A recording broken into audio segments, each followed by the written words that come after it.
The female protagonist, Zhou Li, with a complicated background, marries Jiang Jun, the sole heir of the Jiang family, due to a family alliance. However, it is widely known that Jiang Jun has a cherished love, a fact that is almost common knowledge among both families. Jiang Jun's father, the head of the Jiang family, Jiang Shitian, declares, "Once you marry into our family, you must be sensible." My family echoes similarly, stating, "What man does not have a few mistresses, especially a capable man like Jiang Jun?" Thus, I became a victim of the two powerful families. My stepmother asserts, "Who told you to be a Zhou? As a member of the Zhou family, you must sacrifice for the family." I silently glance at her biological daughter, my half-sister Zhou Qing, who is preparing to marry a foreign student she loves. I have met this student once. His name is Fu Jin, and though his family is not affluent, he is quite ambitious. So, the notion that Zhou family members must sacrifice for the family? It is only I who have borne the brunt of this sacrifice. I agreed to this marriage because my birth mother was ill and in urgent need of money. To ensure I would not back out, my stepmother even sent over my childhood dog. As I surveyed the desolate Jiang family mansion, I patted my dog and understood deeply that my role here was merely that of a decorative vase.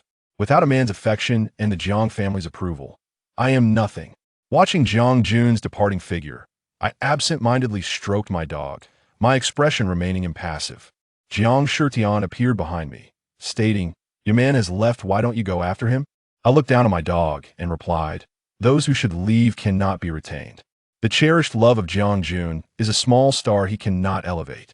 After her scheme succeeded, she boasted to the media, "The Jiang family wife is inferior to a mistress," attempting to ride the wave of trending news in Dongchen. Her outrageous statement even overshadowed the headlines about the Zhou-Jiang alliance, striving to create a commercial empire in Dongchen. Holding my phone and observing the trending topics, I smiled faintly. Her actions not only slapped my face, but also humiliated both the Jiang and Zhou families. Indeed, after I chose to observe, Jiang Shitian took action. The advertisement endorsements under the Jiang family were arranged privately by Jiang Jun for his cherished love. Jiang Jun found himself powerless to alter Jiang Shitian's decision. As a result, Jiang Jun directed his anger towards me. Jiang Jun brazenly confronted me in the Jiang family mansion with his cherished love by his side. At that moment, Jiang Shitian emerged from the inner chamber, cigar in mouth, and as he passed by me, he casually remarked, "Your man has left, why not manage him?" Afterward, he took his seat at the main position, lighting his cigar and silently smoking. I gently urged my dog to move away. Unexpectedly, in a twist of events, I swiftly seized a fruit knife from the coffee table and pointed it menacingly at the cherished love. She turned pale with fright, and even Jiang Jun staggered back in shock. Jiang Shitian, observing me intently, chuckled coldly and flicked the ash from his cigar. Jiang Jun, cautiously glancing at Jiang Shitian, extended his arms protectively in front of the cherished love, trembling as he exclaimed, "What are you doing?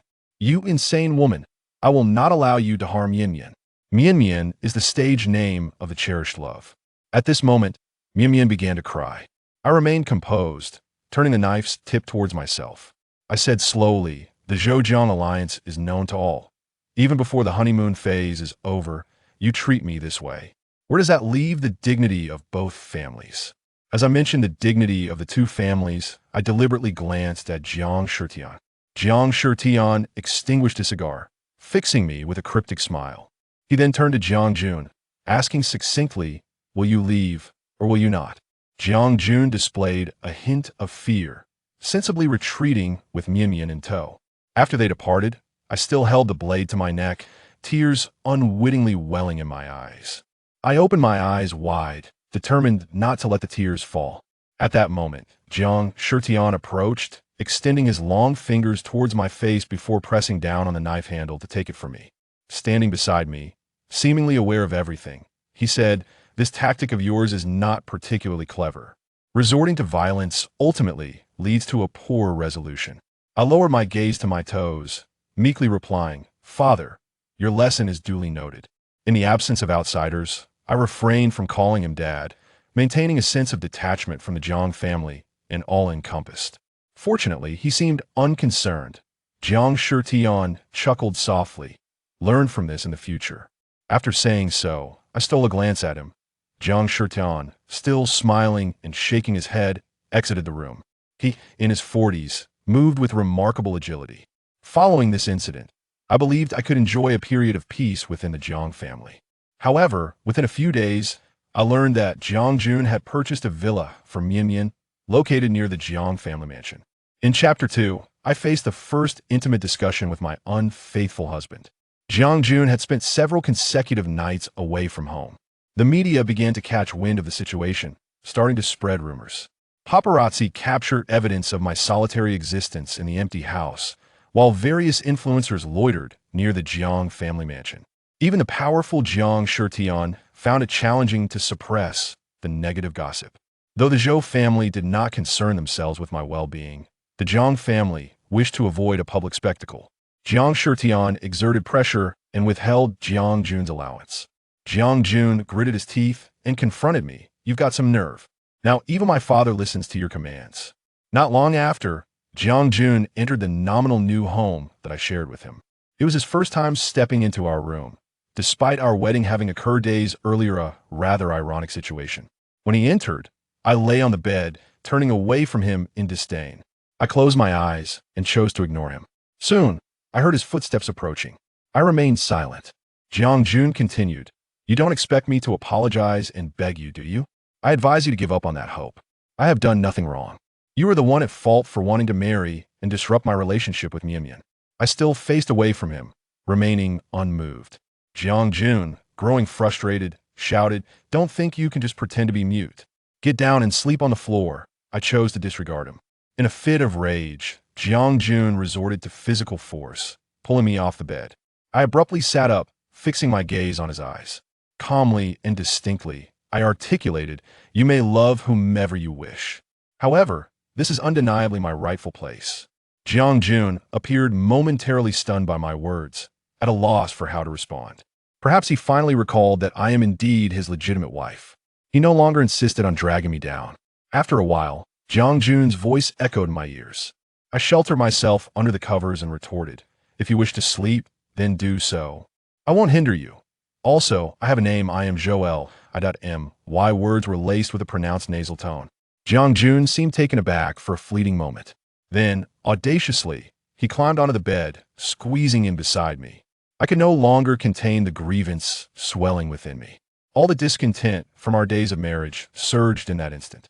Concealed beneath the covers, I unabashedly wept, gasping for breath. Jiang Jun, perhaps moved by my tears, prodded my back with his elbow and, somewhat sheepishly, remarked, "Hey, you needn't be so sorrowful, right? I haven't pulled you off the bed, have I?" I ignored him, my weeping intensifying an unstoppable force. Jiang Jun, in a fluster, attempted to lift my covers. However, I clutched them tighter. Ultimately, he simply turned me over, blankets and all. At that moment, Jiang Jun's body leaned toward me, pressing against my upper half, our proximity allowing us to share each other's breath for the first time.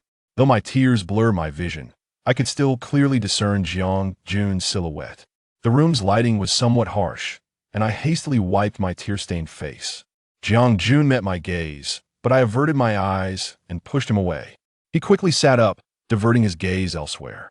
Then, with an air of awkwardness, he said, "I say, Miss Zhou, could you please cease your tears? What transpired earlier was my fault, all right? Yet, you cannot cry in such a manner. What if you alarm father later?"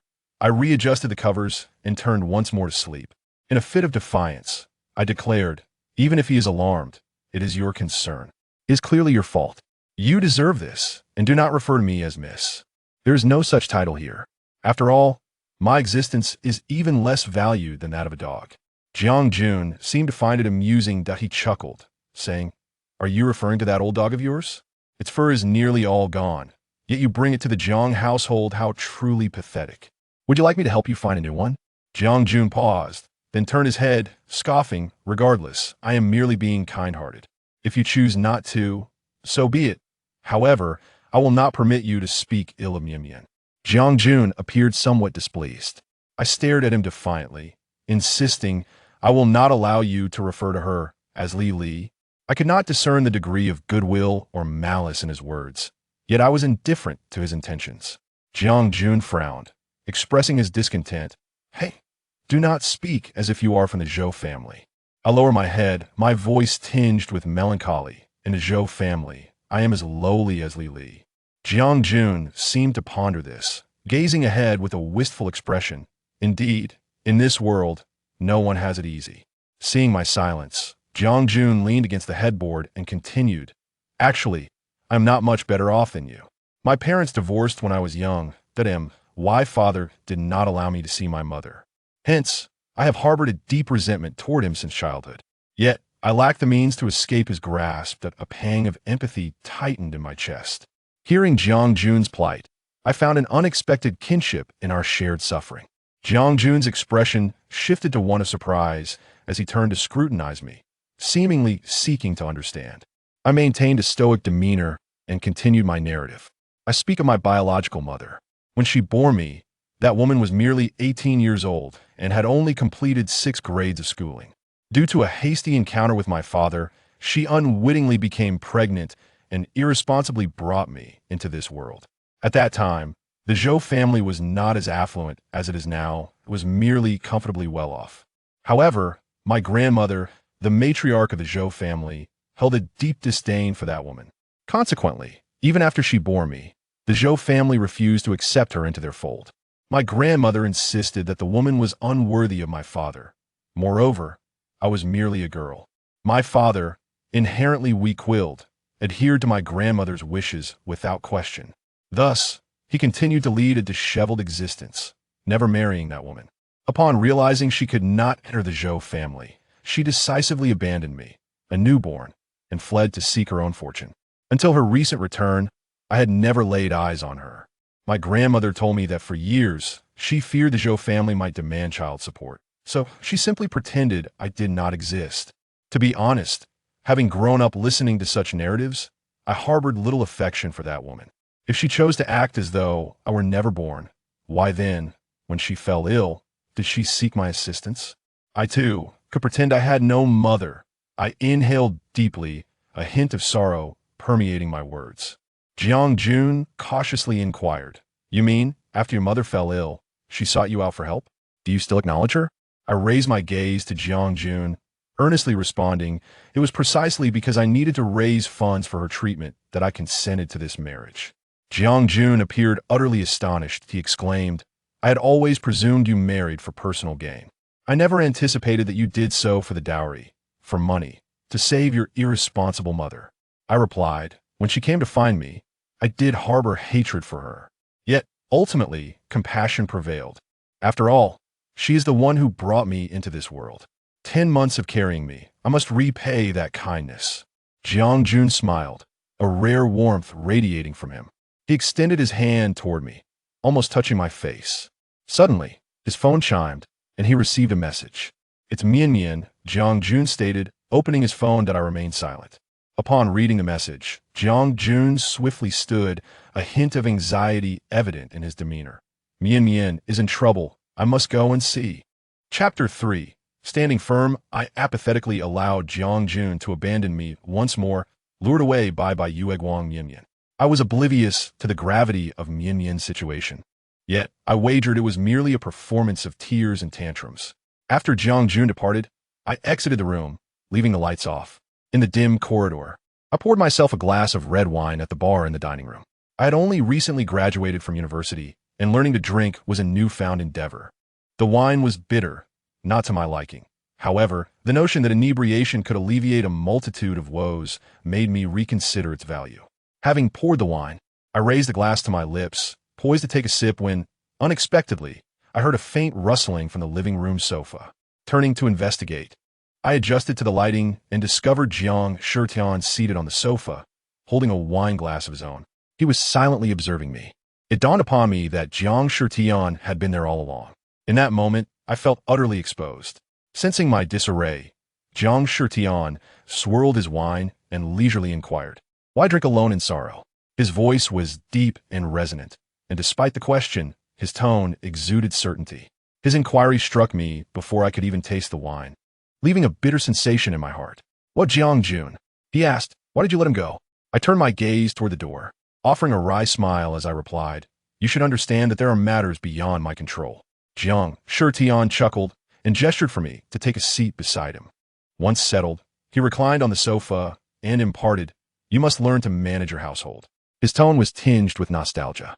I looked down, refraining from comment. After that, we fell into silence, each lost in our own thoughts. He ceased to question me, and I had nothing further to say. The days slipped away in this manner. Subsequently, Jiang Shitian convened all the servants of the Jiang family for a meeting with me. They stood in neat rows, 2 columns in formation. Jiang Shitian pointed to a man in his 60s at the forefront of the left column, introducing him as Uncle Zhou, the family's external steward responsible for all outside affairs. Uncle Zhou, serious in demeanor, bowed respectfully in my direction. Next, Jiang Shitian indicated a woman in her 50s at the forefront of the right column. Before he could introduce her, she stepped forward with enthusiasm, declaring, "Madam, I am Zhang Lan, the internal steward. Any domestic matters can be entrusted to me." Jiang Shitian added, "Aunt Lan and Uncle Zhou have been with the family for decades." I acknowledged Zhang Lan with a nod. This act by Jiang Shitian significantly affirmed my position within the Jiang household, enhancing my visibility in their eyes.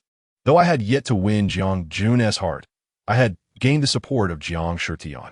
The household staff gradually began to regard me with greater respect. Following our candid conversation that night, Jiang Jun displayed increased kindness toward me. He looked down at his chopsticks and murmured, "I'm sorry. Mian was upset." I comforted her. "And she is fine now."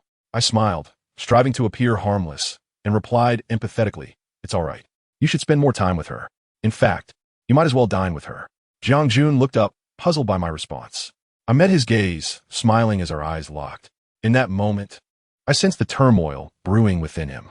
His expressive features revealed everything. Soon enough, he asked, "You truly don't mind?"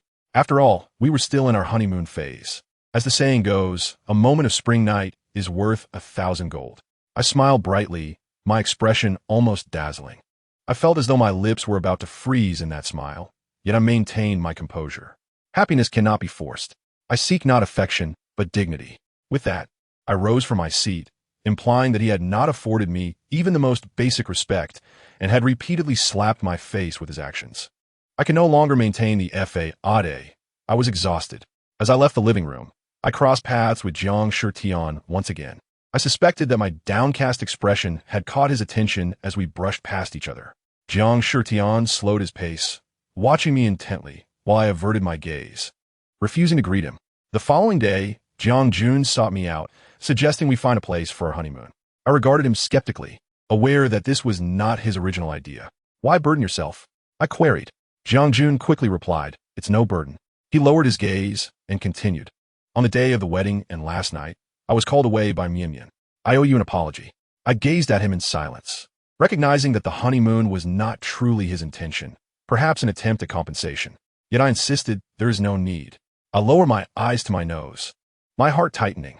Indeed, while I had anticipated this, hearing him articulate it still stung. Even now, he felt like a stranger to me, yet, by virtue of our marriage, he was my husband. I shut my eyes in anguish, taking a deep breath, as if inhaling nothing but irony. I compelled myself to regain composure, opening my eyes to Jiang Jun and stating, "Very well, I shall go. It is my duty, for I am your wife." This statement served as a reminder of our nominal marriage and the intertwining interests of our families. Upon hearing my agreement, Jiang Jun appeared elated.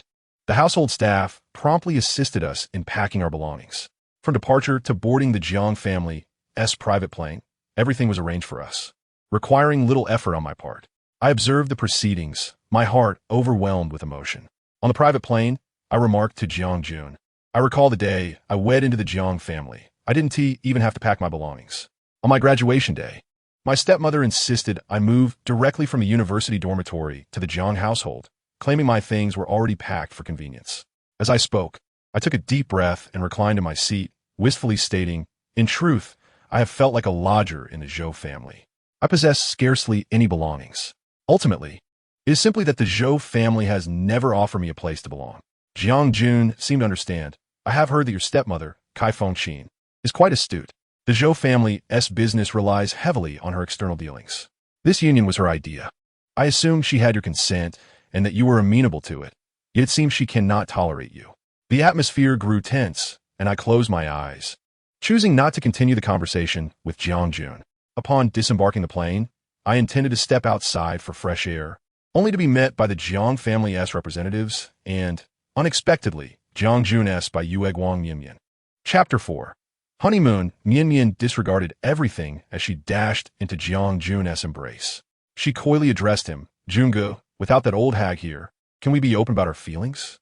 With me present, Jiang Jun appeared somewhat apprehensive. He caught Mianmian but only feigned support, not daring to embrace her openly. Jiang Jun cast a guilty glance in my direction and awkwardly apologized. I'm sorry, Zhou Li. Mianmian happened to be here for a shoot. You know she's a star. Upon hearing this, Mianmian proudly lifted her chin and wrapped her arms around Jiang Jun's neck. Her demeanor became increasingly self-satisfied. Mianmian leaned closer to Jiang Jun's ear and, in a voice loud enough for me to hear, said, Junge, why do you need to apologize? It's not your fault. Someone shamelessly insists on marrying you. Jiang Jun's face immediately flushed with embarrassment, and he appeared even more flustered.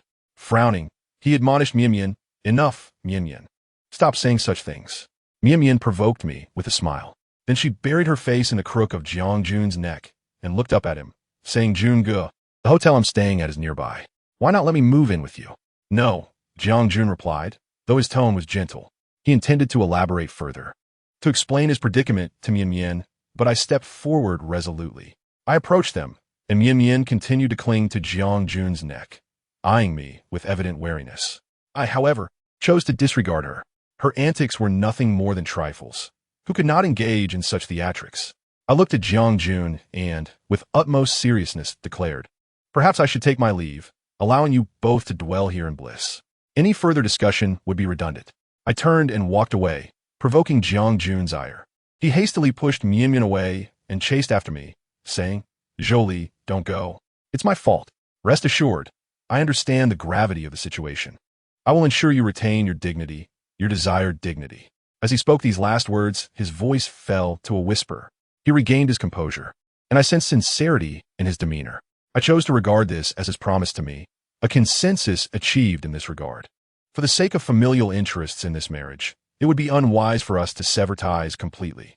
Subsequently, I observed Mianmian stamping her foot in frustration behind Jiang Jun, exclaiming, Junge, if you want to let me move in, are you planning to live with her?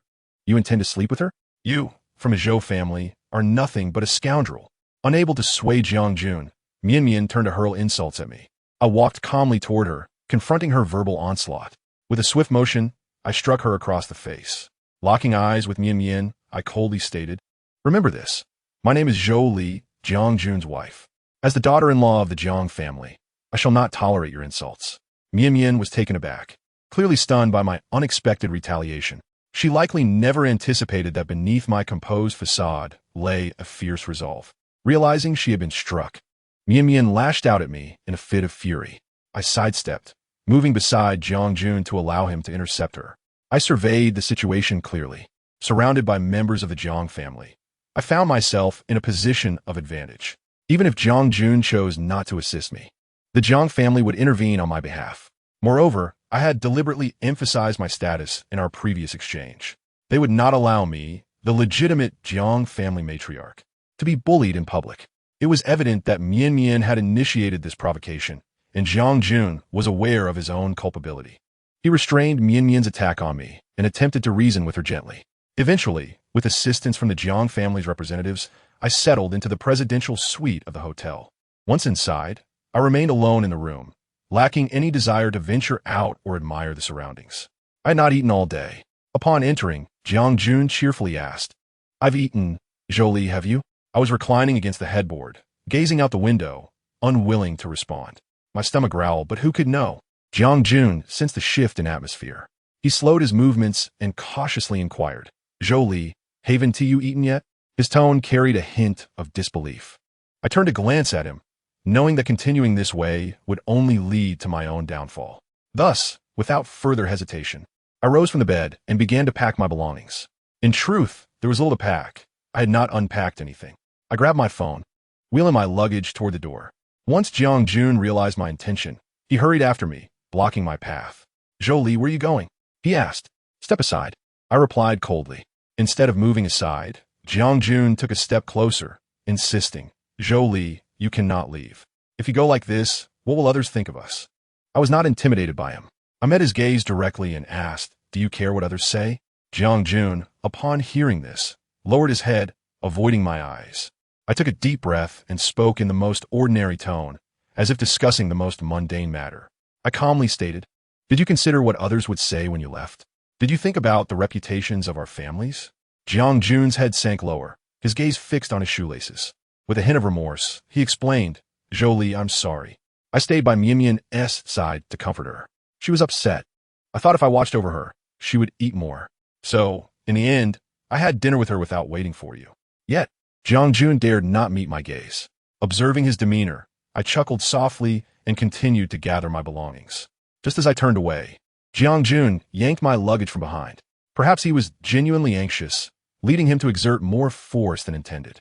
Consequently, his sudden pull caused me to stumble backward, nearly falling. In a moment of urgency, Jiang Jun caught me, and I found myself in his embrace. In that instant, I could feel the warmth emanating from him. Through our clothing, I sensed the powerful rhythm of his heartbeat. However, I instinctively recoiled, longing to escape this situation, to distance myself from it all. I attempted to straighten up, but he still clutched my arm tightly. The grip was painful, and I shook him off. I'm sorry, Jiang Jun said quickly. I understood his actions were unintentional, yet my anger simmered. I held my breath and finally uttered the words I had longed to say. Jiang Jun, you are truly despicable. Jiang Jun lowered his head, oddly refraining from retorting, and instead earnestly took my luggage from me. This time, he sincerely urged, Zhou Li, let us eat something first. You'll have no strength on an empty stomach. Hearing his plea, I finally remembered that I should eat. After all, I could not be at odds with myself. As Jiang Jun prepared a meal for me, he asked, Zhou Li, have you really eaten nothing? I met his eyes and replied, no, I haven't eaten all day. Jiang Jun paused momentarily before resuming his tasks. He said, Zhou Li, you don't need to demean yourself for my sake. I scoffed, don't flatter yourself. Ultimately, Jiang Jun laid out an abundant feast before me, stating, I wasn't too sure what you liked, so I ordered a variety of dishes. As I picked up my chopsticks, my hand hesitated. After a day of turmoil, I found myself devoid of appetite in front of the array of food. Nevertheless, I graciously sampled a bit from each dish, intending to satiate my hunger first. Jiang Jun did not eat. He sat opposite me, holding a cup of water and watching me intently. Seeing me willing to eat seemed to bring him some relief. I took a few small bites from each dish before dabbing a tissue to wipe my lips. Looking at Jiang Jun, I politely yet distantly said, thank you for your hospitality. Today is actually my birthday, and it is the first time I've celebrated in such a lavish manner. Jiang Jun was taken aback, gripping the water cup tightly, his veins visibly strained from exertion. His expression was incredibly complex, revealing the turmoil of emotions within him. After a prolonged silence, he looked at me and struggled to speak. Zhou Li, I truly had no idea today was your birthday. Had I known, I would have at least prepared a gift, perhaps even a surprise. But you never told me. With that, Jiang Jun lowered his head. I, however, continued to gaze at him, capturing every subtle reaction. I set down the tissue in my hand and calmly replied, the date of my birthday is actually inscribed on our marriage certificate. Jiang Jun's face flushed crimson, overwhelmed with shame. I leisurely added, I know you didn't pay attention, but you were also a willing participant when we registered our marriage, were you not? This statement struck deeply. What I truly wished to convey was that since he had not opposed our marriage from the beginning, he should not now morally coerce me, claiming that I forced myself into his life, disrupting his relationship with Mian. I suspected my words might have pushed Jiang Jun to the brink of despair. After I spoke, he appeared as if he were at a loss for words. Jiang Jun gulped down several glasses of water, and after a moment of apparent determination, he suddenly took my hand and said, Zhou Li, come with me. I looked at him in confusion as he held my hand. If this could be considered holding hands, then it marked our first. Although it lacked seriousness, it felt rather sudden. I did not pull away. Instead, I allowed him to lead me. I feigned ignorance and asked, Jiang Jun, you're not drunk, are you? He replied, don't be foolish. I'm only drinking plain water. I raised the hand he held as if to question his intentions. Perhaps Jiang Jun realized his rudeness, for he quickly released my hand. He then slowed his pace, glancing awkwardly ahead, and said, I just wanted to celebrate your birthday with you. I was somewhat taken aback, but my expression quickly hardened. I turned my head away, refusing to look at him, and stated, I do not require your company. Jiang Jun gradually came to a halt, his demeanor earnest as he said, Zhou Li, could you please refrain from being so stubborn? This is our honeymoon period. We are here to enjoy it together. I replied impatiently, I no longer wish to pretend. Jiang Jun stepped closer, speaking softly, this is not an act. I genuinely want to share this moment with you. A gentle breeze tousled my hair, and I realized, almost unknowingly, that we had reached the exterior of the hotel. I turned to admire the sunset, momentarily captivated by the beautiful scenery. Thus, I ambled forward without concern, with Jiang Jun walking beside me. He occasionally turned to glance at me, saying, Zhou Li, it's your birthday today. You should be happy. I smiled in response, my smile shimmering like the sunset that illuminated my face, enhancing my beauty. I noticed that Jiang Jun was entranced, unable to resist reaching out to touch my face. I slightly recoiled, narrowly avoiding his touch. Jiang Jun seemed to realize his abruptness and lowered his head in apology. I'm sorry for my rudeness. I gazed at the horizon, feigning nonchalance. It's fine. Jiang Jun then inquired, Zhou Li, what gift would you like? He continued, what gifts have you received in the past? I want to give you something different, lest it lack novelty. I shook my head, managing a wry smile. The only gift I've ever received was my dog, Lily. She's the sole birthday gift I've received throughout my life. I recounted to Jiang Jun how I had pleaded with my father to buy me Lily on my 10th birthday. Before that, my birthdays had only consisted of boiled eggs cooked by my grandmother, and they weren't even red. In contrast, my half-sister Zhou Qing received elaborate gifts every year, as our stepmother would go to great lengths to gather various treasures from around the world for her. My stepmother always claimed to treat me well, asserting that even the opportunity to marry into the Jiang family was granted to me rather than Zhou Qing. Little did they know in the Zhou household, only Zhou Qing was afforded the freedom to pursue love. Jiang Jun halted, looking deeply into my eyes as he said, Zhou Li, why don't we join forces to escape our fates? Chapter 6. The sudden arrival. Jiang Jun's words were remarkably enticing. I looked up at him in astonishment, nearly succumbing to his suggestion. Had it not been for Mian's timely phone call to Jiang Jun, which helped me regain my clarity of thought, I might have agreed. While Jiang Jun was on the phone with Mian, I stood by idly, kicking at the sand on the beach. Jiang Jun's call lasted at least 30 minutes, during which I inadvertently overheard him uttering many romantic sentiments out of necessity. I could only imagine the mundane things Mian was saying on the other end, likely attempting to assert her dominance over me. The hotel we were staying at was situated by the sea. Jiang Jun claimed he wanted to celebrate my birthday and enjoy our honeymoon, yet I found myself alone and appreciating the scenery. Once Jiang Jun finished the call, my desire to remain dissipated. He was visibly anxious, eager to explain himself. However, before he could utter a word, Mian approached from a distance, phone in hand, waving at Jiang Jun. He appeared genuinely surprised, his expression one of disbelief at the unexpected arrival of the woman he had just spoken to. I suspected that Mian had seized the opportunity of the phone call to ascertain Jiang Jun's precise whereabouts and rushed over to disrupt us. Since Mian had arrived, I could not leave. I could not allow them to be alone together in the evening, as it would undoubtedly lead to Jiang Jun being swayed by her, ultimately humiliating me on my birthday during this honeymoon period. I braced myself, prepared to confront Mian's provocation. True to form, as soon as Mian approached, she intimately linked her arm with Jiang Jun's. He looked at me, flustered, and asked Mian, what brings you here? Jiang Jun seemed agitated, scratching his head as he said, but Mian, we just met during dinner, didn't we? His expression was one of distress. He looked at me, stammering, that is of course Mian dramatically exclaimed, Junge, I think I'm feeling a bit unwell.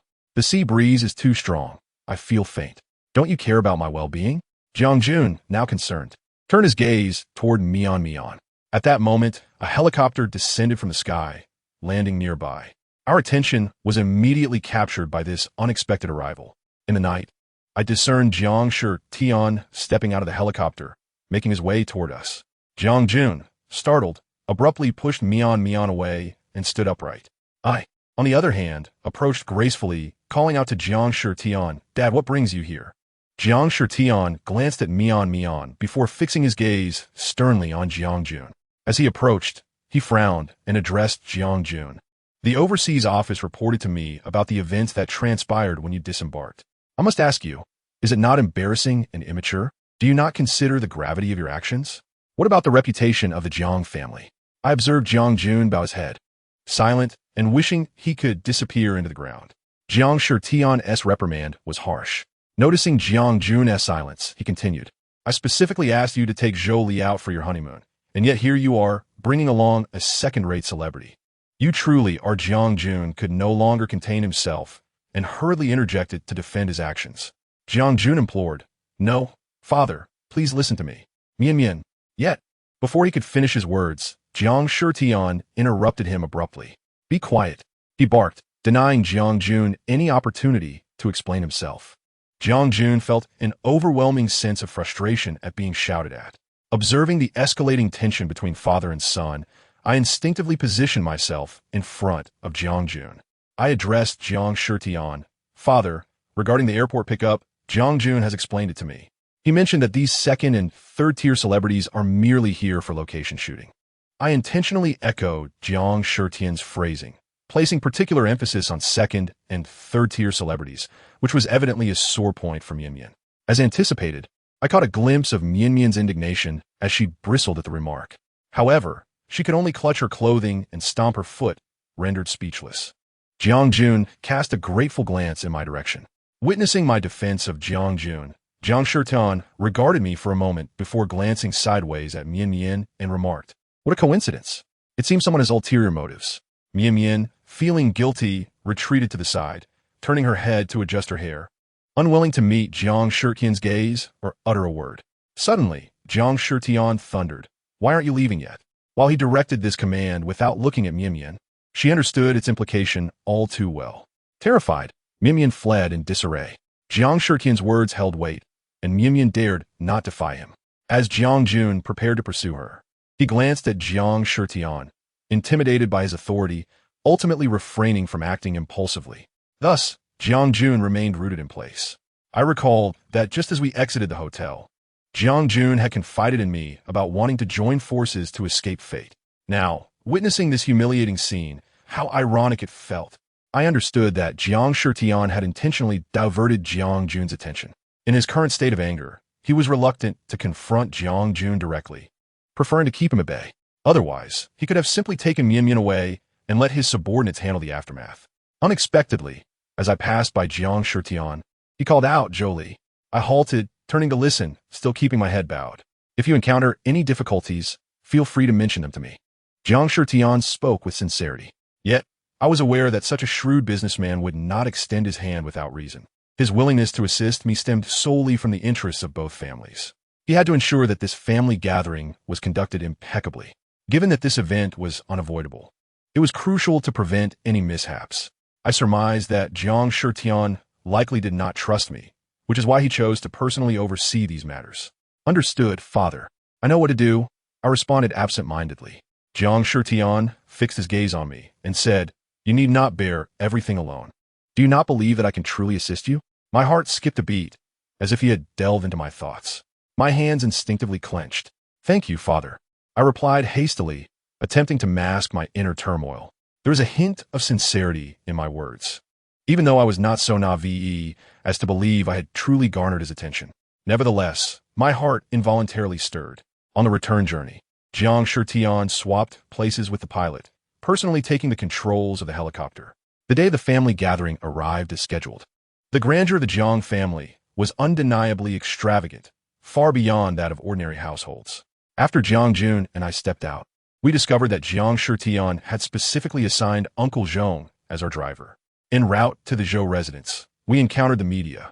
Fortunately, Uncle Zhong spoke on our behalf with an official demeanor, as if everything had been meticulously orchestrated in advance.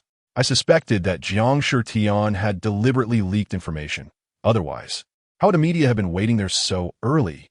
Upon arriving at the Zhou family home, I was greeted by my grandmother, father, stepmother, and Zhou Qing. Zhou Qing was affectionately linked to her fiancé, Fu Jin, and they appeared inseparable. Every member of the Zhou family welcomed me at the door, as if I were an esteemed guest of the household. Yet, I knew it was merely for the sake of the Jiang family's reputation. Only I understood the insincerity of their gestures.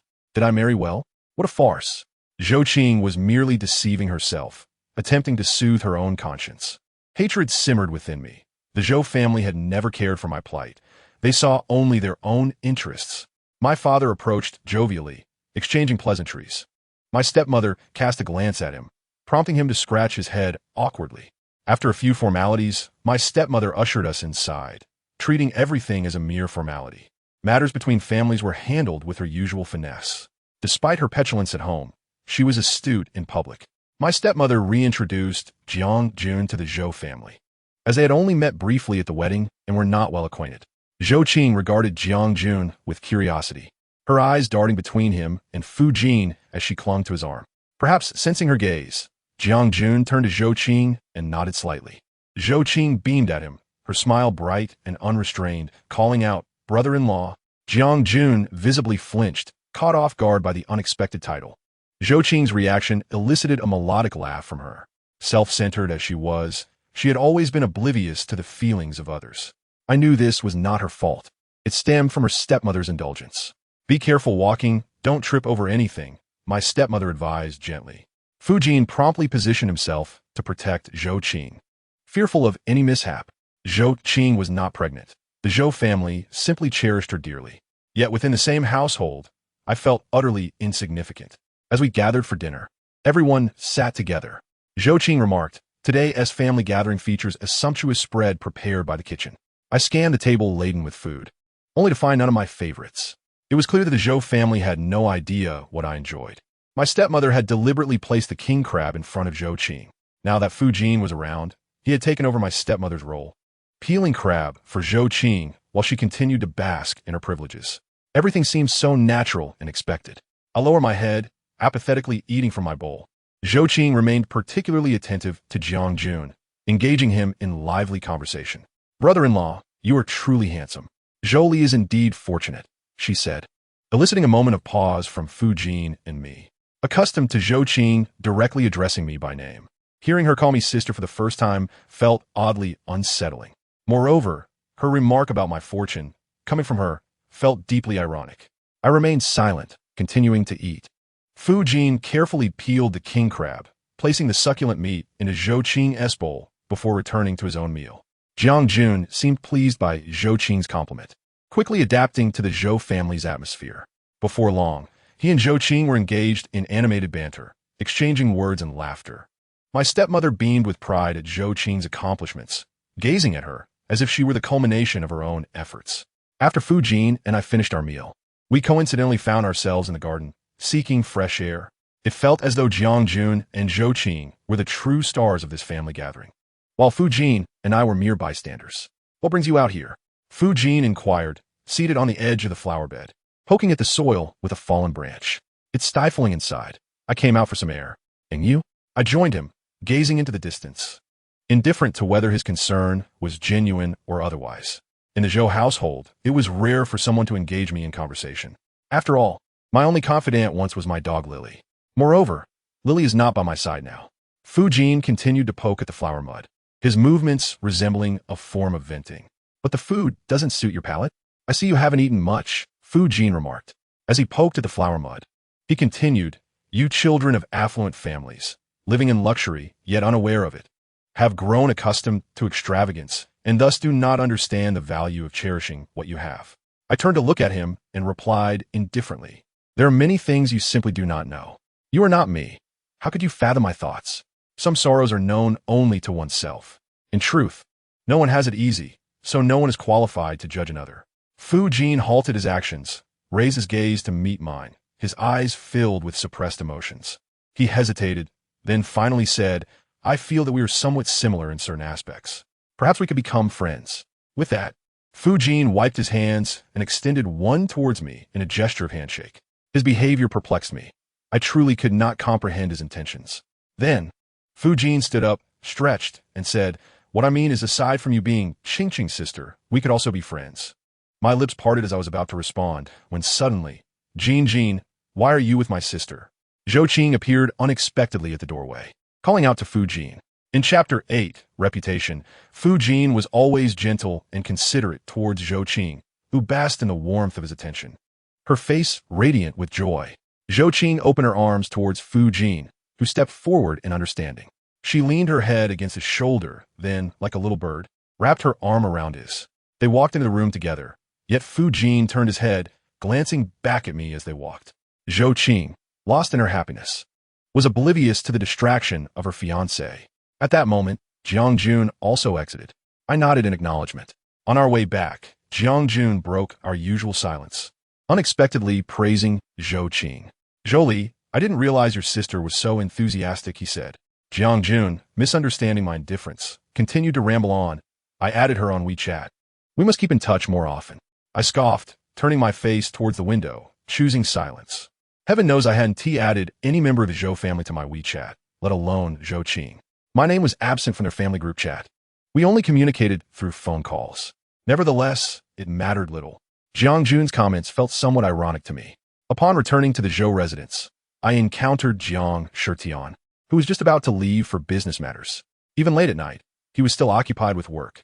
As we brushed past each other, perhaps sensing my loneliness, Jiang Shitian paused and asked with concern, "Did you enjoy the family visit today?" I lowered my gaze, feeling a pang of melancholy. Upon entering the room, before I could even sit down to rest, Jiang Jun picked up his phone, feigning a reason to step out. In truth, he didn't need an excuse. Without Jiang Shitian present, who was he trying to convince? I knew he was going to find Mian Mian. When did seeking Mian Mian become a source of guilt for him? "You don't need to hide it," I said coldly, turning my back to Jiang Jun. He paused, furrowing his brow in confusion. "I don't understand what you mean," he replied. I explained, "Today is a significant day. The family visit has garnered widespread media attention. There may even be reporters waiting outside. The more you try to avoid it, the more you pique their interest. They will undoubtedly follow the story, possibly reporting on the absurdity of you visiting your family twice in one day." With that, I turned away. I had already given my warning. The rest was up to him. He was clearly overwhelmed, juggling a visit with his legitimate wife by day and an encounter with his mistress by night. An utter absurdity. Jiang Jun hesitated visibly, clearly troubled. Not only would being exposed create issues with Jiang Shitian, but the eyes of the public would also be scrutinizing him, making any action feel uncomfortable. Furthermore, such scandals would be detrimental to the family reputation. Jiang Jun was no fool. As a member of the Jiang family, he wouldn't be blind to the larger implications. He had no legitimate business to attend to. My words had shaken him. He felt guilty. After making several phone calls, perhaps having enraged Mian Mian, his phone rang incessantly. One phone call ended, and another began. I noticed then that Jiang Jun possessed two phones. Perhaps sensing the scrutiny in my gaze, Jiang Jun hastily turned off one of the phones. His actions were decisive, yet after silencing it, his eyes began to wander. Jiang Jun was indeed a coward. He felt guilty around me, but lacked the courage to confront Mian Mian. I wished for Mian Mian to arrive at that moment. I had nothing to fear. As expected, Mian Mian did not disappoint. Shortly thereafter, she arrived, banging on the door. Relying on Jiang Jun's affection for her, she demanded entry. Yet how could I allow her to come in and slap me in the face repeatedly? I needed to remind her that the affection she received was worthless in the face of family interests. Upon hearing Aunt Lan, the housekeeper, announce Mian Mian's presence, Jiang Jun hurriedly attempted to go outside to meet her. However, as his hand reached for the doorknob, I languidly remarked, "Once you open that door, tomorrow's headlines will read, 'Family Visit Day, Jiang family daughter-in-law humiliated by mistress.'" With that, I fixed my gaze on Jiang Jun, watching him weigh his options. I wagered he would not dare to go out. As anticipated, Jiang Jun's reaction was as I expected. Outside the Jiang estate, Mian Mian grew increasingly frantic as she failed to draw Jiang Jun out. From beyond a garden wall, she shouted angrily, "Jiang Jun, come out. Come see me. Or are you with that seductive woman right now? In bed, perhaps? Don't let that seductress enchant you." Mian Mian's insults grew more and more vile. I was aware that reporters were lurking outside, so I chose to let her create a scene, hoping to attract more media attention to the situation. After all, it was her reputation at stake. She was a star. Any scandal would greatly impact her career. Thus, it was not yet the right moment to open the door. I recalled that Jiang Shitian had gathered the servants to meet me that day, affirming my position in the Jiang family. He had also informed me that I could seek help from Uncle Zhong and Aunt Lan, who were seasoned members of the household and would know how to handle such matters. I calmly summoned Uncle Zhong and Aunt Lan, inquiring, "What should we do about the disturbance at the Jiang residence?" Aunt Lan replied, "Naturally, we should call the police." I nodded in agreement, and she promptly made the call. Jiang Jun attempted to halt Aunt Lan, but was unsuccessful. Uncle Zhong stated, "I will inform Mr. Jiang." I nodded. As a daughter-in-law of the Jiang family, I need not fight alone. Should we arrange for security to escort the disruptive woman away? Uncle Zhou inquired. Jiang Jun urgently interjected, no need. He rose, saying, I will quietly open the door and take Mian Mian away. She is usually obedient. Once she sees me, she will cease her commotion. I shot Jiang Jun a glance. Disregarding his suggestion, I told Uncle Zhou, let's wait for the police to arrive. To kill a man, one need not wield the knife personally. I was determined to stage a bloody sacrifice on the day of the family visit. Jiang Jun was visibly agitated, attempting once more to open the door.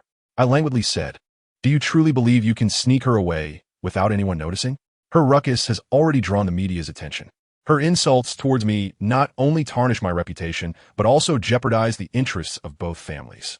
By protecting her, you are tacitly condoning her actions. You step forward on her behalf, which signifies a confrontation with the family. The two prominent families are not to be trifled with, and no one can casually slander or insult them. Jiang Jun's hand, gripping the doorknob, hesitated once again. My words were sound and reasonable, causing him to refrain from acting recklessly. Frustrated, Jiang Jun stamped his foot and exclaimed, what should we do then? Shortly thereafter, the police arrived, taking the matter concerning the Jiang family very seriously. Who called the police? The officer inquired. Uncle Zhou and Aunt Lan stood by my side, awaiting my direction. I swung the door open with a decisive motion, facing Mian Mian directly. Chapter 9. The battle for the principal wife. Mian Mian was momentarily taken aback by my imposing presence. Not long ago, she had confronted me alongside Jiang Jun while I stood alone. Now, however, I commanded the manpower of the Jiang family, evidently supported by Jiang Shitian. Mian Mian's expression was one of seething hatred as she gazed at the approaching officers, panic evident in her demeanor. Jiang, save me. Hurry to my side. Mian Mian's frightened countenance elicited sympathy from Jiang Jun, whose heart ached for her. Just as he was about to rush to her defense, I blocked his path. I addressed the police with righteous fervor, stating it was we who called the police. I am Zhou Li, the daughter-in-law of the Jiang family, and this is my husband, Jiang Jun. I deliberately emphasized our identities and relationship, making it difficult for Jiang Jun to approach Mian Mian, compelling him to stand by my side. In truth, Jiang Jun was still reluctant to give up, attempting to speak several times, unable to relinquish his pride. Upon learning of my status, the police politely inquired, hello, Mrs. Jiang. We received a report stating that someone was causing a disturbance outside the Jiang residence. May I ask where the troublemaker is now? I turned my gaze towards Mian Mian. She shot me a venomous glare and quickly interjected, there is no one causing trouble here. I'm simply looking for Jiang. Someone fabricated this report and called the police falsely. Officers, arrest her. That woman is a homewrecker, a vixen who disrupted my relationship with Jiang.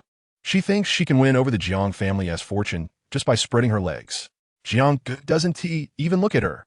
Jiang Jun was visibly flustered, clearly unprepared for Mian Mian's outburst. He glanced at me, his expression rigid. The officers regarded Mian Mian with skepticism. In the nearby bushes, flashing lights indicated that the media was secretly filming. I exchanged a knowing glance with Aunt Lan, who promptly walked over and slapped Mian Mian, leaving her dazed. After striking her, Aunt Lan raised her hands to the police and declared, Officer, I confess. As a mere woman, I cannot abide by these wild hens disturbing the peace of the household. Take me away. I am the internal housekeeper of the Jiang family, and I am usually diligent in my duties. The Jiang family will ensure my bail. I highlighted Aunt Lan's position within the Jiang family to the police, betting that they would not trouble her out of respect for the family's reputation. Aunt Lan cast a grateful glance in my direction. Uncle Zhou added, we have a professional legal team. We will dispatch a dedicated lawyer to follow up on this matter. The police nodded and continued to proceed fairly, evidently not intending to cause Aunt Lan any trouble. Mian Mian, clutching her face, wept uncontrollably, gazing at Jiang Jun with hopeful eyes. Jiang, tell the police that Mian Mian is not here to cause trouble. I merely came to find you. Jiang, clarify our relationship to them. The two officers paused, waiting for Jiang Jun to respond. At that moment, a servant approached Uncle Zhou with a phone in hand, whispering a report. Standing next to Uncle Zhou, I overheard the conversation quite clearly. I reached out for the phone. Uncle Zhou hesitated, but ultimately complied, handing it to me. As I glanced at the screen, it confirmed my suspicions. The incident had indeed become a hot topic. Scanning the comments, I was met with a barrage of unpleasant remarks. This is the actress Mian Mian. She looks quite appealing. Gentlemen, come out and support her. Perhaps Mian can fulfill our desires by wearing less. The truth is revealed. The Jiang family's daughter-in-law is actually a vixen, tearing apart the relationship between Mian and the Jiang family. Why not come to Grandpa's embrace and let out a few cries? Mian, hurry and join me. I bit my lip, resolutely turning on the live stream's audio. The comments ceased abruptly. Someone, emboldened by the situation, timidly asked, "She wouldn't be watching the live stream, would she? What will happen if she sees our comments?" Hey, beautiful, give us a smile. You are actually more appealing than Mian. Don't let that Jiang guy take advantage of you. Kick him to the curb. I turned to Jiang Jun, who looked equally astonished. Perhaps he had also noticed the sound of the live stream, causing him to swallow the words he intended to share with the police. Being the sole heir of the Jiang family, he represented the family's reputation, and he could not afford to act recklessly in front of the camera. I quietly instructed Uncle Zhong. The fans of these second-tier stars are few, mostly comprised of lecherous men. Uncle Zhong, please report this and arrange for some female netizens to mobilize support. Let the voices of justice drown out the malicious comments from Mian's fans. Uncle Zhong complied and stepped aside to make phone calls. Although Jiang Jun dared not vocally defend Mian, he nonetheless approached the officers discreetly. I surmised he intended to inform them that this was merely a misunderstanding. I noticed he even subtly attempted to offer a bribe to the police. I too approached the officers, slightly raising my voice to ensure that the media could capture my words. With righteous indignation, I addressed the police, saying, in broad daylight, "May justice prevail. Thousands of eyes are upon us, and we hope the officers will act fairly." My proclamation served as a warning to Jiang Jun. He likely realized that the media's surveillance was pervasive. The net of justice is wide and thorough. He could not afford to take risks. With a rather unnatural expression, he said to the police, "The Jiang family will certainly cooperate with your work. We hope that while punishing the wrongdoers, you do not wrong the innocent." Throughout this ordeal, Jiang Jun never dared to publicly acknowledge his relationship with Mian before the cameras. Mian was infuriated, stamping her feet in frustration. As she was escorted into the police car, Jiang Jun considered following her, but recognized the inappropriateness of such an action. Thus, before departing, he purposely called out, "I will go check on Aunt Lan." They passed each other closely. Jiang Shitian halted Jiang Jun, his expression stern as he commanded, "Stop." Chapter 10. Biological mother Jiang Jun dared not proceed any further. As I walked away, I opened my phone, observing the comment section of the live stream. The sentiment had evidently shifted. The new comments were clearly in my favor. This daughter-in-law of the Jiang family is Zhou's daughter. She is graceful and dignified. How could she possibly be a vixen? Do not heed the wild hen's nonsense. A wild hen cannot transform into a phoenix. The principal wife is invincible. The principal wife will triumph. And the mistress should step aside. Despicable men who fail to cherish their wives deserve divine retribution. A smile graced my lips as I discreetly tucked my phone away. As soon as Jiang Shitian sat down, he glared at Jiang Jun, angrily reprimanding him. "You foolish child, it is one thing to be careless in your actions. It is another to nearly disgrace the family. Mian's disturbance is directly connected to you. Moreover, you are just contemplating rushing to the police station to rescue her. You are simply asking for trouble." Jiang Jun clenched his teeth, but ultimately retorted, "You may abandon your own woman, but I cannot." Jiang Shitian abruptly stood, delivering a sharp slap to Jiang Jun. Upon marrying into the Jiang family, I seldom witnessed Jiang Jun daring to confront Jiang Shitian. Nor did I often see Jiang Shitian display excessive behavior. In the presence of Jiang Shitian, Jiang Jun had always been timid, filled with anger, yet unable to voice it. It is no wonder that Jiang Shitian was suddenly so enraged. Even I was taken aback by Jiang Jun's reaction. Jiang Shitian trembled with fury, pointing at Jiang Jun and scornfully declaring, "Unfilial son, do you not see who your woman is right before you? Who is the one you cannot abandon?" Jiang Jun clenched his fists, stubbornly remaining silent before rushing out. Jiang Shitian did not instruct anyone to pursue him, allowing him to go. Let's see what chaos he can stir. Some individuals require trials to become refined.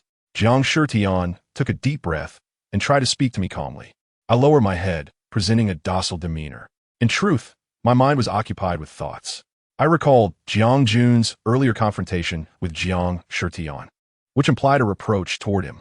He still blamed Jiang Shitian for abandoning his mother. I was unaware of why Jiang Shitian divorced his ex-wife. However, I suspected that this topic was a taboo within the Jiang family, which is why I never inquired. The following day, Jiang Jun's mother, Jiang Shitian's ex-wife Yao Yi, sought me out. Yao Yi invited me to a CAF. This was my first encounter with Yao Yi. We had never met before, let alone been acquainted. Yao Yi possessed a masculine vigor, sporting a sharp bob haircut and dressed in a stylish suit, exuding the aura of a formidable woman. Her makeup was meticulously applied, and she appeared to embody the essence of a fashionable elite. I could not discern her age. After sitting down, Yao Yi placed her handbag down, swiftly opened the menu, and ordered a cup of black coffee before asking me, "And you, what will you have?" My attitude was indifferent and detached as I replied, "Whatever." I had no interest in sharing a drink with her. I had no desire to meet her. It was only because she claimed to know my mother, who worked under her, that I agreed to this meeting. Yao Yi decisively ordered me a cup of black coffee as well. I felt somewhat defeated and lower my head. In truth, I preferred sweet treats. When I usually drank coffee, I added double the sugar and double the cream. I found black coffee too bitter and could not drink it at all. However, since I had just said whatever, I decided to let her be. At worst, I simply wouldn't drink it. Yao Yi seemed to have noticed my reaction. She spoke, "Some choices come with consequences." I, sensitive and introspective since childhood, understood that although she was looking at me, her words extended beyond the matter of coffee. "Do you comprehend what I am saying?" Yao Yi inquired. I did not respond, but instead kept my gaze fixed on my fingers. Yao Yi continued, "Jiang Shitian has always been unwilling to let Jiang Jun see me. Jiang Jun, obediently, never sought me out.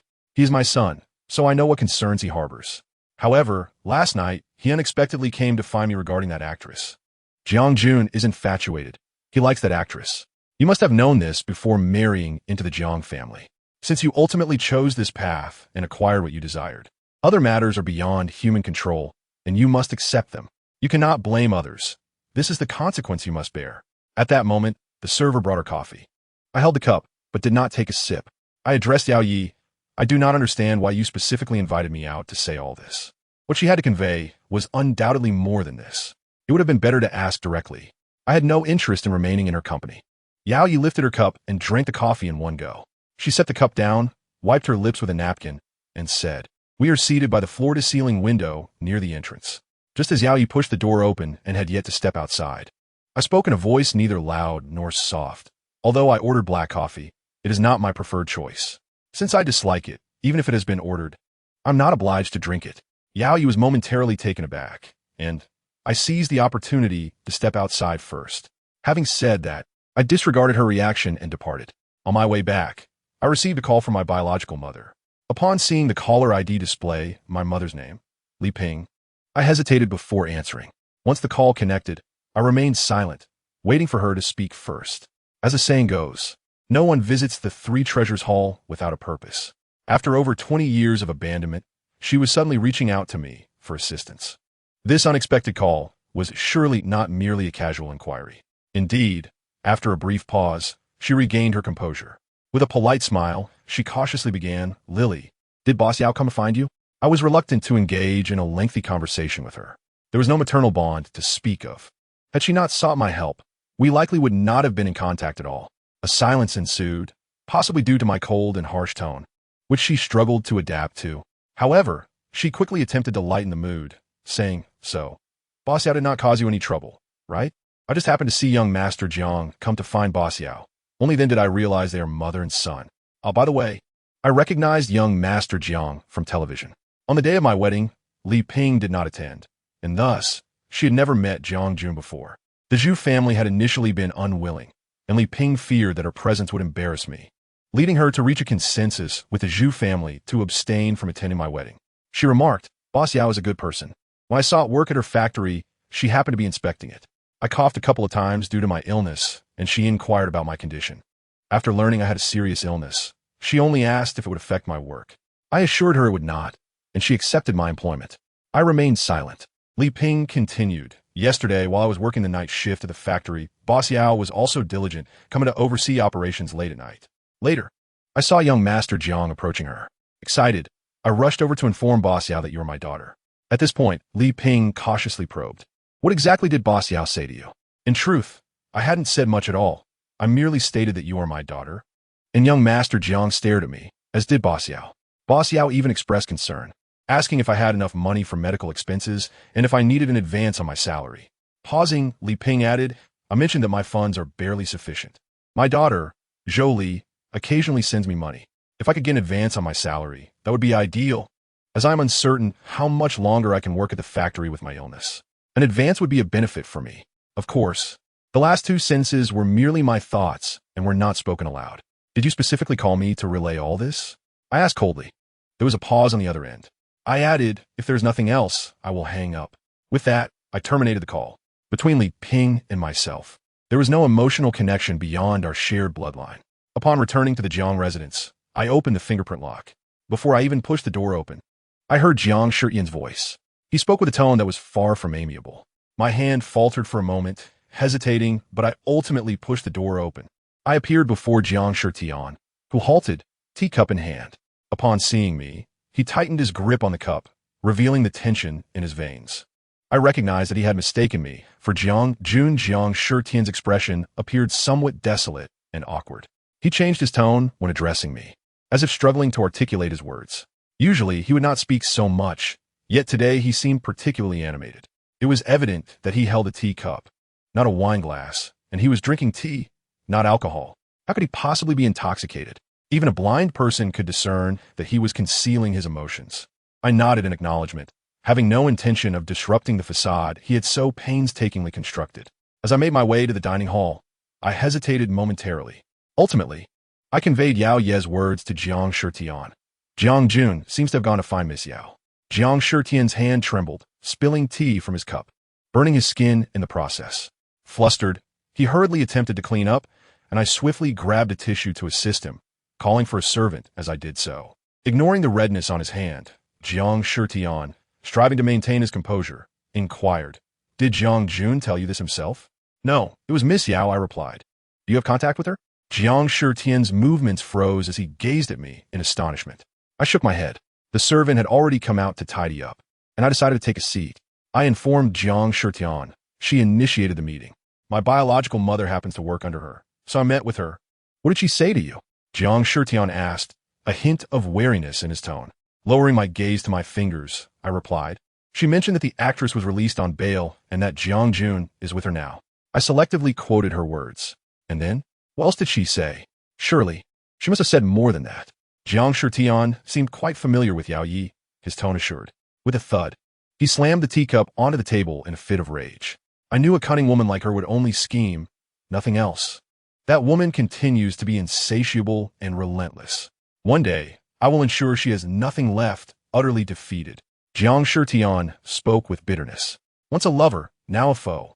It was apparent that Yao Yi could incite such fury in Jiang Shitian, even prompting him to make harsh declarations. I surmised this must have been the catalyst for their divorce, leaving lingering animosity between them. I was unaware of the reasons behind their separation and had little knowledge of Yao Yi, so I refrained from continuing Jiang Shitian's thoughts. The servants of the Jiang family were well trained. They paid little heed to matters outside of their duties. The servant who had come to clean up quietly finished her task and withdrew without a word. Jiang Shitian suddenly turned to me with a forlorn expression, asking, Jiang Jun must blame me for everything, for not allowing him to see his mother. I nodded in affirmation, recalling how Jiang Jun had expressed his deep-seated resentment towards Jiang Shitian, yet felt powerless to escape. It seemed Jiang Jun was pushed to the brink this time, hence his reckless actions. Jiang Shitian let out a bitter laugh, saying, I never wanted to tell him that his biological mother once attempted to remove his grandmother's oxygen tube, intending to kill her. I was taken aback, utterly astonished by this revelation. I had not anticipated that Jiang Shitian's aversion to Yao Yi stemmed from such a grave matter. So, was that the reason for your divorce? I inquired. The usually resolute Jiang Shitian, a titan of the business world, appeared vulnerable before me as he recounted. I never imagined that day, when I visited my mother in the hospital, I would encounter that malicious woman who sent away the caregiver to remove my mother's oxygen tube. Why would she do such a thing? I asked. Jiang Shitian replied with indignation. I don't need to hear her justification. She claimed my mother's life was no longer valuable. That living was merely a burden, and removing the oxygen tube would be a release. These are all her excuses for murder. His tone was uncharacteristically fervent as he continued. Living is worth more than anything. Only by surviving can one have a chance to heal, and life can improve. And what about your mother? I asked Jiang Shitian. Chapter 12. Jiang Mother. I knew that Jiang Shitian's mother was still alive, but I had never met her. Clearly, after that incident, he had taken great care to protect her. Once he finished speaking, Jiang Shitian sat quietly, lost in thought, seemingly trapped in the past. I felt it was best not to intrude, so I sat in silence alongside him. From noon until 1, then 2, even 3 o'clock, I lost track of my hunger. Suddenly, he seemed to come to a realization, saying, "Oh, Zhou Li, you haven't eaten yet." He notified the kitchen to prepare something for me. "There's no need," I replied. "It's past mealtime. It will be pointless to eat now." I slowly stood, leaving only my silhouette behind. However, Jiang Shitian was overly enthusiastic, heading toward the dining table, stating that he hadn't eaten either and wanted to join me. "Even if it's past mealtime, we should still eat. Living is the greatest joy," he declared. Jiang Shitian moved past me, embodying the maturity of a true man, his thoughts far beyond that of a reckless youth like Jiang Jun. I pondered his words as I followed him to the table. I too wished to live, to thrive, so that I could welcome a brighter spring. This had been my belief since childhood. Thus, we dined earnestly together, striving to survive, as if this encapsulated the very essence of life. Throughout the day, I continued to accompany Jiang Shitian. In the tea room, we shared tea and moments of silence, with no discussions to disturb the tranquility. The only sounds were those of cups and tea utensils clinking against one another. Days passed, and finally, Jiang Shitian seemed to awaken from his reverie. He asked if I would accompany him to the countryside to visit his mother. I nodded in agreement. Without packing any bags, we set off that very day. Jiang Shitian's countryside home was located in the rural area of Zhou Li Mountain City. After a 4-hour drive, we arrived at his ancestral home. Jiang Shitian's mother, Jiang Laotai, was a woman with graying hair. Perhaps having faced life and death and living in the countryside had mellowed her demeanor, for she appeared serene. At first glance, Jiang Laotai resembled any ordinary rural grandmother, were it not for the grandeur of the Jiang family ancestral home, which outshone the dilapidated houses around it, a traditional Siyuan. It would be hard to connect her to Jiang Shitian's illustrious lineage. "You've come. Have you not been busy lately? What brings you to visit this old woman?" she said lazily, fanning herself as she emerged from within. "My, you seem quite well. In early spring, you're already fanning yourself?" Jiang Shitian laughed, opening his arms as if to embrace his mother warmly. It was a sight I found remarkable. I had never seen Jiang Shitian smile so radiantly.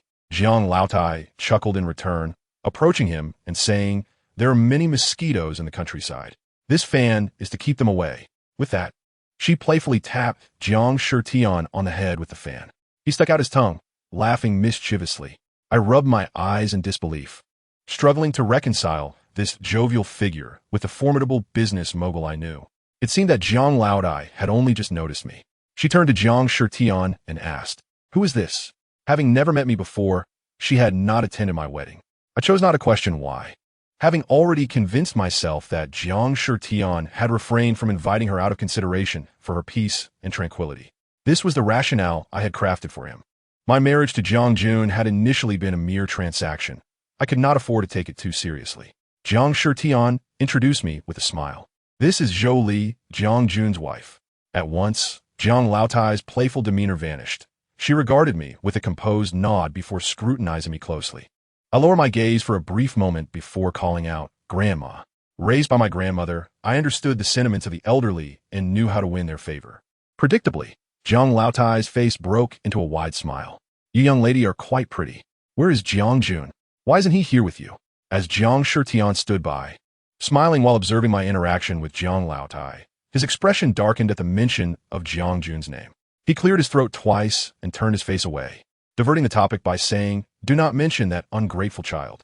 He has no ambition whatsoever, unable to endure even the slightest criticism, fleeing at the slightest provocation." "Oh, are you speaking of my dear grandson in such a manner?" "You certainly have the audacity to provoke my grandson," replied the elderly lady, her expression darkening. She furrowed her brow and began to express her dissatisfaction with Jiang Shitian. "Look at you, a grown man, divorced and having driven away your son. Do you wish to become a lonely elder like me?" Jiang Shitian, with a playful grin, embraced his mother, saying, "What do you mean, lonely elder?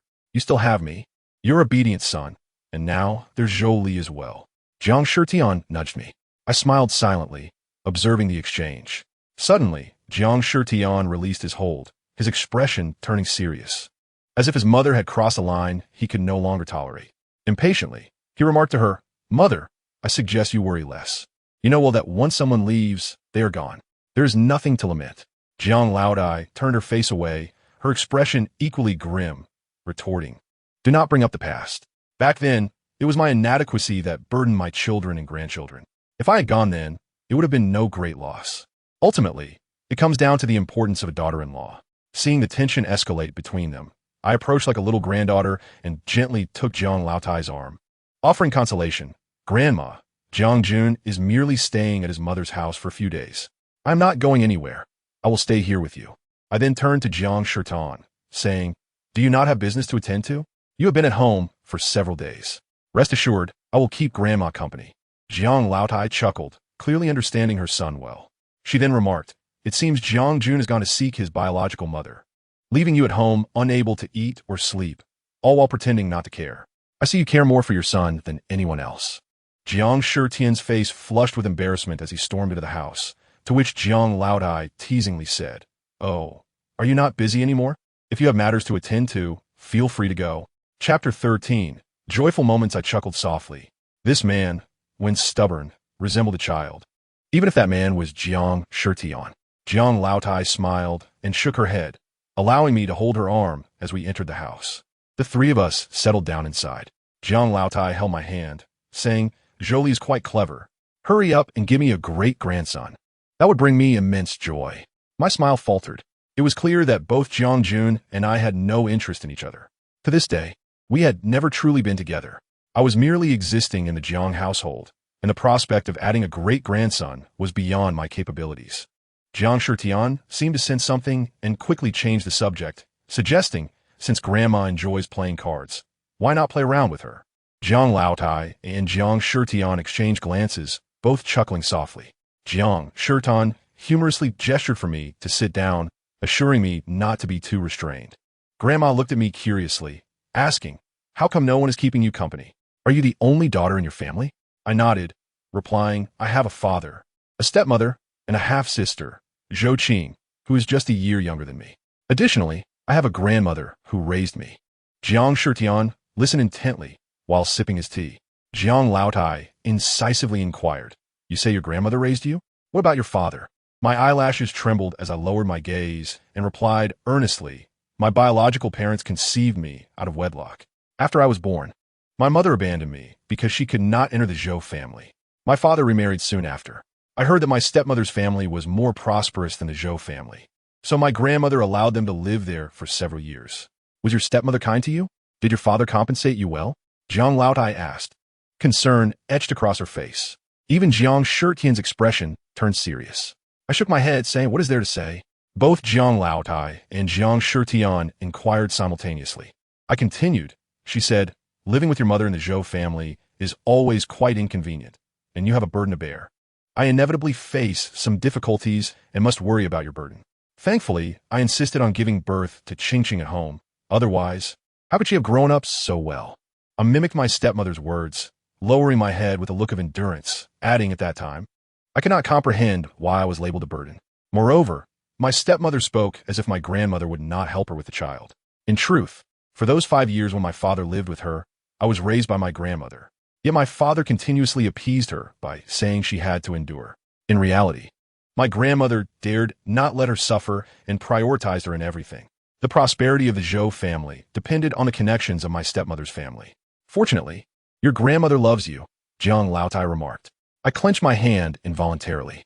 They did not know that, in my grandmother's eyes, Zhou Qing was her true granddaughter, while I was merely an orphan, unloved by either parent. They always expected me to take a back seat while reserving the best for Zhou Qing. High-quality, elite items were meant for her, while I was relegated to consuming scraps. And Zhou Qing, with her delicate stomach, was destined for abalone and shark fin. I bitterly smiled, acknowledging my grandmother's favoritism towards Zhou Qing. Jiang Laotai sighed softly, saying, "Have you ever harbored hatred for your biological parents?" "Indeed," I replied resolutely. Jiang Shitian slightly trembled. I continued, "I believe that since my biological parents did not love each other, they should not have been together. They brought me into this world, yet neglected me. That is sheer irresponsibility. Since childhood, I have felt like a floating weed, which is why I have a solitary disposition. I lacked everything until I was 10 when I begged my father for a dog. Is it the old dog, Lily, that you brought? Jiang Shitian asked. My eyes lit up as I inquired. You know Lily's name? Jiang Shitian touched his cheek, saying, I remembered it after hearing you call it a few times. My heart soared with joy. To my surprise, someone besides myself remembered Lily. I must admit, Jiang Shitian was quite composed. Despite sharing similar experiences of divorce, I knew he would inevitably think of Jiang Jun, yet he always made me feel valued. Jiang Laotai shook her head, looking at me with compassion, saying, Poor child. Let the past remain in the past. Do not dwell on it. Now that you have come to the Jiang family, you're no longer alone. Embrace this new beginning. My nose tinged with emotion as her words struck a chord within me. From now on, would I truly not be alone? However, my marriage was merely a transaction. My stepmother orchestrated my marriage to the Jiang family, claiming it would benefit our family's development, and I was merely a sacrificial pawn for family interests. I parted my lips, yet ultimately refrained from revealing the truth. I did not want to go against Jiang Laotai's wishes, fearing it would sadden her. Thus, I remained silent about the marriage arrangement, responding instead with a heavy and vague When the topic of playing card arose, Jiang Laotai was successfully diverted by Jiang Shitian. She eagerly brought out the cards and placed them on the table, exclaiming, Come, let us begin. After a round of her instruction, I learned to play the card game. In just a few rounds, I managed to outplay Jiang Laotai. I discovered that among the three of us, Jiang Laotai was the least skilled, I being a novice in the middle, while Jiang Shitian proved to be the strongest. Later, both Jiang Shitian and I allowed Jiang Laotai to win a few rounds, and the card game concluded amid laughter and joy. Afterwards, Jiang Shitian remarked to me that the essence of playing games lies in the joy it brings, rendering victories and defeats inconsequential. I nodded in agreement, expressing that I had gleaned profound insights from his words. As I departed from the Jiang family ancestral home, the evening was drawing near. Jiang Shitian drove me swiftly along the tree-lined country road. Suddenly, he veered the steering wheel, altering our course. Come with me to a special place, he declared. Chapter 14. The vehicle continued its forward journey until we reached the foot of a mountain. I anticipated that we had arrived at our destination and that the car would come to a halt. To my surprise, he pressed the accelerator, propelling us up the rugged mountain path. Each time we encountered narrow roads that seemed impassable, Jiang Shitian navigated them with ease. Those paths bordered sheer cliffs, and I dared not turn my head, for a mere glance would incite trepidation. Hold on tight. Jiang Shitian seemed to glance at me from the corner of his eye. I sat rigidly, not daring to breathe too deeply. Truth be told, driving along such treacherous routes instilled a profound fear in me, yet I refrained from uttering a sound. A subtle smile played at the corners of Jiang Shitian's mouth. Ultimately, he guided the car to a small creek nestled in the mountains. Upon exiting the vehicle, I marveled at the picturesque landscape of verdant mountains and clear waters, exclaiming, I never expected such beauty to exist here. This journey was indeed worthwhile. Jiang Shitian smiled silently. He picked up a small stone from the creek's edge and hurled it into the water. With a splash, a fish flipped over in response. You've killed the fish, I exclaimed, rushing to the creek's edge to investigate. Perhaps due to my childhood solitude, I held a particular fondness for small creatures. It's not dead, merely stunned. In ancient times, people used stones to catch fish. Would you like a try? Jiang Shitian inquired, holding up a small pebble. I observed him. You seem quite familiar with this place, even engaging in stone fishing. Jiang Shitian crouched down, doodling with the pebble on the ground. Hearing this, I decided to remove my shoes, roll up my pant legs, and wade into the creek. I was prepared to catch fish by hand. Wait, Jiang Shitian called after me. My childhood was confined to a lonely chamber. Do not dwell on it. Zhou Li, he gently counseled as he carefully rolled up my sleeves. Be cautious not to wet your clothes. The stones in the creek are particularly slippery. Do not fall. Throughout my life, very few had shown concern for me. I silently regarded Jiang Shitian, recognizing that he was performing the nurturing acts of a young father for a child. As a child, I often longed for my father's care. Yet he had never extended such kindness to me. In my father's and stepmother's eyes, only Zhou Qing existed as their daughter. Yet now, as I had matured, Jiang Shitian treated me with the tenderness of a guardian. A warmth enveloped my heart, stirring a multitude of emotions within me. I lowered my head, avoiding eye contact to conceal my unusual feelings. Eventually, unable to suppress my emotions any longer, I swiftly withdrew my arm and hurried towards the creek, ignoring Jiang Shitian's calls. I splashed in the water, claiming I was attempting to catch fish, but in truth, I was merely playing. To disguise my unusual feelings from Jiang Shitian, I intentionally splashed the cool creek water onto him. Jiang Shitian, while playfully shielding himself in the water, chuckled, "Be careful." Then, with a mock scold, he added, "Who catches fish like you? You've turned into a little water monkey." I laughed, my joy radiating brightly. Jiang Shitian joined in the merriment, our laughter echoing over the creek, flowing with the joyous moments we shared. Under the setting sun, the shimmering waters reflected the beauty of the moment. He wrung out the water from his sleeves and retrieved his jacket from the car, draping it over my shoulders. "Don't catch a cold," Jiang Shitian advised. I was drenched and could not withstand the coolness of the spring night. My lips trembled slightly from the chill, and water droplets cascaded from my hair onto my face. Jiang Shitian shook his head, sighed, yet wore a smile, perhaps amused by my playful antics. He no longer looked at me, driving swiftly back to the Jiang estate. The speed of the car surpassed our earlier trip. The warmth of the heater and Jiang Shitian's jacket made me feel less cold. Conversely, Jiang Shitian, having given me his coat, wore only a thin shirt, leaving him drenched. His attire clung to him, accentuating his well-defined physique. A man in his 40s, Jiang Shitian maintained a figure that seemed far superior to Jiang Jun's. Though Jiang Shitian drove steadily, he occasionally reminded me to be cautious. I felt a profound warmth from his concern. Unable to contain my smile, I laughed aloud, leaving Jiang Shitian looking bemused. He joined in the laughter, and the car was imbued with an inexplicable warmth. I asked Jiang Shitian, "I had a wonderful time today. Has Jiang Jun ever visited your secret hideaway?" My curiosity about Jiang Jun was merely an attempt to find common ground. However, upon mentioning Jiang Jun, Jiang Shitian's demeanor changed, his expression growing stern. He pursed his lips and finally remarked, "He has been there, but he thinks little of it. He insists on frequenting the most upscale malls, playing video games." I fell silent, recalling Zhou Qing. In the past, I envied her for being cherished by the Zhou family like a princess, possessing things I had never known. Now, I felt a sense of superiority, if only slightly. At the very least, the joy I experienced today was something she had never encountered. "What are you thinking?" The car fell silent, and Jiang Shitian seemed to sense the shift in my mood. "Nothing in particular. I just feel that today was delightful. I will no longer envy others," I said with a smile. Suddenly, Jiang Shitian turned the steering wheel sharply, and the car veered around a corner, speeding towards the commercial center of Dongchen. "There are plenty of clothes here. Feel free to choose, Princess," he said as he exited the vehicle, graciously inviting me out. It turned out he intended to take me shopping for clothes. I was amused by Jiang Shitian's theatrical gestures and stepped out of the car, accompanying him into the commercial center. In the past, I rarely ventured out shopping due to my financial constraints, often only gazing longingly from outside the stores. I never dared to enter, fearing the prices would be beyond my means. Now, I found myself in a similar situation, as my funds had been entirely devoted to my birth mother, Li Ping's medical expenses. Thus, I lowered my head, growing increasingly apprehensive as we walked. "Why not go in and take a look? Don't you like anything?" Jiang Shitian asked, observing me. I crossed my arms, still shivering slightly from the dampness of my clothes. Even if I don't like anything, picking something at random would be better than staying cold, wouldn't it? But I have no money. Chapter 15. The tycoon choose what you like. "You're soaked. Hurry and change into something dry to avoid catching a cold," I replied to Jiang Shitian.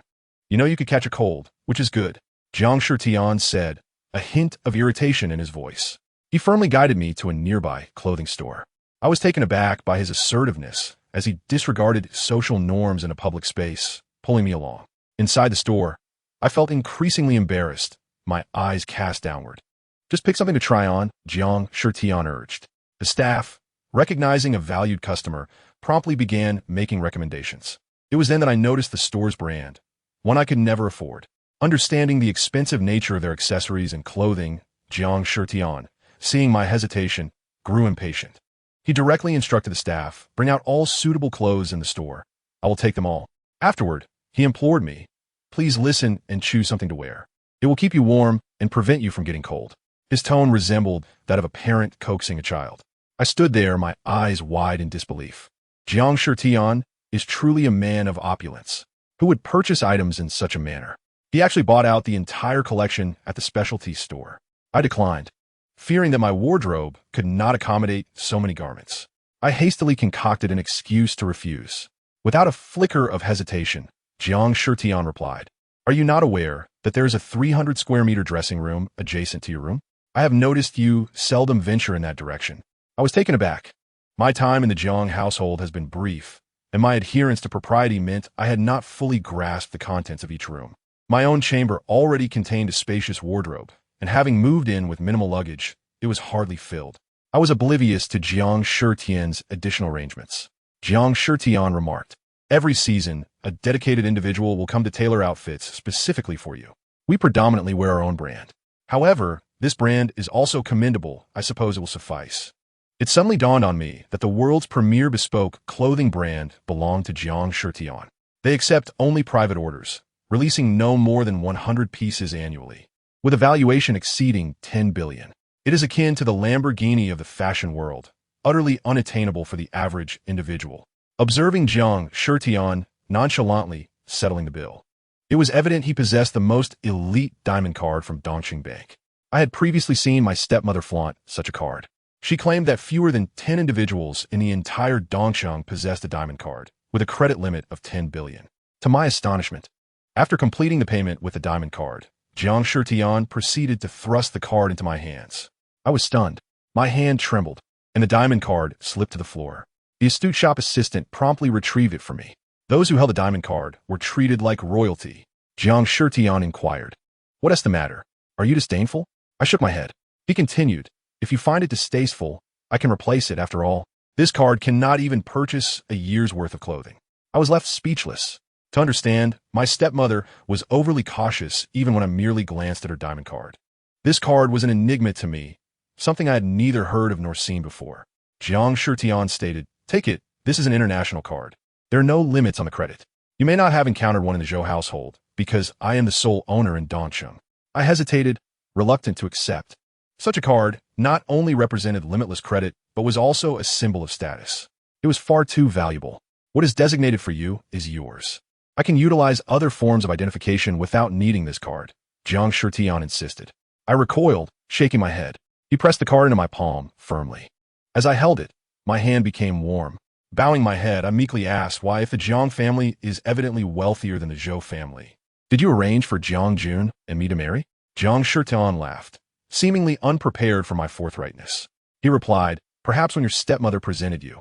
Her calculating demeanor resembled that of my ex-wife. "Hence, I wish to distance you from her as swiftly as possible." "Is that why you would sacrifice your own son's affection?" I questioned in panic. Jiang Shitian's expression grew somber as he replied, "I do not believe in love. That young man, enamored, will inevitably be led astray by a woman. This way, it serves to awaken him. And what of me? What motivates your kindness towards me now? Are you not concerned that I might bring about your downfall?" I probed. Jiang Shitian smiled enigmatically, his gaze laden with intrigue. A chill ran down my spine, prompting me to avert my eyes as I felt apprehensive towards Jiang Shitian. The fondness I had accumulated for him throughout the day dissipated like mist. I became entirely lucid. I dared not approach him. During our return to the Jiang estate, Jiang Shitian drove in silence, a stark contrast to the jovial atmosphere we shared at the commercial center. I anticipated an outburst from him. Mian immediately nestled closer to Jiang Jun in search of comfort. I expected Jiang Jun to react fiercely, perhaps leaving in a huff as he had done previously. However, he merely clenched his fists and, with unwavering composure, addressed Jiang Shitian. "Once you and grandmother have passed, everything here will belong to me, as I am your sole heir." Mian immediately adopted a haughty demeanor, exuding an air of superiority as she cast a challenging glance in my direction. In truth, Jiang Jun was nothing but a coward. Even in this situation, he could still rationally contemplate issues of inheritance. I surmised that Yao Yi must have instilled this in him. With Yao Yi's analysis, Jiang Jun felt emboldened to confront Jiang Shitian. He was oblivious to the fact that what he presumed to possess could easily slip away, particularly since those possessions had yet to be secured. Indeed, Jiang Shitian smiled rather than seethed with anger. His gaze towards Jiang Jun mirrored the intriguing look he had directed at me moments earlier. Jiang Shitian taunted, "Then you may wait and see if everything here will indeed belong to you." Furthermore, inform your mother that I shall ensure she is unable to cope with that. Even Jiang Jun's thick skin could not withstand the tension, and he promptly exited, grasping Mian Mian's hand. Reluctantly, Mian Mian trailed behind him, casting longing glances back at the grand Jiang estate. She even nervously attempted to console Jiang Jun. Jungu, what shall we do? That old wretch. She glanced towards Jiang Shitian, then quickly amended. Jiang Zong stated that these possessions will not be yours. Perhaps you should appeal to him? You are, after all, his son. If you plead with him. Enough, Mian Mian. Jiang Jun interjected impatiently. Mian Mian continued her incessant chatter.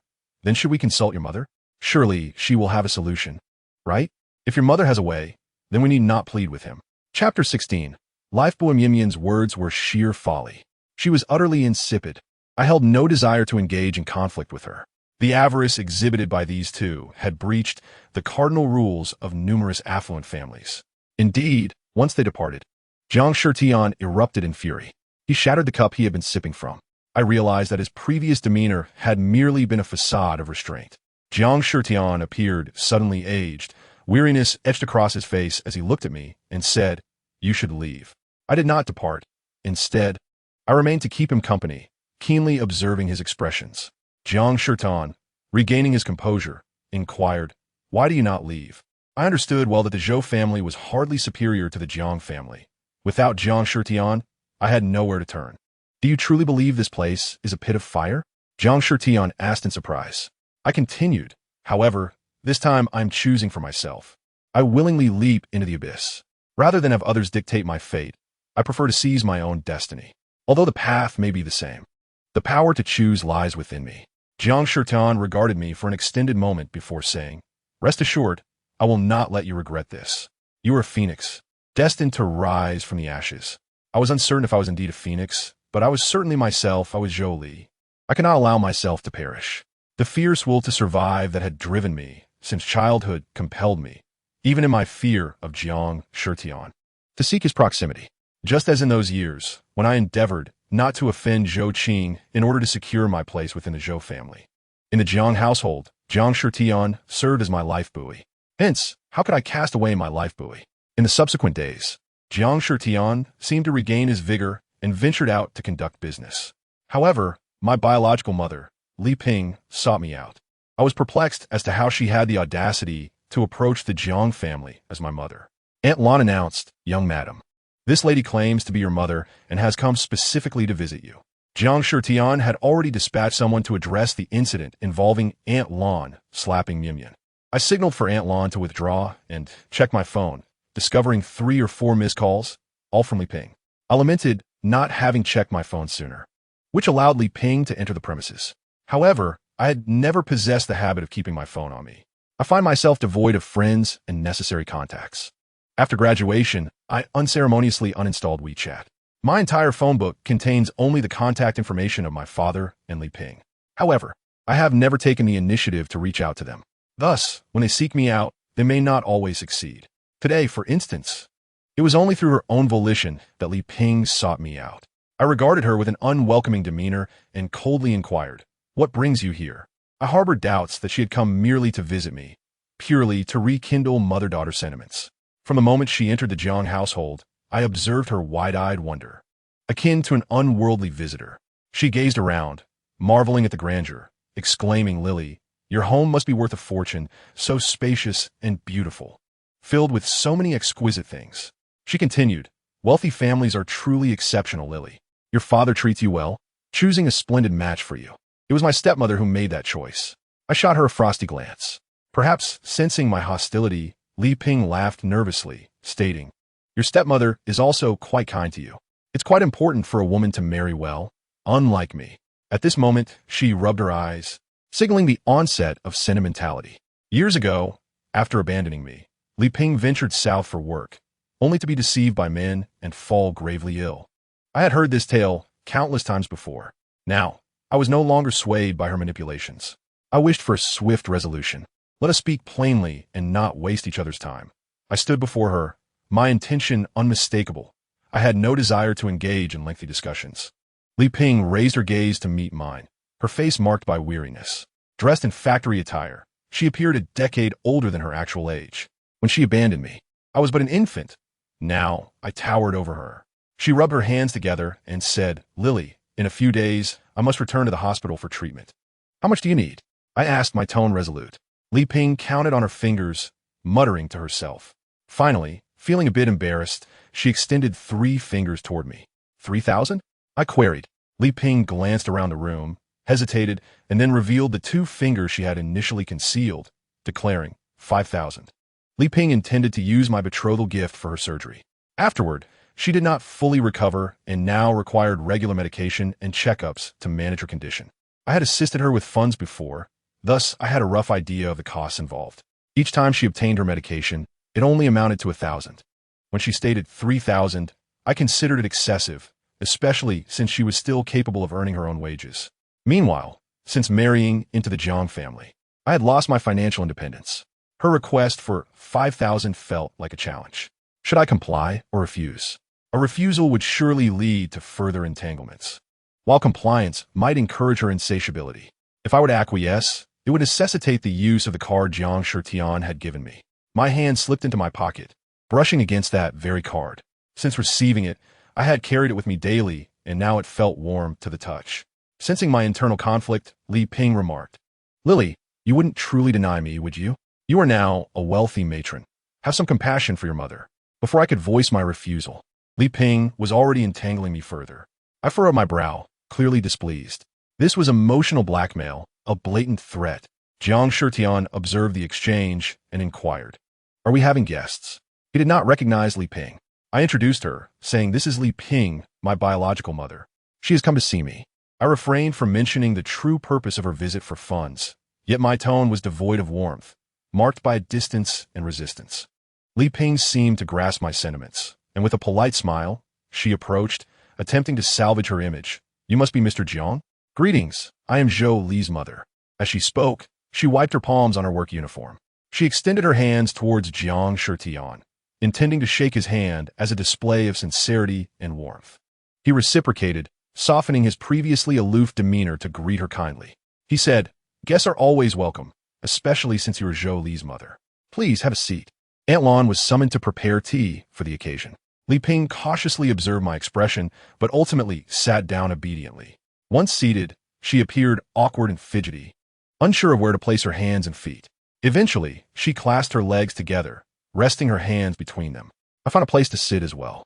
Jiang Shitian, Li Ping, and I occupied 3 separate Wangwali wood chairs, maintaining a respectful distance. Aunt Lan served tea to Li Ping, who eagerly took a sip, attempting to mask her anxiety. "Be careful, the tea is quite hot," Aunt Lan advised kindly. Li Ping, having burned her tongue, fanned her mouth and exclaimed, "What delightful tea!" I lowered my gaze, acutely aware of the embarrassment my mother caused me, though my own dignity was not particularly grand.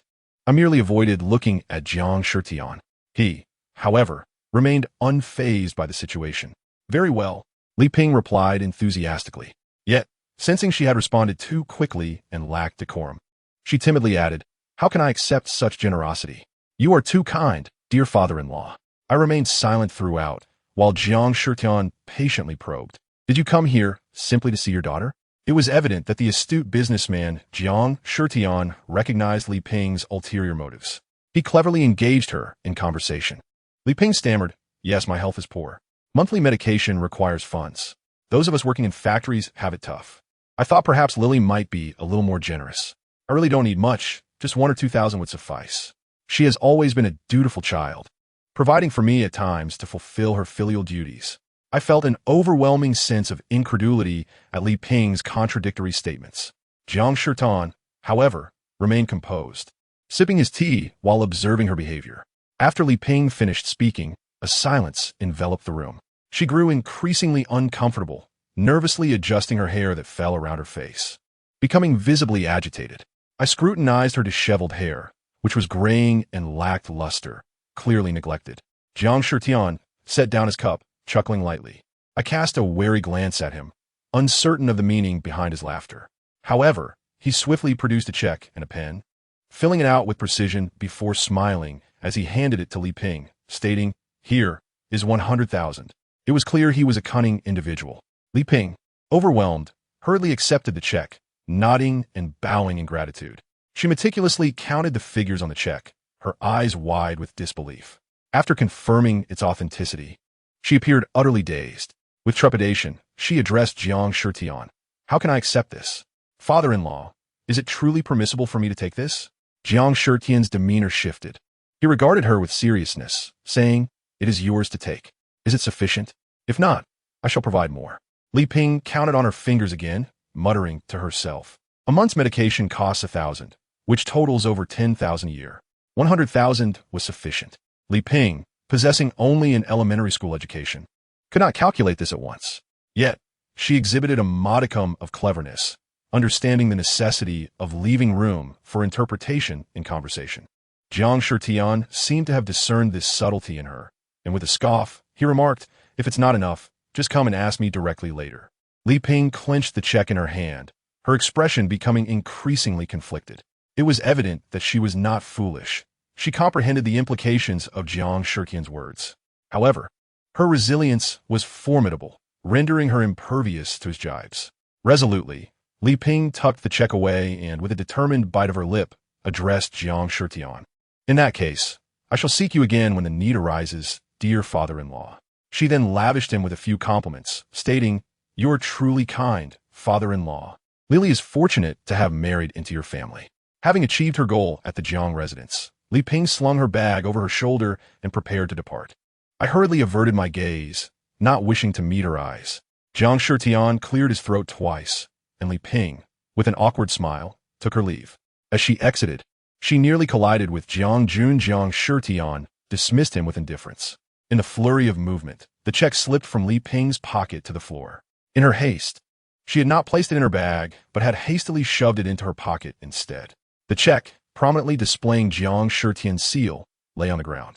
Jiang Jun quickly seized the check, his eyes narrowing at the amount, and he cast a suspicious glance at Jiang Shitian, exuding an unmistakable sense of urgency. I knew that Jiang Jun's allowance was merely 100,000 a month, thus he gripped the check tightly, seemingly unwilling to return it to Li Ping. In a fit of anger, Jiang Jun lashed out at Jiang Shitian, exclaiming, You would rather give money to these outsiders than to your own son. Do you even consider me your son? Li Ping hurriedly interjected, I am not an outsider, dear son-in-law. You have seen me before. Last time at the factory, I introduced myself to Boss Yao, did I not? I am Li Li's biological mother, hence your mother-in-law. As she spoke, she attempted to reclaim the check. However, Jiang Jun forcefully pushed her away, causing her to stumble and strike her forehead against the doorframe. Chapter 18, Abandonment. The impact left a large red mark on Li Ping's forehead, rapidly swelling into a sizable bump. She cradled her head, her expression reflecting significant pain. Jiang Jun, clearly taken aback by his own actions, hurried to assist her, inquiring if she was all right. Simultaneously, I rushed over to her side, fiercely admonishing Jiang Jun to let go. A mother, regardless of her shortcomings, is one who will not permit her child to be harmed by others. In that moment, the delicate bond of blood relation came into play. Seeing my urgent defense of her, Li Ping felt deeply moved. In her gaze, beyond the monetary aspect, there seemed to be something more. Jiang Jun, feeling aggrieved, was at a loss for words, struggling to defend himself. Yet, he still sought to explain. I didn't mean to hurt her. It was she who insisted on snatching the check from me, and in pushing her away, I accidentally caused her injury. Jiang Shitian, filled with disappointment, looked at Jiang Jun with disdain, retorting, Is this all you amount to? Competing with Zhou Li's mother for money? That check was given to her by me. Do you dare seize it? If you possess the ability, earn your own. He continued, What kind of skill is it to quarrel over 100,000 and a woman? Jiang Jun, exasperated, replied, Father, you know I'm not cut out for business. The family business is vast. How am I supposed to take over? Moreover, isn't Uncle Zhou assisting you in managing it? What more do you require from me? You earn. I spend. You toil tirelessly, all for the sake of providing a better life for future generations, right? The previous generation plants the trees, and the following generation enjoys the shade. I am merely one of those descendants who can bask in the shade of the great tree. Jiang Shitian's face turned a shade of green with fury. I comforted Li Ping and escorted her away, unwilling to witness their quarrel any longer. In my eyes, Jiang Jun had become nothing more than refuse. Previously, when we lacked emotional ties, I could overlook his indiscretions, provided he did not utterly dismantle my remaining dignity. Now, however, he had disregarded my feelings, striking my face and injuring my mother over a mere 100,000. My disdain for him had reached its peak. At that moment, I yearned for nothing more than to sever ties with him. I quickened my pace, leading Li Ping out of the Jiang household. I inquired if she was hurt and whether she required a trip to the hospital. I noticed her grimace as she spoke, clearly in pain. Hesitating, Li Ping ultimately resolved to produce the check. I gazed at her in astonishment, taken aback that she was willing to forfeit the money she had just obtained. Sensing my reluctance, Li Ping grasped my hand tightly, preventing any refusal. This marked the first time she openly assumed the role of a mother in my presence. Surprisingly, I felt no aversion as I had anticipated. Instead, a bittersweet sensation welled within me. Struggling to contain my emotions, I softly queried, "What about you? How will you manage?" Her lack of funds raised my concern. How could she afford her medication? Li Ping feigned indifference, smiling as she rummaged through her empty pockets, awkwardly asserting, "I still have several thousand in the bank. That is my retirement fund. Worst case, I can dip into that for now. But if you spend that money, what will you do when you grow old?" I probed. Li Ping offered a wry smile, saying, "I will deal with that when the time comes. I can still earn money. Boss Yao is kind. She has not dismissed me, so I can continue to earn my wages. As long as I am able-bodied, not bedridden, I can still earn a living." With a sigh, Li Ping continued to hold my hand, looking up at me with earnestness, urging, "Live your life well. Do not worry about me. It is my fault. I owe you from years ago. I have no right to ask you for money, nor do you have any obligation to support me." My heart ached, and I hesitantly uttered the question that had lingered in my mind for 2 decades. "Why did you abandon me?" Li Ping parted her lips, several times attempting to speak, but the words eluded her. It seemed the truth from that time was indeed difficult to voice.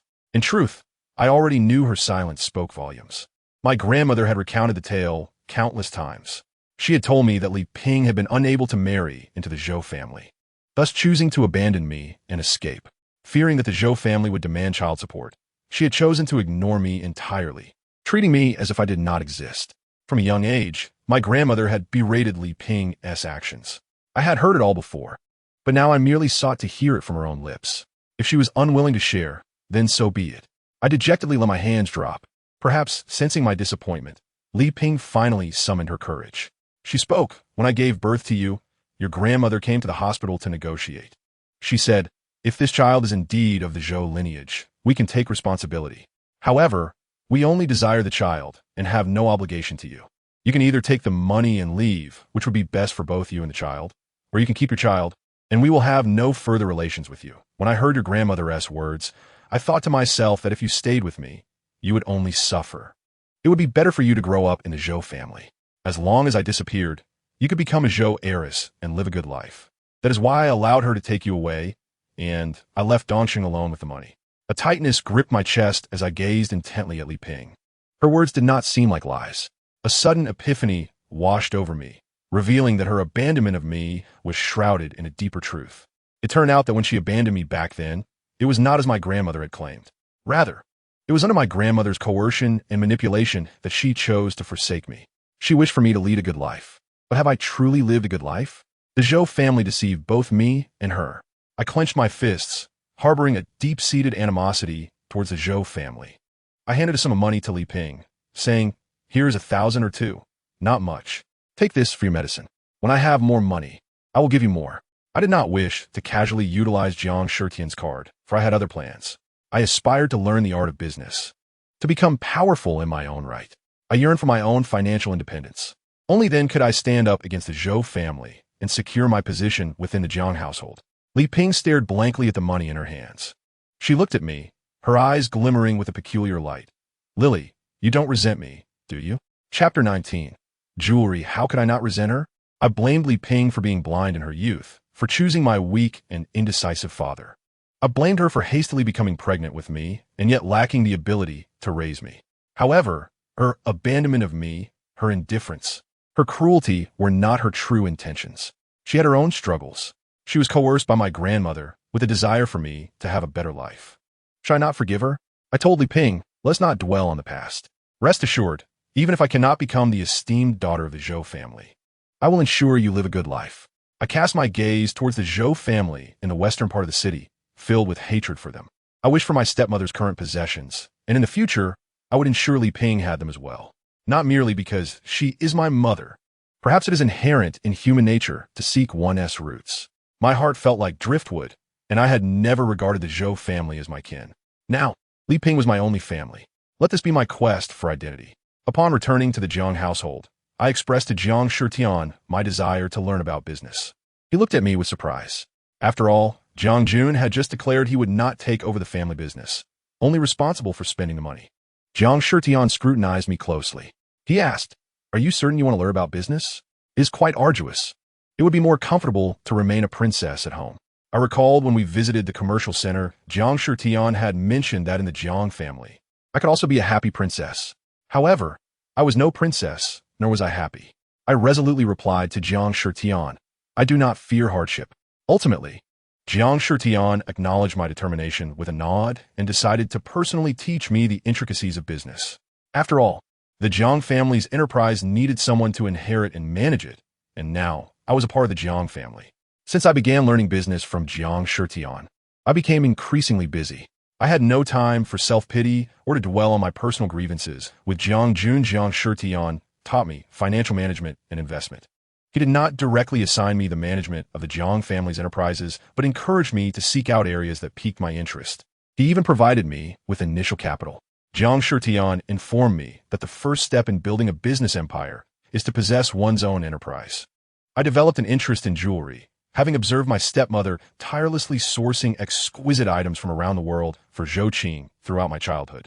The abundance of jewelry she adorned herself with always dazzled me.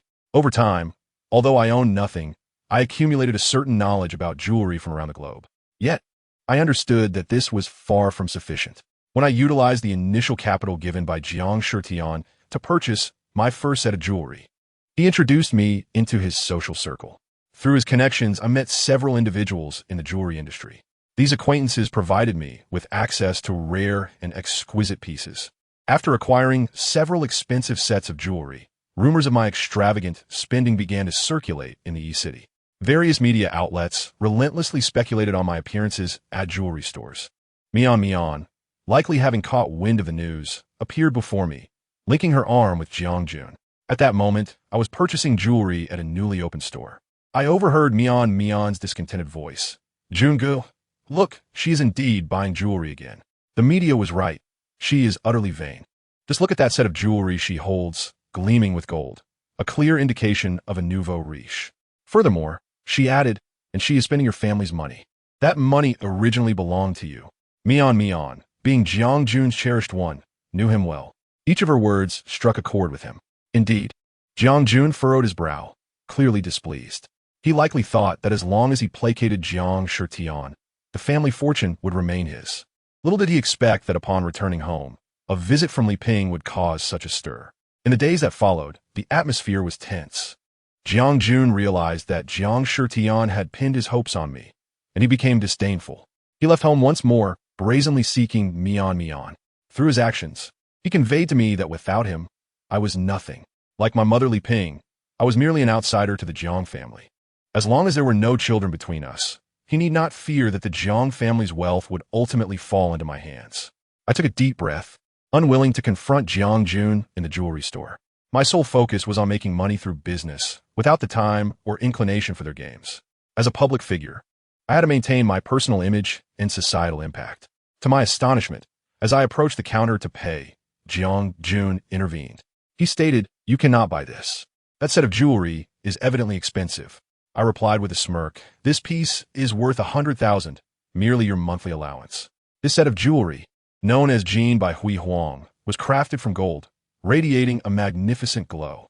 The grandiosity of it was not something an ordinary person could appreciate. My selection of this piece was not due to it being the most expensive in the store.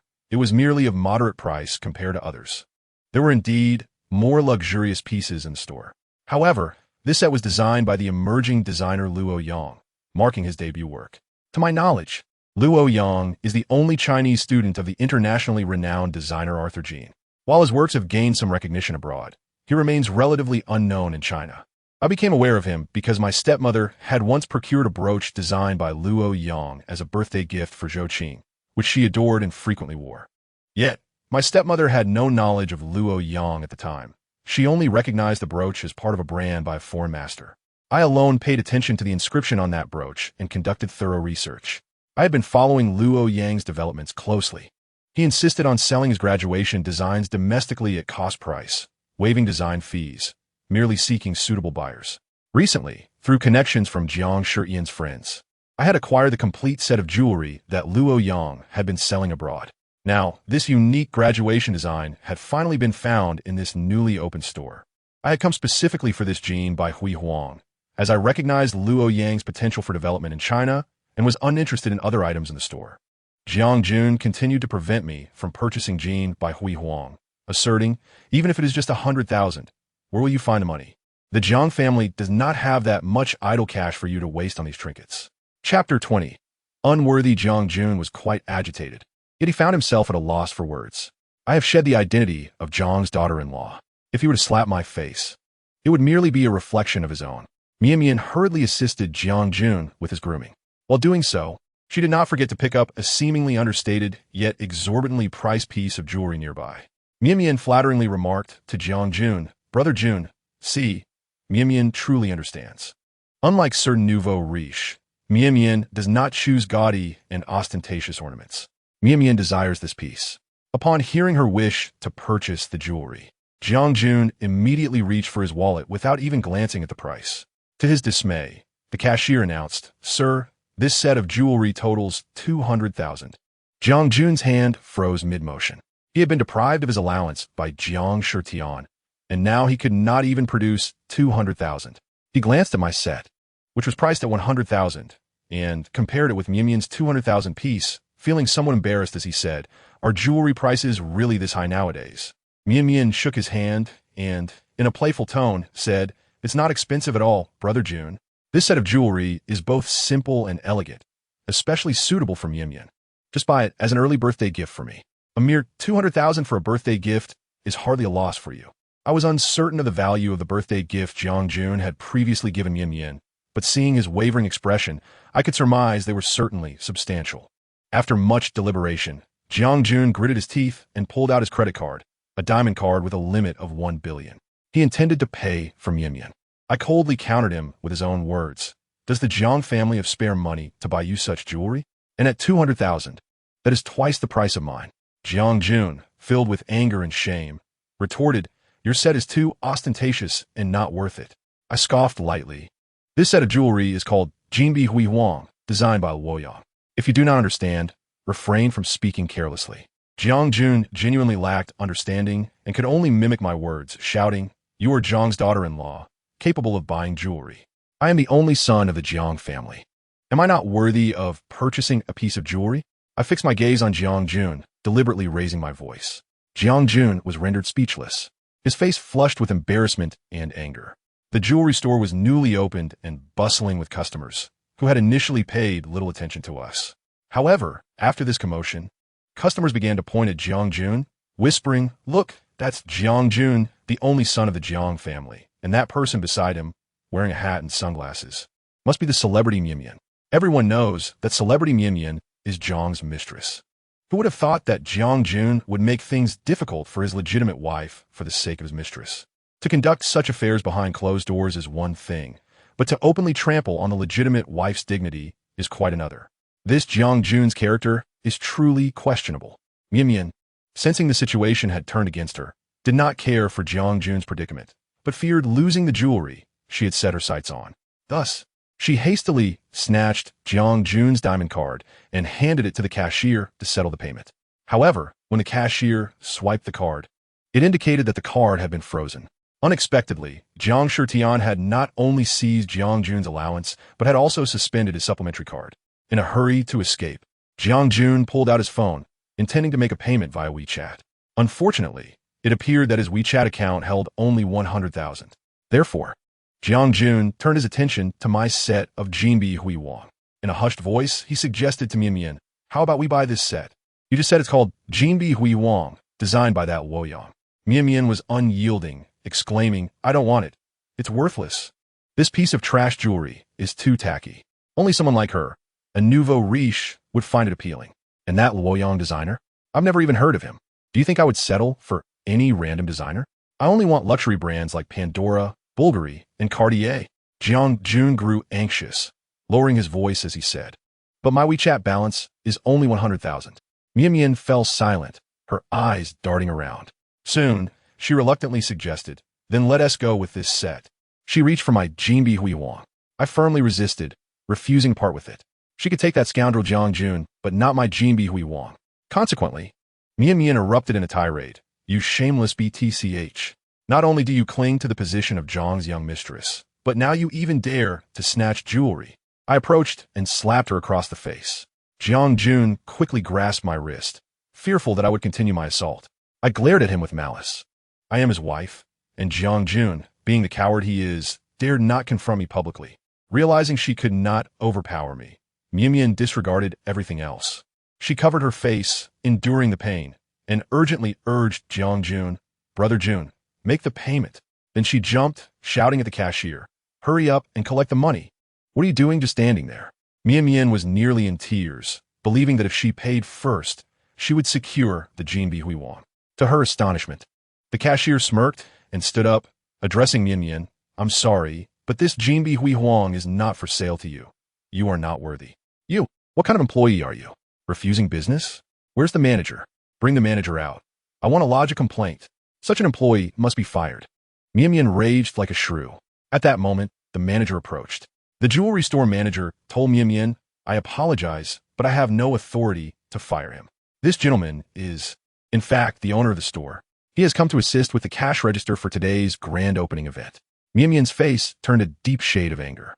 Trembling, she pointed at the cashier, who was also the owner of the jewelry store, exclaiming, "You take her money. If you have the capability, take her money. Her money belongs to the Jiang family. Brother Jun is the only son of the Jiang family. If she pays, the jewelry belongs to Brother Jun. He can give it to whomever he pleases. Even if I toss this jewelry into the trash, I won't give it to her." Unexpectedly, the young jewelry store owner, undeterred, replied, "Then I will not sell this jewelry. I will simply gift it to Jiang Shitian." He stated that what he gives her is solely hers, and no one can take it away. You would give it to her without considering the cost. This is jewelry worth 100,000. Running a store like this will surely lead to losses." Mian shrieked. The jewelry store owner raised an eyebrow and looked at the raging Mian, clearly stating, "I am willing." Chapter 21. Hitting the dog, Mian was infuriated and left with no choice but to grasp Jiang Jun's hand and flee the jewelry store. The jewelry store owner, however, remained confident, declaring, "Rest assured, I will make this store grow larger." Watching Jiang Jun and Mian's retreating figures, I sincerely apologized to the jewelry store owner, saying, "I am sorry for causing a disturbance in your store. Please wrap up the Jinbi Huihuang. I will pay for it." The jewelry store owner responded, "Did I not say that this Jinbi Huihuang is a gift for you?" I looked at the jewelry store owner in astonishment. He extended his hand, introducing himself. "I'm the designer of this Jinbi Huihuang, Luoyang. This is a token of our meeting. Let us become friends, Jiang Shitian." I did not expect that the jewelry store owner before me was, in fact, Luoyang. However, this gift was far too extravagant for me to accept. Moreover, I have never liked being indebted to others or accepting favors throughout my life. Nevertheless, I needed to swipe my card for payment. Since Luoyang would not accept any money, I had no way to pay. Thus, I reluctantly took the Jinbi Huihuang and temporarily left with it. I went to a nearby bank and withdrew 100,000 in cash. I then placed the cash on Luoyang's counter. Luoyang burst into laughter, standing up but unable to contain his amusement. He teasingly remarked, "Jiang Shitian, are you such a tycoon? You said it was a gift, yet you give me cash. It seems Jiang Shitian does not value this friendship with Lu." I raised my eyes to meet Luoyang's gaze. He is a man of cultured demeanor, possessing an ethereal charm. I earnestly introduced myself to Luoyang, saying, "I am Zhou Li. I admire your work. I am not affluent. In fact, my financial resources are quite limited. Currently, all my funds are invested in purchasing these exquisite pieces of jewelry. I have collected a complete set of the accessories you showcased abroad. This time, I specifically acquired this set of resplendent gold and jade. I understand this is your graduation piece, of which there is but one." Luoyang appeared quite astonished as he scrutinized me from head to toe. When the conversation shifted to his creations, he transformed into a professional, his eyes radiating brilliance. "Miss Zhou, may I address you as Zhou Li?" I had not anticipated your keen interest in my works. I am profoundly honored by your appreciation, he remarked. I nodded, acknowledging both him and his artistry. I expressed, I recognize the potential for your growth as a burgeoning designer and the inherent value of your creations. I firmly believe that one day, you shall surpass your mentor, Jin, and become a master in the realm of jewelry design. As the saying goes, high mountains and flowing water encounter kindred spirits. Luoyang was visibly moved, exclaiming, I never expected to hear such words domestically so soon. Thank you, Zhou Li. You have solidified my resolve to develop my career here. Upon my insistence, Luoyang ultimately accepted the sum of 100,000. He then offered to design a piece of jewelry tailored specifically for me, promising to deliver it directly to my hands at no cost, as a gesture of goodwill. I found it difficult to refuse and tentatively agreed, genuinely intrigued by the prospect of a piece custom designed for me, as such opportunities are rare. Upon leaving the jewelry store, Luoyang and I exchanged contact information, making him the third entry in my phone book, following my father and Li Ping. Luoyang inquired, May I add you on WeChat? I hesitated, glancing at my phone, and replied, I do not have WeChat. I uninstalled it. I made a rare attempt at humor, causing Luoyang to laugh heartily. He responded, Very well. In light of your sincerity, my door is always open to you without the need for knocking. I realized that I truly connected with Luoyang. No one had ever made me feel so at ease. He was indeed a fitting friend for me, and I was willing to open my heart to him. After chatting a bit more, I excused myself, citing the need not to disrupt his business. Upon returning to the Jiang residence, I encountered Jiang Jun and Mian. To my dismay, Mian was tormenting my dog, Lily, while Jiang Jun stood idly by watching. Anger surged within me, and I rushed to protect Lily. Mian was clearly taking out her frustrations on Lily, ignoring me as she attempted to continue her assault. She pointed at Lily and insulted her, claiming that she was merely a worthless old dog that dared to bark. Lily, a pet dog that had been my companion for over a decade, was indeed old and frail. At that moment, she was being bullied and whimpering in pain, yet she had no means to retaliate. My heart ached for Lily, and I regretted not having trained her to defend herself. In the past, I had to tread carefully around the Zhou family to ensure neither Lily nor I would be abandoned. However, now, as a victim of familial interests, no one could replace my position. Mian was merely a second-rate star. Blinded by fury, I seized a nearby stool and hurled it at Mian. When it came to fighting, I was relentless, unafraid of the consequences. Mian screamed as the stool struck her. Jiang Jun, alarmed by my actions, berated me as insane. With unwavering composure, I glared at the two of them, warning, to harm my dog is to harm me. Zhou Li, Jiang Jun, unable to bear the humiliation in public, refrained from confronting me outside, but was unrestrained in the Jiang residence. He picked up the stool and threatened to retaliate against Lily, viciously declaring, I will not allow you to harm Mian. If you hurt her, I will kill your dog, Lily. Let us see if your dog can remain safe within the Jiang family. I grasped Jiang Jun's arm, preventing him from harming Lily. At that moment, Lily struggled to stand, rushing toward Jiang Jun and biting his leg. In pain, Jiang Jun kicked Lily violently against the wall. Lily fell unconscious, gravely injured. Yet, Jiang Jun was relentless, approaching her with the stool and brutally striking her until blood splattered. I screamed before collapsing. The scoundrels would pay for their actions. I swore vengeance for Lily. Chapter 22.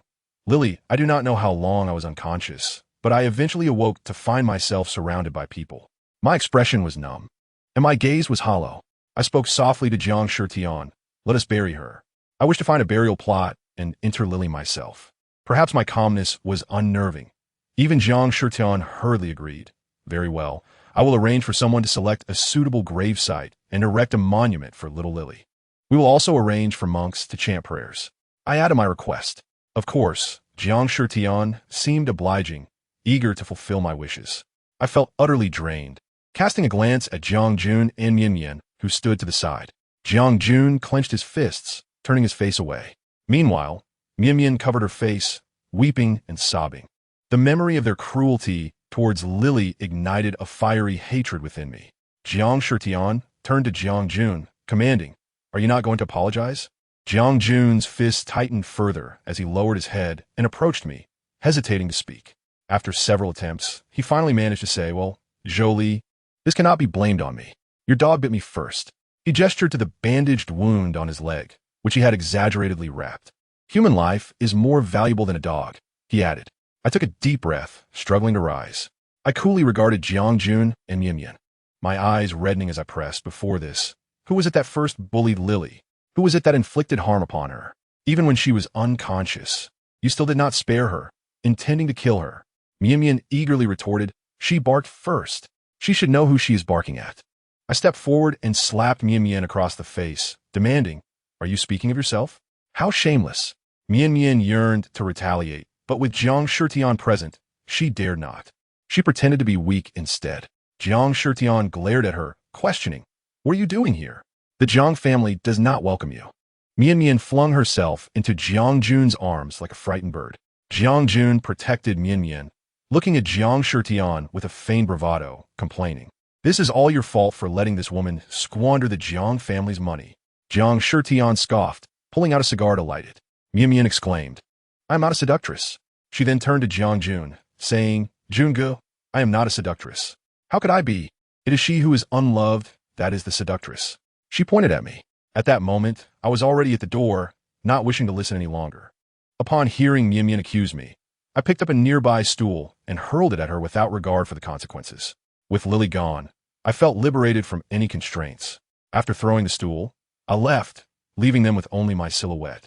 Outside, I remained by Lily's lifeless body, refusing to eat or drink for an entire day until Jiang Shitian sought me out.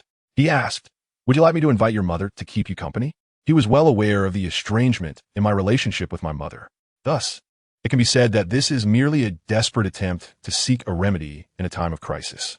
To be frank, I had no desire to meet Li Ping. With Lily gone, it seemed futile to have anyone accompany me at this moment.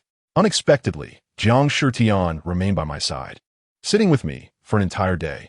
Similar to those days when I quietly sat with him, we exchanged no words, nor did we engage in conversation. Strangely enough, my heart gradually found peace, as if it had eased just a little. As evening approached, Uncle Zhong came to report to Jiang Shitian that a suitable burial site for Li had been located. It was then that I rose, cradling Li's remains, and personally laid her to rest in the cemetery. After burying Li, Jiang Shitian mentioned that he had matters to attend to and would take his leave. Uncle Zhong accompanied him as he departed. Jiang Shitian shook his head, sighed, and ultimately left. I scooped up a handful of yellow earth, gazing at Li's tombstone, and spoke to her, Li, may you rest in peace. I shall avenge you. In the next life, if fate allows, let me continue to love you. By then, I will be stronger, and no one will dare to bully you. After casting the handful of earth, I left in a daze, uncertain of my destination, wandering aimlessly. As night deepened, I found myself alone on the road, akin to a wandering spirit. Suddenly, I collided with someone. Looking up, I saw it was a man. Upon closer inspection, I recognized him as Luo Yang, who had just emerged from his jewelry store. I was bewildered as to how I had ended up here. Luo Yang appeared quite surprised and immediately exclaimed, the jewelry store is closed. Please come back tomorrow. Once he realized it was me, he scratched his head, slightly embarrassed, and said, oh, it's you, Zhou Li. What brings you here so late? My expression was already forlorn, and at his inquiry, my shoulders began to tremble as I fought back tears. Luo Yang seemed taken aback. He fumbled for money and then his phone, but after glancing at both, he seemed at a loss. I have no candy, he lamented. Then, with sudden clarity, he proposed, are you hungry? How about I treat you to some late-night snacks? I nodded in agreement, unexpectedly accepting his offer. Indeed, I had gone a whole day without food, Li. It was heartening to know that someone still cared about my hunger. I recalled the times at the Zhou household when my stepmother would punish me by forbidding me to eat. During those moments, it was Li who would stealthily bring me food. Consequently, Luo Yang patted his shoulder and said, if you don't mind, you can use my sleeve to wipe your tears. Please stop crying. I cannot bear it when women cry. When they do, I become utterly helpless. I did not hold back, using his shoulder to wipe my tears vigorously. For reasons unknown, this man, who was still somewhat unfamiliar to me, exuded warmth. Afterward, we shared a late-night meal together. I spoke intermittently about my background and Li as I ate, never having shared so much or consumed so heartily before. Meanwhile, Luo Yang merely sipped water, quietly listening. The meal concluded, yet it was I alone who had eaten. However, Luo Yang insisted on paying the bill and inquired where I wished to go next. I shook my head, uncertain myself. How about my studio? I had mentioned wanting to give you a gift, a piece of jewelry designed just for you. I suddenly have an inspiration. Shall we go there together? Chapter 23. Misty, I nodded and accompanied Luo Yang to his studio. Though not large, it was tastefully arranged. In addition to the work area, there was a simple kitchenette and a lounge. Luo Yang hurriedly entered first, tidying up a bit. I smiled and said, "How could I mind? It is I who have interrupted you." Luo Yang opened his small refrigerator and asked, "Would you prefer juice or coffee?" Upon checking the coffee machine beside the fridge and the nearly empty jar of coffee beans, he remarked, "There should be enough for 2 cups." I readily replied, "Then coffee, please. Double sugar and double cream?" Luo Yang inquired, holding up the sugar and cream. I nodded, responding, "How did you know I love it sweet?" After a moment of contemplation, Luo Yang answered, "I actually didn't know, but I could tell you've had a tough time. I just wanted to add a bit of sweetness to your life." The coffee was ready, 2 cups, with Luo Yang specially adding double sugar and cream for me. As I savored the coffee he had prepared, a warmth enveloped me. Luo Yang took a couple of sips and then began sketching designs. Curious, I leaned in to observe. As I watched, I found myself asking questions, and to my surprise, he patiently answered each one. As our conversation progressed, he earnestly began to teach me about his craft. "Zhou Li, I didn't realize you had such talent. If you weren't the young mistress of the Jiang family, I would consider having you as my assistant." Engrossed in our work, I felt invigorated. I laughed and said, "It's rare for a grand designer like Luo to recognize me. Once I'm no longer the young mistress of the Jiang family, I shall come to work for you." Luo Yang gazed at my smiling face, captivated, and a faint blush spread across his cheeks. He quickly diverted his gaze, focusing on the screen, and absent-mindedly remarked, "Zhou Li, you have a lovely smile. It reminds me of the lines from the Shijing. With a charming smile and beautiful eyes, tell me, do you really foresee a day when you are no longer the young mistress of the Jiang family?" The clicking of the mouse quickened as Luo Yang hastened his task. Before long, he announced that the sketch was complete. I turned to the screen and was taken aback. The design he had created for me resembled a pet dog. Instantly, I thought of Li. "Although Li is no longer with us, she can live forever in your heart," Luo Yang said. His words held a touch of sentimentality, and he appeared somewhat anxious, unable to meet my gaze. Luo Yang continued to maneuver the mouse, akin to a student awaiting feedback on an assignment. "Thank you. I truly adore it," I said cheerfully. In that moment, my heart felt as though it had been filled to the brim. Gazing at the image of Li, tears welled up in my eyes, yet I soon found myself smiling through them. I pointed out a few modifications based on my memories of Li and asked Luo Yang if he could make those changes. He readily agreed to each request, striving to fulfill them all. My excitement bubbled forth like a child, and I cheered and shouted in delight.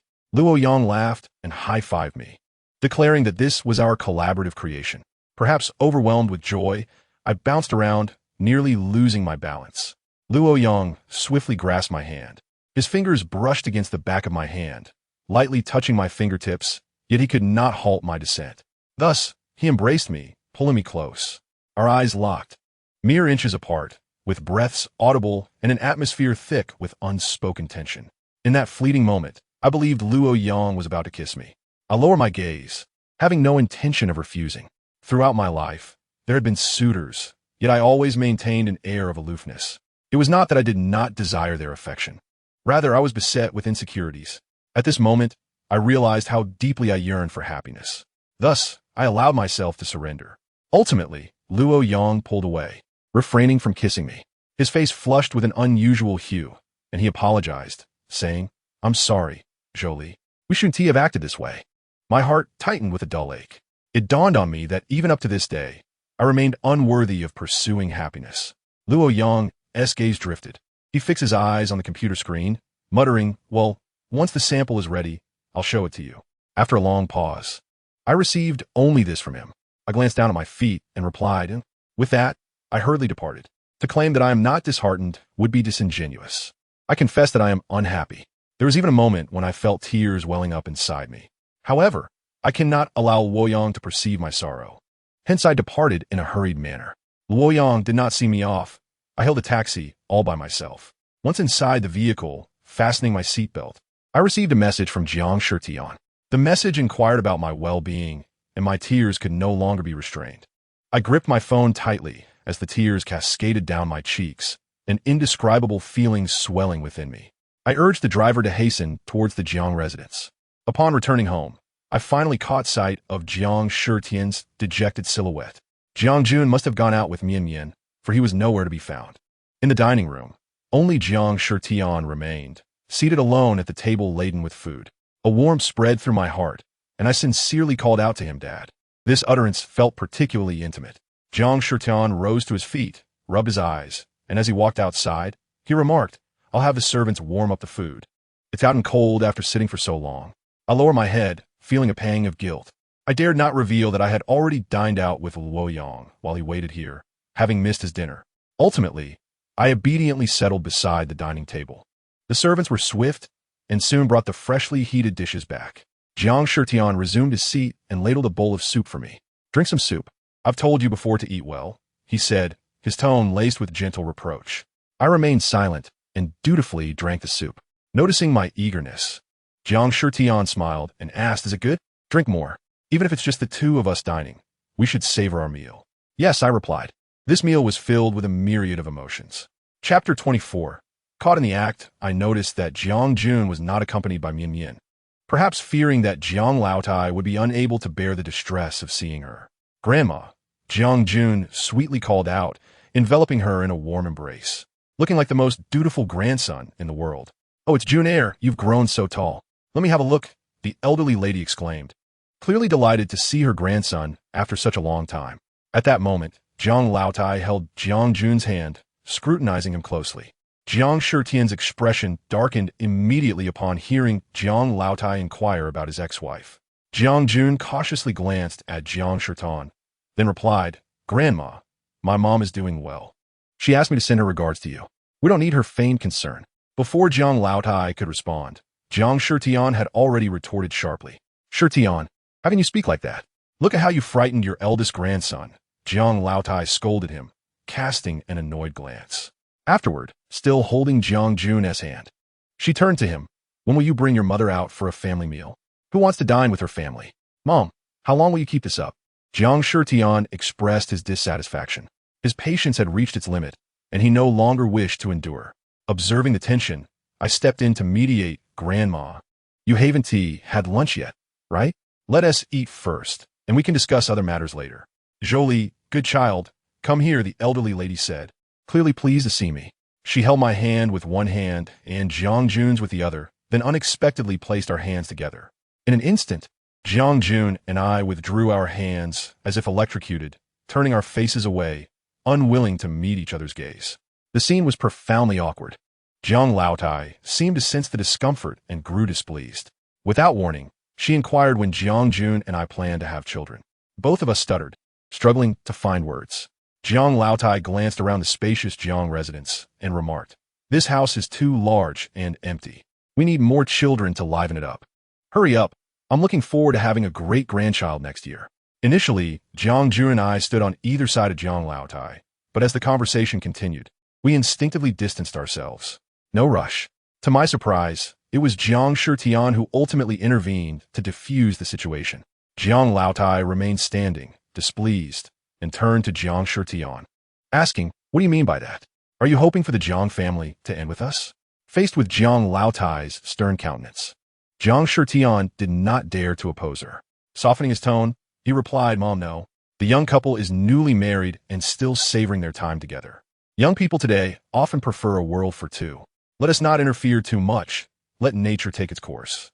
Though dissatisfied, Jiang Laotai relented, for she was more open-minded than most elderly women, having experienced life and death. She surprisingly accepted Jiang Shitian's flimsy explanation. Ultimately, what mattered was that the couple was happy. As Jiang Laotai concluded, the final meal was laden with unspoken thoughts, devoid of laughter or the anticipated warmth of family. Throughout the meal, Jiang Laotai remained silent, her expression stern. As we neared the end, she let out a cold snort, causing everyone to tense up. After bathing that evening, Jiang Shitian urged Jiang Laotai to retire early, but she refused, insisting on remaining seated. Jiang Jun attempted several times to slip away for a clandestine meeting with Mian, but upon seeing Jiang Laotai's vigilant gaze, he ultimately hesitated. We lingered until nearly midnight. I could no longer endure stifling yawns. Jiang Laotai instructed me to retire first, and I respectfully complied, no longer wishing to sit idly with her. Just as I was about to push open the bedroom door, I overheard Jiang Laotai telling Jiang Jun, "Jun heir, you should also go to sleep. Your wife has already turned in. Don't you think you should do the same? An old woman like me doesn't need your company." With those few words, she completely cut off Jiang Jun's escape route, leaving him no excuse to claim he needed to stay with his grandmother. Thus, I was once again faced with the predicament of sharing a room with Jiang Jun. I secretly hoped he would have the sense to stay out.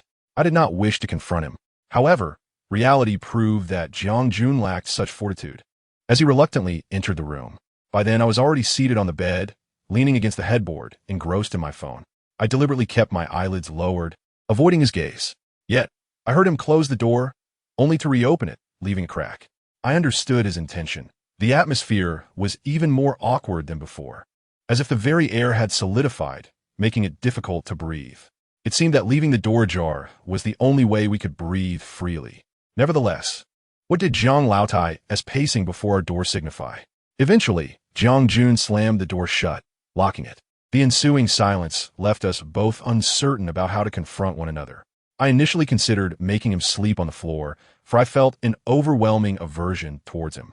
The thought of any physical contact was repugnant to me. However, I had no authority to dictate where he slept, and I was too weary to engage in a quarrel, knowing that Jiang Laotai would hear us. Our room was devoid of extra blankets, as the servants had stored them away. Even the pillows were of the elongated variety, not separate for each person. What a dreadful arrangement for newlyweds. Ultimately, Jiang Jun lay fully clothed on the cold floor, without even a mat beneath him. I felt no sympathy for him. Remembering the late Lily, I believe he deserved every bit of suffering he experienced. Just then, Mian decided to stir the pot again by wanting to video chat with Jiang Jun. Jiang Jun glanced at me hesitantly before turning his back and answering the video call. Unable to bear it any longer, I opened the door to the room, only to find Jiang Laotai standing right outside. Madame Jiang gazed at me in astonishment and said, "Zhou Li." At this moment, the sweet, flirtatious voice of Mian was emanating from Jiang Jun's video. Madame Jiang cautiously peered through the door, directing her attention towards Jiang Jun, who was seated on the floor. Upon hearing Madame Jiang's voice, Jiang Jun sprang up abruptly, caught off guard. His instinct was to conceal his phone behind his back, yet he neglected to silence it. The sultry voice of Mian continued to resonate with a remarkable clarity. On the other end of the line, Mian inquired, "Hello? Jungo, why can I see you? How you like this set of lingerie? Is it beautiful?" Chapter 25. Just in Jiang Jun's life. What does that sound? Madame Jiang asked. In a flurry, Jiang Jun hastily attempted to terminate the video, exclaiming, "It's nothing. Wrong number. Wrong number? I distinctly heard someone call you Jungo. It was not you?" Madame Jiang scrutinized Jiang Jun with suspicion. "It wasn't me, Grandma. You must be mistaken." Jiang Jun blinked innocently, weaving a web of lies. I scoffed disdainfully. As fate would have it, Mian, undeterred by the disconnection, called again. Truly, one cannot escape the consequences of their own actions. Mian's audacious maneuver was utterly remarkable. Jiang Jun, in a fluster, inadvertently accepted the call. "Jungo." Mian's exaggeratedly sweet tone was enough to send shivers down one's spine. With that call, the video conversation took on a distinctly intimate quality. Mian was flaunting her lingerie while Jiang Jun's grandmother witnessed the entire scene, her blood pressure surging. "Who is that?" Madame Jiang gasped. "It was a wrong number," Jiang Jun stammered, his face contorted with panic as he desperately sought to hang up. "Wait a moment," Madame Jiang interjected. Jiang Jun's finger hovered over the disconnect button, frozen in dread, perspiration trickling down his face as he awaited his doom. Mian continued, "Jungo, why do you say it was a wrong number? I didn't dial in correctly. Jungo, tell me, am I not 100 times more beautiful than that BTCH? Who is she?"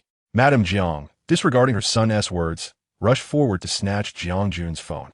This is a BTCH, Jiang Jun blurted out, echoing Mian's earlier words.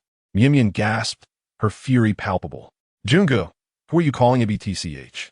At that moment, Madame Jiang seized the phone, her piercing gaze fixed on Mian through the screen. "Who is this dressed like a mountain chicken? Is she a BTCH? Jiang Jun, why are you video chatting with a BTCH? Huh?" Jiang Jun's complexion turned pale as he stuttered, "Grandma, actually, what? Huh? Are you calling a BTCH while Zhou Li is in the room?" Do you have any shame? I swear I will end you. Madame Jiang, despite her age, shouted with impressive vigor, her voice echoing throughout the vicinity. As she yelled, she pursued Jiang Jun, striking him. The phone remained in Madame Jiang's possession, the video still active. Upon hearing Mian refer to her as old hag, Madame Jiang glared at her through the screen, venomous words spilling forth. Shameless BTC, seducing my grandson. It is my grandson who lacks discernment. Should you dare to appear again and cling to him, I will not let this rest. With that, Madame Jiang hurled the phone to the ground, stomping on it with force. Jiang Jun's heart ached for his newly purchased phone, worth a fortune. Moreover, Madame Jiang issued a firm decree, forbidding any further contact with Mian. Kneel. For the first time, Madame Jiang addressed Jiang Jun with such severity. If Jiang Jun felt fear and rebellion towards Jiang Shitian, he had always held a fond and respectful affection for Madame Jiang. In this instance, her words were not to be disregarded. He conceded, obediently kneeling down. It is not for me, but for Zhou Li. Madame Jiang continued with her commands. Jiang Jun hesitated, unwilling to face me in supplication. The commotion had drawn Jiang Shitian's attention, and he emerged from his room. Observing Madame Jiang's distress, he approached Jiang Jun, ready to deliver a few slaps. However, Madame Jiang intervened. Wait. I noticed Jiang Jun wearing a look of schadenfreude, relieved to have narrowly escaped a crisis. Perhaps grandmothers indeed dote on their grandchildren. Just as I was contemplating this, Madame Jiang unexpectedly slapped Jiang Jun. He was left dazed. Madame Jiang took a moment to compose herself and regarded Jiang Jun. This is the first time I have struck you. Do you understand your mistake? Jiang Jun was about to respond when Jiang Shitian delivered a slap. Unfilial son, how could you cause your grandmother such distress? Madame Jiang, displeased with Jiang Shitian's intervention, admonished him. Who permitted you to strike my grandson? My grandson deserves my chastisement. After saying this, Madame Jiang slapped Jiang Jun once more. Even I could no longer tolerate the scene. I approached Jiang Jun and began to strike him in a flurry. Everyone was taken aback by my fervor. Both Jiang Shitian and Madame Jiang turned their gazes towards me. I looked at Jiang Jun, fiercely reprimanding him. Since our marriage, you have humiliated me time and again. What do you expect me to preserve my dignity? I have long told you that as husband and wife, I ask for nothing but respect. Yet even that, you fail to uphold. Despair washed over me as I closed my eyes and turned to leave. She grasped my arm tightly, pleading, Zhou Li, do not go. Let's discuss this calmly. I assure you, Jiang Jun will never dare to bully you again. If he does, I will end him, and I will act as if I never had this grandson. Faced with Madame Jiang's resolute stance, Jiang Jun had no choice but to approach me on his knees.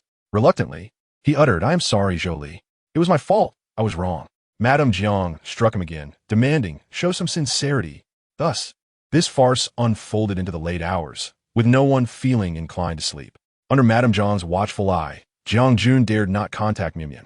He attempted to discreetly message her, but was met with Madame Jiang's timely command, delete her. Jiang Jun hesitated, but Madame Jiang snatched his phone, taking matters into her own hands. What a formidable matriarch, tirelessly striving for the harmony of the family. Jiang Jun felt defeated, yet dared not openly defy Madame Jiang.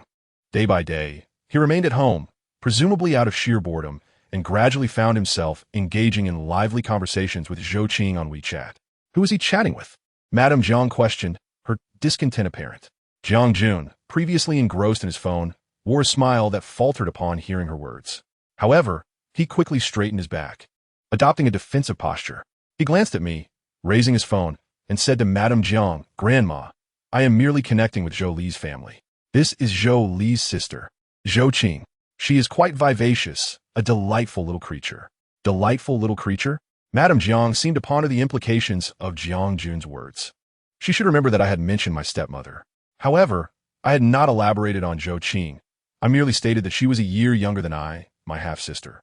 Madame Jiang regarded me, inquiring, why not invite your family over for a meal? How about we all meet? Chapter 26. Family Feast. I lower my head, feeling somewhat reluctant. I had no emotional ties with the Zhou family. Nevertheless, since Madame Jiang had never met them, it seemed appropriate for me to introduce them. Unable to refuse, I placed a call to my father. I glanced at Madame Jiang, who appeared hopeful. Thus, I activated the speakerphone so everyone could hear, sparing myself the effort of repetition. When the call connected, my father's tone was somewhat impatient as he said, Hello, Zhou Li, has something happened at the Jiang family? He did not inquire about my well-being, but rather directly questioned the Jiang family. This has always been his manner. He has consistently disregarded my existence, showing indifference towards me throughout my life. Despite my thorough understanding of him, at this moment, his blatant disregard for my significance was laid bare before others, as if he had stripped away my last vestige of dignity. I felt a twinge of discomfort in my heart. I swiftly adjusted my emotions. Old Madame Jiang was exceedingly polite and composed. She merely furrowed her brow without interjecting, patiently awaiting my continuation. After a brief pause, I proceeded to inquire. Old Madame Jiang wishes to arrange a dinner with the Zhou family. I wonder when it would be convenient for you. Upon realizing my reference to old Madame Jiang, my father immediately altered his tone, eagerly responding, "Convenient, very convenient, any time is fine. Let the matriarch choose a date." I had never known my father to be so accommodating in my presence. He typically only conformed to the whims of my stepmother and Zhou Qing. I surmised that he was merely appeasing old Madame Jiang. Nonetheless, she ultimately indicated that she would need to consult Jiang Shitian before confirming a specific date. Thus, during the call, I merely conveyed the preliminary details to my father. After the call ended, old Madame Jiang informed Jiang Shitian of the matter. Jiang Shitian did not express an immediate opinion, but privately asked me, "Zhou Li, if you do not wish to dine with them, I can decline." I took a deep breath and resolutely stated, "No need. It is a good thing for both families to gather for a meal. A few days ago, you expressed interest in a plot of land in the western part of the city.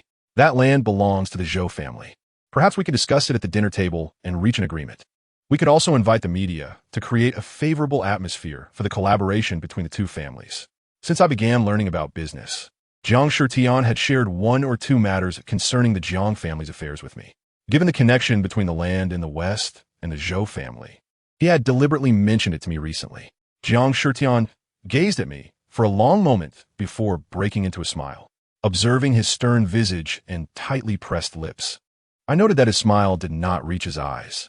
Jiang Shitian remarked, "You need not concern yourself with the land issue. It is merely a matter of price. Your stepmother, Kai Fengqin, holds a firm stance, and your father, Zhou Li, is solely interested in money. If an agreement cannot be reached, a single meal will not resolve it.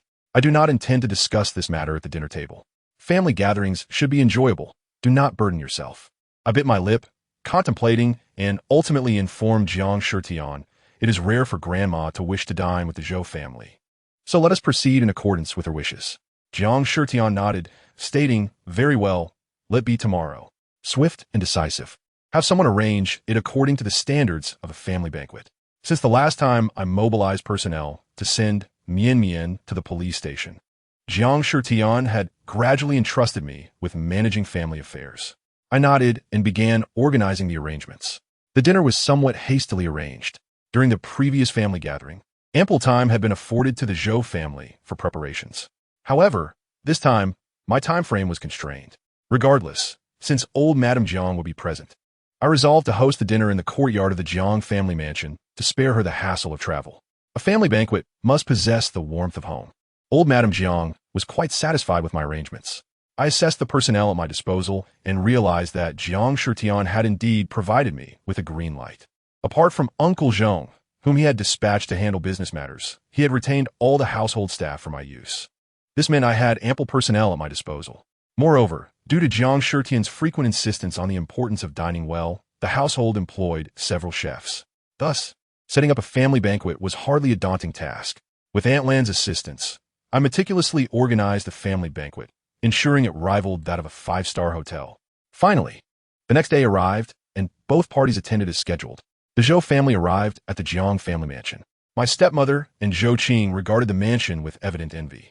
I had overlooked this aspect during the wedding day, but in hindsight, it seemed likely that the opulence of the Jiang family residence had dazzled them. I had been too oblivious. Living in a mansion twice the size of the Zhous, I had assumed both families were of equal standing. Although both the Zhou and Jiang families were prominent in the East City, they belonged to different tiers. If the Zhou family represented the pinnacle of East City, the Jiang family was, without a doubt, its zenith, a ceiling that only one could reach.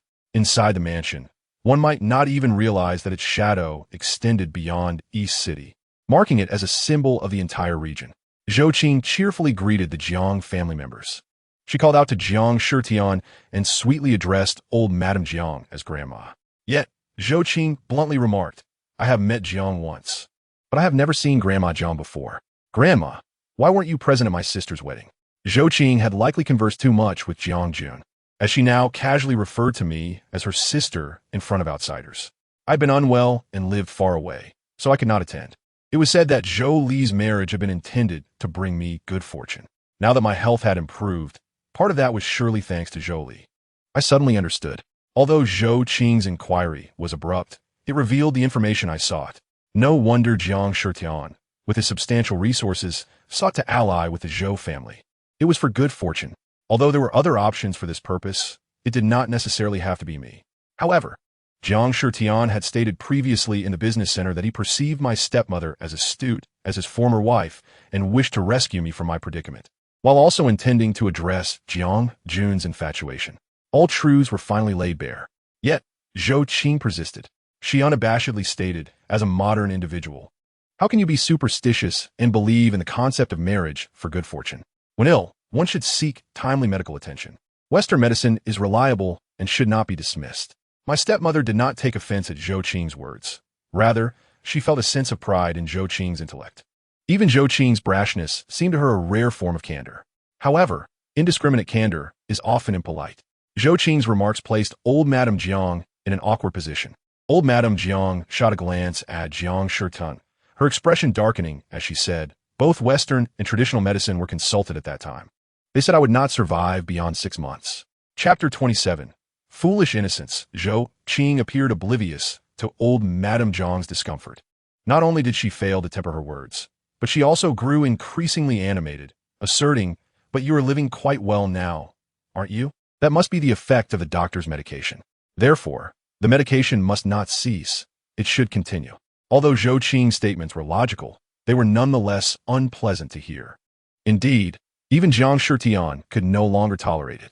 He interjected with a forced smile, enough, do not disturb the old lady's mood. The doctor has said that mood is very important. Regardless of the circumstances, what matters is that the old lady is happy. Zhou Qing, whether genuinely oblivious or feigning ignorance, took Jiang Shitian's veiled remarks as kindness. She addressed him without decorum, saying, though your words may seem somewhat idealistic, I suspect that the old lady must be very pleased to see me, for I am Zhou Qing, beloved by all. With that, she feigned innocence and linked her arm with old Madame Jiang. My grandmother was also present. Upon entering, hearing Zhou Qing warmly call old Madame Jiang grandma, she had already felt uncomfortable. Now, her expression had completely stiffened, unlike the ingrained refinement of old Madame Jiang.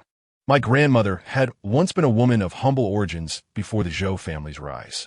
Watching Zhou Qing display greater affection towards an outsider than toward herself, she could scarcely contain her discomfort. Unfortunately, Jiang Jun, ever eager to stir up trouble, chimed in without a care, addressing old Madame Jiang, Grandma. Isn't Zhou Qing adorable? I've told you before, Zhou Qing is quite the delightful one, even more so than Zhou Li. Realizing the inappropriateness of his words, Jiang Jun finally halted his comments. However, the stepmother remained blissfully unaware. She was utterly delighted to hear her biological daughter praised.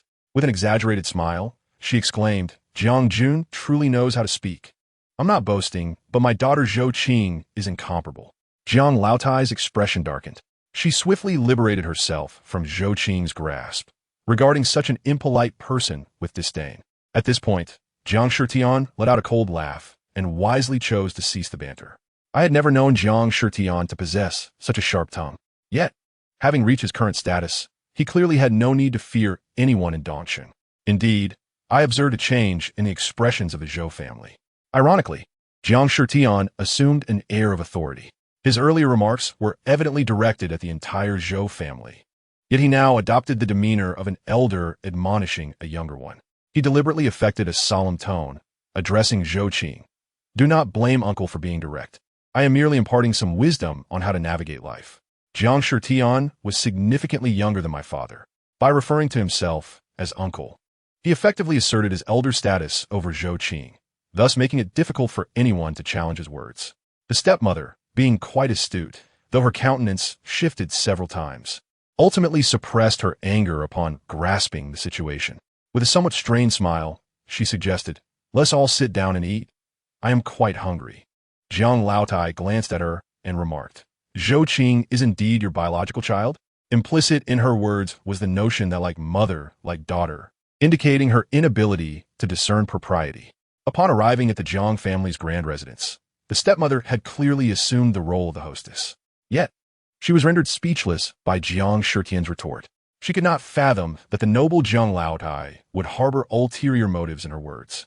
Consequently, she blurted out, Zhou Qing is my biological daughter, while Zhou Li is not. Jiang Laotai then languidly responded, No wonder. No wonder what? As the stepmother realized the implications of Jiang Laotai's words, her face flushed with embarrassment. Jiang Laotai beckoned me, saying, Zhou Li, good child, come help me to the dining table. I obediently approached to assist her. Jiang Laotai then praised, Nowadays, there are few children as considerate as you. I lower my head, adopting a demeanor of utmost humility. In stark contrast to Zhou Qing's boisterousness, Jiang Laotai's growing satisfaction with my carefulness was palpable. A child from a prominent family ought to exhibit such decorum and propriety. In truth, I was not well versed in etiquette. The stepmother had not hired a tutor for me. I was simply observant and perceptive. My background and circumstances compelled me to be more attuned to social nuances than the average person. Much of the etiquette I had learned was through observation. Thus, I addressed Jiang Laotai. As a granddaughter-in-law, I still have much to learn. Please do not hesitate to guide me, grandmother. Upon hearing this, Jiang Laotai could not help but beam with delight. She smiled broadly and patted the back of my hand, saying, Please do not find this old woman bothersome. I'm simply overjoyed to have someone to converse with. Grandmother, I can speak with you as well, Zhou Qing interjected, naively stepping forward. The stepmother attempted to restrain her, but was unsuccessful. Jiang Laotai shot Zhou Qing a disapproving glance, clearly expressing her disdain. Even Zhou Qing, despite her naivete, sensed the awkwardness of Jiang Laotai's attitude towards her. Consequently, she bypassed Fu Jin and went directly to Jiang Jun throughout the entire gathering. The two men from the Zhou family, my father and Fu Jin, had been utterly inconspicuous. It would have been better had they not spoken at all. I scrutinized Fu Jin closely and could discern his awkwardness and discomfort. His family background was modest, perhaps not accustomed to grand occasions. Even attending an event of this caliber was a rare opportunity for him. Zhou Qing seemed intent on keeping Fu Jin by her side, treating him as her personal attendant, dragging him along for shopping, dining, and various outings. The stepmother regarded Fu Jin as the Zhou family's prospective son-in-law, showing no interest in his career or the prospect of expanding his horizons. She believed that the family business would eventually be handed over to Zhou Qing, rendering Fu Jin's role as a homemaker irrelevant. I observed Zhou Qing animatedly conversing with Jiang Jun. After being seated, she directly took the spot next to him. Noticing Fu Jin's helpless demeanor, I recalled my own past feelings of uncertainty and isolation. Therefore, I waved to Fu Jin, guiding him to a vacant seat. Jiang Jun sat beside me, Zhou Qing beside him, and the stepmother next to Zhou Qing, making it impossible for Fu Jin to sit beside her. Consequently, I could only have Fu Jin sit next to my father, directly across from me. Fu Jin cast a grateful glance in my direction. At the dining table, I offered him various suggestions. Jiang Laotai took note of my attentiveness and quietly remarked in my ear, "The brother-in-law seems quite earnest. Grandmother, they aren't married yet." I replied softly. Jiang Laotai scrutinized Fu Jin thoroughly and mused, "It is fortunate they are not married yet. He may have better options in the future." Whether or not Fu Jin overheard her, he looked up at me. Chapter 28. Bread and love, I remarked to Jiang Laotai. Some choose bread, while others choose love. It is merely a matter of mutual needs. Fu Jin's family was not affluent. Perhaps Zhou Qing represented his best choice. Jiang Laotai appeared to understand and refrained from further commentary. After the meal, Zhou Qing continued her lively conversation with Jiang Jun, their reluctance to part evident as they transitioned from the dining area to indoors, showing no signs of wanting to leave.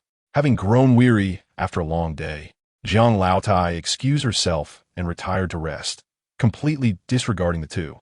The stepmother, noticing Jiang Laotai's departure, did not urge Zhou Qing to leave either. Jiang Shitian cast a glance at the stepmother before stepping out to attend to business, disinterested in lingering in idle chatter with her. Once Jiang Shitian departed, the stepmother behaved as though she owned the place, treating it as her own home. Fu Jin appeared dejected, feeling utterly sidelined. He found himself at a loss, unsure whether to stand or sit, and ultimately chose to leave as well. Observing this, I followed suit. Upon hearing footsteps behind him, Fu Jin turned. I could see his expression shift from surprise to disappointment. I surmised he mistook me for Zhou Qing, thinking she had come after him. "Oh, it's you?" "Sister Zhou Li," Fu Jin greeted, also addressing me as sister. Glancing at his watch, he suggested, "Shall we go out for a late-night snack? It seems you hardly touched your meal." I motioned toward the room and asked Fu Jin, "Aren't you worried about leaving Zhou Qing behind?" From what I knew, Fu Jin always prioritized Zhou Qing. He surveyed the room, lit a cigarette, hesitated for a moment, then declared, "Forget her." I was surprised to discover that Fu Jin smoked. Noticing my gaze, he explained, "Qing dislikes it when I smoke. I rarely do, and when I'm with her, I almost never smoke." I nodded, acknowledging his words. Fu Jin then inquired, "So how about it? Late night snack?" After a brief moment of contemplation, I replied, "Sure." This marked my second occasion spending time alone with Fu Jin. Although it felt somewhat inappropriate for us to leave them behind, I simply did not wish to remain indoors any longer. I was reminded of my previous outing with Luoyang for a late-night snack. Thus, in Fu Jin's car, I deliberately kept my distance, rarely engaging in conversation. He would ask a question, and I would respond briefly. Fu Jin remarked, "You are quite different from Zhou Qing. You are not as talkative." I replied, "Indeed." There was little to compare. She and I were merely half-sisters, sharing the same father, but differing in every other respect. Although I did not wish to admit to being inferior, I understood the distinction. Fu Jin continued, "In fact, I am not much of a talker either." "Then you will make a perfect match for her," I quipped. Fu Jin chuckled, then added, "I actually think she is better suited for your brother-in-law." Realizing he had misspoken, he hurriedly clarified, "I meant no offense." "I am indifferent," I replied, though I too felt they were more compatible. I turned to gaze out the car window. Fu Jin remarked, "You seem rather unhappy." I sensed his gaze lingering on me from the corner of his eye. Indeed, there were many similarities between us. Fu Jin led me to a seaside hotel, yet I pointed towards the bustling food stalls nearby and said, "I wish to dine there." With a smile, Fu Jin replied, "I too find dining at the stalls for a late-night snack far more delightful." However, Qing has always refused to try it, claiming she fears soiling her lips. As we conversed, we made our way to the food stalls. I inquired, "Aren't you concerned about sneaking away from her to enjoy the food stalls?" "I disregard her," Fu Jin said, inhaling deeply against the sea breeze. Once seated, he perused the menu and ordered crabs. "Do you enjoy crabs?" I asked. "Indeed," he replied. I chuckled and said, "I thought it was merely for Zhou Qing." Fu Jin ordered cheese-baked crabs. When the dishes arrived, I only indulged in the accompanying noodles. Fu Jin, while peeling the crab claws, cast a glance at me and silently placed some crab meat into my bowl. I swept my hair back and said to him, "There's no need. I prefer to peel it myself." "You can peel?" Fu Jin asked in surprise. I replied, "One must be self-sufficient. I assumed you only enjoyed eating noodles because you couldn't peel crabs, just like Qing, who requires me to do it for her." I stated, "Compared to crab meat, I find eating noodles far more intriguing." Fu Jin, with keen interest, remarked, "Then I shall join you," affording me the chance to savor more. It dawned on me that during meals with Zhou Qing, Fu Jin invariably took on the role of crab peeler, leaving all the meat for her while he consumed other dishes. "You are quite the noble one," I jested. "Last time, I almost believe you only enjoyed vegetables." "I thought you only relished rice," Fu Jin retorted. We exchanged knowing smiles, a silent understanding passing between us. This late-night snack was markedly different from my previous one with Luo Yang, where only I dined while he abstained, listening earnestly. This evening, Fu Jin and I engaged in lively conversation, and we both relished the meal. After finishing our late-night snack, we were in high spirits. Fu Jin covered the bill. Despite my insistence to contribute, I was somewhat taken aback that Zhou Qing was not the one to pay. Upon reflection, it seemed she held the purse strings in their relationship. With this realization, I understood. As Fu Jin settled the bill, the owner of the eatery looked at us and said, "Today marks the anniversary of my marriage with my dear wife. Allow me to offer a discount for you lovely couple." He then nudged Fu Jin with his elbow and added, "Your girlfriend is truly beautiful. Cherish her well." Fu Jin smiled, offering no rebuttal, and I saw no reason to clarify. After paying with a discount, we strolled towards the parking lot, both of us tacitly avoiding the misunderstanding created by the owner. As we walked, Fu Jin extended his hand toward me, adopting a handshake posture, and asked, "Do we now consider ourselves friends?" Our hands clasped together. Fu Jin gazed at me, his grip tightening around my hand. which he held for an interminable duration until I finally broke free. Fu Jin then inquired, "Can you drive? Would you like me to teach you?"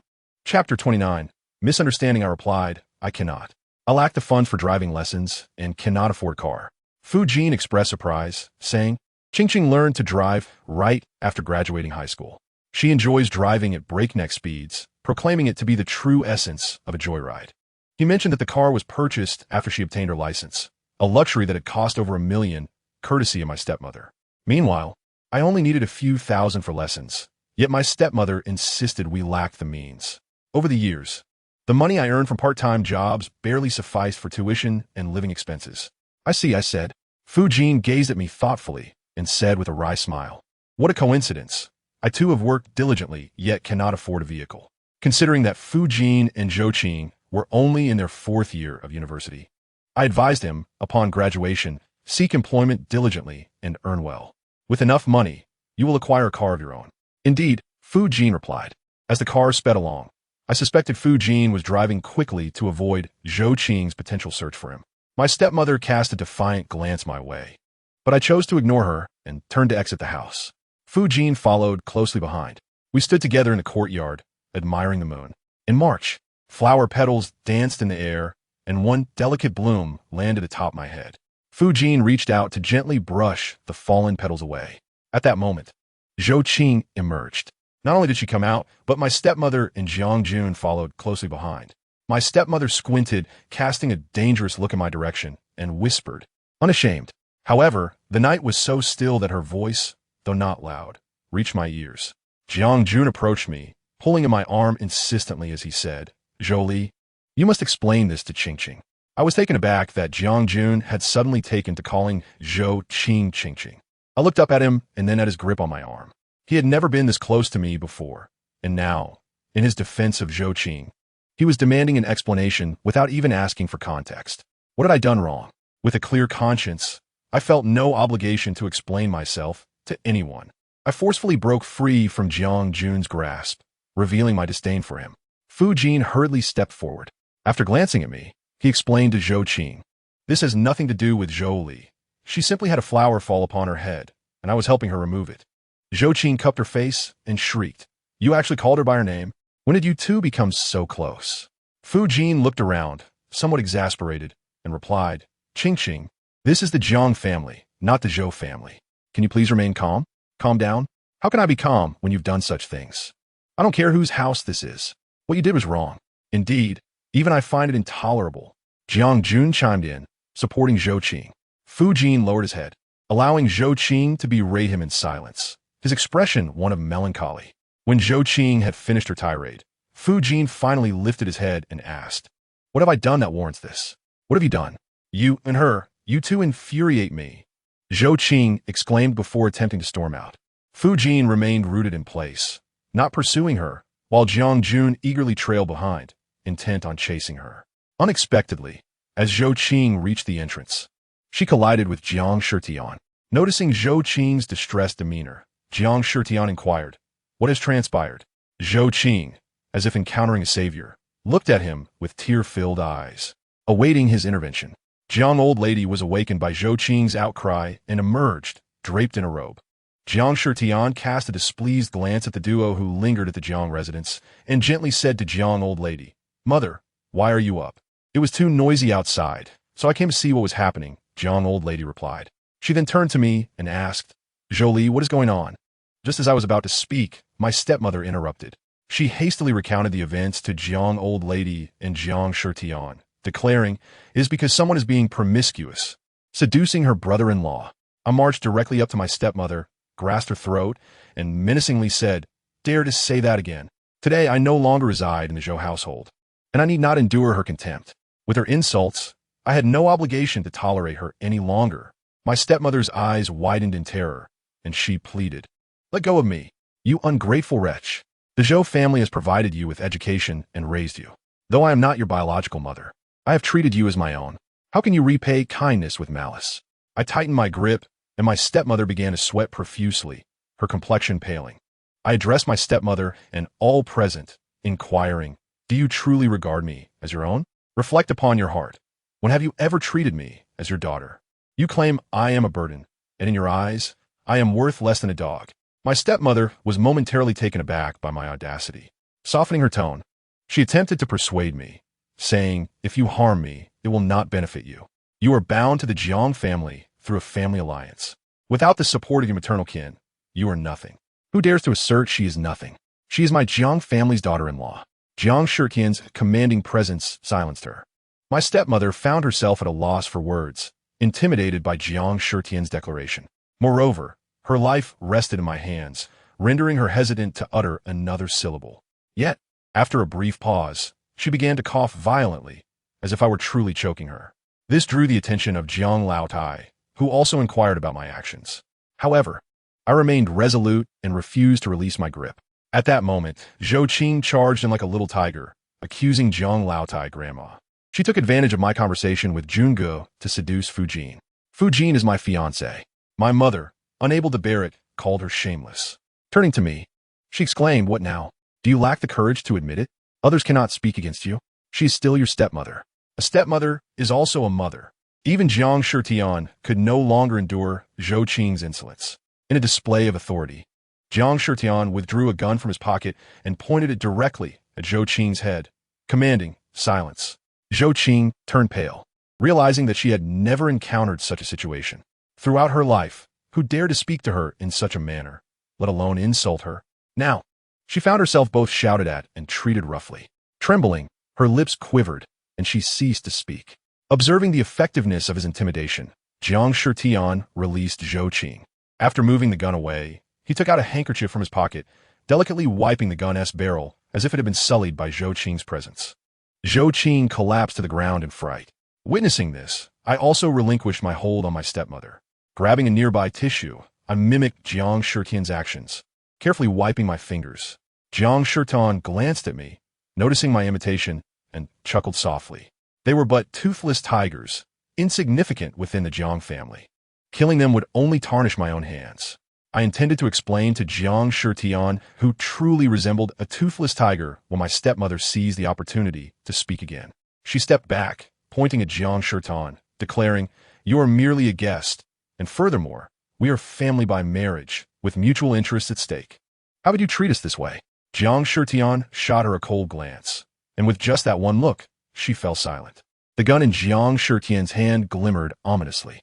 Zhou Qing, looking at Fu Jin, implored, Fu Jin, as a man, you should stand up for us. The Zhou family has no one else to support us. You are the only man here. Fu Jin glanced at Zhou Qing, then at Jiang Shitian.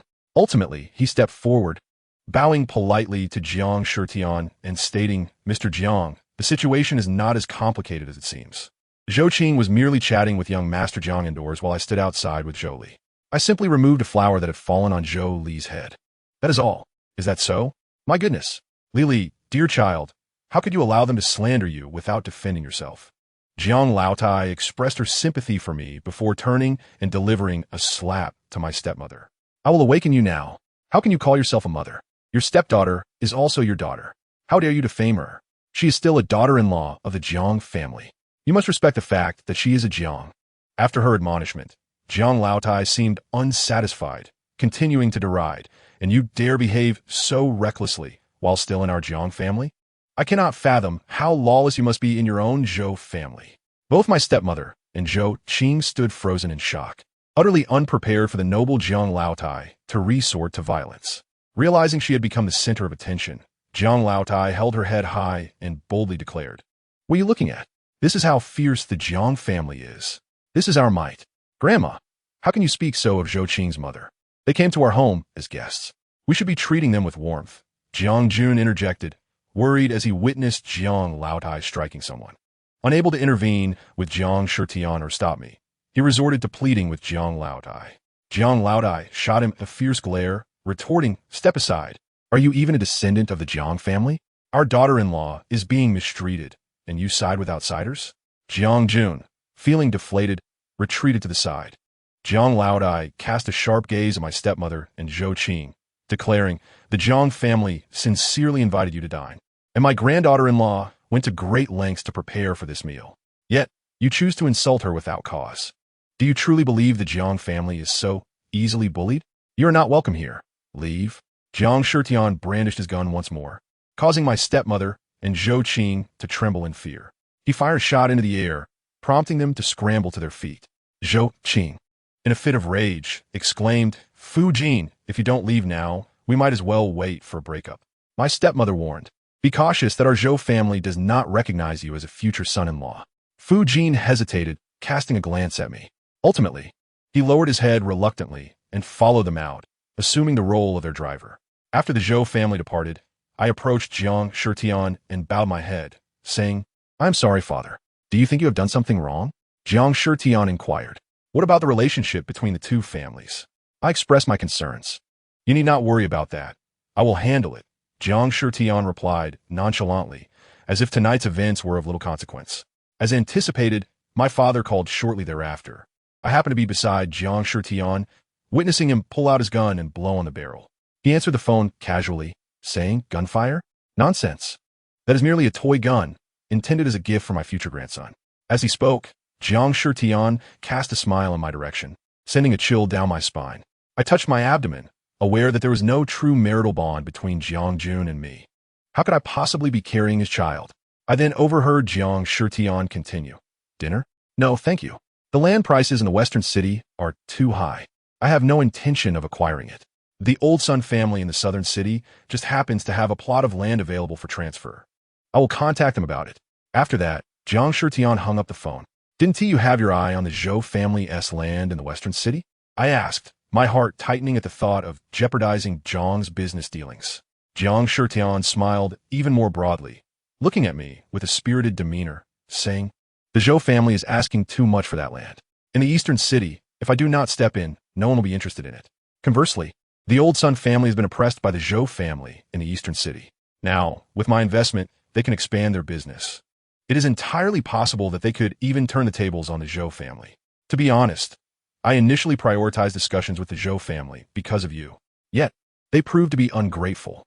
Unlike his demeanor during the phone conversation, at this moment, Jiang Shitian's eyes shone with determination, exuding a decisive aura. He lit a cigar, pausing before adding, "Rest assured, the Zhou family will come back to seek my assistance. In due time, I will acquire both the Zhou family's and the Old Sun family's land.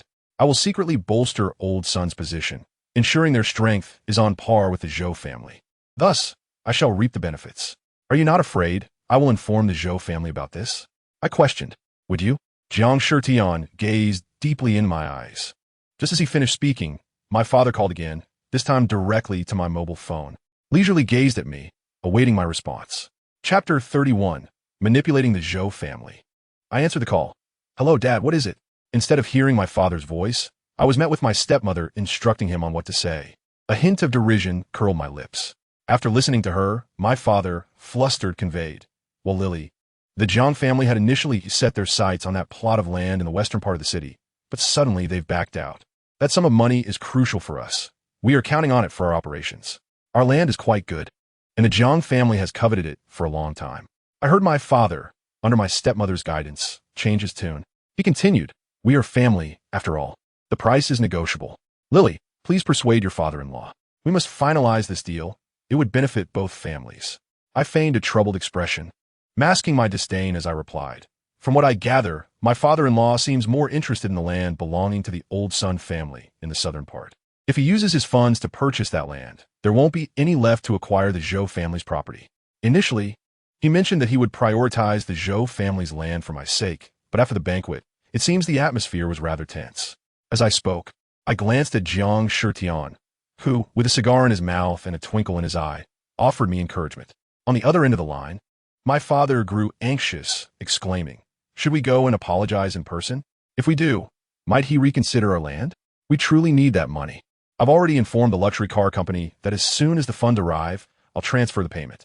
At that point, we would become the largest luxury car dealer in the eastern city." I then heard Zhou Qing's voice urgently interjecting, "Dad, my sports car, please don't let this fall through." My stepmother urged Zhou Qing, "Qing, be good and listen. Let Zhou Li talk to the Jiang family. They won't abandon our land. Once the funds are secured, you can choose any car you desire, even change one daily if you wish." I realized then how deeply my father and stepmother cherished Zhou Qing. Just because she expressed a desire for a new sports car our family was venturing into the luxury car dealership business. Zhou Qing cooed, when the dealership starts making profits, I'll have the biggest share of the credit. If it weren't for my wish to change cars, we might never have considered opening a dealership. The Zhou family will conquer the automotive sales industry, and this dealership will be my dowry. My stepmother lavished affection upon Zhou Qing's words. I suddenly understood. It puzzled me that the Zhou family, previously unassociated with the automotive industry, was now daring to enter the unfamiliar territory of luxury car sales, aspiring to become the largest dealer in the eastern city. What a substantial investment that would require. What enormous risks were they taking? All because of Zhou Qing's mere whim to change her car. Their love for their daughter was truly overwhelming. As my father's child and my stepmother's stepdaughter, I was in the same position as Zhou Qing. Just as Zhou Qing articulated, my stepmother was also a mother. Yet I had not even been afforded the funds to learn to drive initially. They expected me to persuade Jiang Shitian to make arrangements for Zhou Qing, to watch her change luxury cars daily while I couldn't even touch the steering wheel. Their expectations were utterly naive. Yet, I found myself saying, I too hope our family becomes the largest luxury car dealer in the eastern city. However, an apology must be sincere. I've heard that the old Sun family's offer is quite reasonable, while ours seems exorbitant. We need to lower our asking price. Although I was unaware of the Zhou family's asking price, I knew my stepmother as penchant for exploiting acquaintances, certainly demanding an outrageous sum. She underestimated Jiang Shitian and my own worth. Indeed, after I spoke, my father fell silent for a moment before excusing himself under the pretense of discussing matters with my stepmother and hung up the phone. After the call ended, I turned to Jiang Shitian. He, still holding a cigar, said, "No need to rush. They will call back." I blurted out, "Why do you trust me?" Jiang Shitian extinguished his cigar, exhaling the last puff of smoke, and replied, "It is a fundamental trust in people. In business, credibility is paramount." I countered, "That's not what I meant." "That is precisely what I meant," Jiang Shitian responded ambiguously. I mentioned my connection to Fu Jin, Zhou Qing's fiancée, lowering my gaze until I heard Jiang Shitian's laughter. I looked up, my expression questioning. Jiang Shitian remarked, "Were it not for their pushing you, you would have made such a scene. Just like on your wedding day with Jiang Jun. When you confronted that actress with a knife, it was as if a lion had been provoked. Do you truly believe my relationship with Fu Jin is innocent?" I sought clarification from Jiang Shitian, who remained noncommittal. My frustration mounted, yet he offered no explanation. Jiang Shitian, seeing my vexation, smiled even more broadly and teased. "Look, the little lion is getting ruffled again." I was on the verge of losing my temper, feeling an overwhelming desire to leave the hall and avoid Jiang Shitian. However, he called me back, saying, "Don't you want to hear what your father has to say next?" "I have no interest," I replied. Jiang Shitian chuckled. "Interesting." I frowned at him, and he languidly reclined on the sofa, saying, "You are truly a fascinating girl. It's a pity Jiang Jun doesn't appreciate you." I had always thought of myself as dull and uninteresting, and no one had ever called me fascinating before. My cheeks flushed as I averted my gaze. Jiang Shitian's voice floated to me. "I don't know why I believe in you. Perhaps it's your stubborn eyes." I stood awkwardly, but after hearing his words, I began to fidget with the hem of my clothing. "Come here," Jiang Shitian beckoned, patting the space beside him. I obediently walked over and sat down. Jiang Shitian continued, "Zhou Li, don't waste your time resenting them. Strive to become something they can only aspire to. When that time comes, you can crush them like ants." "Such as Jiang Jun?" I feigned ignorance. Jiang Shitian burst into hearty laughter. "You cannot defeat Jiang Jun, for I stand in his way." I raised an eyebrow at him. Adopting a challenging demeanor, Jiang Shitian reached out a large hand, tousling my hair as if I were a child. I hadn't anticipated witnessing such an authentic side of him. Before long, my father indeed called again, this time directly reaching Jiang Shitian. After a brief conversation, he seemed unable to articulate his thoughts and handed the phone over to my stepmother to negotiate with Jiang Shitian. Subsequently, both parties finalized the land deal. I inquired of Jiang Shitian, "What about the old Sun family's land?" He replied, "It will be purchased as planned. I'm not sure of that money. When dealing with the Zhou family, I will simply say I received a payment and now have surplus funds. It will infuriate them." A smile crept across my face, as if we were collectively outmaneuvering the Zhou family. "A delightful collaboration," Jiang Shitian remarked, playfully extending his hand for a high five. Without hesitation, I met his hand. Jiang Shitian's laughter rang out, and he appeared quite pleased that evening. As we conversed into the night, We eventually retired to our separate rooms. Jiang Jun was already lying on his side, turned away from me. Chapter 32. Frustration. I gazed at Jiang Jun on the bed and ultimately opened the wardrobe, retrieving a pillow and a blanket. I lay down on the sofa. This sofa had been arranged after Jiang Jun had sprawled on the floor, as I deemed the room too spacious without a proper seating area. I had specifically selected a comfortable long sofa, and I had also instructed the maid to place an extra set of pillow and blanket in the wardrobe for convenience. Given the cooler morning and evening temperatures, even Jiang Laotai wouldn't question my requests. I no longer wished to share a bed with Jiang Jun, nor do I care to feign a loving marriage with him. After I reclined on the sofa, I noticed Jiang Jun tossing and turning, unable to find slumber. He turned to face me, and in the darkness, our eyes met. Suddenly, Jiang Jun spoke. Have I truly made a mistake? I remained silent. He cautiously probed further. Are you still blaming me? I continued to withhold my words. Jiang Jun continued. In truth, I merely wanted you to clarify things with Qingqing. You are sisters, and there should be no misunderstandings. I retorted, do you believe me now? Jiang Jun turned away again, his back to me, unable to meet my gaze. He spoke, somewhat sheepishly. Well, didn't the future brother-in-law say that he was just helping you brush off the petals that fell upon your head? Zhou Li, you are so different from Qingqing. She is so lively and cheerful, while you seem so melancholic. Why can't you express what you feel? If you had just been willing to explain back then, none of this would have happened. Grandma Wu and Ti have had to resort to violence, and the relationship between our families Wu and Ti have deteriorated to this extent. I scoffed. And you're still blaming me? I sat up in anger. Jiang Jun, fearing to disturb his family, also sat up and whispered, can you calm down, Zhou Li? I took a deep breath, regarding him with a cold stare. Jiang Jun, adopting a conciliatory tone, remarked, if you could be a bit more cheerful like Qingqing, our relationship wouldn't be in such disarray. Perhaps one day, if I were to part ways with Mian Mian, we could be a normal couple. After all, you already hold the title of Zhou family's daughter-in-law. I cannot seek another.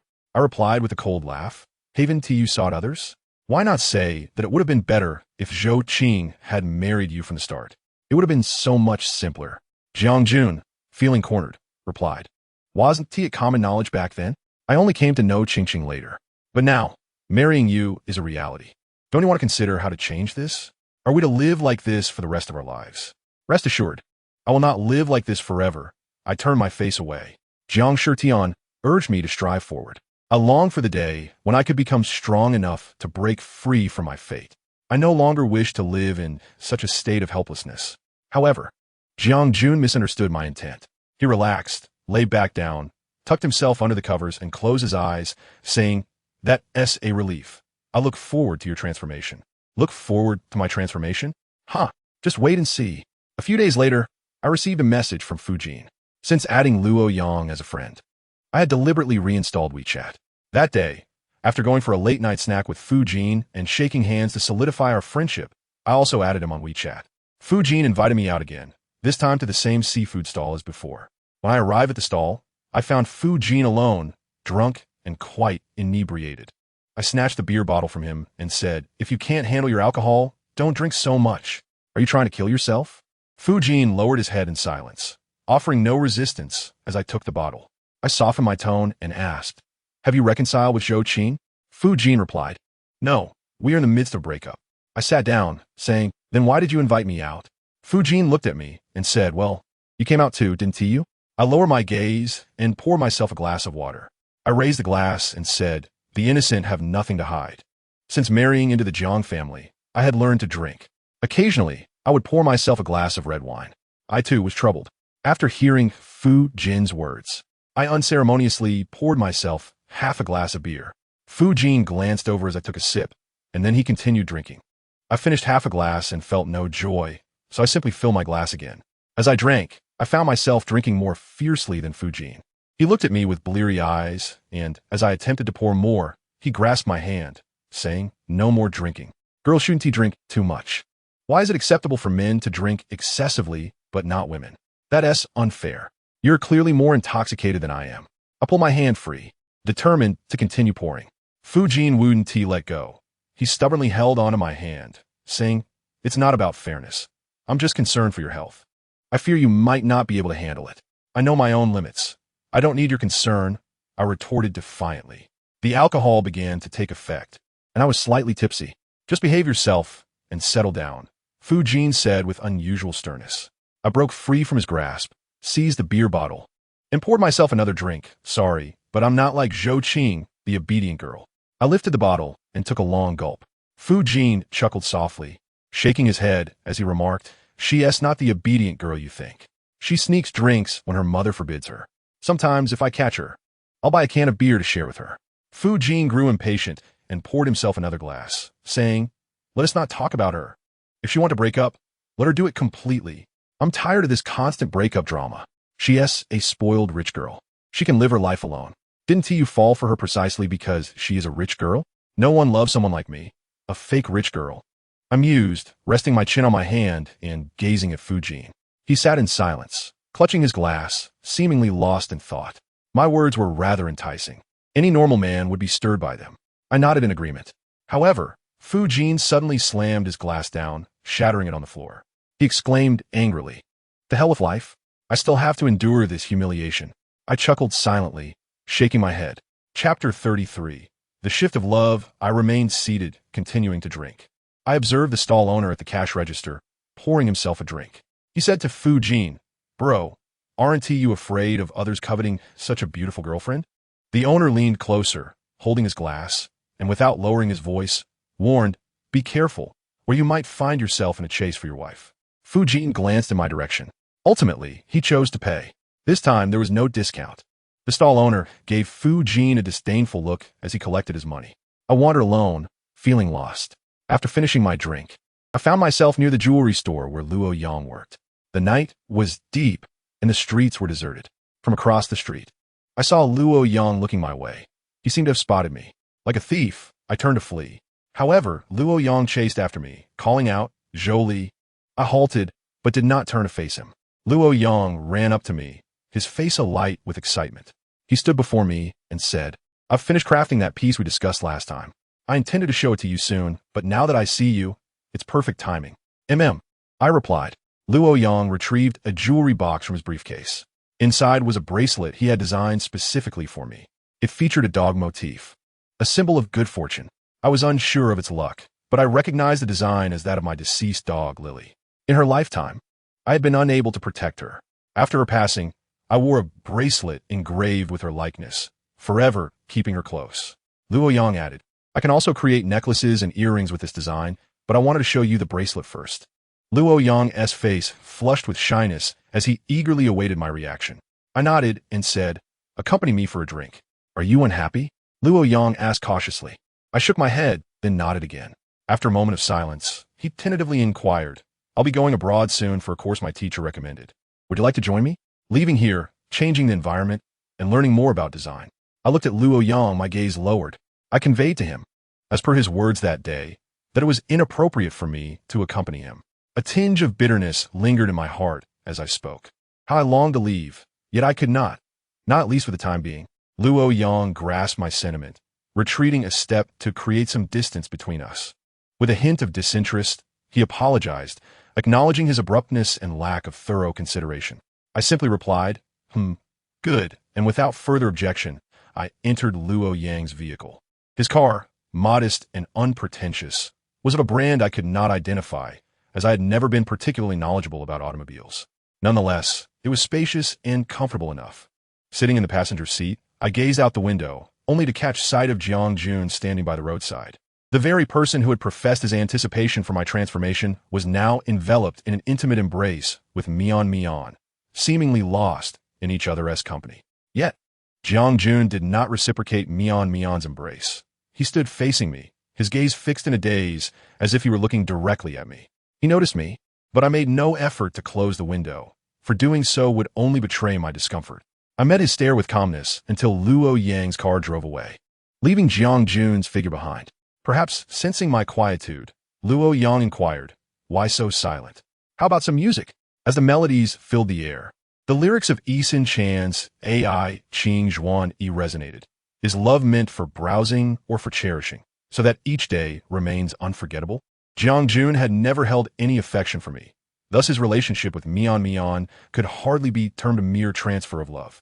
I wondered how he managed to evade old Madame Jiang's scrutiny to sneak out at night for a clandestine meeting with Mian. Regardless, I felt no sorrow. There was no need for me to feel hurt. I merely sensed that he was slapping me in the face. Taking a deep breath, I returned to the Jiang household, washed up, and promptly went to bed. What did you see me doing with him? I asked coldly, fixing my gaze on Jiang Jun. He hesitated, gathering his thoughts, and replied, I saw you get into his car. You sat in the passenger seat. And you have been drinking? Jiang Jun, catching the scent of alcohol, frowned displeasedly as he remarked, Your relationship must be extraordinary. Just like yours with that starlet, you were all over each other. I retorted sharply. Jiang Jun appeared somewhat flustered, hastily explaining, Mian was desperate to find me. I hadn't seen her in days, and I was worried she might do something foolish. Why are you not concerned about me doing something foolish? I challenged, emboldened by the remnants of alcohol. You're different, Zhou Li. You are far more rational than Mian. You are much stronger than she is, Jiang Jun asserted. Indeed, I am rational. I am a madwoman. I am strong. Yet I allow you to slap me in the face. I am invincible. With that, I flopped onto the bed, covering myself with the blanket. Do not disturb my sleep. Tonight, I shall take the bed. You can sleep on the sofa. Jiang Jun persisted with his earlier inquiry. You still haven't told me who that man in the car was? He frowned, pressing me for an answer. That is none of your concern, I replied, turning away from him, unwilling to face him. To my surprise, Jiang Jun shamelessly squeezed onto the bed beside me. I never expected Grandma to protect you so fiercely, and yet you are unfaithful. To hell with your accusations of infidelity. Do you even have the right to say that to me? I shot up, glaring at him. He turned away, unable to meet my gaze. I deliberately waved my arm, showcasing the bracelet Luo Yang had gifted me, declaring this was a present from him. How about that? Is it permissible for officials to set fire while commoners cannot even light a lamp? In Chapter 34, I asserted my independence. Jiang Jun, in a fit of rage, exclaimed, You clearly stated that you were willing to change for me. One audacious claim. What did I ever say I was willing to change for you? I found his accusation laughable. Jiang Jun suddenly realized, oh, I see now. That man is the owner of the jewelry store from that day. And what of it? There is nothing between us. I do not wish to burden Luo Yang. Hence my need to clarify. I responded. If there is nothing between you, then why did he gift you something? Jiang Jun questioned, his skepticism apparent. Believe what you wish. I care not if you do not, I retorted, lying down to resume my slumber. The alcohol was gradually wearing off, but my head began to throb. Too much to drink. Jiang Jun continued relentlessly. What does he have that we, the Jiang family, cannot provide for you? We could offer you even more. I chose to ignore him completely, no longer wishing to engage with someone like him. Whatever, I muttered, pulling the blanket over my head, seeking refuge from his incessant chatter. The next morning, I awoke to discover a large box of gold jewelry placed on the table, dazzling my eyes. Jiang Jun glanced at his encouraging grandmother, old Madame Jiang, and then at Jiang Shitian, who was having breakfast, before turning to me. This is for you. I recall you have an affinity for such things. These are heirloom pieces. I asked Grandma for them this morning. Even my mother has yet to touch them. I want to give them to you early. His extravagant gesture left me feeling quite awkward. Under the eager gaze of old Madame Jiang, I clumsily accepted the box of jewelry, hastily expressing my gratitude. Thank you, Grandma. Aren't you supposed to thank me? Jiang Jun interjected, pointing to himself. I shot him a disdainful glance, choosing to ignore him. Seeing that he could not win my favor, Jiang Jun slumped beside old Madame Jiang to eat breakfast. After a few moments, he picked up his phone again, engrossed in a lively conversation with Zhou Qing. Why is it that, despite growing up in the same family environment, Qing's personality differs so much from yours? Jiang Jun asked, typing rapidly on his phone. Do we really grow up in the same environment? I replied. Jiang Jun raised his head, incredulous. Why not? You have the same father, and her mother is your stepmother. Oh, I remember now. You did mention your past. Let's forget I asked, he said, returning to his texting. After a while, he continued, I truly envy you for having such a sister. If I had a sister like that, I would surely cherish her. You used to like her quite a bit, didn't you? I pondered the need to occupy myself with something else, unwilling to listen to Jiang Jun's endless chatter. It was as if a pillow had been sent to me at the perfect moment. I was thoroughly pleased. All right, Dad, I said briskly, quickly changing my shoes. Grandma, my father and I are heading out. Before exiting, I bid farewell to old Madame Jiang. Jiang Jun remained at the table, still engrossed in his phone, likely oblivious to my departure. I chose to ignore him as well. Old Madame Jiang nudged Jiang Jun, saying, "Your wife is leaving." Jiang Jun, irritated at the interruption, muttered without looking up, "I know, she can leave." Before I could respond, old Madame Jiang admonished him, "Look at your wife, she's engaging in the family business. And you're glued to your phone. Such a lack of ambition." Jiang Jun shifted his position, continuing to be absorbed in his device, completely disregarding old Madame Jiang. I reassured her, "Grandma, I will do my best, do not worry." After a brief glance at Jiang Jun, I added, "Let's not disturb him anymore." With that, I departed, leaving behind the sound of old Madame Jiang's admonitions directed at Jiang Jun. Without comparison, there would be no pain. The more he wallowed in mediocrity, the more determined I became to excel. After a 30-minute drive, Jiang Shitian brought me to the old Sun family home in the southern part of the city. The head of the Sun family, Sun Fuan, came out to greet us, accompanied by a handsome young man. Upon seeing Jiang Shitian, Sun Fuan politely introduced, "This is my son, Sun Shaoshan." "Shaoshan, this is your uncle Jiang," Jiang Shitian said, introducing me. "This is Zhou Li, the eldest daughter of the Zhou family from the west side of the city." "Oh, I see," Sun Fuan exclaimed, realization dawning upon him. On the day of the wedding banquet, Miss Zhou was heavily made up, and I failed to recognize her. Now, seeing her up close, she appears as though she is transformed completely. However, as the saying goes, heavy makeup and light touch both suit her well. The Jiang family is indeed fortunate, having a daughter-in-law whose beauty rivals that of Shishir. Sun Fuan gave me a thumbs up, eloquently praising me. His words were both flattering to me and enhancing the reputation of the Jiang family, making everyone feel quite comfortable. I nodded in acknowledgement to Sun Fuan and Sun Shaoshan. Sun Shaoshan warmly shook hands with us, greeting, "Hello, Uncle Jiang." "Greetings, Zhou Li. How time flies. Last time I saw Shaoshan, he was just a little boy." Jiang Shitian gestured. Sun Shaoshan smiled, his radiant grin revealing a charming dimple. Sun Fuan remarked, "Indeed, we are growing older." At this, Sun Fuan glanced at Jiang Shitian and quickly corrected himself. "Ah, I misspoke. It seems I'm the only one aging. You remain unchanged, with time leaving no mark upon you." Laughter erupted among everyone, a delightful moment shared. Negotiations with the Sun family proceeded smoothly, just as Jiang Shitian had described. Sun Fuan proved to be an honest man who did not demand exorbitant prices. After concluding the discussions, we enjoyed a leisurely lunch together. Sun Shaoshan attentively served me dishes, and each time I glanced over, I was met with his polite smile and that endearing dimple. Sun Fuan also used serving chopsticks to offer me a piece of meat, exclaiming, "I never imagined I would be dining with the daughter of the Zhou family." The intricate relationships among the prominent families in Dongsheng often involve business dealings. Yet the Zhou family has consistently turned a blind eye to us. It seems my old Sun family's reputation does not suffice to garner respect from the Zhou family. I am well aware of the Zhou family's background. In terms of strength, they pale in comparison to the Jiang family. As Jiang Shitian previously stated, the Zhou family can only assume superiority over the Sun family in Dongsheng. If the Sun family is deemed worthy of collaboration with the Jiang family, how could they possibly look up to the Zhou family? It is merely the stepmother's pettiness, fearing the Sun family's power might someday rival theirs, which leads to their deliberate exclusion of us. Sun Fuan's humility is commendable. In truth, the Zhou family has no grounds for arrogance. I suddenly felt a surge of anticipation at the idea of the Jiang family supporting the Sun family, enabling our strength to match that of the Zhou family. Perhaps, as Jiang Shitian suggested, we might even surpass them, leaving the stepmother in a state of distress. A subtle smile graced my lips, and a glimmer of amusement sparkled in my eyes. Unexpectedly, this smile left Sun Shaoshan momentarily stunned. As he was serving me food, he lost his grip, causing the dish to fall. In his fluster, he accidentally knocked over my cup. Chapter 35. A smile that captivates. I possess a pleasing appearance. Without a hint of modesty, I proclaim it to be exceptional. My features have perfectly evaded all the flaws of my father and Li Ping.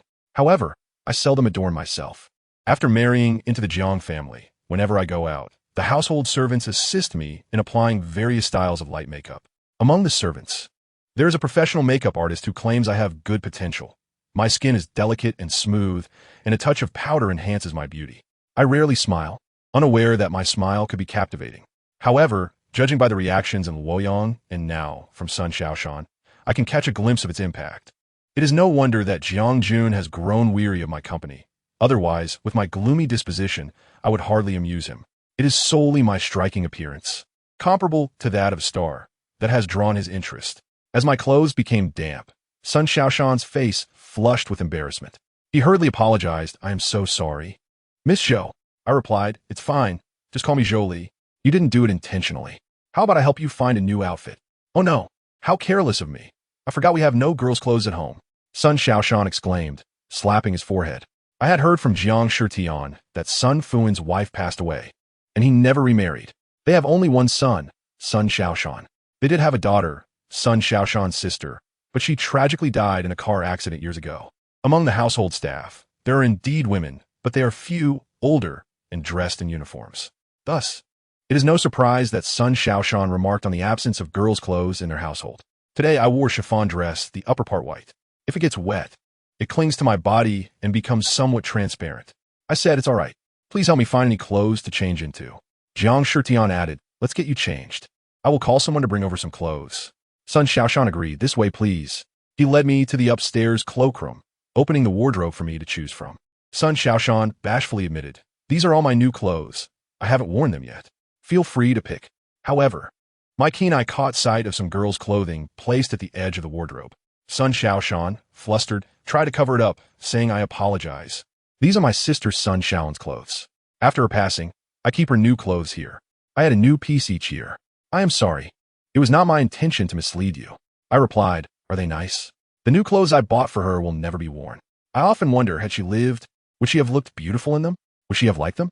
Unlike the cheerful young man I saw downstairs, Sun Xiaoshan now appeared lost and melancholic. I sifted through the new dresses he had purchased, commenting, "They are lovely. She would have certainly liked them." His eyes sparkled with renewed energy. He restrained his excitement, cautiously asking, "So, do you think you could wear one of mine or one of Lean's? Would that be all right?" Holding a dress, I inquired. Sun Xiaoshan nodded, "Yes. My sister had a similar build to yours. If you try it on, I will know if it fits." There was a glimmer of hope in his gaze as he led me to the fitting room. I changed into the dress that Sun Xiaolan would never have the chance to wear, standing before Sun Xiaoshan, who appeared momentarily entranced. He rubbed his eyes, his lips parting several times as if about to call out his sister's name. Eventually, he composed himself, smiling warmly at me. "You look wonderful, Zhou Li. This dress suits you perfectly. You have an excellent eye for beautiful attire." I complimented him. "Really? When I buy clothes for Linlin next time, shall I choose one for you as well?" Sun Xiaoshan earnestly suggested. "Sure, I graciously accept your kind offer." As we descended the stairs, Sun Xiaoshan remarked, "I never anticipated that I would become friends with you, Zhou Li. To be honest, the Zhou and Sun families are at odds. We should be adversaries." I replied, "I cannot change my background. However, aside from my surname Zhou, I only represent myself.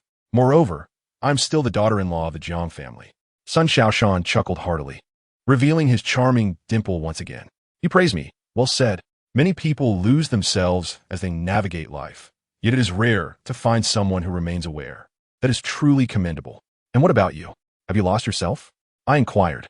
The cheerful young man momentarily appeared lost in thought. "Just find your way back," I encouraged. Sun Fuan, upon seeing me, also seemed taken aback. Perhaps my attire reminded him of his deceased daughter. According to Jiang Shitian, Sun Fuan is not much older than he is, yet the early loss of his wife and daughter has etched lines of weariness upon his face. As I changed into a new outfit, Sun Fuan grew increasingly warm and familiar, abandoning the formal address of Miss Zhou, now referring to me as Zhou Li, pouring tea and water for me. Even Jiang Shitian seemed perplexed. Sun Fuan and Jiang Shitian were somewhat acquainted, and after sharing a meal, they grew even closer. Sun Fuan joked, "As a grown man, of course, I am not interested in you. If I were to curry favor, it must be with the beauty." He winked at me, and Jiang Shitian, half joking yet half serious, responded, "I warn you, old man, do not think about laying your eyes on my daughter-in-law." Sun Fuan remarked, "Rest assured, I am fully aware of my own circumstances. I would never dare to aspire for something beyond my reach, nor would I harbor any intentions towards your daughter-in-law. My only regret is that my son lacks fortune and remains single to this day." With a look of deep melancholy, he turned his gaze towards Sun Xiaoshan. Amidst the conversation, members of the Jiang family arrived with clothing. I took my garments to change. A fleeting look of regret crossed Sun Fuan's eyes, and Sun Shaoshan abruptly stood, appearing as if he wished to retain me. Perhaps feeling it inappropriate, he scratched his head and suggested, "Shall I accompany you upstairs?" "Thank you for your kindness," I replied, not refusing. As we ascended to the changing room, Sun Shaoshan commented, "Seeing you in this attire evokes a sense of DJVU, as if I catch a glimpse of Linlin in you. However, you are you, and Linlin is Linlin. Linlin is no longer with us. I wish for you to live well, and for all your desires to be fulfilled." Chapter 36. A Slap in the Face. 1. How easy is it to have one's wishes come true? I replied despondently. "When you smiled earlier, I perceived you as an angel. You are a remarkable woman. For the remainder of your life, may someone safeguard you. This is my heartfelt wish for you," Sun Shaoshan declared, gazing at me. I felt no abruptness in his words. His eyes regarded me as if I were his sister. He was merely transferring the blessings meant for his lost sister onto me. After changing, we bid farewell. Upon leaving, Sun Shaoshan added me on WeChat, becoming my third friend. In the car, Jiang Shitian also took out his phone. He remarked, "To be honest, I seldom use WeChat. I usually communicate via phone." I pondered for a moment and made a decision. "May I add you on WeChat? It would facilitate our communication." This was my first proactive addition of someone on WeChat, and I had a small ulterior motive. Jiang Shitian was my lifeline within the Jiang family, and I hoped he would help me navigate further. Fortunately, he readily agreed, stating, "We're family. Adding each other on WeChat is beneficial for communication. It's better than being more distant than outsiders." I understood whom he referred to as outsiders, undoubtedly pointing to Sun Shaoshan. Nevertheless, it was a good thing that the Jiang family felt a sense of urgency. It worked in my favor. Jiang Shitian did not always use a chauffeur. It is said he holds licenses for everything from airplanes to submarines. Thus, during our 2 outings, he drove us himself. We traveled along the ring road, stopping at various points of interest. Whenever he found something intriguing, he would pull over to explore. Throughout the journey, I learned much from him, particularly regarding discovering business opportunities and market development. Jiang Shitian was eager to teach, and I listened attentively. Eventually, he took me to the western part of the city. I had expected he would show me the land there. Instead, upon disembarking, he led me to a luxury car dealership. As I walked in, observing along the way, I encountered my father, stepmother, Zhou Qing, and Fu Jin emerging from the store. So this was the shop the Zhou family was about to open. My stepmother approached Jiang Shitian, saying, "Mr. Jiang, what brings you to the west side? Are you looking to purchase a car? This is our family's store, and it's about to open. We can offer you the best discounts." A shrewd glimmer sparked in her eyes. "Thank you. I just happened to pass by and wanted to take a look," Jiang Shitian replied, his demeanor towards my stepmother lacking warmth. Only then did she notice me, exclaiming, "Oh, Zhou Li, you're here too?" It seemed she had only just recognized my presence. I smiled politely, maintaining a courteous distance. Zhou Qing bore a haughty expression, her nose in the air, entirely indifferent to me. I scoffed softly, my face betraying disdain. Fu Jin stood beside her, exceedingly cautious. The two clearly had reconciled, though their relationship was not as it once was. Fu Jin smiled and nodded at me, his voice barely audible as he greeted Sister Zhou Li. He deliberately added the term sister to clarify our relationship, understanding that he needed to tread carefully to avoid upsetting Zhou Qing. I acknowledged Fu Jin with a nod, deliberately keeping my distance to prevent any misunderstandings. I wished to support Fu Jin while also avoiding the trivialities of their petty disputes. However, after greeting me, Fu Jin lowered his head in guilt, likely for having acted against his conscience, feeling he had wronged both me and himself. My father interjected, "We owe thanks to Mr. Jiang for the funding. Once the funds are in place, we will become the largest luxury car dealership in E-City." My stepmother shot my father a sharp glance and interjected, "Mr. Jiang should also thank us. Without us, how could he acquire this prime land at such a reasonable price? The west side is a prime location, and we offered such a favorable price due to the relationship between our families. Ultimately, it's a win-win situation." Zhou Qing approached my stepmother, linking her arm with hers, and rather dismissively said, "Mommy, stop talking. Aren't you supposed to accompany me to test drive? Otherwise, how can I choose from so many luxury cars?" My stepmother patted Zhou Qing's arm, reassuringly saying, "It's all right. Since the dealership is ours, if you fancy something, you can change cars daily until you find one you're satisfied with." "Hee, Mommy, I love you the most." Zhou Qing leaned against my stepmother, playfully expressing her affection. My father approached Zhou Qing, pinching her nose and teasing, "So you only love Mommy and not Daddy?" "I love both. Zhou Qing quickly replied, linking her arms with both my stepmother and father. My father declared, "Humph, that is more like it." My stepmother remarked, "Look at you, even jealous of your daughter." Observing the three of them together, it was clear that no one else could interject. Consequently, I had always felt alone growing up in the Zhou family. Here, I was merely superfluous. Now, the one who should have been loved by Zhou Qing, Fu Jin, stood with his head bowed, silent throughout. Jiang Shitian turned to me, asking, "Zhou Li, do you want to buy a car? Feel free to choose. I'll give you a diamond card. You don't even need to worry about expenses." My stepmother broke away from Zhou Qing's grasp and warmly addressed Jiang Shitian and me. "What car do you wish for?" Jiang Shitian nudged me, saying, "That diamond card is more than enough to purchase every car here." Naturally, my stepmother replied, rubbing her hands together, eager. She looked at me with an unprecedented expectation. I had never before seen such fervent anticipation in her eyes. However, I had no intention of becoming an easy target to exploit. I turned my face away, avoiding her gaze. I told Jiang Shitian, "Later, I need to obtain my driver's license first." Although the Jiang family provided a chauffeur for my convenience, I still wished for independence. Besides learning to drive, I aspired to master operating submarines and airplanes. After all, since Jiang Shitian could, I hoped to learn as well. He was my aspiration. My stepmother blurted out, "Zhou Li, why don't you have your driver's license yet?" Zhou Qing has already learned to drive. I fixed my gaze upon her, responding, "Well, during my studies, I had to work part-time to save for tuition and living expenses. I didn't have the extra money or time to learn to drive." Chapter 37. A slap in the face, too. How could you possibly lack time and money to learn to drive? As Zhou Qing spoke, my stepmother's smile faltered. She suddenly recalled something, and the words caught in her throat. I smirked, maliciously questioning, "Indeed, how could I lack time and money to learn to drive?" Zhou Qing learned to drive right after graduating high school, using the family's funds. Moreover, after she obtained her license, you spent over $1 million to buy her a Maserati. Yet here I am, also a child of the Zhou family, wishing to spend a few thousand to learn to drive, and you claim the family had no money. The stepmother stood there, her mouth half open, utterly speechless in the face of my rebuttal. I turned on my heels to leave, and after casting a lingering glance at the Zhou family, Jiang Shitian followed closely beside me. "Aren't you buying a car, Zhou Li? Even without a driving license, one can still purchase a vehicle," Jiang Shitian remarked. I was acutely aware that he intended for me to use my wealth to crush the Zhou family. Wasn't Zhou Qing able to buy a Maserati after obtaining her license? Here I was, without even a license, yet I could choose from an array of luxury cars. Jiang Shitian had even provided me with a card, granting me the liberty to acquire any vehicle in the venue. But why should I extend any favors to the Zhou family? My father, having overheard Jiang Shitian's words, assumed there might be a turn of events. One cannot simply let a golden opportunity slip away. Thus, he hastened to catch up with us, ingratiatingly suggesting, "Yes, why not reconsider? Perhaps their dealership will close down before long. I have little faith in their enterprise." "Dad, is that possible?" I inquired. Of course. In fact, you might consider buying a car first, then a plane. After all, purchasing a car is easier than acquiring an aircraft," my father replied. I shot him a meaningful glance and retorted, "Not asking you."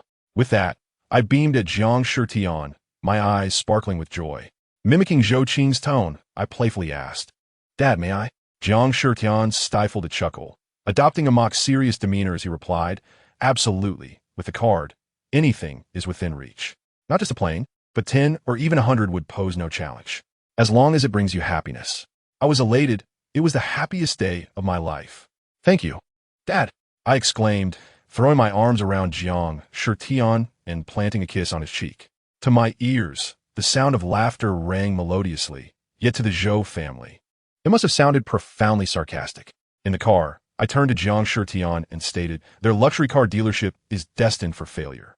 With his hand steady on the steering wheel, Jiang Shitian remained calm, gazing ahead as he replied, "I know." I glanced at him, perplexed by how such a mundane act of driving could seem so elegant and noble when performed by him. His aura, reminiscent of Jiang Laotai, emanated a certain undeniable grace that demanded respect. I queried Jiang Shitian, "If you have no faith in their dealership, why did you ask if I wanted to buy a car?" "I have no intention of supporting them." I pouted childishly, revealing a rare moment of vulnerability in his presence. I laughed joyfully, and Jiang Shitian chuckled in response, his laughter akin to that of an adult witnessing a child reveling in a small victory. I then asked, Why did you freeze Jiang Jun's allowance, yet allow me free rein with my card? Jiang Shitian's demeanor shifted to seriousness as he replied, that boy needs to learn. Well, you have already been through enough. I countered, to my knowledge, Jiang Jun only possesses a supplementary diamond card. Indeed, the primary card is with you.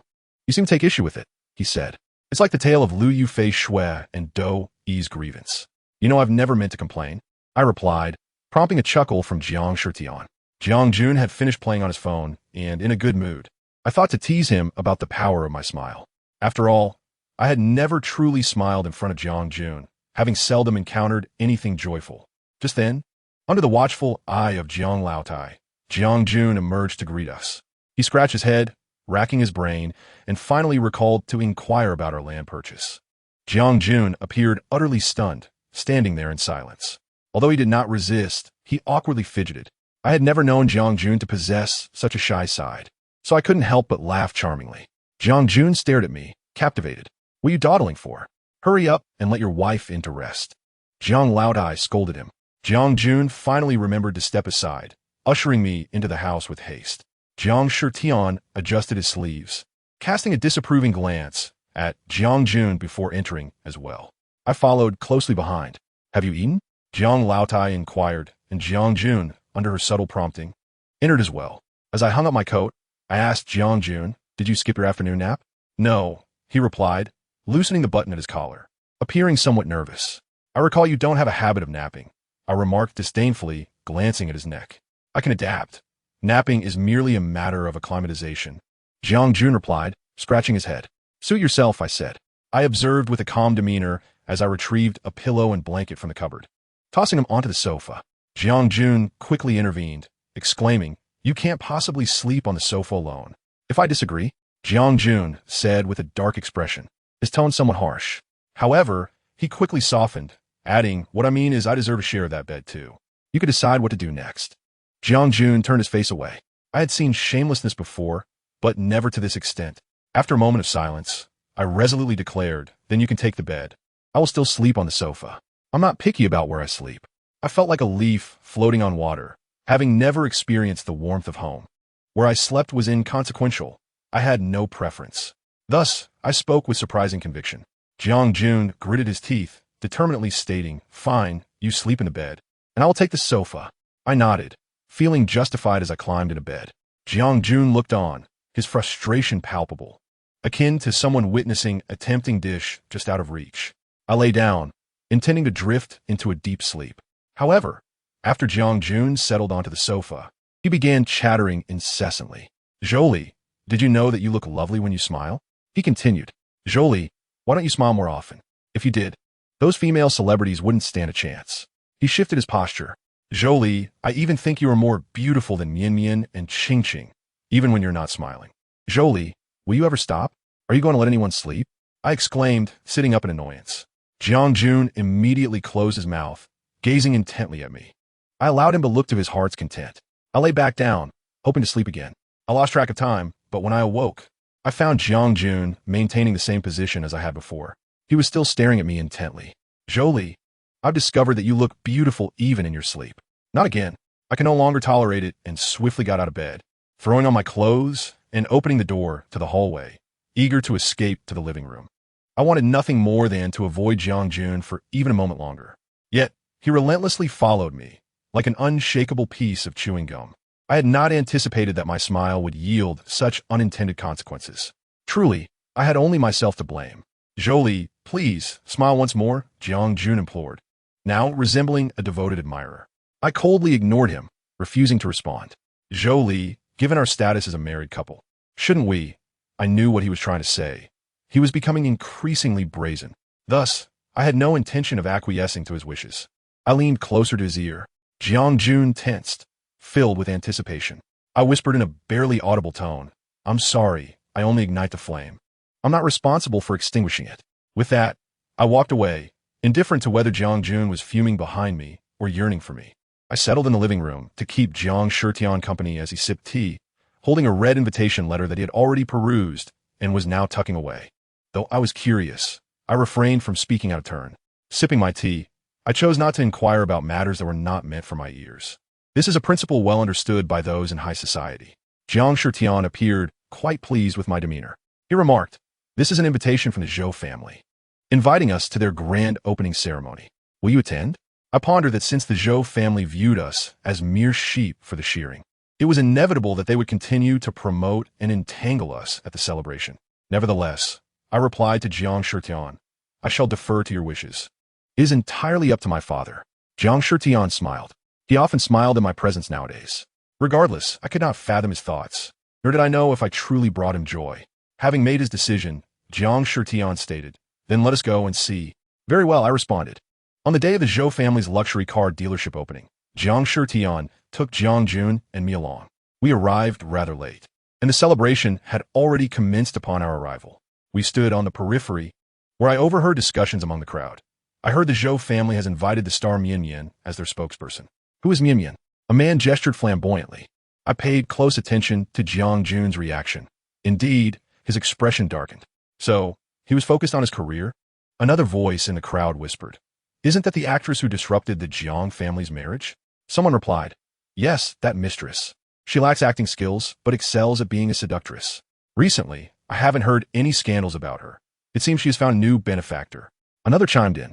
The man gestured lewdly again, illustrating the sordid affair between Mian and her new patron, eliciting a wave of sinister laughter from the crowd. They remarked, "No wonder the Zhou family sought out these second-rate stars for the event. Acting skills are irrelevant. What matters is their skills in the bedroom. I wonder if Mrs. Zhou is aware. I heard Mr. Zhou is rather henpecked. She must be oblivious. Otherwise, how could she allow such a spectacle to unfold beneath her nose?" The crowd erupted with laughter once more. I suddenly realized I had stumbled upon a secret well known to all, save for my stepmother. Jiang Jun could no longer contain himself. He pushed through the crowd, determined to confront the situation. Jiang Shitian, noticing his impulsiveness, signaled to the bodyguards to clear a path. Thus, the bodyguards escorted Jiang Shitian and me into the dealership. Inside, the atmosphere was boisterous, with the Zhou family managing other affairs in the background. Indeed, Mian was present, standing beside my father as she listened to my stepmother explain something. Jiang Jun rushed ahead, and I saw him unceremoniously pull Mian aside. My father's expression shifted dramatically, and my stepmother immediately wore a displeased look. Jiang Shitian hastened to my side, and as we reached Jiang Jun, I heard him question Mian, "What are you doing here?" Mian wore a look of feigned innocence. Casting a glance at my father, she spoke sweetly to Jiang Jun in a voice barely audible to him. "If you ignore me, I must focus on my work. Otherwise, who would know if I starve?" Jiang Jun, upon hearing this, could not help but soften. His demeanor lightened, and he replied gently, "I heard you were working here because..." He looked toward my father. At that moment, my father and stepmother approached Jiang Jun, completely disregarding my presence and that of Jiang Shitian. My stepmother blatantly ignored my feelings and the dignity of the Jiang family. Jiang Shitian's gaze towards my stepmother was filled with evident disdain. Mian, seeing my father approaching, quickly extricated herself from Jiang Jun's grasp, saying, "I am here working because Mr. Zhou and Mrs. Zhou offer me this opportunity. With the new opening of the Zhou family's dealership, they need personnel, and I am truly honored to represent the largest luxury car dealership in Dongqing. But you, as the Zhou family's son-in-law, are you not contributing at all?" A look of contempt flickered in Mian's eyes. Jiang Jun seemed momentarily taken aback by her pointed remarks. My father and stepmother appeared to appreciate Mian's words, particularly my stepmother, who seized the moment to address Jiang Jun. "The Zhou family celebration does not require you, as the son-in-law, to exert yourself. Just ensure the Jiang family supports the business by patronizing the store." Though directed at Jiang Jun, her gaze frequently darted towards Jiang Shitian and me, as if unwilling to miss an opportunity to profit from us. Jiang Jun quickly replied, "No trouble at all. It is only natural to assist the Zhou family. Even if I were not Mr. Zhou's son-in-law, I would still help, given my relationship with Qingqing. What she earns is what I earn." His audacity was astounding, even provoking irritation in Jiang Shitian. I promptly supported Jiang Shitian's stance. "The family business will eventually be handed over to Jiang Jun. You should learn and take this seriously, so our father does not have to worry." Seeing my willingness to support him, Jiang Jun relaxed and said to Jiang Shitian, "Father, let us follow what Qingqing suggested. I will be more attentive in the future. So, can we settle the car purchase now?" Jiang Shitian remained silent, neither affirming nor denying. Jiang Jun interpreted this as tacit approval. He turned to my stepmother, saying, "Mother, the funds for the vehicles will be transferred by the finance department." While speaking, he glanced anxiously at Jiang Shitian, fearing a change of heart. My stepmother, noticing Jiang Shitian's lack of objection, felt reassured. After all, a businessman must uphold his integrity, especially someone as formidable as Jiang Shitian, so she had no fear of him backing out. After the ribbon cutting, we will proceed directly to the vehicle delivery ceremony. My stepmother orchestrated. The Zhou family celebrated the success of their first sale with great joy. I even observed furtive glances exchanged between my father and Mian. It seemed the rumors circulating outside held some truth. There was indeed an inappropriate relationship between my father and Mian. Yet Jiang Jun remained oblivious, declaring to Mian, "Look, I will purchase 2 cars at once. One for myself and the other as a reward for you. How about that?" He blurted out his words and then felt a sense of regret. Cautiously glancing in my direction, he added, "Is Zhou Li unable to drive?" It seemed to me that I had never seen Zhou Li behind the wheel. If Zhou Li could drive, why not share a car with me? After all, she seldom ventured out. No, she cannot drive. She does not possess a driver's license. Zhou Qing looked at me with an air of triumph, her gaze brimming with provocation. Zhou Qing could drive, but that was merely due to her stepmother's favoritism, not because of any genuine skill on her part. I could not fathom the source of her self-satisfaction. Fu Jin lowered his head, likely embarrassed. He tugged at Zhou Qing's sleeve, attempting to prevent her from speaking out of turn. However, Jiang Jun, after hearing Zhou Qing's words, confidently remarked, "If Zhou Li cannot drive, that is fortuitous. We can have the driver take the car from home to transport us." Jiang Jun appeared quite pleased with his own arrangements. Did he expect me to assist him in purchasing gifts for his mistress? How naive. Jiang Jun, in a fit of urgency, grasped my shirt and implored, "Zhou Li, please pay attention. We are a partnership. It is impossible to conduct business solely on my efforts." Chapter 40. Retaliation. I replied coldly, "If it is impossible for you to manage alone, and I am unable to assist, then as we are partners, and I have no use for the car, why not simply forego the purchase?" Noticing Jiang Jun's hesitation, Mian quickly stepped forward. She cast a swift glance at my father, seemingly wary of him. Yet, she still pulled at Jiang Jun's sleeve, saying, "Junge, you wouldn't go back on your word, would you?" The stepmother, fearing the loss of a lucrative deal, interjected hastily, "Zhou Li, even if you have no use for it, it could still be kept for future use. I understand your discomfort at Jiang Jun gifting Mian.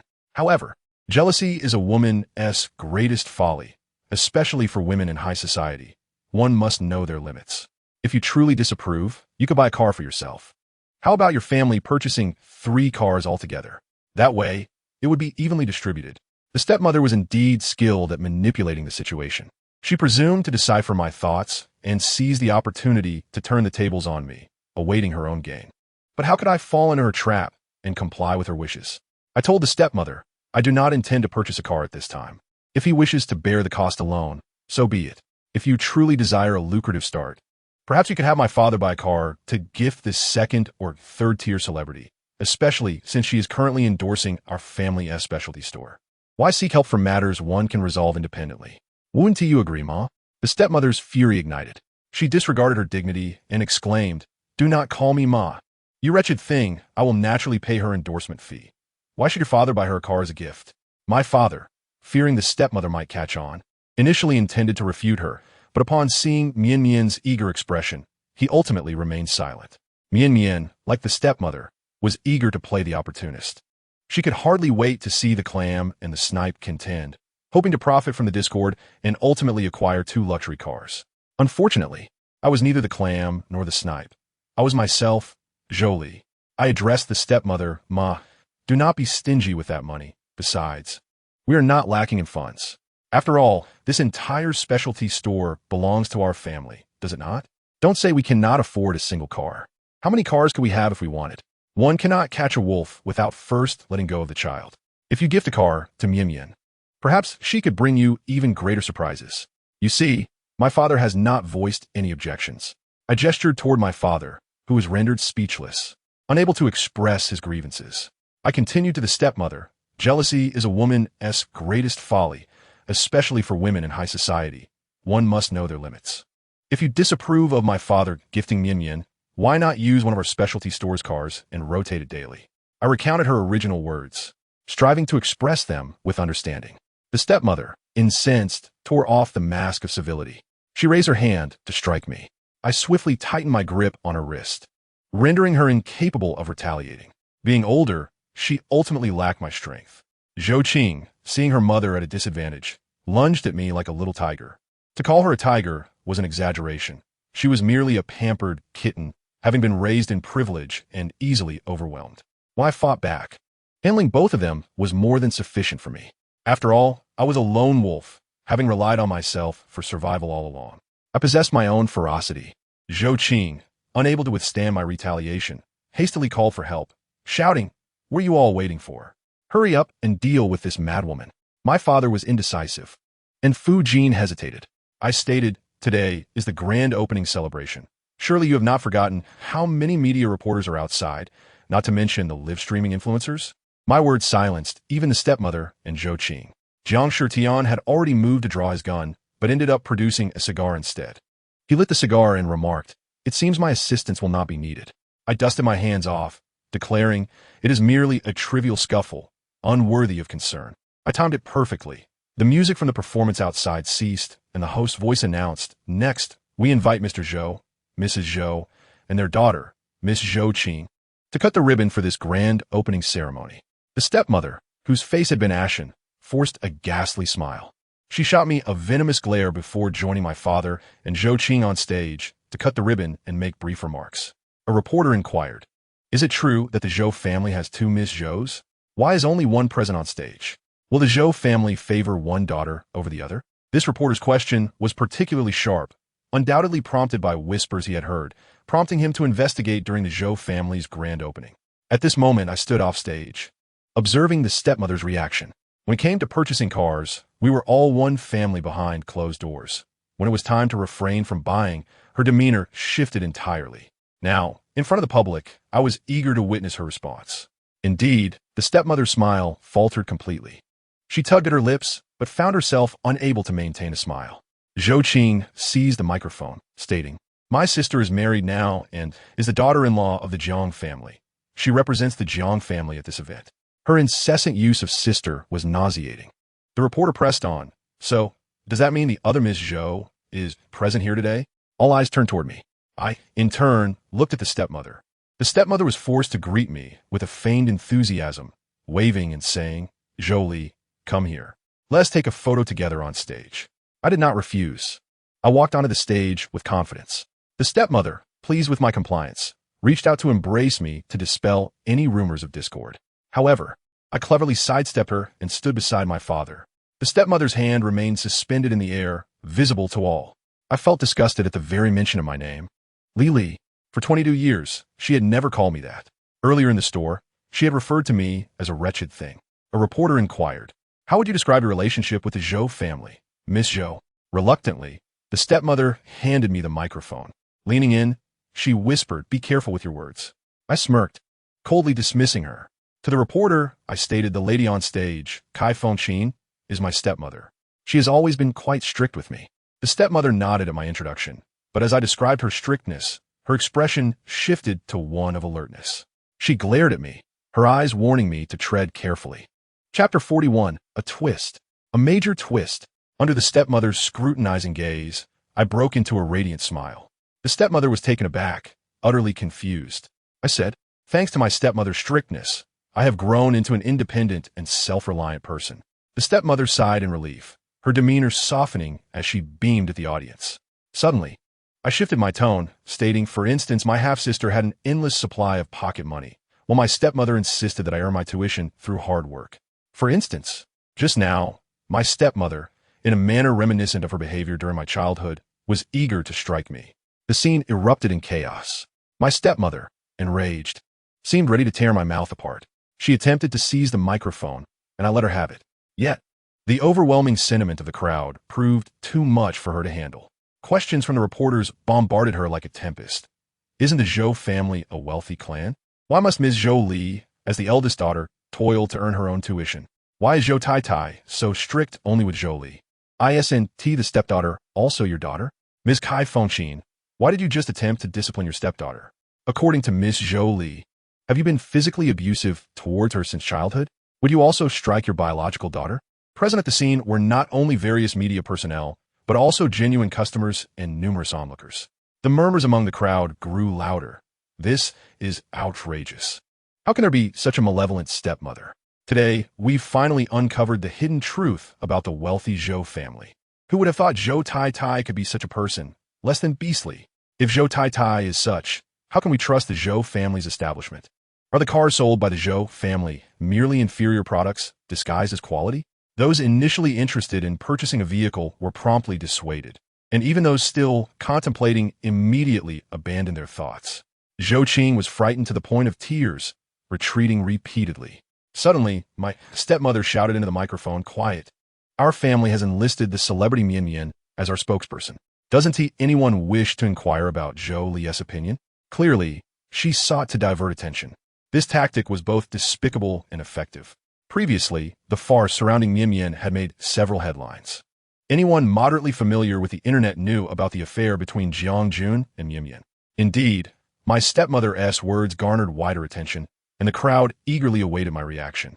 Unsatisfied with the current chaos, my stepmother even brought up the car purchase, saying, "Just now my good son-in-law mentioned he wants to buy 2 cars, one of which is for Mian." I looked at her incredulously and said, "Didn't my father also agree to give 1 car to Mian?" Gasps of shock rippled through the crowd. Mian was fortunate. Her new and old benefactors managed to coexist without conflict, each gifting her a car. Could it be that this was a coordinated effort involving 2 men and 1 woman?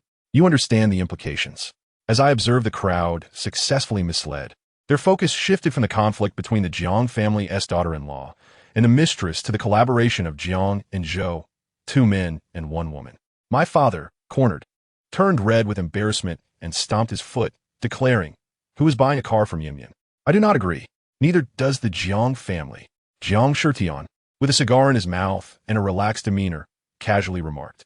He appeared utterly composed, as if orchestrating the entire affair. I faintly heard Mian's sobs from behind the stage. This farce concluded with statements from the heads of both families. Ultimately, it was Mian who was harmed. The car she was about to receive was gone. Jiang Jun, distressed, rushed to console her. Jiang Shitian had to leave for an urgent matter. After the event, my stepmother attracted a plethora of customers with various enticing gifts, drawing the crowd back into the store. Whether they purchased something was secondary. The excitement was what mattered. The Zhou family was busily occupied. Amidst the commotion, however, my father was nowhere to be found.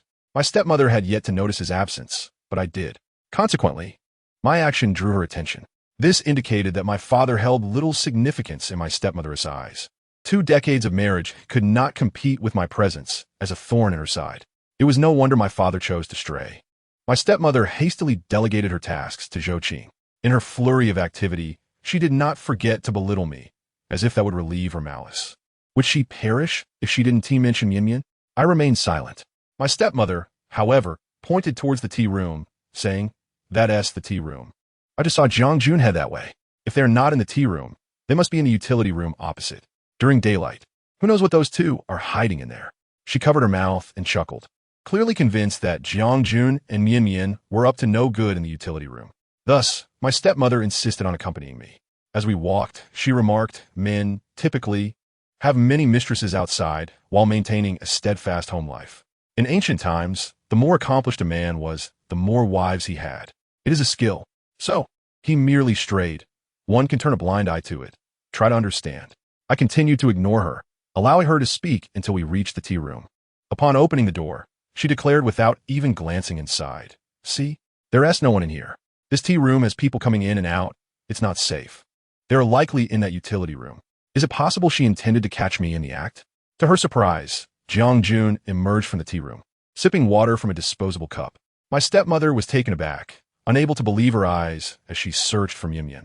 Ultimately, Mian was nowhere to be found. Jiang Jun, still drinking, asked, "Mom, what are you looking for?" "Where's Mian?" my stepmother boldly inquired. Jiang Jun shrugged, saying, "I don't know. I consoled her a bit earlier. When I felt thirsty, I came in here for water." "Is Mian missing?" His tone was still filled with concern.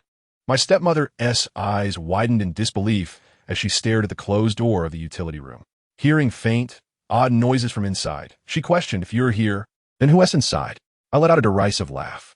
My stepmother seemed provoked and hurriedly opened the utility room door. What shock it was!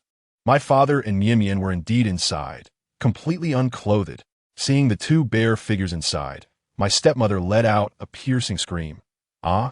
I understood the blow she had just received. Simultaneously, I felt a profound sympathy for her predicament. I kindly reassured her, "Mom, try to look at it differently. As you said, men often have numerous affairs outside while keeping their homes intact. The more distinguished they are, the more likely they have multiple wives. It's merely an affair. One can simply turn a blind eye to it. Try to understand." I endeavor to be increasingly understanding. Chapter 42. Farewell. Jiang Jun was equally stunned by the sight before him. He likely could not believe that the gentle and lovely woman he adored had betrayed him. Mian, unable to conceal her shame, sobbed, "Junge, it's not what you think.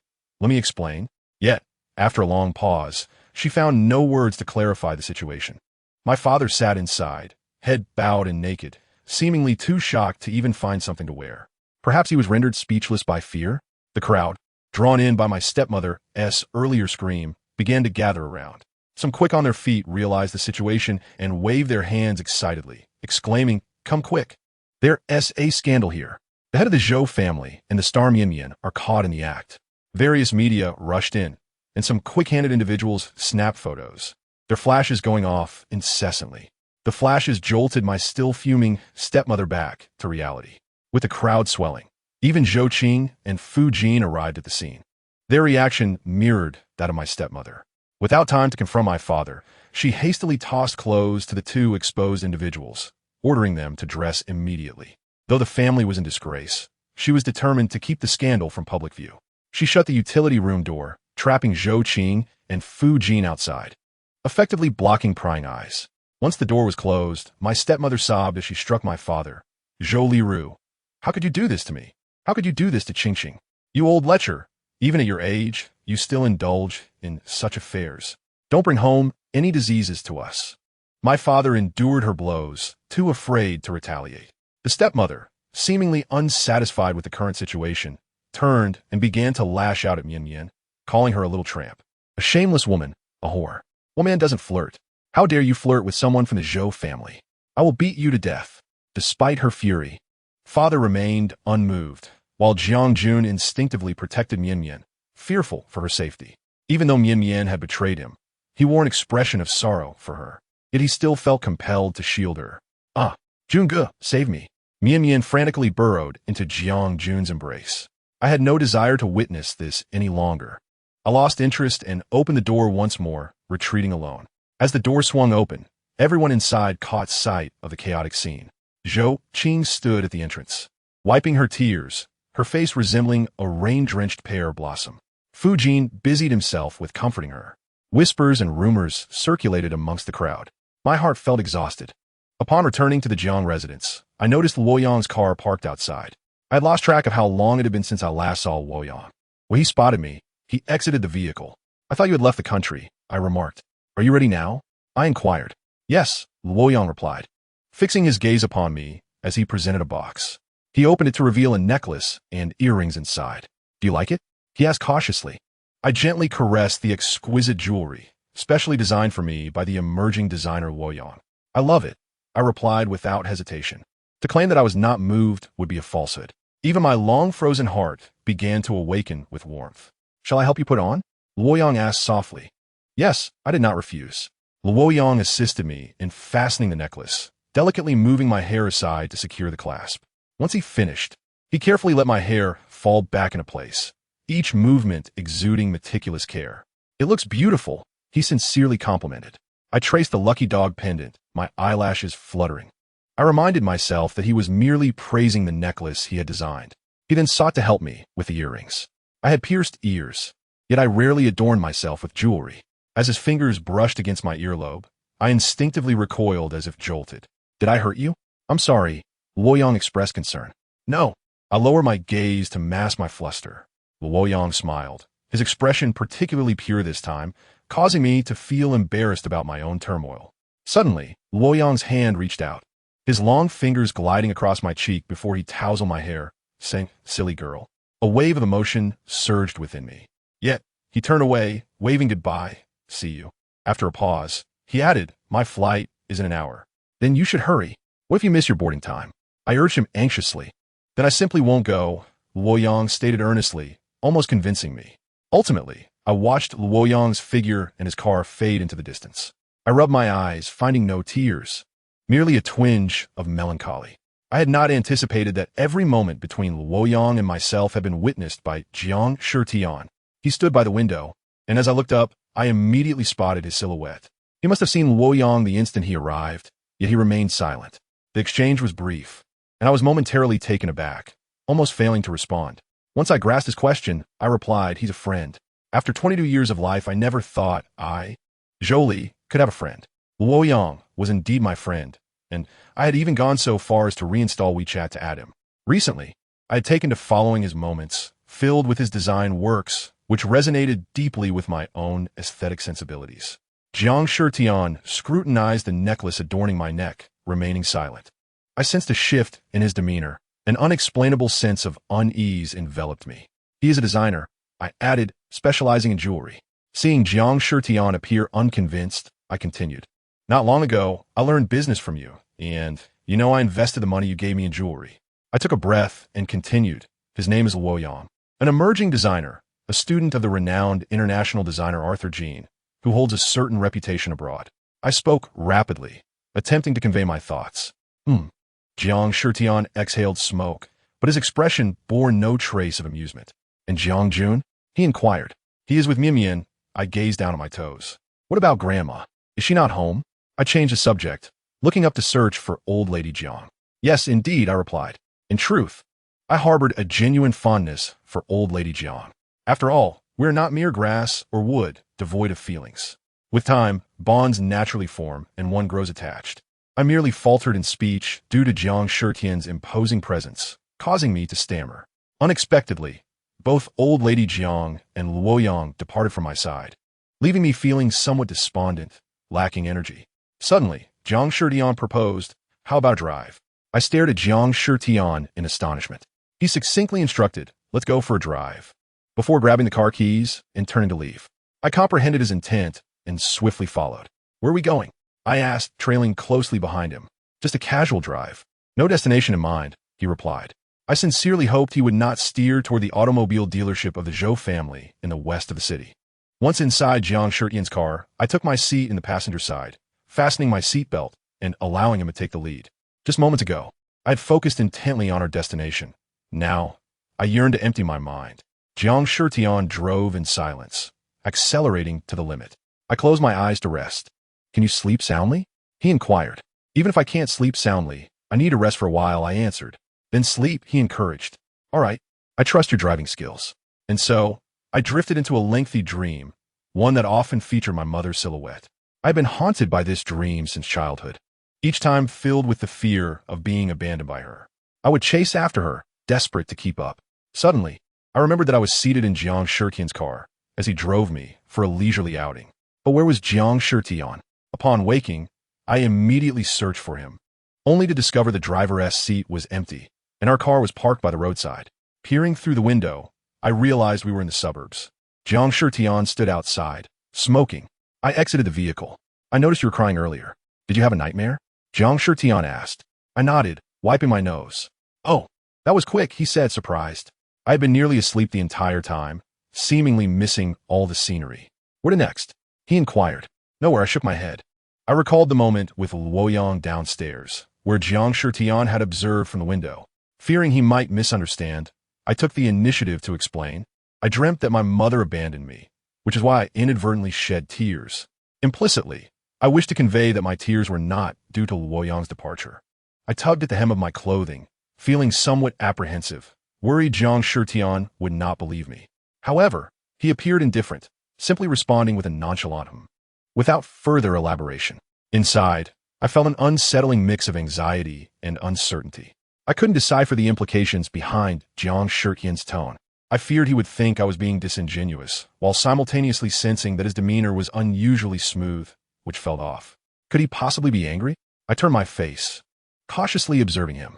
His handsome features, severe expression, and slightly downturned lips exuded an aura that was decidedly unfriendly. "What are you looking at?" Jiang Shitian asked, his tone flat, devoid of emotion. His lips curled into a smirk, and through the rearview mirror, I finally glimpsed that familiar smile. Upon returning to the Jiang residence, I had barely crossed the threshold when I received a message from Fu Jin. He invited me to join him for a meal at a seaside eatery. I hesitated for a moment before stepping back and informing Jiang Shitian I need to step out for a bit. Jiang Shitian gazed at me and remarked, "It is time for dinner." I hesitated and replied, "There's a banquet outside." Jiang Shitian stared at me for a long moment and said, "Go ahead." He allowed me to leave without probing further. He turned away with a decisive swiftness, yet I remained uneasy, watching his retreating figure. My heart raced as I arrived at the seaside eatery, struggling to comprehend why meeting Fu Jin felt akin to committing a crime, despite having done nothing wrong. I poured myself a glass of water, reflecting that Fu Jin's current state was likely related to Zhou Qing. Indeed, Fu Jin confided in me. It's Zhou Qing's father who has strayed, and she has been crying incessantly. I fell silent. What he said resonated with my own father-esque situation, yet I felt emotionally numb. Fu Jin continued, "I offered her some words of comfort, but she accused me of not understanding her feelings. My brother-in-law is also disheartened, and they empathize with each other, going out for a meal together." Fu Jin drank glass after glass of wine, while I sipped water, neither of us offering encouragement to the other. Silence enveloped us, each lost in our own turmoil. Fu Jin, unable to handle his liquor, soon succumbed to drunkenness, collapsing onto the table. I approached the cashier to settle the bill, where I encountered the owner of the eatery. She remarked, "My husband also enjoys drinking. I often oppose it. A little drink can be delightful, but too much can be harmful. You should advise him as well." I turned a glance at Fu Jin, slumped over the table, and said, "Let him vent his emotions." In truth, I too yearned to express my frustrations. The owner replied, "In any relationship, one must remain sober. Otherwise, things can easily go awry." Fu Jin then plopped down onto the floor, declaring, "I will sit here, using the sky as my roof and the earth as my blanket, pointing upward." I looked down at him and questioned, "Is this worth it for Zhou Qing? Look at your current state. You are a foreign student with knowledge and freedom, and you have the means to survive without Zhou Qing, do you not?" My words jolted Fu Jin awake. He lifted his gaze to me and said, "You are right, Zhou Li. No matter how impoverished we were, my parents persevered to create opportunities for my studies abroad. They had expectations of me, yet I have strayed from the right path. But when a shortcut presents itself, who would willingly forsake it?" I replied, "This is not your fault." Fu Jin smiled ruefully and continued, "Honestly, I do not love Zhou Qing as much as I should. She was the one who pursued me first, drawn by my family's circumstances.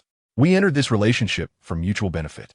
Over the years, I have not pondered whether love exists between us. Perhaps children of the poor are not entitled to love. At least I am not." Chapter 44. Theft Undeniably. There are times when Fu Jin and I share the same wavelength. We inhabit the same world, and it is no surprise that on the day of the family gathering, Fu Jin remarked on our similarities. Over time, I have realized this to be true. However, having spent considerable time with Jiang Shitian, I have gradually learned to seize my own destiny, bolstered by the confidence he instilled in me. I urged Fu Jin, rejuvenate yourself and break free from your fate. As long as you grow strong enough, you can take control of your own destiny. Fu Jin fixed his gaze upon me, and the haze in his eyes began to clear. He then managed to stand on his own. Embracing me tightly, he expressed, "Thank you, Zhou Li. I promise to show you a different side of Fu Jin." Before I could react, he released me and declared, "While I cannot immediately escape my fate, I can sever ties with Zhou Qing. I refuse to continue compromising myself. I know the road ahead will be more challenging. Zhou Li, I need your support. You will stand by my choice, won't you?" "Go for it," I encouraged. In the car, Fu Jin sent me a message stating, "Because of Zhou Qing, I have developed a fondness for crabs. However, whenever I am with her, I can only peel them for her. For now on, I have decided to buy crabs for myself and enjoy them. I support you. Wishing you a swift attainment of crab freedom." From that moment on, Fu Jin and I shared an unspoken code regarding crabs, a tacit understanding between us that Zhou Qing would never uncover. She would remain oblivious to this secret, for Fu Jin had resolved to leave her. Jiang Shitian sat at the dining table, seemingly having just finished his meal. I was puzzled as to why he dined so late when he had previously stated the importance of timely meals. Jiang Jun glanced at me before reporting to Jiang Shitian, "Dad, I bought a car at the Zhou family shop for Qingqing."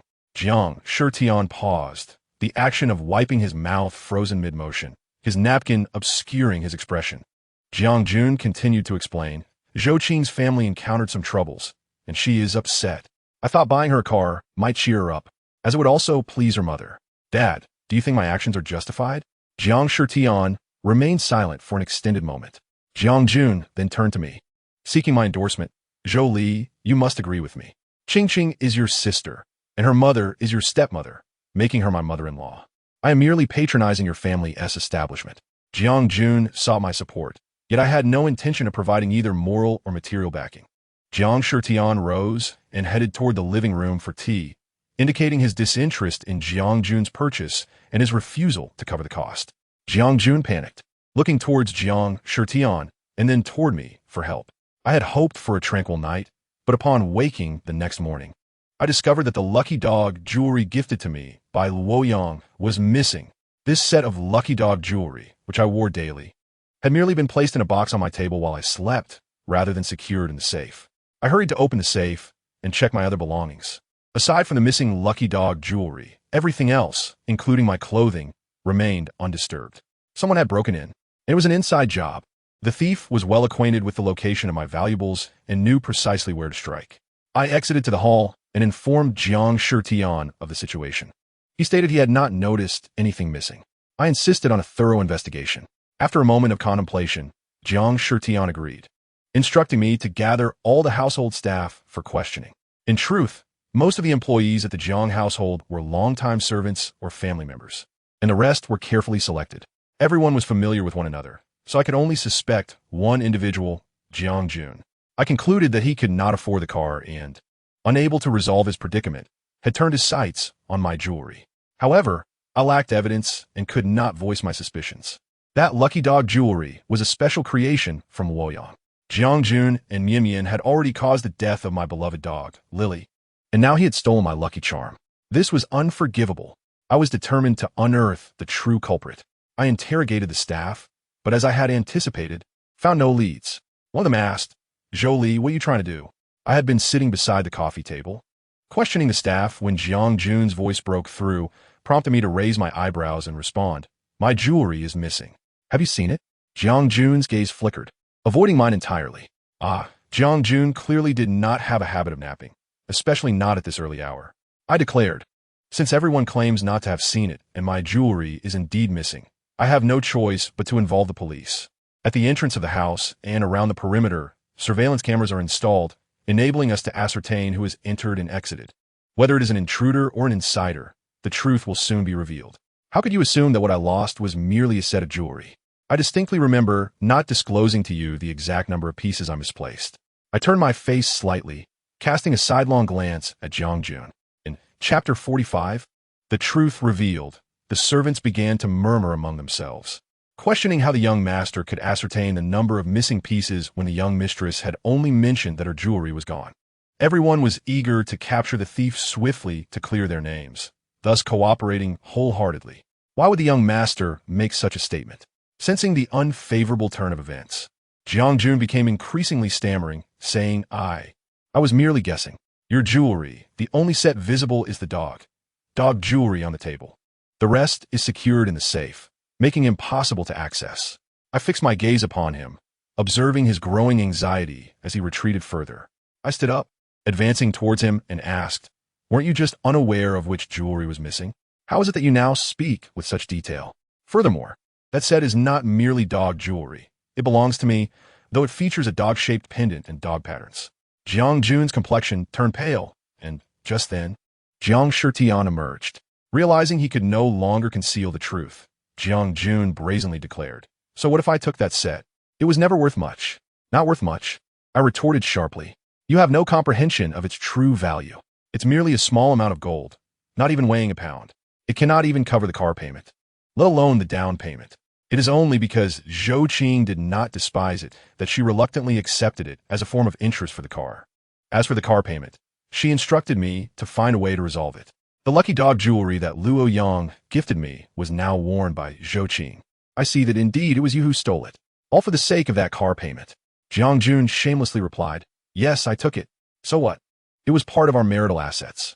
Your jewelry is also mine. This cannot be considered theft. Truly, A person devoid of shame is invincible. I gazed at Jiang Jun, filled with disdain and indignation. With Jiang Shitian and the servants present, I suppressed my anger, striving to maintain composure befitting my status as a daughter-in-law of the Jiang family, worthy of the future role of matriarch. I controlled my voice, ensuring it did not escalate into hysteria. I raised my tone slightly, ensuring all could hear, and spoke in a rational and persuasive manner. If the giver explicitly stated that the jewelry was a gift to one spouse, then that jewelry does not constitute marital property. That set was gifted to me by someone else. The dog depicted is Lily. Do you remember Lily? She was my deceased dog. The answer was evident. Jewelry crafted specifically with the likeness of my dog, gifted to me, must solely belong to me. Furthermore, I had expressly reminded Jiang Jun that my dog Lily had passed away, a fate he had caused. Anyone hearing this would find it difficult to continue claiming ownership of that necklace. Yet, I underestimated Jiang Jun's lack of conscience. Jiang Jun challenged me. Do you dare to reveal who gifted you that set of jewelry? There is nothing that cannot be spoken of, especially since Luo Yang and I have done nothing shameful. Thus, I confidently stated, this set of jewelry was designed by the emerging designer Luo Yang. It was indeed a gift from him.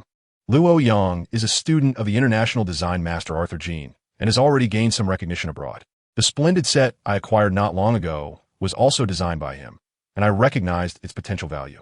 You were present in the store at that time. I wonder if you recall. You even expressed a desire to purchase that set. Jiang Jun was rendered speechless.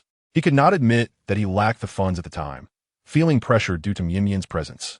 Hence he attempted to seize the splendid piece I had set my sights on. Ultimately, it forced the designer Luo Yang to intervene and declare he would gift it to me. Prior to that moment, I had never met Luo Yang, nor could we be considered acquaintances. I merely admired his reputation and potential collecting his works. You were also present that day, so you understand who was maliciously attempting to purchase the jewelry, and under what circumstances Luo Yang offered to gift it to me. As for the splendid set, let it be. What about this dog-patterned jewelry? It was secretly given to you, with no one else present. Jiang Jun, undeterred by reason, continued his arguments. However, his reasoning was flawed, and I felt no obligation to engage. I noticed Jiang Shitian was also watching me intently, seemingly concerned about this matter.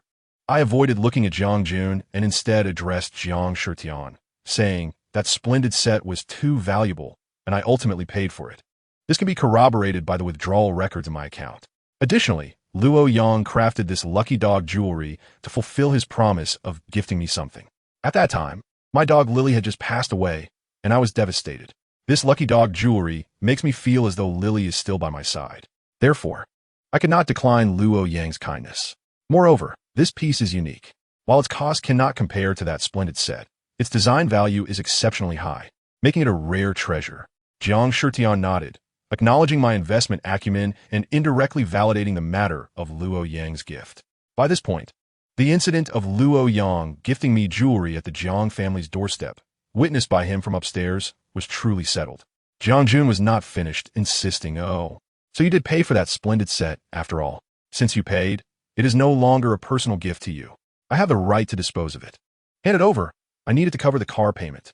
The truth was laid bare. The matter of the theft of the lucky dog jewelry no longer required investigation. Jiang Shitian signaled for the servants to withdraw. Once the servants had departed, Jiang Shitian approached Jiang Jun and, without a word, delivered a resounding slap across his face. In Chapter 46, The Dispute, Jiang Jun was stunned by the blow. Jiang Shitian, frustrated with his failure, chastised Jiang Jun. "You dare to steal your own wife's jewelry to buy a car for another woman? I instructed you to resolve the issue independently, not to become a thief." Jiang Jun, filled with anger, retorted, "Is that jewelry really hers? It was purchased with the Jiang family's money. It is our shared property." Jiang Shitian, his face flushed with rage, shouted, "The money was given by me. I gave it to her, therefore it is hers." Jiang Jun's gaze toward me was filled with fury. His own inadequacy was redirected towards me. Just recently, he had been infatuated with me. Yet now, the dispute over property dissolved all goodwill. Money laid bare the raw nature of humanity. I perceived the hatred in Jiang Jun's eyes. Jiang Jun accused Jiang Shitian, "You are biased," after casting a glance at me. He added, favoring an outsider. With that, Jiang Jun stormed out. Indeed, I was an outsider. He had never regarded me as his wife. except when mentioning marital property, where he would refer to us as one entity. Jiang Shitian, deeply angered, sat down, striving to calm himself. I cast a glance at Jiang Shitian, my heart a mixture of gratitude and guilt, and said, "Dad, I will step out for a moment." Throughout my life, Zhou Qing had monopolized all the prime resources. Yet now, I was unwilling to relinquish my lucky dog accessory to her. I couldn't bear the thought of my cherished lucky dog ornament adorning Zhou Qing. Thus, I hastened towards the Zhou residence. Upon my arrival at the Zhou household, it was my father who answered the door. He likely assumed I was my stepmother or Zhou Qing. Upon realizing it was me, disappointment washed over his face. "Oh, it's you, Zhou Li," he said with a mournful expression, not even inviting me inside. At that moment, my grandmother emerged from the inner room, her voice preceding her. Upon seeing me, her brow furrowed in disapproval, her disappointment palpable. This had always been the case. Though I had been raised by her, she had eyes only for Zhou Qing, her favored granddaughter. As for me, I was merely an unloved orphan, neither favored by my father nor mother. I had no desire to enter. I stood at the threshold and inquired, "Dad, is Zhou Qing at home? I wish to see her." My father wore a troubled expression. "Qing is not at home." He sighed. The memory of his infidelity surfaced in my mind, and I understood that my fiercely independent stepmother would not forgive him easily. Thus, it was only natural for both my stepmother and Zhou Qing to be absent. This was all his own doing. "I shall take my leave then, Dad," I said, for I could not find Zhou Qing here. I resolved to seek her at the luxury car dealership until I located her. My father made no attempt to retain me, uttering not a single word to persuade me to stay. If he had wished to speak up, he should have done so long before I wed into the Jiang family. He would simply allow me to fend for myself. Harboring resentment, I departed from the Zhou residence and arrived at the luxury car dealership. Upon entering, a sales associate approached me, greeting me warmly. "Hello, Mississippi. Are you looking to purchase a vehicle? What type do you prefer?" "I'm not here to buy a car. I am searching for someone," I replied, making my way directly to the general manager's office, leaving the associate unable to intercept me. Upon reaching the office door, I indeed heard my stepmother's voice. "Mom," Zhou Qing said with a hint of impatience. At that moment, I stepped into the office. "Jiang Jun." Zhou Qing's expression brightened at the sound of my footsteps, and she quickly turned to look at me. However, my gaze was fixed on the necklace around her neck and the bracelet on her wrist. Those are my lucky dog accessories. Upon seeing me, Zhou Qing's expression darkened immediately. "What are you doing here?" My stepmother glared at me, her eyes filled with suspicion. Realizing what I was after, Zhou Qing quickly shielded the jewelry she wore, exclaiming, "This jewelry is mine. Don't you dare attempt to take it. You already stole Jiang Jun from me last time. This time, my accessories are not up for grabs." How shameless she was, claiming my lucky dog accessory as her own. She remained as self-centered as ever, believing that all the good things in the world should belong to her, and that everyone should revolve around her. Her words were harsh, yet she frequently glanced over, keeping a watchful eye on Fu Jin's reaction. Fu Jin paused, retrieving a car key from his pocket, and said, "I came to return the car key." "The car is yours. Aren't you going to use it?" Zhou Qing questioned, her tone condescending, as if regarding a beggar in need of her charity. Her face bore an expression that seemed to plead with me. "If I need a car, I will buy one myself," Fu Jin replied, maintaining his firmness. Suddenly, Zhou Qing erupted in anger and hurled herself at Fu Jin. "You poor student, a destitute. If it weren't for our Qing taking a liking to you, I doubt any woman would give you a second glance. Prepare to remain single for the rest of your life. Get out of here." My stepmother began to tear at and drive Fu Jin away. The office echoed with Zhou Qing's cries as she wept bitterly, her face buried in her hands. Fu Jin, realizing the need to leave, turned to depart. Just then, Jiang Jun arrived. "Jiang Jun, are you here to see our Qing again?" My stepmother greeted him with feigned enthusiasm, raising an eyebrow as she cast a challenging glance at me. Zhou Qing's sobs grew louder. Jiang Jun, frowning, glared at me and said, "Qing is your sister. How could you attempt to take her jewelry and reduce her tears?" His words were accusatory. He then turned his displeasure towards Fu Jin, saying, "Stay out of this. You should be taking care of Qing. Look at how upset she is." Zhou Qing's cries escalated even further. "Zhou Li may not be crying, but that doesn't mean she isn't hurt." Fu Jin defended himself. He glanced at Zhou Qing and then lowered his head, adding, "Moreover, Zhou Qing and I've already broken up." "What did you say? You dare to bully Qing?" Jiang Jun, typically timid, suddenly seized Fu Jin by the collar in defense of Zhou Qing. Fu Jin, however, pushed him away forcefully. You dare to act out against me. Fu Jin, I will have you arrested for this. My stepmother threatened, brandishing her phone as if to call the police. Zhou Qing hastily intervened. Her eyes red as she looked at Fu Jin, saying, "We better leave now. Remember, I saved you this time. You owe me a favor." Fu Jin turned and exited the office. I remained, facing off against Jiang Jun, my stepmother, and Zhou Qing, a trio against one. That set of jewelry belonged to me, and I was determined to uphold my claim. Zhou Li, it's just a piece of jewelry. You bought so many with Jiang family money. Why cling to this one? Jiang Jun pressed me harshly. Why should I? I retorted with a cold smile, fixing my gaze on the lucky dog accessory adorning Zhou Qing. I said, if you have forgotten, let me remind you once more. The dog on this jewelry is Lily. She has passed away, and you were the one who killed her. Perhaps Lily's vengeful spirit resides within it. Ah, Zhou Qing shrieked, hastily tearing off the necklace from her neck and frantically yanking off the bracelet from her wrist. Such an ominous thing. Get out of here with it. Zhou Qing screamed hysterically, demanding my departure. My stepmother reproached Jiang Jun. How could you use such an inauspicious item to pay interest? Jiang Jun, feeling guilty, found himself at a loss for words. I turned back, glaring fiercely at the three of them, warning, be careful. Retribution will come. Lily will not spare you.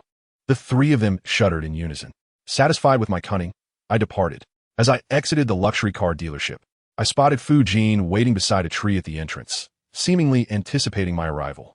Have the issues been resolved? Fu Jin asked as he approached me. A smile crept onto my lips as I raised my hand to display my spoils. Fu Jin glanced at the jewelry in my hand, but did not inquire about the details. I'm glad it's resolved, he said, lowering his head. I'm sorry for not being able to assist earlier. I feel so useless. I shook my head, smiling as I replied, not at all. You stood up for me. I know, and I saw it. Fu Jin sincerely said, thank you, Zhou Li. I should be the one thanking you. By the way, where are you living now? I paused to look at Fu Jin and ask, concerned for his welfare after leaving the Zhou household. Sensing my worry, Fu Jin smiled reassuringly, saying, don't worry. I've rented a place near the company. Oh, and I found a job. I was genuinely delighted for Fu Jin. What kind of company? I inquired. When he spoke about his new job, a smile lit up Fu Jin's face, and he replied with ease, the company is quite large, and the benefits are good. I nodded, feeling relieved. Fu Jin added, it's the Sun family's company in the southern part of the city. The name of the Sun family struck a chord in my memory. I recalled Sun Fuan, the head of the family, and the sunny young man, Sun Xiaoshan, who had a charming dimple when he smiled. I had met them once when I visited the Sun family with Jiang Shitian regarding a land purchase. At that moment, Sun Xiaoshan remarked that in the future, when he purchased clothing for his deceased sister Sun Xiaolin, he would also select a piece for me. Although his words sounded somewhat peculiar, they always emanated warmth when spoken by him. Incidentally, he was the third friend in my WeChat contacts. However, after adding him, we had not been in touch. Noticing my distraction, Fu Jin assumed I was unfamiliar with the Sun family in the south of the city. He elaborated, stating that the Sun family in the south had always been at odds with the Zhou family in the west, as they were rivals. At that time, I was contemplating how to distance myself from the Zhou family, which prompted me to visit the Sun family's company in the south. I nodded in acknowledgement. Fu Jin, with an eager expression, inquired whether I wished to visit the south. I agreed, mentioning my workplace and the small apartment I rented. Fu Jin beamed with delight. I adorned myself with my lucky dog accessory once more, and we hailed a taxi to the south. Upon arriving at the Sun family's company, I unexpectedly encountered Sun Xiaoshan. This is young Master Sun Xiaoshan, Fu Jin introduced. He called out to Sun Xiaoshan directly and waved, initiating a greeting. Upon hearing the voice, Sun Xiaoshan turned to us and approached with a look of surprise and joy. Fu Jin noted that Sun Xiaoshan held him in high regard, having been the one to recruit him and promote him to the position of special assistant. When Sun Xiaoshan reached us, his face radiated warmth as he greeted me. Zhou Li. Fu Jin was taken aback, unable to comprehend that I was acquainted with Sun Xiaoshan. Yes, we both replied in unison, eliciting laughter from everyone. What a coincidence. Are you friends? Sun Xiaoshan inquired. Fu Jin and I exchanged glances before affirmatively responding. Indeed. Then we are all friends, Sun Xiaoshan declared cheerfully. Cool, me. Let us go out for a meal to celebrate Fu Jin's employment and my fortunate discovery of such a capable assistant. With a grand gesture, he invited us to dine together. Fu Jin and I shared a knowing smile, and none of us declined. Fu Jin remarked, "Sun Xiaoshan is quite generous." Indeed, I concurred. As we dined, the atmosphere was vibrant, and we nearly lost track of time in our joyous conversation. I had never shared such an open exchange with anyone before. It was a refreshing experience. For so many years, I had been alone, believing I had grown accustomed to solitude, only to realize that I had yet to encounter true friendship. After the meal, Sun Xiaoshan earnestly invited us to continue the evening. Considering the implications of our circumstances, I found an excuse to decline. Eventually, we parted with reluctance. As we walked, Fu Jin paused and asked, "Would you like to visit my rented apartment?" Perhaps he understood my predicament, for he did not press further. However, just as I turned to leave, Fu Jin unexpectedly took my hand. "Zhou Li," he said, "this is not the end. I will be leaving. Once I officially graduate, I will seek a better company. If one day I have the ability to take you away to greater heights, would you come with me?" I was taken aback. As he had pointed out, we did share some similarities, which fostered a mutual appreciation between us. Since that day of familial reunion, we had gradually grown closer and established a bond. Yet, I was unaware of the feelings he harbored for me. Emotions can often be elusive, existing in a hazy state, and as long as they remain unspoken, one can feign ignorance. However, his resoluteness this time was unmistakable. Prior to his departure, Luo Yang had invited me to study design abroad, and now Fu Jin was proposing to take me away with his capabilities. Yet could I truly do so? Indeed, I did not wish to rely on anyone. I desired to strive for my aspirations independently, thus securing my right to happiness. Fu Jin's grip on my hand was gentle, and with a slight pull, I freed myself. I hailed a taxi, and as I entered, I heard Fu Jin call from behind, "Zhou Li, I will wait for you." He did not specify what he would be waiting for, whether it was for me to join him in seeking greater heights or for the day I would achieve success on my own. I chose not to delve deeper and simply boarded the taxi, heading straight to the Jiang residence. Jiang Shitian appeared fatigued, while Jiang Jun reeked of alcohol, his gaze wandering as if he had committed some indiscretion. Both remained silent, and I, who usually maintained a quiet demeanor at the Jiang household, found the atmosphere starkly contrasting to the lively meal I had shared earlier with Sun Xiaoshan and Fu Jin. This meal was cold and desolate. Each person consumed their own food in silence. My keen eyes caught sight of a lipstick mark on Jiang Jun's neck. Was it Mian Mian's or Zhou Qing's? I was taken aback by my own thoughts. Jiang Jun had just witnessed Mian Mian's affair with my father. Any normal man would not continue entangled with Mian Mian as if nothing had happened. Although he had defended her at that time, I had clearly seen the hurt on his face. Moreover, not long ago, Jiang Jun had expressed that he found no joy in being with Mian Mian. Therefore, it was highly likely that it was Zhou Qing. Since the day of the family reunion, Jiang Jun had been in close contact with Zhou Qing. When I left the specialty store, he was indeed still with her. Thus, the possibility of Zhou Qing was the greatest. I surmised that they had sought solace in each other through drink, sharing a moment of mutual understanding that led to indiscretions. If that were the case, it would be best to let Mian Mian know of Jiang Jun's relationship with Zhou Qing, allowing their affair to create endless turmoil. This would alleviate the resentment I harbored. Additionally, there was Jiang Shitian. On the day of the Zhou family's luxury car dealership opening, many reporters were present. Recently, scandals surrounding the Zhou family had been rampant, with headlines such as favoritism, the Zhou family stepmother abuses eldest daughter, and the eldest daughter of a wealthy family struggles to earn tuition, making waves across entertainment news and trending in Dongxing. Although Jiang Shitian was busy and usually did not follow entertainment news, his extensive network of information would likely have informed him of Mian Mian's affair with my father. Now, I felt it necessary to inform him that Jiang Jun was entangled with Zhou Qing. I looked at Jiang Jun and pointed at the mark on his neck, saying, "You got something on you." While eating, Jiang Jun assumed it was a morsel of food clinging to him and attempted to brush it off, only to make it more pronounced. Jiang Shitian's attention was drawn as well. Upon seeing the situation, it was clear to him what had transpired. Only Jiang Jun remained oblivious, foolishly attempting to clean what did not exist. I gently set down my chopsticks, lowered my gaze, and coldly stated, "I am full." With that, I left the dining table, even though my bowl still held a half serving. Jiang Shitian was perceptive. He would undoubtedly recognize my anger. The more I feigned restraint and decorum, the more Jiang Jun appeared incompetent, increasing the likelihood that Jiang Shitian would seek to avenge my grievances. Indeed, after I departed, Jiang Shitian slammed his chopsticks down and questioned Jiang Jun. Do you think everyone is a fool? You can't even clean your mouth after cheating. Realizing what Jiang Shitian meant, Jiang Jun hastily grabbed a napkin to wipe his mouth. I sat at the tea table, observing from a distance, filled with disdain for Jiang Jun. With a stern expression, Jiang Shitian inquired, Speak up, which woman is it? Don't tell me it's still that star Mian.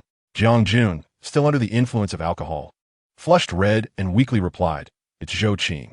Although I had anticipated this revelation, hearing it confirmed felt both ironic and humiliating. I clenched my fists tightly. Jiang Shitian's anger surged, and he could no longer contain himself, delivering a punch to Jiang Jun afterward. He glanced cautiously in my direction. Seeing me look at him, my face as pale as ash, he met my gaze and pointed at Jiang Jun, angrily rebuking, You actually dare to be with Zhou Qing? Zhou Qing is indeed the sister of Zhou Li and the biological daughter of that woman, Kai Fengqin. Jiang Shitian's words struck a chord within me, providing an immense sense of relief. Yet, Jiang Jun seemed dissatisfied with merely being reprimanded, exclaiming, Dad, I am serious about Qingqing. This declaration ignited Jiang Shitian's fury. In Chapter 49, Schemes, Jiang Shitian slapped Jiang Jun, but proceeded to admonish him, stating that while a man may indulge in fleeting romances, he must not invest genuine emotions in a woman. He referred to his own history with Jiang Jun's mother as a cautionary tale, questioning why Jiang Jun had not learned from it. Having already stumbled with Mian, he now found himself entangled with Zhou Qing. I was taken aback by Jiang Shitian's assertion that men could engage in frivolous affairs yet remain emotionally detached. At that moment, I finally comprehended his perspective on love. It was no wonder he had remained a wanderer since his divorce, refusing to remarry. He had been bitten by the snake once and was now wary of the rope. Post-divorce, he had lost faith in love and sought to prevent Jiang Jun from believing in it as well. I was merely the chosen one, positioned as the daughter-in-law of the Jiang family. He had previously mentioned that he selected me because my stepmother's shrewdness resembled that of his ex-wife, and he wished to rescue me from that fate, while also attempting to cure Jiang Jun of his romantic delusions. Ultimately, all his efforts were for Jiang Jun's benefit. Perhaps my frequent interactions with Jiang Shitian had led me to overlook these truths, allowing me to harbor unrealistic hopes regarding him. Now, however, I had come to grasp the reality. Jiang Shitian's every action was aimed at paving the way for Jiang Jun, and I was merely a stepping stone in his grand design. When it came to family matters, he might support me, but I could not expect more. Thus, how should I retaliate? I could only adjust my position and await the opportune moment. My clenched fist tightened. Surrounded by foes, I heard Jiang Shitian continue to caution Jiang Jun. I warn you once more, if you allow your romantic fantasies to consume you, you will ultimately be the one to suffer. Having just endured a beating, Jiang Jun refrained from retaliating.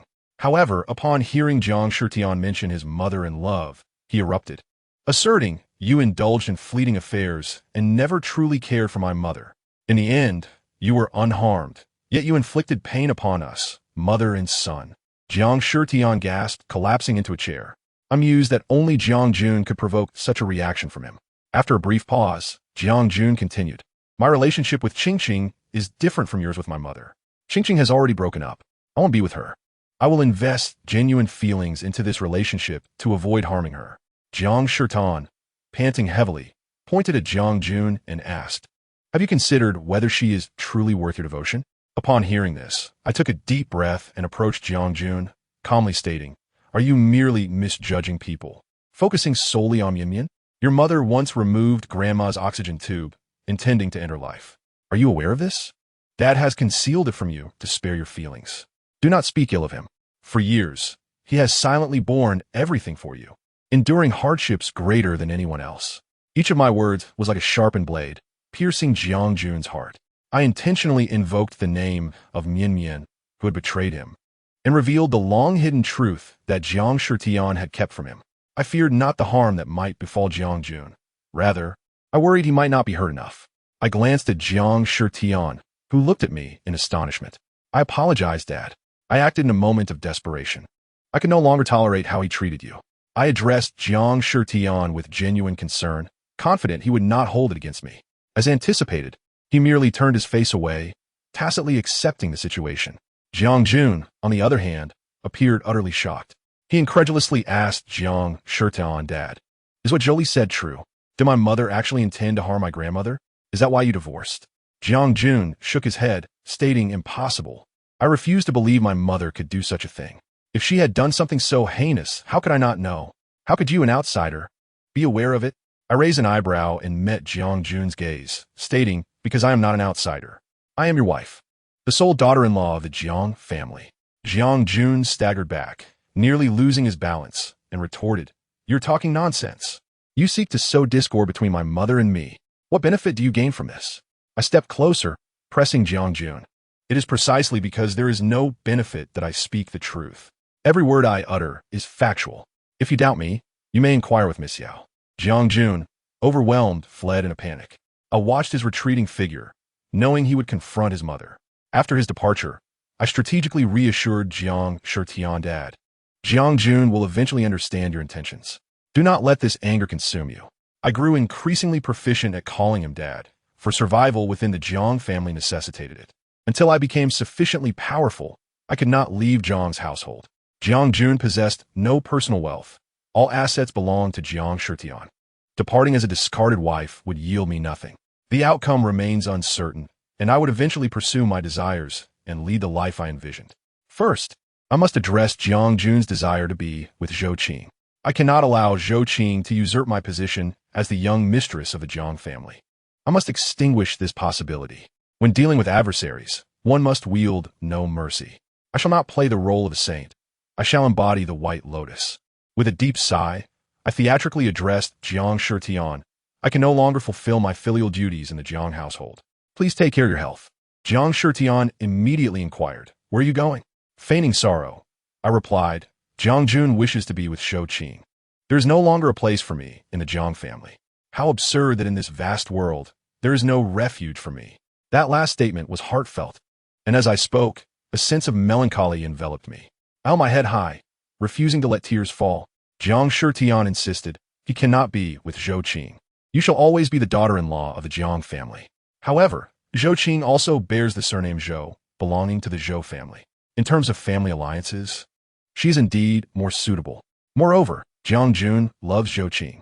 By marrying her, the Jiang family would strengthen its ties with the Zhou family. This connection is undoubtedly more advantageous than my own position as the eldest daughter, unloved by either parent. I adopted a strategy of retreating to advance, feigning vulnerability. This undoubtedly ignited Jiang Shitian's protective instincts. In Chapter 50, Competition, Jiang Shitian declared with authority, I deem it unsuitable, and it shall remain so. As long as I am alive, you are the daughter-in-law of the Jiang family. He cannot be with Zhou Qing. His words were like a soothing balm, alleviating my concerns. Later, I learned that Jiang Shitian's opposition to Jiang Jun's relationship with Zhou Qing was grounded in solid reasons. First, for the family's reputation. Second, his disdain for my stepmother's character. Third, his aversion to Zhou Qing. Lastly, and perhaps most intriguingly, he may have harbored a modicum of affection for me. As night descended, my phone buzzed with 2 message notifications. It was from Sun Xiaoshan and Luoyang. I opened Luoyang's chat first. After a long flight of over 10 hours, I presumed he had safely arrived. Luoyang, are you asleep? It should be nighttime there. I just landed and wanted to let you know I'm safe. Luoyang, Zhou Li, I miss you. 2 seconds later, another message appeared. I have not mentioned what I am content with, and moreover, I have yet to taste the delicacies you prepared. Luoyang, are you satisfied so quickly? As long as it is crafted by your hands, it must undoubtedly be a masterpiece. Luoyang. After a while, Luoyang, Zhou Li, you praised me. I am quite delighted. Truly. Luoyang, I won't disturb you. Quickly, get some rest. Early to bed. Early to rise. All right. 3 seconds later, Luoyang, I have yet to hear you say good night to me. I genuinely wish to hear you say it once. Luoyang, sleep early. Luoyang, voice call unanswered. It seems Luoyang called in a moment of excitement, but I did not answer. I wish to avoid a repeat of the incident at a studio. Once the ringing ceased, Luoyang, good night. I am uncertain whether Luoyang can fall asleep. However, I am wide awake. I casually opened the chat with Sun Xiaoshan. Sun Xiaoshan, previously, we were not well acquainted. Today is my second time meeting you, and I find you quite talkative. Sun Xiaoshan, I feel the same. I chatted with Sun Xiaoshan in a casual manner, feeling both mentally and physically relaxed, and I unknowingly drifted off to sleep. Upon waking, I saw Sun Xiaoshan's message. When I first met you, I could always see my sister's shadow in you. This time I realized that although you are as lively as Lin Lin, you are distinctly yourself. You possess your own radiance and charm. Sun Xiaoshan, I apologize for constantly comparing you to my sister. Do you feel offended? Half a minute later, Sun Xiaoshan, perhaps anxious, sent another message. I assume you must be upset. It is my fault. I shall refrain from mentioning it again. 2 minutes later, Sun Xiaoshan sent his final message. I am sorry, Zhou Li. Perhaps you will never regard me as a friend now? Apologies. I fell asleep while we were chatting last night. I believe your sister Lin Lin must be a lovely girl. I truly envy her for having such a wonderful brother. I am older than you, so if you do not mind, you may consider me as an older brother. I will be delighted to recognize you as my sister. Sun Xiaoshan, I am indeed a real person, not a figment of imagination. I am genuinely pleased that a simple conversation has allowed me to gain a true brother. It feels akin to unexpectedly discovering a fortune of 100 billion. Sun Xiaoshan, then I will strive to earn 100 billion to gift to my sister. Accepting Sun Xiaoshan as my brother brings me only advantages, with no drawbacks, which delights me immensely. I am unaware of where he spent the night. I suspect he must have been sleepless. It is no wonder he struggles to find rest. I revealed to him the truth about his mother's attempt to harm his grandmother, shattering his understanding formed since childhood. I imagine his worldview must have been utterly disrupted. Jiang Jun stood at the doorway, uncertain whether to enter or retreat. I noticed him clenching his fists. Jiang Jun hesitated, but ultimately, with determination, declared, Father, starting today, I wish to learn about business. Upon hearing this, even Jiang Shitian set down his teacup, regarding Jiang Jun with a serious expression. Jiang Jun appeared remarkably earnest. My heart sank. I was perplexed about what had motivated Jiang Jun to suddenly express a desire to learn about business. Jiang Shitian scrutinized Jiang Jun and inquired, What business do you wish to learn? Jiang Jun replied, I want to learn a bit of everything. Jiang Shitian pondered Jiang Jun's words and tentatively suggested, How about I give you some money? You can select a field that interests you, similar to Zhou Li. Unexpectedly, Jiang Jun shook his head and candidly stated, Father, I wish to take over the family business. My heart tightened. I cannot comprehend why Jiang Jun suddenly seemed to have matured and expressed a desire to manage the Jiang family business. Jiang Jun's pursuit of business would place us in competition. If he excels, my standing within the Jiang family would diminish. The benefit is that any profits he earns would be considered communal property. Should I ever divorce him, I would be entitled to half. After scrutinizing Jiang Jun for a considerable time, Jiang Shitian finally made a decision. Chapter 51.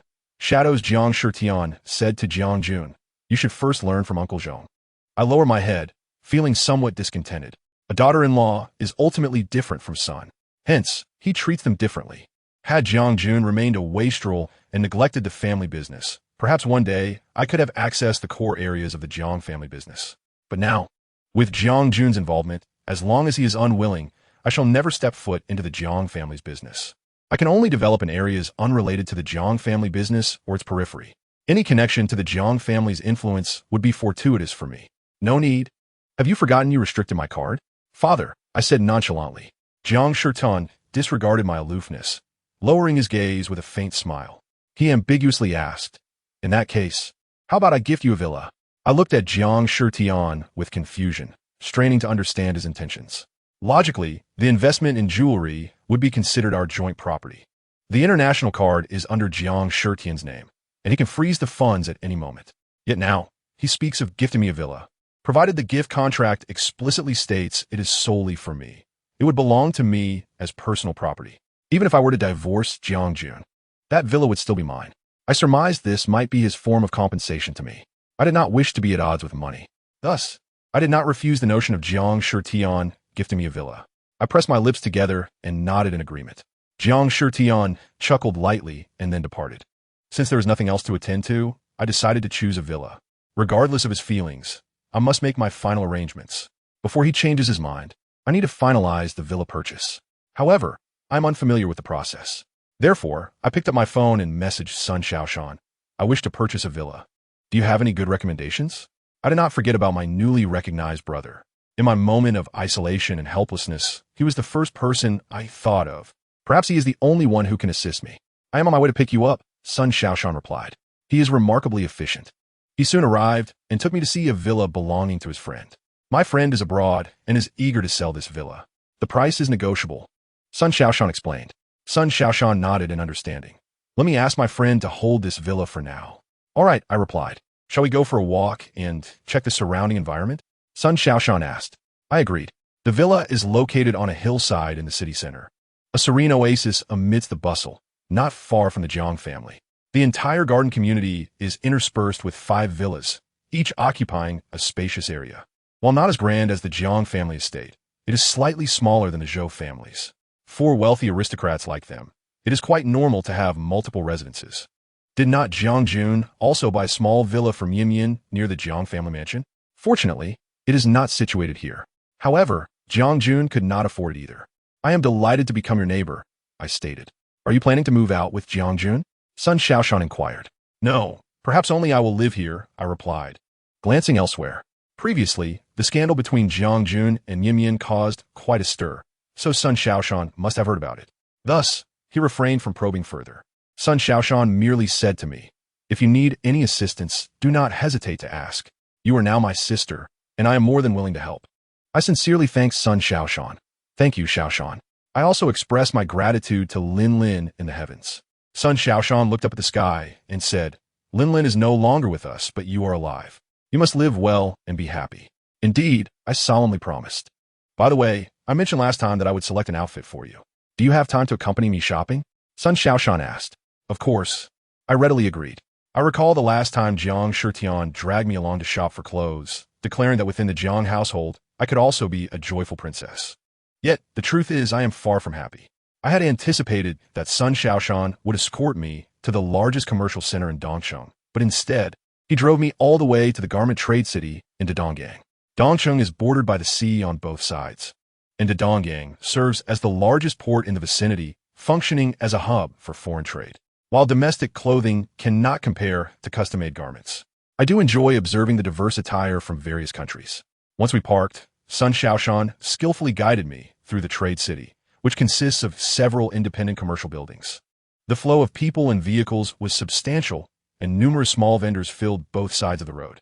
I was captivated by the vendors' calls, gazing at the array of delectable snacks and trinkets, overwhelmed by the sights. Watch out for the cars. Sun Xiaoshan suddenly shielded me protectively. Realizing what was happening, I noticed he was leading me across the road. It struck me that his sister, Sun Xiaolin, had tragically died in a car accident. I surmised that Sun Xiaoshan bore a shadow from this experience. After crossing the road, we entered a clothing store, yet Sun Xiaoshan still appeared listless, as if he had not yet emerged from his grief. He apologized, saying, I'm sorry. I asked, are you thinking of Linlin? Sun Xiaoshan shuddered slightly, and, with a nasal tone, replied, yes, I failed to protect her. It was evident that he felt immense guilt. I tried to console him, saying, the deceased are gone. I believe your sister would not want to see you like this. Yet, Sun Xiaoshan suddenly gripped my shoulders with fervor, gazing earnestly into my eyes, imploring, Zhou Li, let me protect you. Please allow me to protect you. Chapter 52. Tactics. It is difficult to fathom how a sunny, cheerful young man could undergo such a transformation when confronted with his sister's tragic fate. I recall my first encounter with Sun Xiaoshan at the Sun family mansion. He had been suppressing his emotions then as well. Countless times, I glimpsed the shadow of his sister in the way he looked at me. He often repeated, I am me, and my sister is my sister, seemingly for my benefit, but perhaps also as a reminder to himself. Since the passing of Sun Xiaolin, it seems that Sun Xiaoshan has been unwell, psychologically and emotionally, never truly recovering. His outwardly sunny demeanor is merely a fade. However, in the face of Sun Xiaoshan's fervor, I felt no fear. At least, I knew he would not harm me. The Zhou family and the Jiang family are far more intimidating than he could ever be. His fixation is solely on his departed sister, and I find myself filled with a touch of compassion for him. I nodded, echoing his sentiments. All right, I will let you protect me. I will live well and take care of myself. Finally, Sun Xiaoshan regained his composure. His fervor shifted to a passionate quest to purchase clothing for me. Though we had agreed on selecting just one outfit, he ended up buying me over 10 pieces, carrying so many bags that he could no longer hold them. He insisted, actually, I could have someone deliver these clothes to the door. That way, we could continue shopping for other things. I chuckled helplessly, saying, I truly have enough. I cannot wear so many. My laughter seemed to mesmerize Sun Xiaoshan once again. Jiang Jun and Zhou Qing had also arrived at the garment trade city. The trade city features an open, multi-level design. The 2 floors we roamed belonged to the high-end clothing section, relatively quiet with fewer people. Therefore, I approached the railing and could clearly hear the conversation between Jiang Jun and Zhou Qing below. Zhou Qing, entwined in Jiang Jun's arm, playfully expressed her frustrations. You have no idea the risks I took to sneak out and meet you. My mother almost discovered my absence. Jiang Jun affectionately pinched Zhou Qing's nose, saying, I know you're the most adorable. Zhou Qing lightly punched Jiang Jun's chest and leaned against his shoulder, saying, You need to be more proactive and take over the Jiang family's business quickly. My mother said we cannot meet until you assume control. Only then will you have the authority to speak. Otherwise, not only will your father disapprove, but my mother will as well. Besides, you wouldn't want the family business to fall into the hands of an outsider, would you? Jiang Jun reassured her, Don't worry. I will manage the Jiang family's business and ensure it does not fall into Zhou Li's hands. I suddenly realized the truth. Jiang Jun's sudden interest in learning the business was influenced by his stepmother. She was using Zhou Qing as bait to lure Jiang Jun into taking over the Jiang family's affairs. Jiang Jun has always lacked decisiveness. Once he is in charge, Zhou Qing will naturally have the final say in the Jiang family business, all orchestrated by his cunning stepmother. Zhou Qing's intentions were clear. She sought not only to claim my husband and destroy my marriage, but also to obtain control over the Jiang family business. I clenched my fists, resolute in not allowing them to succeed. Sun Xiaoshan leaned against the railing, having overheard the exchange between Jiang Jun and Zhou Qing. Unable to contain himself, he exclaimed, Scoundrel and shameless woman! Jiang Jun dares to betray you? I will go and confront him. I will not allow anyone to bully my sister. I quickly stopped Sun Xiaoshan, saying, Wait, why use a sledgehammer to crack a nut? I have my own methods. I wore a cold expression. Sun Xiaoshan paused, taken aback by my demeanor, and waited for my next move. I took out my phone, capturing photos of Jiang Jun and Zhou Qing, then anonymously sent the information to the media. Sun Xiaoshan inquired, Do you hope your stepmother will intervene and stop them? The event surrounding the Zhou family's luxury car dealership opening had created quite a stir. Sun Xiaoshan clearly recognized Zhou Qing and was aware that her mother was my stepmother. I replied, No. Do you think Zhou Qing's meeting with Jiang Jun would go unnoticed by my stepmother? Sun Xiaoshan asked, What do you mean? I nodded, stating, My stepmother is quite astute. She undoubtedly knows Zhou Qing is meeting Jiang Jun. However, she is merely pretending to be oblivious, allowing the situation to unfold to her advantage. She must give Jiang Jun some incentive to take the bait. Then, will sending the photos to the media be effective? Sun Xiaoshan questioned, still processing my words. I smiled wickedly, saying, Once the media exposes this, Jiang Shitian and Mian Mian will certainly see it. You know Mian Mian, right? The celebrity. I could almost envision the impending chaos. Sun Xiaoshan nodded, as if grasping my intent, and then focused intently on the scene below, declaring, All right, I trust you. They will certainly face dire consequences. I gazed deeply into Sun Xiaoshan's eyes, finding it hard to reconcile the cheerful boy I remembered with the malicious words he had just spoken. I understood that he was standing up for me, viewing me as his sister. He would not allow anyone to bully his sister, and thus, he acted with such fervor. If things became unmanageable, he would have me, Zhou Li, by his side. Sun Xiaoshan resolutely affirmed. I found it curious that he consistently addressed me by name rather than referring to me as Lin Lin. I lowered my gaze, silently accepting his protection and support. Fortunately, events unfolded as I had anticipated, requiring no intervention from Sun Xiaoshan. Jiang Jun was already in disarray. First, upon learning of the situation, Jiang Shitian erupted in fury, slamming the newspaper he held and berating Jiang Jun. You dare to jeopardize the Jiang family's business for a woman? The headline blared. Jiang family's only son caught in affair with Zhou family's second daughter, scheming to usurp Jiang family business. The accompanying photo was the one I had provided to the media, showing Jiang Jun and Zhou Qing together. I had deliberately placed the newspaper on the dining table after reading it, ensuring that Jiang Shitian would see it during breakfast. I sat there, expressionless, waiting for the inevitable to unfold. I had no need to intervene. Jiang Shitian would take charge. Soon, Jiang Jun found himself confined. Jiang Shitian ordered him not to leave the house or meet Zhou Qing, stripping him of his right to learn the business under Uncle Zhou. To avoid suspicion and evade the media, I too began to isolate myself at home, remaining indoors without stepping out. Jiang Shitian expressed considerable satisfaction with my performance and remarked that I could take some time to manage household affairs. The family's ledgers were maintained separately by Uncle Zhong and Auntie Lan, who were responsible for recording different aspects of the accounts. He suggested that I coordinate these efforts to gain an understanding of the Jiang family's enterprises. My eyelashes fluttered slightly, yet I refrained from displaying any overt reaction. I held my breath, aware that Jiang Shitian was beginning to allow me to engage with the Jiang family's business.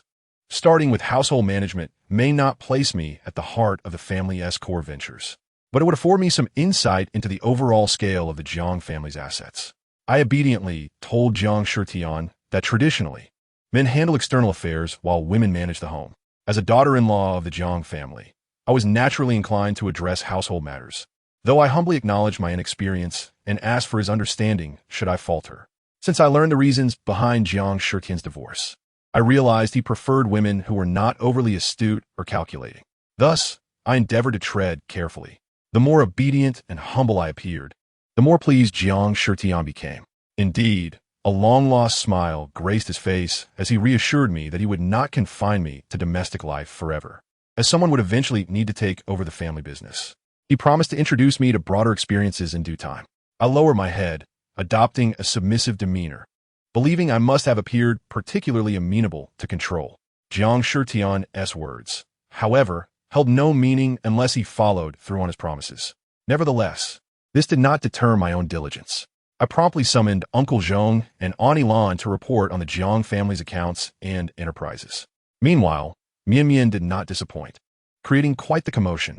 Mian first arrived at the Jiang residence, shouting over the wall to Jiang Jun. I suspected Jiang Jun had deleted all her contact information and even blocked her. Unable to reach him, she resorted to this method. Mian's voice rang out from outside the Jiang family's walls, accusing Jiang Jun of infidelity and betrayal. She claimed that the most unforgivable act was his own betrayal, revealing that he had been unfaithful with someone from the Zhou family. Her accusations were filled with venom, and I chose to remain silent, allowing her to vent without retaliation, as her ire was not directed at me. I feigned concern and asked Auntie Lan to intervene, merely to put on a show for Jiang Shitian. Jiang Jun sat at the table, drinking glass after glass of water, likely trying to quell his agitation. Clenching his fists, he lamented that, after that day, he had distanced himself from Mian, and they had not been in contact. He wondered why she continued to cling to him. I sipped my juice, finding satisfaction in his turmoil. After lunch, Mian still refused to leave, and I understood that a person in her desperate situation would be determined to fight back. On the day the Zhou family's luxury car dealership opened, she had been publicly caught in a scandal, resulting in her disgrace.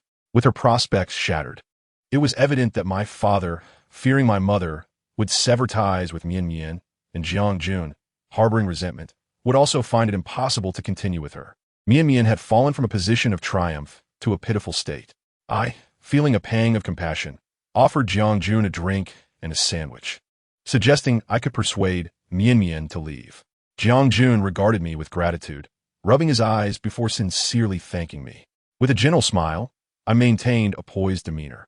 As I walked away, I caught sight of Mian, who appeared as a stray dog, her former glamour completely diminished. Upon seeing me, her expression turned wary and defensive. I feigned a role of a benevolent figure, radiating warmth and grace, as if I were a savior to the lost. Mian, momentarily stunned, seemed at a loss for how to react. I handed her the drink and sandwich, leaning in to whisper words meant only for her ears. After all the commotion, she must be weary. I encouraged her to drink and eat, assuring her that I did not intend to drive her away. Rather, I wished for her to conserve her strength, lest she exhaust herself and allow others to take advantage. My reference to others was pointed, clearly aimed at my stepmother and Zhou Qing, one holding on to my father while the other had captured Jiang Jun's affections. Mian, realizing this, declared with resentment that she would not allow them to benefit from her misfortune. I smiled softly, watching her retreat. The kindness I had shown would be remembered forever, and to me, it felt like feeding a stray dog. Looking at the lucky dog motif on my bracelet, I murmured an apology to Lily, acknowledging that I should not compare Mian to her. She had caused Lily's demise, and thus she was unworthy. I vowed to dismantle all who stood in my way. Upon returning home, Jiang Jun, relieved at the absence of Mian's voice, sighed in relief. I smiled subtly, anticipating news of Mian confrontation with my stepmother and Zhou Qing. Soon enough, I received word that Mian had indeed caused a scene at the Zhou family residence, attacking my stepmother and Zhou Qing. My stepmother herself called Jiang Jun to relay the incident. Consequently, Jiang Shitian facilitated the call, placing it on speaker. As soon as my stepmother answered, her voice soared to a shrill pitch, resembling a frantic hen. She demanded to know how Mian had dared to appear near their home. Jiang Jun, perplexed, looked to Jiang Shitian and me for guidance, scratching his nose as he inquired who this wretched woman was. My stepmother continued her tirade, identifying Mian as that vixen. She lamented tearfully about the altercation, claiming she had lost a significant amount of hair and that Zhou Qing had sustained scratches. Jiang Jun inquired about Mian's whereabouts, but my stepmother snapped at him for showing concern for her rather than for his family. Jiang Jun scratched his head, pointing out that since she was able to call, it indicated she was unharmed. He asked whether Mian had been apprehended and received just retribution. My stepmother furiously replied that Mian had struck them and fled before they could call for help. Jiang Jun appeared relieved, reassuring her that as long as everyone was safe, it was fine. Wow, Jun, Zhou Qing's voice chimed in, prompting Jiang Jun to lower his voice and soothe her before abruptly ending the call. Casting an awkward smile at us, Jiang Shitian ignored him, as did I. I returned to examining the ledgers, engrossed in my work. Suddenly, an epiphany struck me. By reviewing the ledgers, I began to grasp the extent of the Jiang family's assets and the various business sectors they were involved in. The Jiang family's enterprises were indeed vast, with several significant properties both domestically and internationally. Moreover, the Jiang family's business also encompassed the real estate sector, with even the largest commercial center in East City under their ownership. I have observed that Uncle Zhong's ledger reflects a substantial influx of rental income each month, all deriving from that commercial center. Everything requires meticulous untangling on my part. I must demonstrate my worth to Jiang Shitian, for only then will he be inclined to bestow upon me greater rewards, whether they be wealth or opportunities. I have noted that the Jiang family residence appears to have been devoid of significant renovations for quite some time. Upon examining the expenditures in the ledger, it seems that since Jiang Shitian's divorce, no work has been undertaken here. I scrutinize every detail of this place and discreetly inquire with Aunt Lan. Indeed, the decor still retains the essence of Yao Ye's departure. However, I dare not act impulsively, fearing that Jiang Shitian may still harbor lingering feelings. The interior serves as their living quarters, and I prefer to avoid any risks, deciding instead to initiate changes in the courtyard, which feels like a safer approach. The courtyard is divided into the front and back areas. The front courtyard, serving as the facade of the Jiang residence, is rather outdated in its layout. The back courtyard is expansive, offering ample room for transformation. Recalling Jiang Shitian's remark about enjoying good meals, I surmise he must appreciate a homely ambience. I aspire to enhance the front courtyard's elegance while rendering the back courtyard more inviting, thereby infusing a sense of home. I aim to showcase my capabilities to Jiang Shitian, fostering his satisfaction with my endeavors. I cautiously broach the subject with him, asking if I may revamp the courtyard. Jiang Shitian smiles and nonchalantly replies that I am free to take the lead. In one corner of the back courtyard, I notice it is seldom visited, and I envision transforming it into a modest ecological garden, cultivating vegetables and raising fish. I gaze at Jiang Shitian with anticipation. His eyes brighten, clearly intrigued by my proposition. With his approval, I set about instructing the servants to commence the work. Jiang Jun, feeling bored at home and temporarily stripped of his phone by Jiang Shitian, decides to join in the excitement. Initially, he is enthusiastic, examining everything and occasionally posing questions. However, as his interest wanes, he dismissively remarks that it is hardly worth the effort to cultivate a single vegetable when one can simply buy groceries. Jiang Jun continues to chatter, furrowing his brow with a mix of curiosity and skepticism as he observes my vegetable patch, expressing doubt about when it might yield produce, insisting I inform him once it is ready, so he could discern its taste. I retort with impatience that one cannot appreciate the flavor of something not born from their own toil. To my surprise, Jiang Jun seems eager to try, rolling up his sleeves in a mock demonstration, only to abandon the endeavor after a few futile attempts, declaring the task too dirty and laborious for his liking. I shake my head, choosing to ignore him. I diligently report my progress, and Jiang Shitian gazes at me with warmth, evidently pleased with my efforts. Occasionally, he offers his insights, expressing a desire to create a small stream encircling the Jiang residence. This evokes memories of our time together in the forests of Yilishan City, where he led me to discover his childhood memories, and we played in a stream. Since he is too busy to visit Yilishan City often, I decide to recreate the stream based on his suggestions. It is not until the stream is completed and my vegetables begin to sprout that I learn Jiang Jun, feeling bored and without his phone, has resorted to using the landline to complain to Yao Yi. Consequently, she storms over in a fit of rage, banging on the door and ringing the bell as if the door and bell have personally offended her. Aunt Lan opens the door. At that moment, I am supervising the courtyard renovations and sense her ill intentions. However, as she strides through the entrance with fervor, her demeanor deflates upon witnessing the unfamiliar courtyard of the Jiang residence.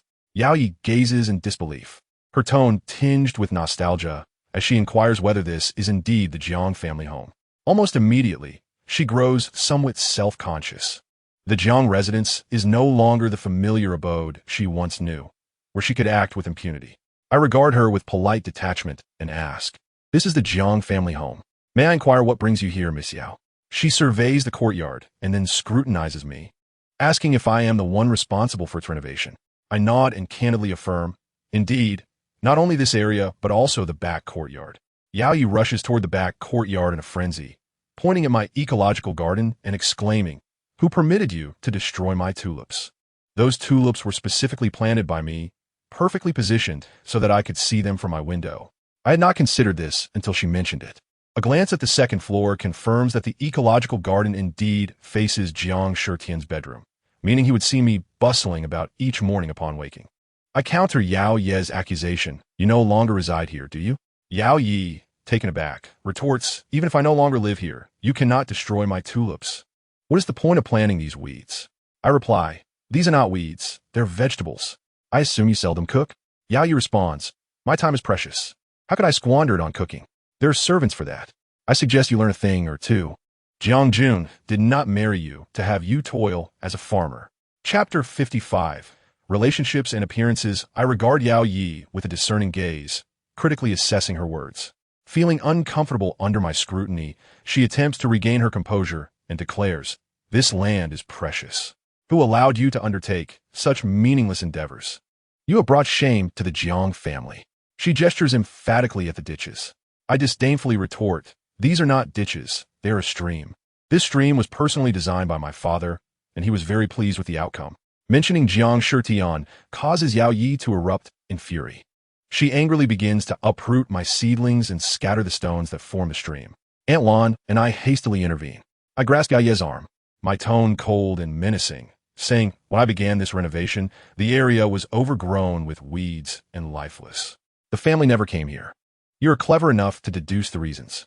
Yao Yi's expression shifts dramatically as she shrieks, "Where is Jiang Shitian? Bring him out. I demand to see him." I straighten the seedlings she has uprooted and reply coolly, "Father is not at home." Upon hearing that Jiang Shitian is away, Yao Yi strides purposefully into the house. I signal to Aunt Lan to stop her. Aunt Lan extends her hand to block Yao Yi, saying, "Miss Yao, please do not make this difficult for us."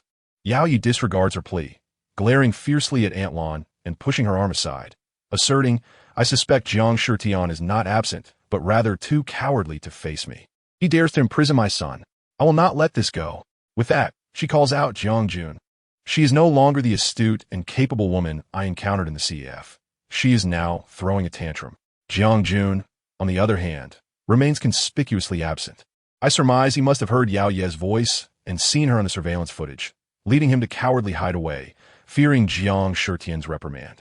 I rise to address Yao Yi, stating, "Father is indeed not at home.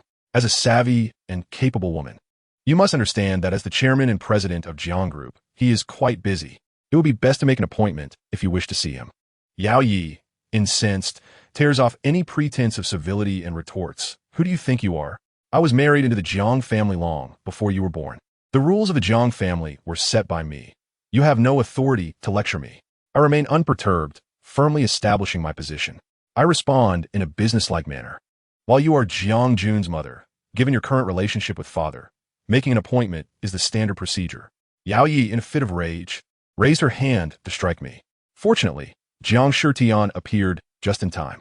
With an air of authority, he declared, "Absurd. Who permitted you to act so recklessly?" His voice resonated with intimidation. Where are the guards? Why have they not restrained her and called the police? I found myself questioning whether the guards truly existed. Logically, it would not be surprising for a prominent family like the Jiang family to have bodyguards when out, as well as guards and a sophisticated alarm system at home. However, the guards of the Jiang family seemed to be mere phantoms. I had never felt their presence. Just as Mian Mian repeatedly caused trouble, the guards were nowhere to be seen, behaving as if they were invisible. Perhaps the guards only obeyed Jiang Shitian's orders? Without his command, they would remain absent. After a while, a few men dressed in casual attire hurriedly approached from outside, clearly the guards Jiang Shitian had mentioned. After exchanging glances, they awkwardly subdued Yao Yi, their techniques clumsy and unrefined. Yao Yi's eyes blazed with anger. Trembling with emotion, she confronted Jiang Shitian, saying, "How could you treat me this way? After once being married?" Jiang Shitian let out a cold laugh and retorted, "How have I treated you?" Yao Yi accused him, "You destroyed the tulips I planted, confined our son, and now you have people controlling me, intending to send me to the police." Jiang Shitian gazed upwards in silence. Shaking his head, he chuckled dryly. "The tulips withered due to root rot, beyond remedy, just as our marriage has decayed. You are creating this uproar, and restraining you is not my doing. As for Jiang Jun, he is also my son. Do you think I do not wish for his happiness?" Jiang Shitian countered. Yao Yi replied, "What is wrong with my son seeking his own love and happiness? Yet you continue to favor this woman." She pointed at me. Jiang Shitian glanced at me and firmly told Yao Yi, "Because she is the daughter-in-law of the Jiang family, destined to become a capable matriarch." "On what grounds?" Yao Yi challenged. "In terms of status, she belongs to the Zhou family, and Zhou Qing is also part of the Zhou family. Moreover, Zhou Qing is the biological daughter of Kai Fengqin, making her a more suitable match." Jiang Shitian replied coldly, "It was Zhou Li who married into the Jiang family, not Zhou Qing. But Jiang Jun loves Zhou Qing." Yao Yi continued to fight for him. "Did you ever love me?" She seized the opportunity to ask. "Love or not, it has become irrelevant. Zhou Li is the legitimate daughter-in-law of the Jiang family," Jiang Shitian asserted. Yao Yi smiled bitterly. "I was once your legitimate wife. Now you treat me this way, disregarding our past affections." Jiang Shitian responded indifferently. "Is that so? Where's the head of the guards?" It turned out that the head of the guards was a stout man, who emerged, sweating profusely. Upon seeing him, Yao Yi gasped. The chubby head of the guards wiped his sweat and fanned himself, calling out to Jiang Shitian, brother-in-law. He then bowed apologetically to Yao Yi. With a pained expression, he lowered his voice and said to her, "Sister, I did not wish for this either." Yao Yi, astonished, looked at her brother, Yao Liang. "I did not expect you to still be the head of guards for the Jiang family. You never contacted me. I thought you had been dismissed."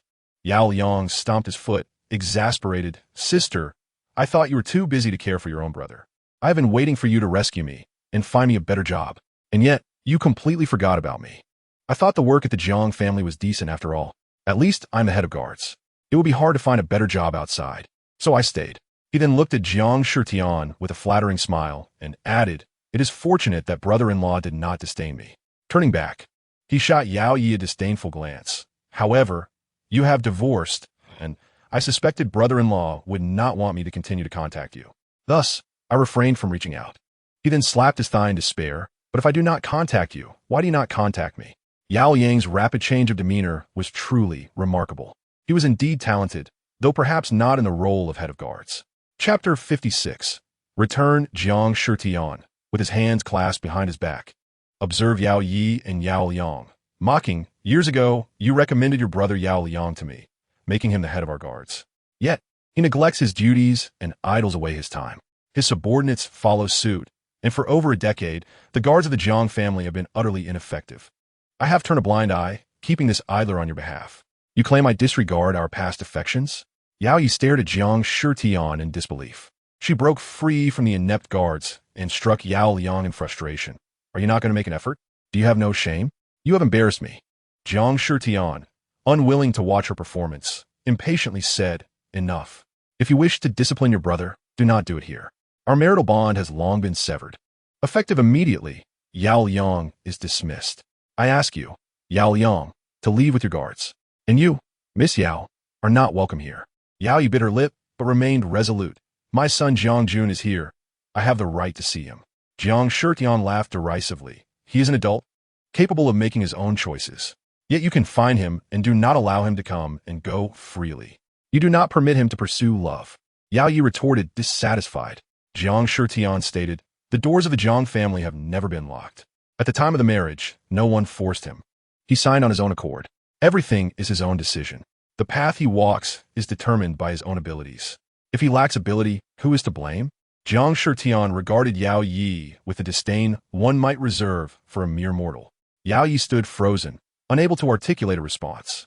Her head hung low, her face a picture of despair. Ultimately, she took small steps to leave. Suddenly, Jiang Shitian called out, "Stop!"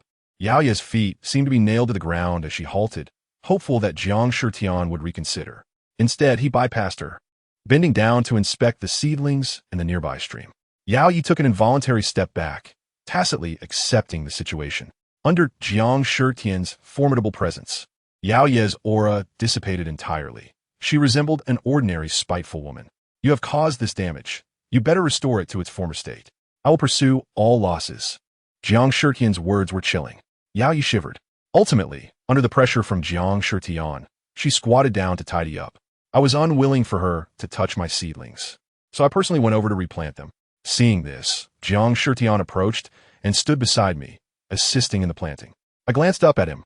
He smiled at me, his expression remarkably gentle. An inexplicable warmth washed over me. Perhaps Yao Yi sensed the shift in atmosphere and also came over to plant seedlings. She deliberately positioned herself between Jiang Shitian and me. Jiang Shitian disdainfully told her, "Get away." Yao Yi reluctantly stood up and walked away. After much effort, we finally finished tidying up. Yao Yi and Yao Liang's guards had departed. I believe the Jiang family had finally returned to a state of calm. Jiang Shitian slammed his hand on the table, rebuking Jiang Jun. "You useless child, lacking the courage to step outside. You summon your mother here, and when she arrives, you hide like a turtle." Jiang Jun remained silent, afraid to speak. I did not wish to hear their argument, so I decided to step outside and escape. Ever since Jiang Jun had been grounded, I had been busy reviewing the household accounts and renovating the courtyard, and it had been quite some time since I had ventured out. Upon exiting the Jiang residence, I was unexpectedly greeted by the familiar sight of Luo Yang. Excitement surged within me as I approached him, only to witness his flustered attempt to evade my presence. Maneuvering such a sizable vehicle to escape was not an immediate task. Realizing he could not avoid me, Luo Yang chuckled and said, "I apologize. It seems you've caught me." Confused, I tilted my head and inquired, "Weren't you coming over to find me?" Luo Yang's expression shifted, and he hesitantly replied, "Yes and no. I initially intended to observe you from a distance without intruding upon your life. My apologies." Flustered, his ears flushed a deep red. I couldn't help but laugh, leaving Luo Yang bewildered. Shortly after, he recognized my jest and joined in my laughter. I asked Luo Yang, "Aren't you studying abroad?" His smile faded, and his ears turned an unusual shade of crimson. I feigned ignorance and probed, "Is it about someone? Who? Male or female?" Luo Yang fixed his gaze upon me, lips slightly parted, as if hesitating to respond. He nodded and said, "Perhaps." Thus, I opened the car door and entered. Luo Yang remained silent throughout the journey. He toggled the music on and off, creating an eerily quiet atmosphere that felt uncomfortably intimate, leaving both of us feeling somewhat awkward. Eventually, we both spoke simultaneously. "How have you been lately?" Luo Yang asked. "Has your study abroad been smooth?" I queried. Our words reflected mutual concern for one another. Realizing we had both voiced the same question, we exchanged knowing smiles, dispelling the awkwardness and restoring a sense of camaraderie. His hands rested casually on the steering wheel, eyes fixed ahead, seemingly focused on driving, though I understood he was diverting his attention to gauge my reactions. Luo Yang remarked, "I welcome the busyness. It makes life feel more fulfilling." We engaged in light conversation, and before we knew it, half an hour had slipped by. "Where to next?" Luo Yang asked, inquiring if there was a specific destination in mind. I replied, "No, I have nowhere to go. You may take me to your studio if you wish." Luo Yang steered the wheel, taking a turn, and declared, "Not to the studio. I'll take you to my home." Chapter 57. Home. I had never visited Luo Yang's home, nor had he mentioned his family. Feeling slightly anxious, I asked, "Who lives at your place? Please give me a heads up so I can prepare myself." To be honest, my personality tends toward introversion and social anxiety, a product of my upbringing. I have always believed that the human heart can be terrifying. Although, as a daughter-in-law of a prominent family, I often have to disguise my true self to navigate various social situations. However, before Luo Yang, I always reveal my most authentic self. Luo Yang smiled gently, easing my apprehension. So you're taking me to your home, I said, nervously fidgeting with my fingers. I recalled our previous encounter in his studio, where we had shared an intimate moment. It caught me off guard. I hadn't anticipated that was the reason. Luo Yang seemed to think I had forgotten, saying, "It was that time we mentioned in our messages. I said my culinary skills were decent. Do you remember?" Of course, I blurted out, recalling that day when he had just arrived in the country, and we had exchanged messages. He had initially offered to send me something, then said he would cook for me. I had assumed it was merely talk, yet here we were, realizing it was about to materialize. "I will fulfill my promises," Luo Yang said, as though he could see into my thoughts. My cheeks warmed slightly, a hint of sweetness blossoming within me. The green light signaled us to move again. Eventually, his car led us to a villa community located on the hillside within the city center. The very one Sun Xiaoshan had introduced to me. I was taken aback and asked, "Aren't you going to check out the villa and think it over before making a decision?" Jiang Shitian gazed into my eyes as if peering into my soul and asked, "What's wrong? Is the money insufficient?" My heart tightened as I clenched my fists, replying, "No, it's enough." I recalled the last time he had posed the same question to Li Ping. Now, asking me, he might be treating me like Li Ping, as if dismissing a beggar. He truly did not lack that little bit of money. Coincidentally, I needed a sum to purchase a villa of my own, as I intended to plan for my future. In the end, I used the money he provided to purchase the villa outright. Now, among the 5 villas in that community, one belonged to me. The villa behind mine belonged to Sun Xiaoshan, although he was not residing there at the moment. There were still 3 remaining villas. Before I could speculate further, Luo Yang drove into the parking area of one of the villas, which was conveniently adjacent to the one I had purchased. I stared at Luo Yang in astonishment. He exited the car and guided me inside. I simply assumed he was studying abroad and did not live at home, without delving into the specifics of his reasons. Relaxing, I released my tension. I tugged at Luo Yang's sleeve and cheerfully announced, "I bought the villa next to yours." My smile faded as I nervously asked, "What's this? Aren't you welcoming your new neighbor?" Luo Yang paused, looking elsewhere before responding, "Of course, welcome. But why did you suddenly decide to buy a villa? Are you moving out? What about the Jiang family?" I thought his displeasure was connected to the Jiang family, as he had previously remarked that our situations should not be intertwined. Thus, I coldly replied, "Rest assured, it's none of your concern," perhaps fearing I misinterpreted his words. Luo Yang scratched his head and quickly clarified, "That's not what I meant." The atmosphere became tense. Luo Yang's father noticed me beside Luo Yang and nudged his mother with his elbow for a reminder. I promptly collected myself and greeted Luo Yang's parents, saying, "Hello, uncle and aunt." Luo Yang's mother finally acknowledged my presence, her delight evident. I felt a bit awkward.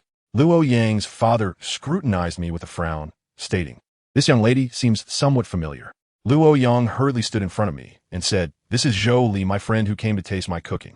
Luo Yang's mother expressed disappointment. "Oh, just a friend. Did you meet her abroad?" She blinked curiously, seeking clarification. Luo Yang's father, perhaps sensing his wife's excessive inquiries, wrapped an arm around her shoulder in a soothing manner and said, "Let's sit down and chat slowly. Miss Zhou Li, please take a seat." Luo Yang's mother warmly added, "Please have a seat. I'll go brew some tea." As I hesitated, Luo Yang urged, "Zhou Li, sit for a moment. I'll prepare something. It should be ready soon." Luo Yang's mother, approaching the tea leaves, suddenly exclaimed, "Oh my, Yang, you can cook? You've never cooked at home." Luo Yang replied, "Mom, I just never had the opportunity before. Your son has learned many things while studying abroad." Hearing this, Luo Yang's mother appeared touched and began to rub her eyes. I recalled his studio, small yet fully equipped. I guess he must have been living there. Was it truly due to his studies and work abroad that he was so busy? Chapter 58. A fray before I could ponder the reasons further. I told Luo Yang's parents, "I'll help Luo Yang." Compared to sitting with Luo Yang's parents and engaging in formalities, I prefer to be with him. Luo Yang appeared pleasantly surprised and asked, "Can you cook?" I nodded and confessed, before marriage, although we had servants, my stepmother often made me cook. Luo Yang looked at me with a pained expression. "Then let us cook together," he suggested. I cheerfully responded, "Sounds good. I'll assist you." Thus, we busied ourselves in the kitchen. Luo Yang and I worked harmoniously, showcasing our synergy. As I washed the vegetables, he prepared the dough. His face was dusted with flour, so I gently wiped it away. A loose strand of my hair fell down, and Luo Yang tenderly tucked it behind my ear.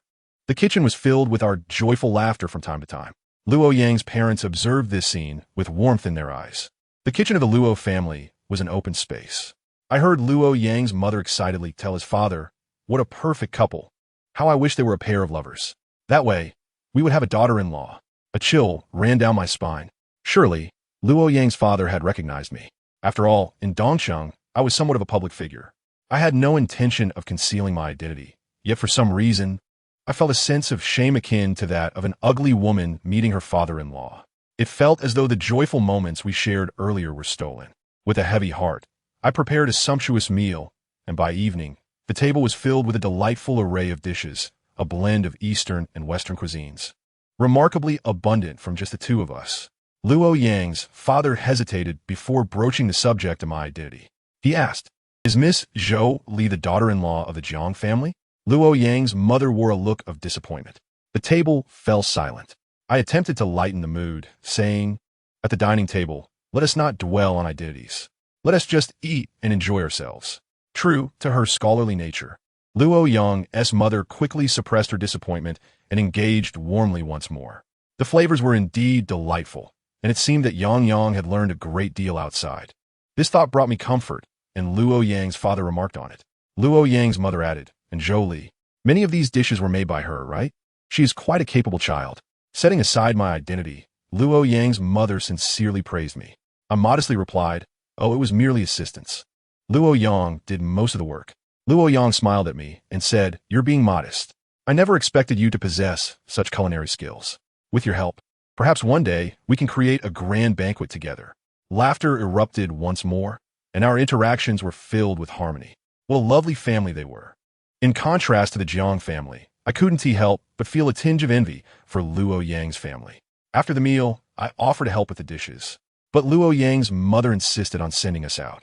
"We can handle this," she said. "You two young ones should take a walk instead of staying cooped up at home." I could see the reluctance in Luo Yang's mother's eyes as she rubbed them. Luo Yang's father comforted her with a gentle embrace. I lowered my gaze and told Luo Yang's mother, "Actually, I bought a villa just next door. We will have opportunities to meet again." Luo Yang's parents exchanged glances. I understood that no matter how often we met, it would not alter the nature of our relationship. I remained the daughter-in-law of the Jiang family, merely a neighbor to them.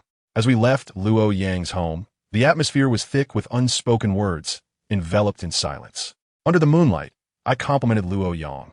"What you made is genuinely delicious. I seem to have eaten a bit too much." Luo Yang smiled brightly, replying, "Next time, we can try more dishes." I cheerfully agreed, and our conversation alleviated the tension between us. Sun Xiaoshan seemed to have spotted us and abruptly slammed on the brakes. His car came to a halt in the middle of the road. He rushed towards us. "Don't rush," I said with a smile.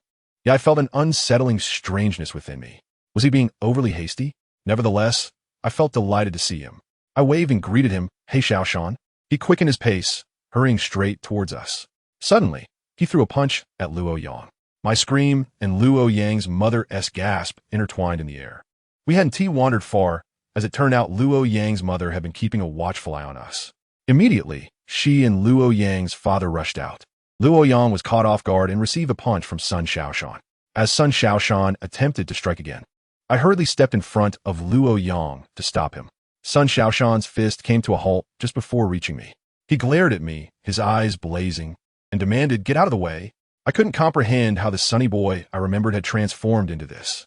Even when it came to his sister's matters, he could become irrational, but he shouldn't be attacking anyone without reason at this moment. I looked at Sun Xiaoshan and exclaimed, "Have you lost your mind?" Xiaoshan, his fist remained poised, and he menacingly retorted, "Are you still protecting him?" His demeanor had turned incredibly aggressive. At this moment, Luo Yang's parents arrived and quickly intervened. Luo Yang's father even raised his phone, threatening to call the police. I believe that had he not been concerned about Sun Xiaoshan's identity, he would have already done so. Luo Yang gently pushed me aside and stepped forward to confront Sun Xiaoshan. With a hint of impatience, Luo Yang explained, "I am also deeply sorry for Lin Lin's death. But I have told you many times, it has nothing to do with me. It was merely an accident that no one wished for." Sun Xiaoshan was enraged, ready to strike again. He was tall and powerful, easily brushing Luo Yang's mother aside, nearly causing her to lose her balance. Luo Yang's father struggled to restrain him as well. I was taken aback by Sun Xiaoshan's sheer force. Desperate, I wrapped my arms around him, blocking his path. I could hear Sun Xiaoshan's agitated voice. You still prefer to side with him. He caused her death, don't you realize? As he spoke, his emotions escalated, increasing his resistance. I was momentarily caught off guard. In that instant of distraction, I was pushed back a step by Sun Xiaoshan's force. I was on the verge of being unable to stop him. However, I quickly realized that Sun Xiaoshan was mistaking me for Sun Shaolin. Misunderstanding upon misunderstanding.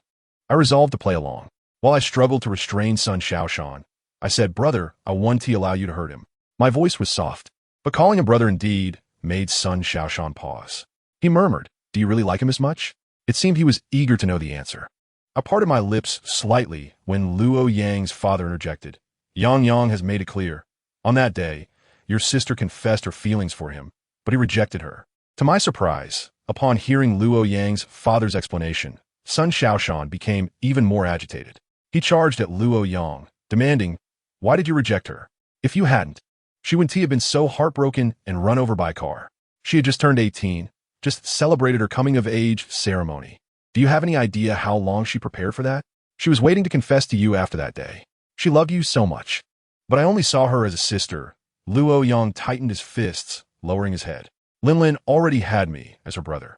She didn't need you to see her as a sister. Sun Xiaoshan retaliated with another punch aimed at Luo Yang, who did not fight back.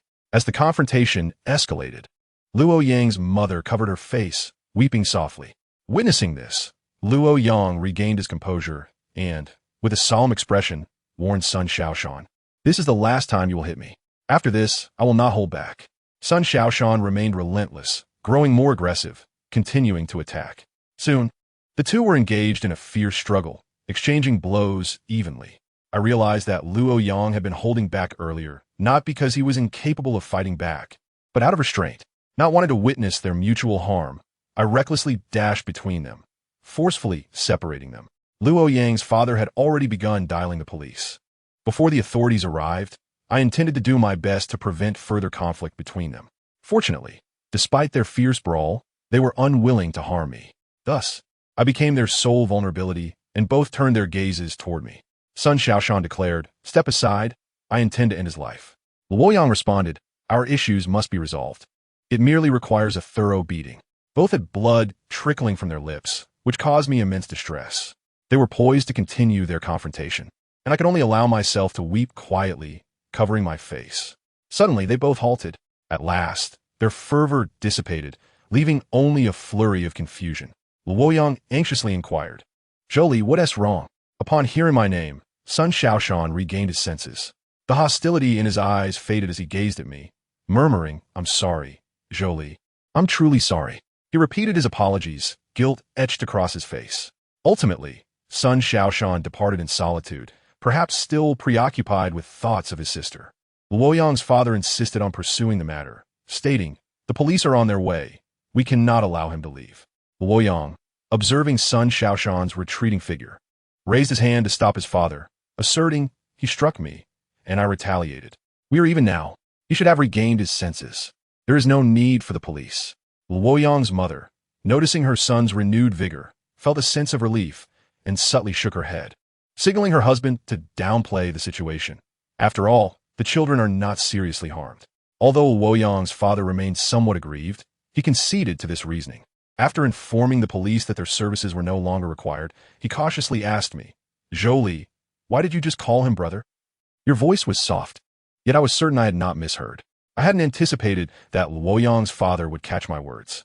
I glanced at them and explained, when I first met Xiaoshan, it was my father-in-law who brought me to the Sun family for business discussions.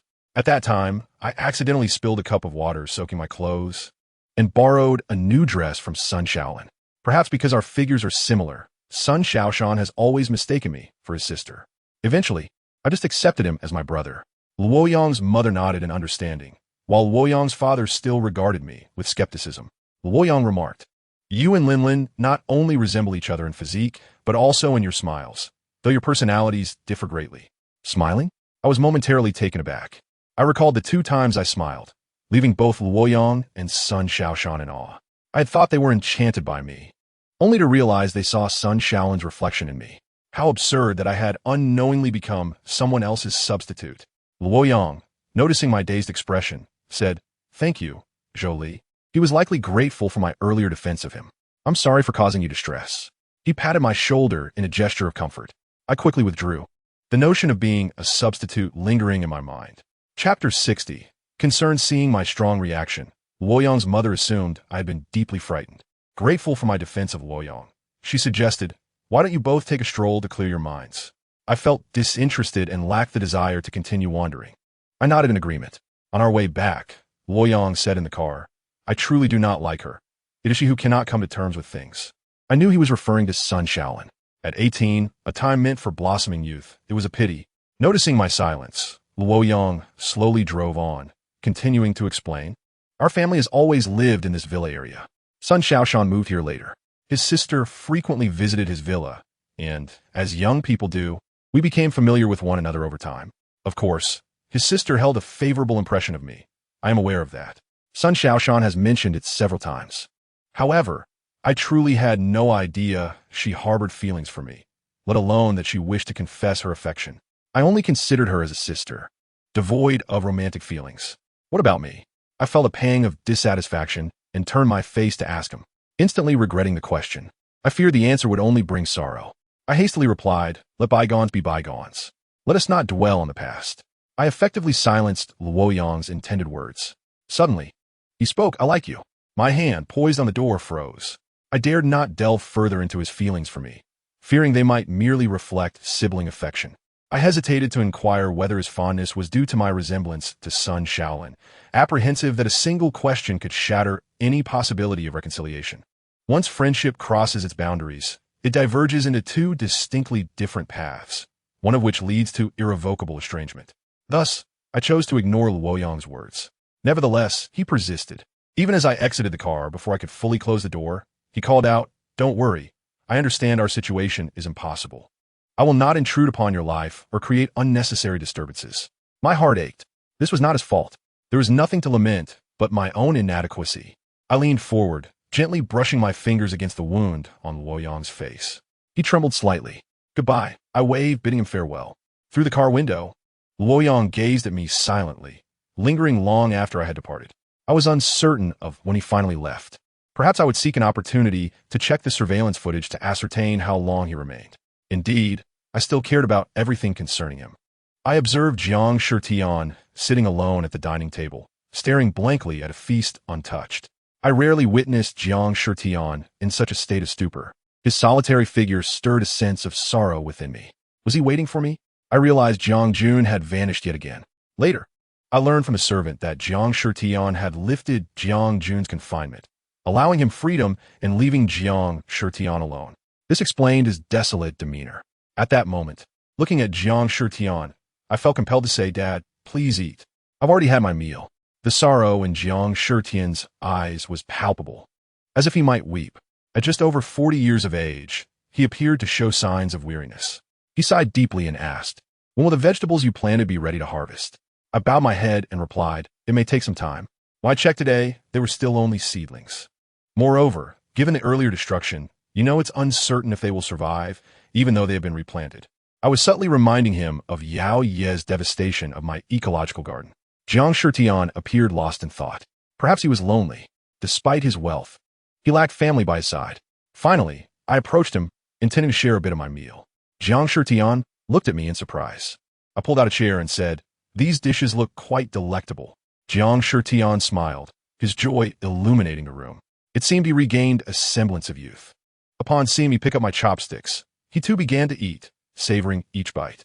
I casually grabbed a piece of vegetable and realized it had turned cold. It was evident that the meal had been sitting for quite some time, and I was astonished Jiang Shitian had waited until now to eat. Frowning, I remarked, "The food is cold. It won't taste good. Let me have the servant reheat it. Eating cold dishes is not good for your health." I picked up a plate and headed to the kitchen, intending to call for the servant. It was too late. The servants had begun their shifts and were resting. There were not many on duty, so I decided to go myself. Jiang Shitian had already bitten into a piece of stir-fried lily and seemed indifferent at first. However, upon seeing me stand, he waved his hand, indicating I could take the food away to heat it. When I returned with the reheated stir-fried bitter melon and eggs, I placed the steaming dish before Jiang Shitian and said, "Try this. I made it myself. It will be perfect to cool him down," as I had noticed his recent restlessness.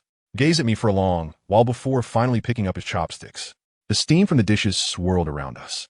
In that haze, I caught a glimpse of the tears of emotion welling in his eyes. "Delicious," he remarked. "I haven't had such delectable food in ages," as he served me a portion of bitter melon stir-fried with eggs. A mere plate of bitter melon and eggs. How could it possibly compare to the exquisite dishes crafted by the chefs of the Jiang family? Yet, to this ordinary dish was a source of delight. It was evident that he was not merely savoring the food, but rather indulging in a pleasant state of mind. When one's spirits are lifted, everything tastes better.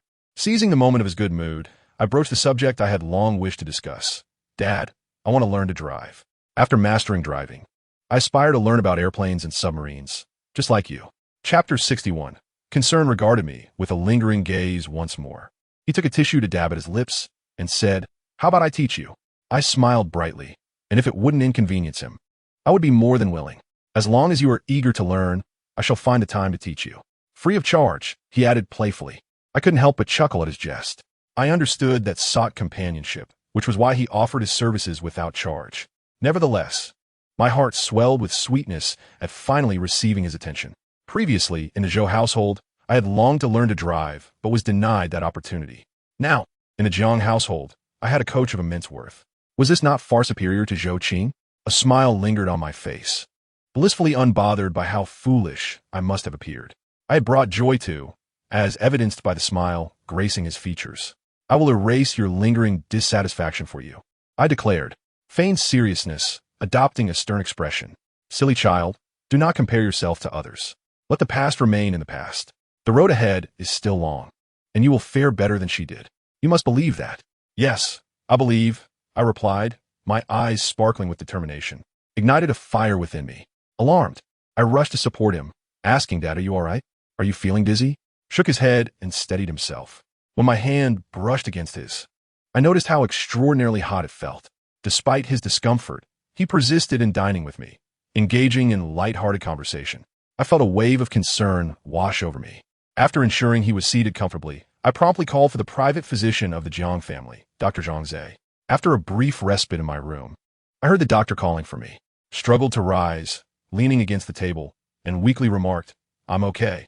Upon finishing my call, I hurried over to assist him. "I'm so sorry. I didn't notice you were unwell," I expressed, feeling guilty. Forced a smile, saying it's nothing. A tough guy like me can't be brought down by illness. "See, I can still walk." He adamantly refused my assistance. Unsettled, I stayed close by his side. I earnestly advised him, "Sometimes I can be rather careless and overlook your well-being. If you ever feel unwell, please tell me." Even a tough guy can be worn down. My lips turned down in discontent at his disregard for his health. Chuckled lightly, affectionately ruffling my hair with his large hand. When Dr. Zhang arrived, I informed, and we proceeded to his bedroom for the examination. Dr. Zhang is well-versed in both Eastern and Western medicine. He intended to perform acupuncture and cupping therapy on. After more than an hour, the treatment concluded. As Dr. Zhang opened the door, S' expression was one of mild surprise upon seeing me still present. "How is Dad's condition?" I inquired anxiously. "Is it serious?" Dr. Zhang glanced at and, with a flicker of uncertainty in his eyes, reassured me. "It's nothing serious, just a common cold and fever. However, he has overworked himself, and his immunity has waned. Mr. Jiang must prioritize rest." The decor of his bedroom resembled that of a hotel.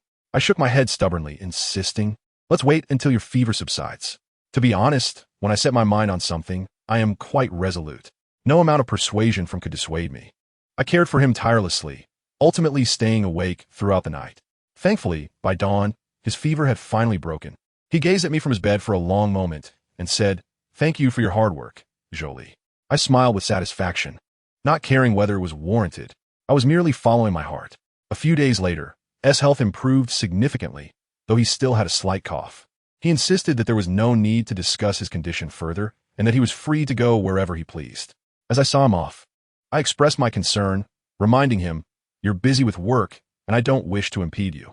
However, please take care of your health and don't overexert yourself. Remember to rest." "All right," he replied, a twinkle of humor in his eyes, looking at me with a softness that spoke of affection. He gently patted my head as one might a child. "I'll have dinner ready for you, I promised." "Good," he responded, his smile radiant, just like the beautiful weather outside. After departed, I remained at home, reflecting on the day I bid farewell to Luoyang. It felt like an eternity since I last saw him. I wondered when we would meet again. Suddenly, I noticed on the footage that, in addition to Luoyang's car, there was another vehicle trailing behind, concealed in an inconspicuous corner. The surveillance footage was unclear, but after magnifying it several times, I confirmed it was Sun Xiaoshan's car. Fortunately, the phone rang twice before being answered. I exhaled in relief. "Hello, Zhou Li," Luoyang's cheerful voice came through. Hearing him lifted my spirits, yet I felt compelled to share my concerns. "That day, Sun Xiaoshan's car followed closely behind yours." "Yes, I saw it on the surveillance footage," I stated definitively. Luoyang's tone turned serious as he replied, "Until I boarded the plane, he didn't appear again." "That's good," I said, feeling a weight lift off my shoulders. I hoped I was merely overthinking things. Luoyang's voice deepened, filled with earnestness. "Don't engage with him, Zhou Li. Try to limit your interactions. His emotions are volatile, and he poses a danger." I recalled the sun-kissed boy with a dimple on one cheek, and a pang of regret settled in my heart. "Understood," I reassured him. "Logically, he wouldn't harm me. Don't worry, I'll be cautious." There was a moment of silence on the other end. Perhaps he realized the futility of trying to deter me, for he eventually conceded, "Just be careful." As soon as I hung up with Luoyang, I received a call from Sun Xiaoshan. Chapter 62.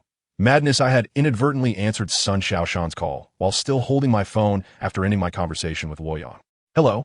His voice echoed from the other end, causing my hand to tremble as I nearly dropped the phone. I composed myself, striving for normalcy. "Hello, Xiaoshan.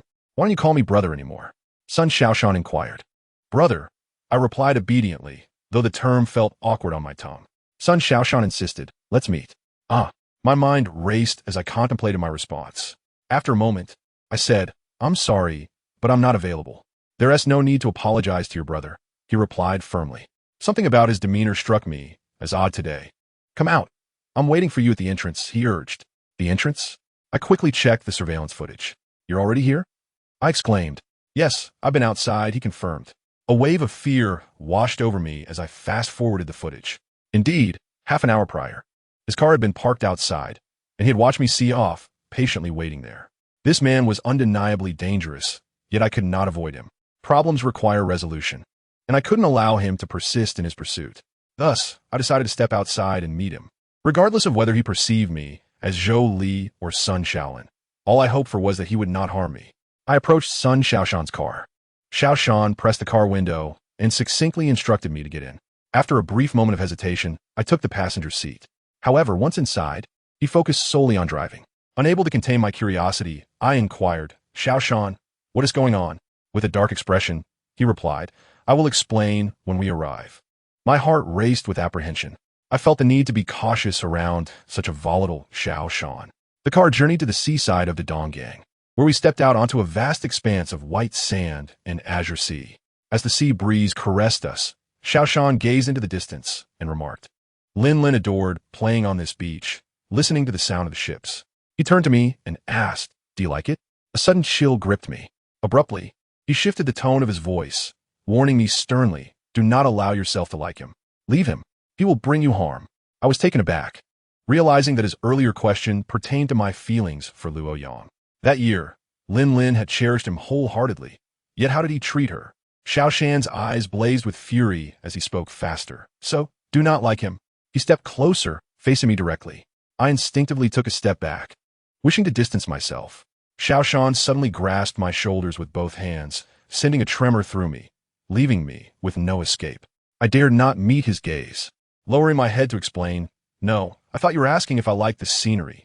However, he offered me no chance to continue. A palpable aura of danger emanated from him as he interrupted, "Zhou Li, promise me, leave him." I looked up in panic, his grip tightening around my shoulders. Leave him. Listen to me, do not see him again." His voice grew increasingly insistent, almost hypnotic. As he tightened his grip, I cried out in pain, desperately trying to break free. Lin, Xiaoshan, in a frenzied state, suddenly shouted to the sky, dragging me toward the water. Lin, be careful. Lin, watch out for the traffic." He pulled me forcefully toward the waves. This isn't a road. It's a beach. There are no cars here. Lin, do not worry. Brother is here for you.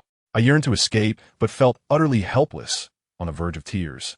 Just then, the sound of a ship's horn pierced the air. A car is coming, hurry. Xiao Shan's expression shifted dramatically, his panic evident as he began to run.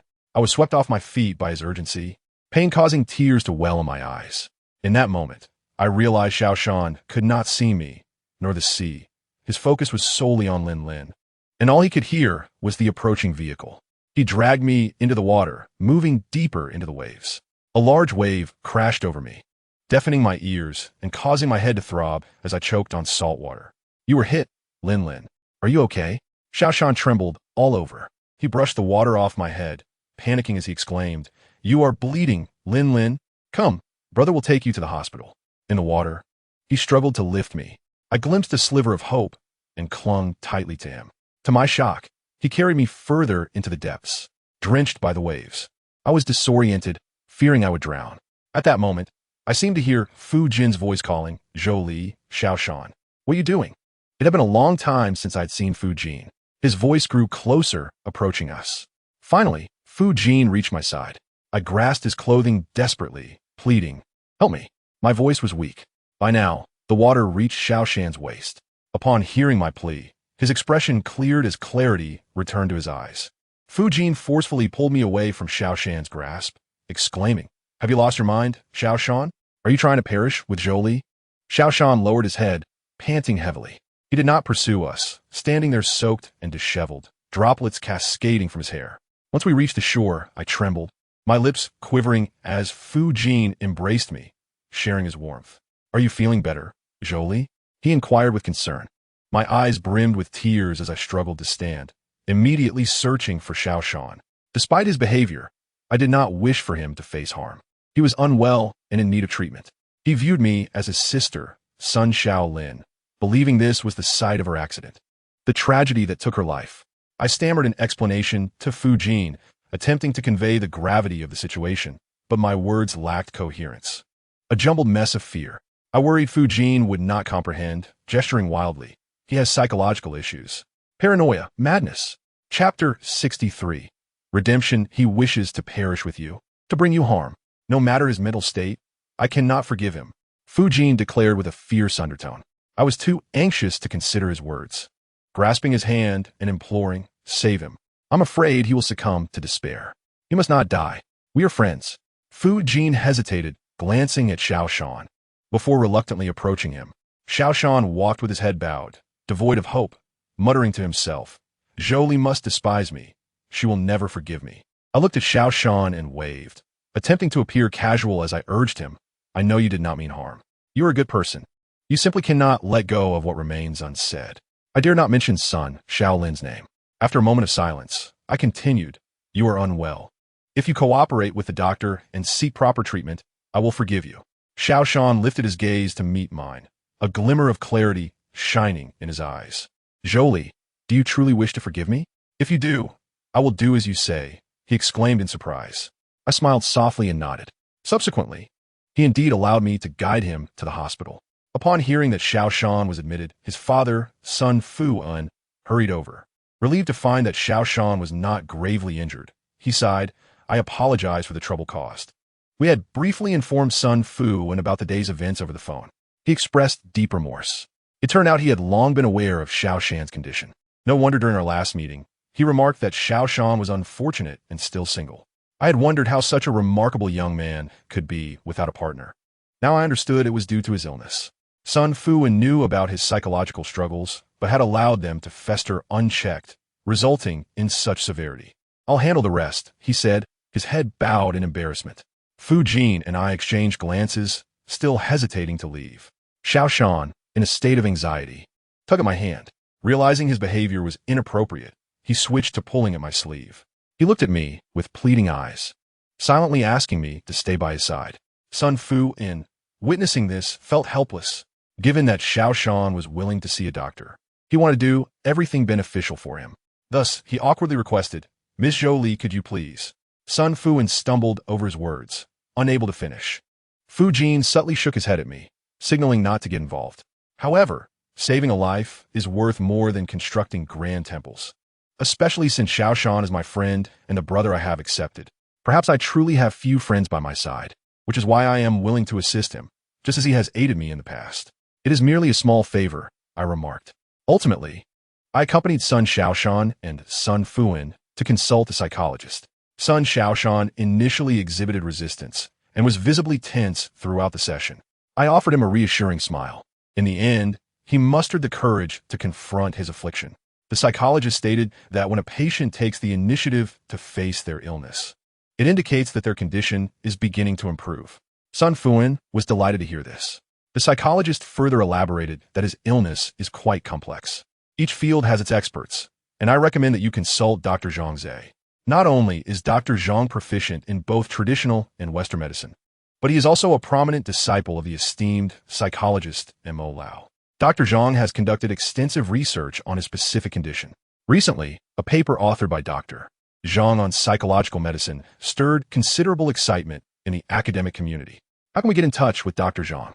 Sun Fuan inquired anxiously. It was evident that he was unaware that Zhang Zhe was the private physician of the Jiang family, always available at a moment's notice. The psychologist, upon hearing Sun Fuan's question, displayed a look of discomfort. He replied, "Everyone in Dongqing knows that Dr. Zhang is somewhat elusive. He works in a private clinic, yet his services are hard to come by." Sun Fuan insisted, "I only wish for a means of contact. I am willing to pay any amount." The psychologist, feeling powerless, responded, "Dr. Zhang never publicly discloses his contact information. We all recognize his expertise, yet we have no way to reach him. I can provide you with the address of his clinic, but you must rely on luck. He is often not present." "Then let us forget it. I won't go," Sun Xiaoshan declared, ready to abandon the effort. Having finally persuaded him to seek treatment, how could I allow him to give up? I quickly interjected, "I have a way to contact Dr. Zhang." Everyone turned to me, especially the psychologist, who appeared incredulous. However, Sun Fuan had faith in me. Rather than believing in my capabilities, he placed his trust in the daughter-in-law of the Jiang family. "I am counting on you," Sun Fuan said earnestly. I nodded, made a phone call, and scheduled an appointment with Dr. Zhang for him. Sun Fuan expressed profound gratitude, stating, "A drop of kindness deserves a fountain of gratitude. Our family owes you a favor." I exchanged pleasantries, but did not decline, fully aware that the goodwill of such prestigious families is invaluable. Afterward, Fu Jin and I left the hospital. My emotions had only recently settled. Walking along the road with Fu Jin, I sought to break the silence. "It has been a while. How have you been?" "Not bad," Fu Jin replied. "In a few months, I will graduate. I plan to resign." I never anticipated it would happen so soon, but today's events hasten the process. I cannot remain by the side of a patient, wasting my energy. I cannot afford that. Fu Jin lowered his head as he spoke. I empathized with his thoughts. His family faced financial difficulties, leaving no room for idleness. It is only natural for one to strive for greater heights. I had no doubt he would find a more promising path. "What are your plans next?" I inquired. "After obtaining my diploma, I will stay abroad to develop my career." Fu Jin paused, facing me, and said, "Zhou Li, I will continue to wait for you. I will wait until you come to find me." "No need to wait." I quickly turned my face away. Eager to change the subject, I asked, "By the way, why were you at the seaside?" This reminded me of the last time I had exposed the affair between Jiang Jun and Zhou Qing at the commercial center in Dodonggang. A sudden inspiration struck me, and I inquired, "Is it because of Zhou Qing?" Chapter 64. "I am waiting for you." Fu Jin candidly replied, "Yes." I had not expected Fu Jin to be so forthright, leaving me momentarily speechless. He gazed into my eyes, as if peering into my soul. I averted my gaze and continued, "You must have seen the entertainment news from last time.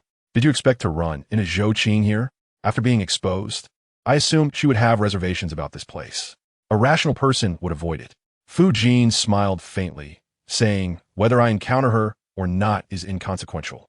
I came here merely to etch these memories in my mind.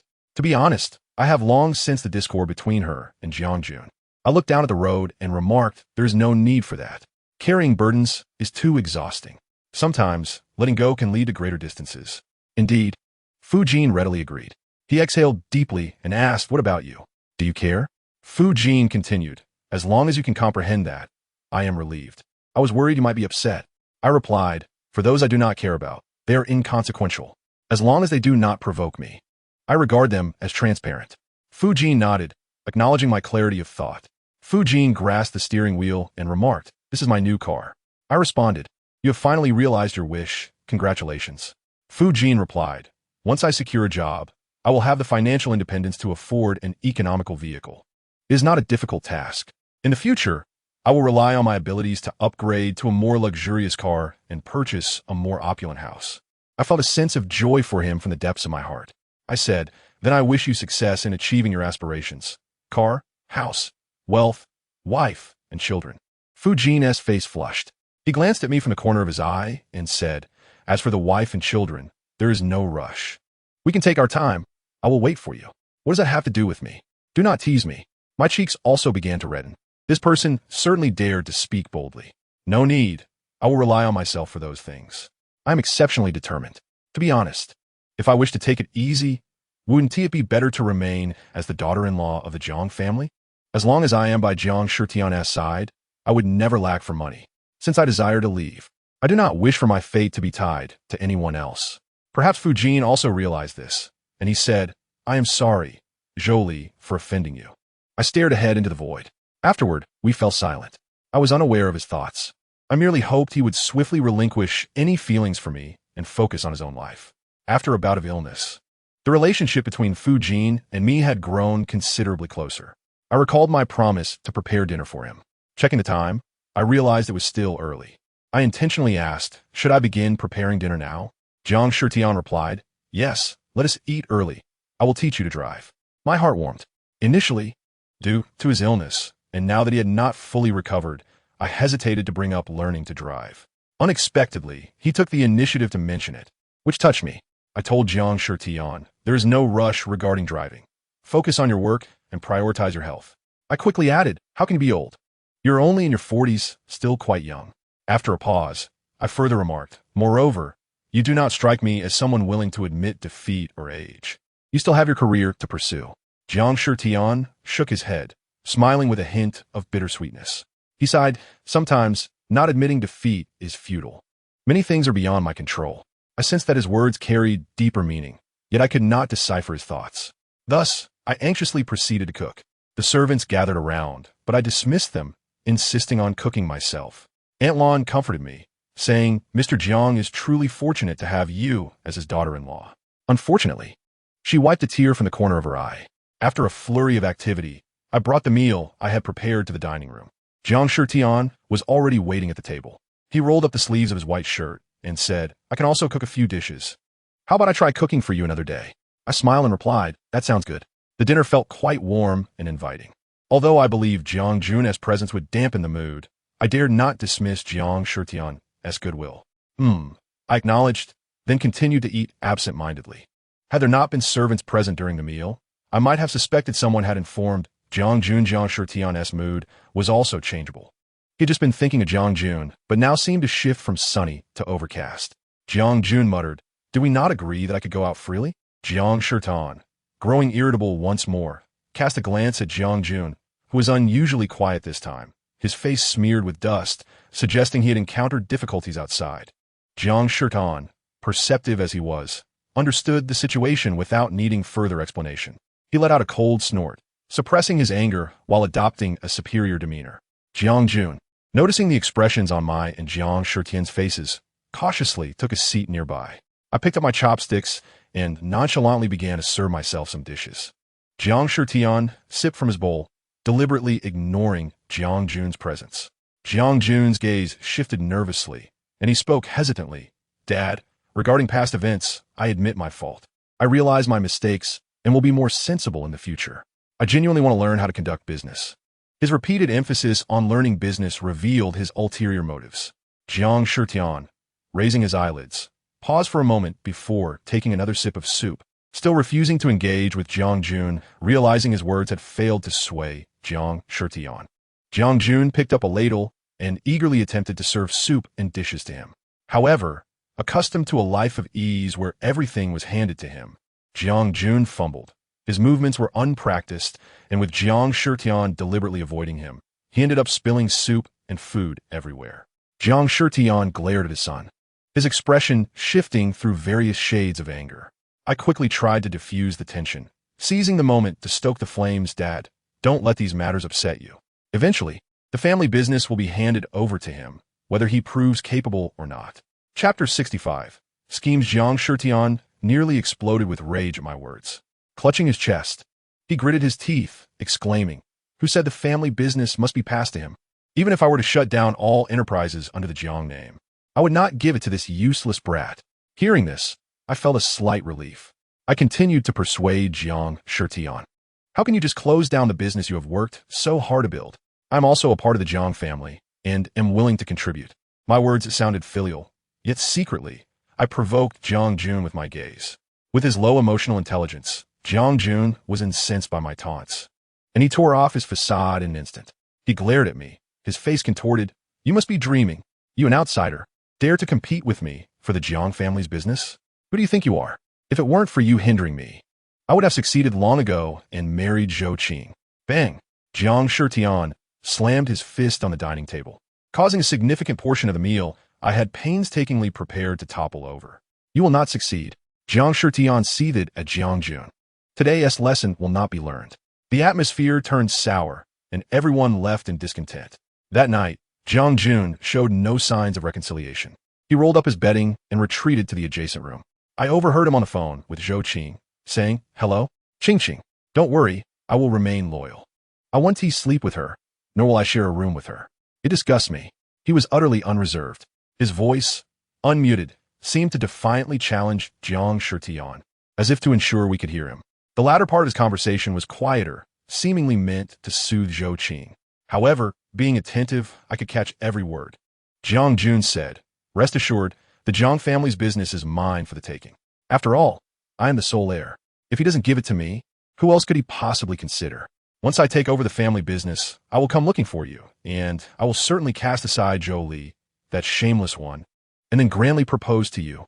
With that, he entered the adjacent room, while Jiang Jun was tidying up and speaking on the phone. He seemed unaware that I was eavesdropping. "Yes, I am that despicable." Inside the room, he unabashedly chatted away, his voice no longer hushed. Thus, even with the door between us, I could hear him distinctly. Jiang Jun said, "Am I being good? Do I deserve a reward? Let us plan when you can sneak out to see me, avoiding your mother, so she doesn't catch you. All right, tomorrow at 10. Let us meet at the East City Amusement Park." Jiang Jun had arranged a clandestine meeting with Zhou Qing at the amusement park. How could I allow him to have his way? An ingenious plan quickly formed in my mind. I decided to seek out Mian. Although I had no direct contact with her, I could reach her through other means. I knew she had been live streaming on a certain platform, so I timed my entry into her stream perfectly. Due to the joint efforts of the Jiang and Zhou families to silence Mian, her stream had dwindled to just a few lecherous male fans. I casually tipped a small amount, and it indeed caught Mian's attention. She messaged me, "Little sheep. Thank you. Benefactor. Customers are kings. You can express your needs, and I will do my best to satisfy them. Jasmine, please provide me with your contact information." After a brief moment of silence, Mian sent me a phone number, perhaps hoping for a deeper connection to receive more generous tips. I promptly called her. After a few rings, she answered, clearing her throat to make her voice sound more alluring. However, to me, her current voice was even more distasteful than I had imagined. Mian chuckled awkwardly. "I thought you would add me on WeChat, sweetheart." Suppressing my disgust, I coldly replied, "This is Zhou Li." Mian inhaled sharply, and I could sense her shock. She quickly sweet-talked, "Ah, it's you, Sister Zhou Li? I thought someone was visiting me. I still remember your great kindness. But what brings you to me this time?" Her words were half sincere and half insincere, yet they sounded polite enough. I replied, "I don't deserve such praise. I merely feel it's unfair to you." Mian seemed confused and asked, "What do you mean by that?" I gathered my thoughts and gently guided her. "Originally, Jiang Jun regarded you as his white moonlight and crimson mole. I am aware of this. You have been by his side for so long, enduring both toil and hardship. Yet, look at how little time has passed since your separation, and he is already flirting with another woman. He has even arranged a secret meeting with Zhou Qing at the East City Amusement Park tomorrow at 10. To my knowledge, he was already exchanging glances with Zhou Qing before your breakup. I feel this is quite unjust for you." "What did you say? Sister Zhou Li? You mean that BTCH Zhou Qing was with Jiang Ge after I was beaten? No wonder Jiang Ge hasn't tried to win me back. It turns out she seduced him away. Thank you for the information, Sister Zhou Li. I apologize for how I treated you before. I will definitely go and confront the mistress tomorrow. I must ruin their date. A wicked smile crept onto my lips. I was quite pleased with Mian Mian's attitude of, if I can't have it, neither shall anyone else. Having achieved my goal, I hung up the phone and settled in for a peaceful night's sleep. The next day, I woke up late. Upon awakening, I noticed the headlines in the East City entertainment section. The news read, shocking. Former celebrity publicly fights with elite young lady. Amusement park scandal. More thrilling than a roller coaster. New love and old flame clash. Bloodbath caused by young Master Jiang. Where's the legal wife? The entertainment industry had dragged me into this mess. The previous incident where Mian Mian fought Zhou Li and my stepmother had occurred at the Zhou residence with few witnesses. This time, however, it took place at an amusement park, easily attracting attention. Thus, this incident sparked quite a commotion. Nevertheless, I had mentally prepared myself for the fallout. As I stepped out of my room, I encountered Aunt Lan. She, along with several servants, anxiously awaited me at the door. Unsure whether to wake me or what course of action to take, Aunt Lan expressed her concerns, saying, "Madam, there are numerous reporters outside.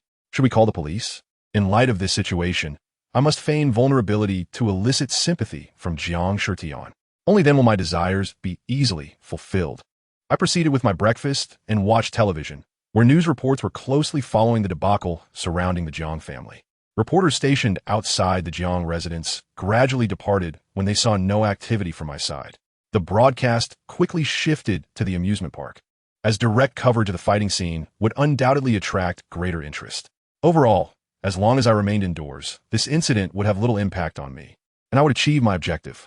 My goal was to expose Jiang Jun's absurdities to the public, ensuring that the news reached Jiang Shitian's ears.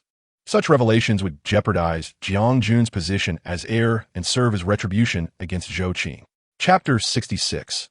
Illness. Jiang Shitian appeared utterly drained. I could only imagine the relentless pursuit he faced from the media. The stock prices of the Jiang family had plummeted, and I overheard Uncle Zhong reporting this to Jiang Shitian, who maintained a grim demeanor throughout. I continued my culinary endeavors as usual, but once the meal was prepared, Jiang Shitian's appetite seemed lacking. "Zhou Li, you should learn the business from Uncle Zhong. You're also a member of the Jiang family. Although you and Jiang Jun currently have no children, I dare not hope for the Jiang enterprises to be passed down through generations. I merely wish for everything belonging to the Jiang family not to fall into Jiang Jun's hands," Jiang Shitian remarked. "Father, I wish to learn from you," I replied earnestly, lowering my gaze.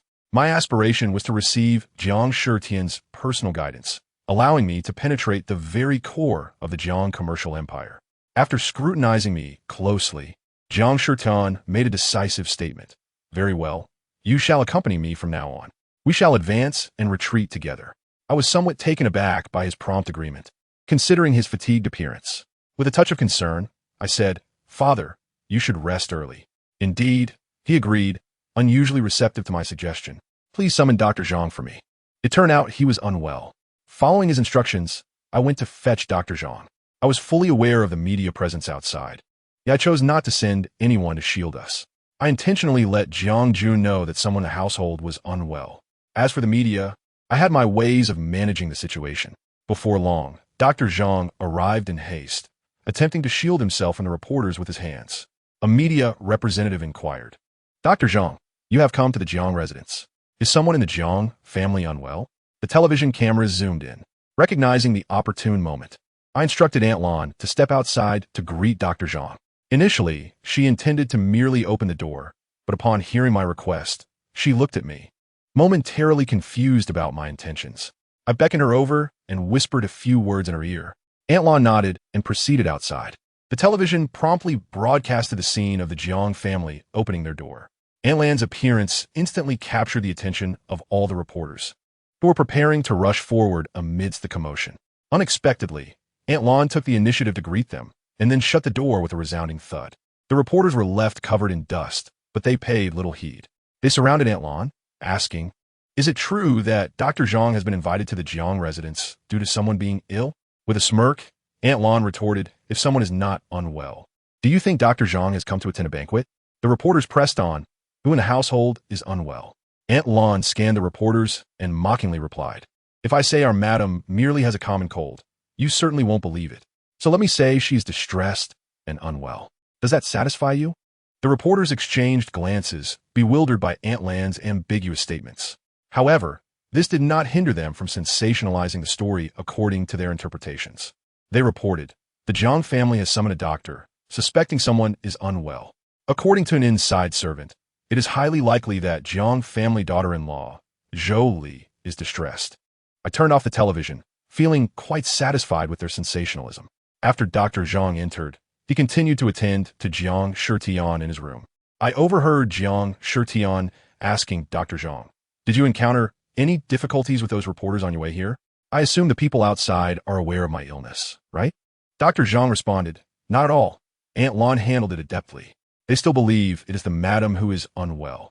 Jiang Shitian paused and remarked, "Aunt Lan has never been so cunning.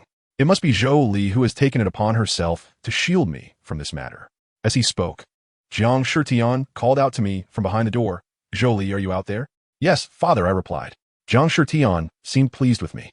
Dr. Zhang was still attending to him, and since his room was closed, I was unaware of his condition. It appeared that since his fever, his health had not fully recovered. I began to suspect whether he and Dr. Zhang were concealing something. As I pondered these thoughts, I received a message from Li Ping. Li Ping did not have my WeChat, so she sent me a direct text. Her message read, "Li, I am aware of your situation with your husband. I hesitated to call, fearing it might be inconvenient for you. However, I too find myself in an unexpected situation. The doctor has informed me that my illness may have relapsed, and I am preparing to go to the hospital." It was the first time Li Ping had ever texted me, and through the screen, I could sense her anxiety and distress. A pang of emotion struck me. I had harbored resentment towards the mother who abandoned me at birth. Even after she reappeared in my life, seeking help, I felt little affection for her. My willingness to assist stemmed solely from the unbreakable bond of blood and a desire to repay her for giving me life. Had it not been for the need to treat her, I would not have willingly married into the Jiang family, nor would I have been in this current predicament. Perhaps I would still be suffering at the Zhou household. Thus, everything seems to be predestined. I glanced at the closed door of Jiang Shitian's room and knocked, saying, "Father, it seems my mother's illness has relapsed. She is going to the hospital, and I wish to see her." From within, Jiang Shitian's voice replied, "Very well, go ahead. Be careful, and send my regards to your mother-in-law. You may use the money from the card for medical expenses." I realized I'd scarcely used that card, as the funds for investments in jewelry and purchasing villas had been provided separately by Jiang Shitian. After a moment's hesitation, I ultimately decided to take the card with me. I arranged to meet Li Ping at the hospital entrance. As I left, bodyguards surrounded me, preventing the few remaining reporters outside from approaching. I successfully arrived at the hospital. Upon seeing me, Li Ping looked comforted and said, "Li, thank you for coming all this way, especially so late. I truly apologize." Her demeanor stirred feelings of sadness within me. Li Ping's pale face brightened with a smile as she said, "To have given birth to you is my greatest blessing." Chapter 67. Counterattack. A dull ache filled my heart, compelling me to turn my face away to distract myself. The questions that had haunted me since childhood, stemming from her abandonment, now finally found answers. She claimed that giving birth to me was her fortune. It seemed she held no regrets. After exchanging a few words with Li Ping at the hospital entrance, I accompanied her inside. I was aware that my presence would undoubtedly attract the attention of paparazzi. I did not deter them. I needed ample photographs to substantiate my claims of illness. As for why my ailment could not be treated even by Dr. Zhang, necessitating a late-night hospital visit, I trusted the media would not delve into such inquiries, for I had taken precautions to ensure that no information leaked from the hospital. Li Ping's attending physician was analyzing her examination reports when we arrived. He expressed his deep regret to me and Li Ping, stating, "I am sorry. The patient's illness has recurred, and she may have only 3 months left to live. At this point, further treatment holds no value. All I can do is prescribe some medication to alleviate her suffering during episodes." Li Ping trembled, bursting into tears. A heavy gloom enveloped my heart, and I felt profoundly distressed. Li Ping was unable to confront this reality, and how could I possibly accept the fact that she had merely 3 months left? I had just reunited with Li Ping, and in 3 months, I would forever be deprived of her presence. Life is indeed unpredictable. In that moment, what was I to do? Stunned, I left the doctor's office alongside Li Ping. Just before we exited, Li Ping's attending physician offered a suggestion, saying, "Perhaps you could seek out Dr. Zhang and see if traditional Chinese medicine might help manage your condition." Li Ping was unfamiliar with who Zhang was. Upon hearing of this final glimmer of hope, she clutched my arm as if grasping a lifeline. With a heart-wrenching cry, she implored, "Lily, let us find Dr. Zhang Zhe. Shall we?" The attending physician remarked nonchalantly, "Finding Dr. Zhang Zhe may be quite a challenge. He is elusive and seldom appears in public. This doctor likely never follows entertainment news. Moreover, as I donned a mask and sunglasses upon leaving, he did not recognize me immediately." Li Ping's cries grew more sorrowful. Despairingly, she asked, "What are we to do?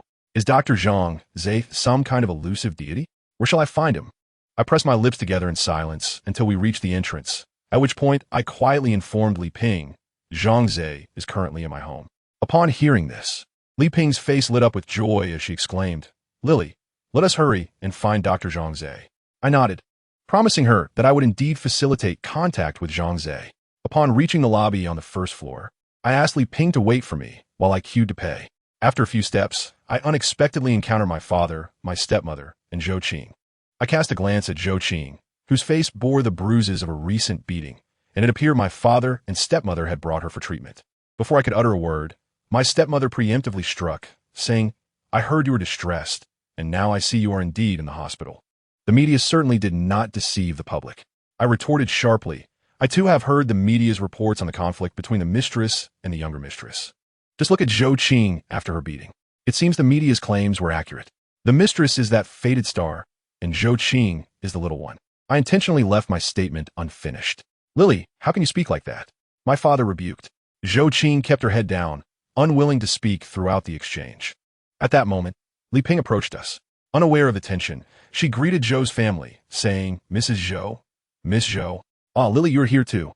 Li Ping had never married into the Zhou family, and she always felt inferior, believing herself unworthy of their company. Hence, she was particularly courteous to my stepmother and Zhou Qing. My stepmother scrutinized Li Ping from head to toe and, in a warning tone, said, "Take care of your daughter. Do not let her become so distressed that she ends up in the hospital. Such narrow-mindedness will surely lead to her demise." Rather than feeling anger, I found myself laughing. I replied to my stepmother, "If memory serves, you were my guardian before I reached adulthood. Whether or not you cared for me is something only you know. I pride myself on my broad-mindedness and perseverance, which have allowed me to grow in such a harsh environment as the Zhou family. You should be wary of being beaten to death with such shamelessness." My stepmother's face turned from red to black. Li Ping interjected, "Is there some misunderstanding? Lily is not ill. I am the one who is sick. Lily is merely accompanying me out of filial duty." My stepmother turned her gaze back to Li Ping and venomously remarked, "How are you still alive? Here, to embarrass yourself? To be frank, you abandoned your own daughter years ago, and now whatever illness you have is your just deserts." I raised my hand to strike my stepmother. Her words were cruelly aimed at Li Ping's wounds. Li Ping was left speechless, tears streaming down her face. Initially, before seeking my help, she had first contacted the Zhou family. After meeting with my stepmother, they had ignored her entirely. Thus, Li Ping had waited near my school until I arrived. Therefore, my stepmother was aware of Li Ping's past severe illness. She simply did not know that Li Ping's condition had relapsed and that the doctor had just given her a prognosis of 3 months. Her relentless picking at old scars and her cruel curse for Li Ping to die were unforgivable. My father did not even attempt to intervene. "Zhou Li, how can you speak of your own family like this?" My father approached me once more. Hearing my words and realizing Li Ping's limited time, he cast a guilty glance at her. Ultimately, he had wronged Li Ping. I coldly stated, "I do not have a family like yours." My stepmother began to rage, and after I struck her and she heard my retort, she lunged at me, disregarding her public image and all decorum. "I will tear your mouth apart," my stepmother threatened, resembling a fierce demon. She then turned to my father, saying, "Zhou Li, why are you still standing there? Hurry and teach her a lesson. Or do you still have feelings for Li Ping?" My father, eager to avoid trouble, cowardly stood there, unable to raise his head, remaining indifferent. Seeing this, Li Ping resolutely positioned herself in front of me. Before I could act, Li Ping retaliated against my stepmother, Kai Fengqin. Just moments ago, Li Ping had been polite to Zhou's family. Now she was fierce and unyielding. Kai Fengqin had always lived in luxury, never lifting a finger, while Li Ping was accustomed to hard labor. With powerful swings, Li Ping struck Kai Fengqin relentlessly, declaring, "I will not allow you to bully my daughter, nor will I let you curse me to death. I tell you, even if I die, I will haunt you as a ghost." Chapter 68. The turmoil of the situation unfolded unexpectedly. I watched Li Ping, refraining from intervening. She seemed to be releasing a lifetime of pent-up grievances. However, I did not anticipate that Yao Yi would appear at that moment. Yao Yi called for the hospital security and even dialed the police. Security personnel separated Li Ping and Kai Fengqin. Yao Yi stood protectively in front of Zhou Qing, asking her with concern, "Are you all right? Do you need to go to the emergency room for a checkup?" Kai Fengqin, clutching her injured face, glared menacingly at Li Ping, stating, "I will pursue this matter to the end." Yao Yi cast a cold glance at Li Ping and me, feigning kindness as she advised. Forcing matters does not lead to happiness. Do not remain deluded. Jiang Jun loves Zhou Qing. He is my son, and I know his heart best. Moreover, what do you have to compare with Zhou Qing? She is the legitimate daughter of the Zhou family. As of now, I am Jiang Jun's wife, the daughter-in-law of the Jiang family. Even if my father, Zhou Li, refuses to acknowledge it, I am still the eldest daughter of the Zhou family on the household registration. How can it be that Zhou Qing does not love him? Yet I am forced into a marriage, while Zhou Qing loves him and I must be sacrificed. Are you even human when you say such things? Your own marriage was ruined by your own hands, and now you come to destroy your sons. You were unworthy of being a wife back then, and now you are unworthy of being a mother. I held no respect for Yao Yi at this point. Her words pierced deeply. Yao Yi was rendered speechless by my retort. You shameless creature, were you not the one who brought Li Ping to seek treatment? The Zhou family has shares in this hospital. I will call and pressure them to refuse her treatment. Kai Fengqin's face contorted with rage. At that moment, a familiar voice rang out. What authority does such a minor shareholder of the Zhou family have? Mrs. Zhou, you may not be aware that the largest shareholder of this hospital has recently changed. The speaker was none other than Sun Xiaoshan. Today, Sun Xiaoshan appeared to be in much better spirits. It seemed that Dr. Zhang Zai's medical skills were indeed remarkable. Isn't the largest shareholder you, Miss Yao? Kai Fengqin asked hurriedly. I then realized that Yao Yi was not only running her own factory, but also involved in the medical industry. No wonder she had been able to easily dismiss the nurse in the past and harm the matriarch of the Jiang family. It also explained why Jiang Shitian had not visited the hospital in years, opting instead to have Zhang Zai treat him at home. Yao Yi felt a twinge of unease upon hearing Sun Xiaoshan's words. She stammered, recently, the factory has been facing cash flow issues. Therefore, I have withdrawn my investment from the hospital. Suddenly, a flicker of realization struck me. I recalled Jiang Shitian's previous remark about making Yao Yi regret her decisions. It was highly plausible that Jiang Shitian had taken action against her. Kai Fengqin, upon listening to Yao Yi, stubbornly retorted, "So what if the major shareholder has changed? What does that have to do with you?" Sun Xiaoshan gazed into Kai Fengqin's eyes and mockingly replied, "The major shareholder is now Shan Phone Company, which I wholly own. This information has been disclosed. As a minor shareholder, the Zhou family surely cannot be ignorant of this." My father expressed disbelief. Impossible. When did the Sun family venture into the medical field? To become the largest shareholder, one must invest a significant amount of capital. Where would the Sun family acquire such funds? Sun Xiaoshan scoffed disdainfully. If the Zhou family can afford to run a luxury car dealership, why can't the Sun family invest in healthcare? He casually observed the Zhou family members, stating, coincidentally, the Jiang family has also acquired a piece of land from us, and the price was quite satisfactory. Kai Fengqin, seething with anger, glared at me and exclaimed, "How outrageous! They bought land on both sides without informing us and are using this opportunity to suppress our land prices. Didn't Jiang Shitian claim to be cash-strapped?" Kai Fengqin directed her frustration towards me. Reflecting on Jiang Shitian's intentions at that time, I replied at that moment, "We had just received a payment and had some spare funds. The land from the Sun family is excellent and reasonably priced, so we seized the opportunity. The Jiang family purchasing additional land need not report to the Zhou family, right?" Kai Fengqin huffed angrily. I cast a charming glance at her and added fuel to the fire. Be careful. After all, you are not getting any younger. Those with a narrow mindset can easily be driven to their demise. But fear not, this is a hospital, so access is convenient. Xiaoshan, will the medical fees be discounted? I heard the Zhou family's luxury car dealership is not very profitable. You could consider it a gesture of pity. Before I could finish my sentence, Sun Xiaoshan looked at me enthusiastically and said, "Naturally, it will be a substantial discount. The Sun and Zhou families are both prominent families in East City. If the Zhou family were to fall, it would be rather dull for the Sun family." Kai Fengqin, gritting her teeth in frustration, interjected, When did the Sun family become comparable to the Zhou family?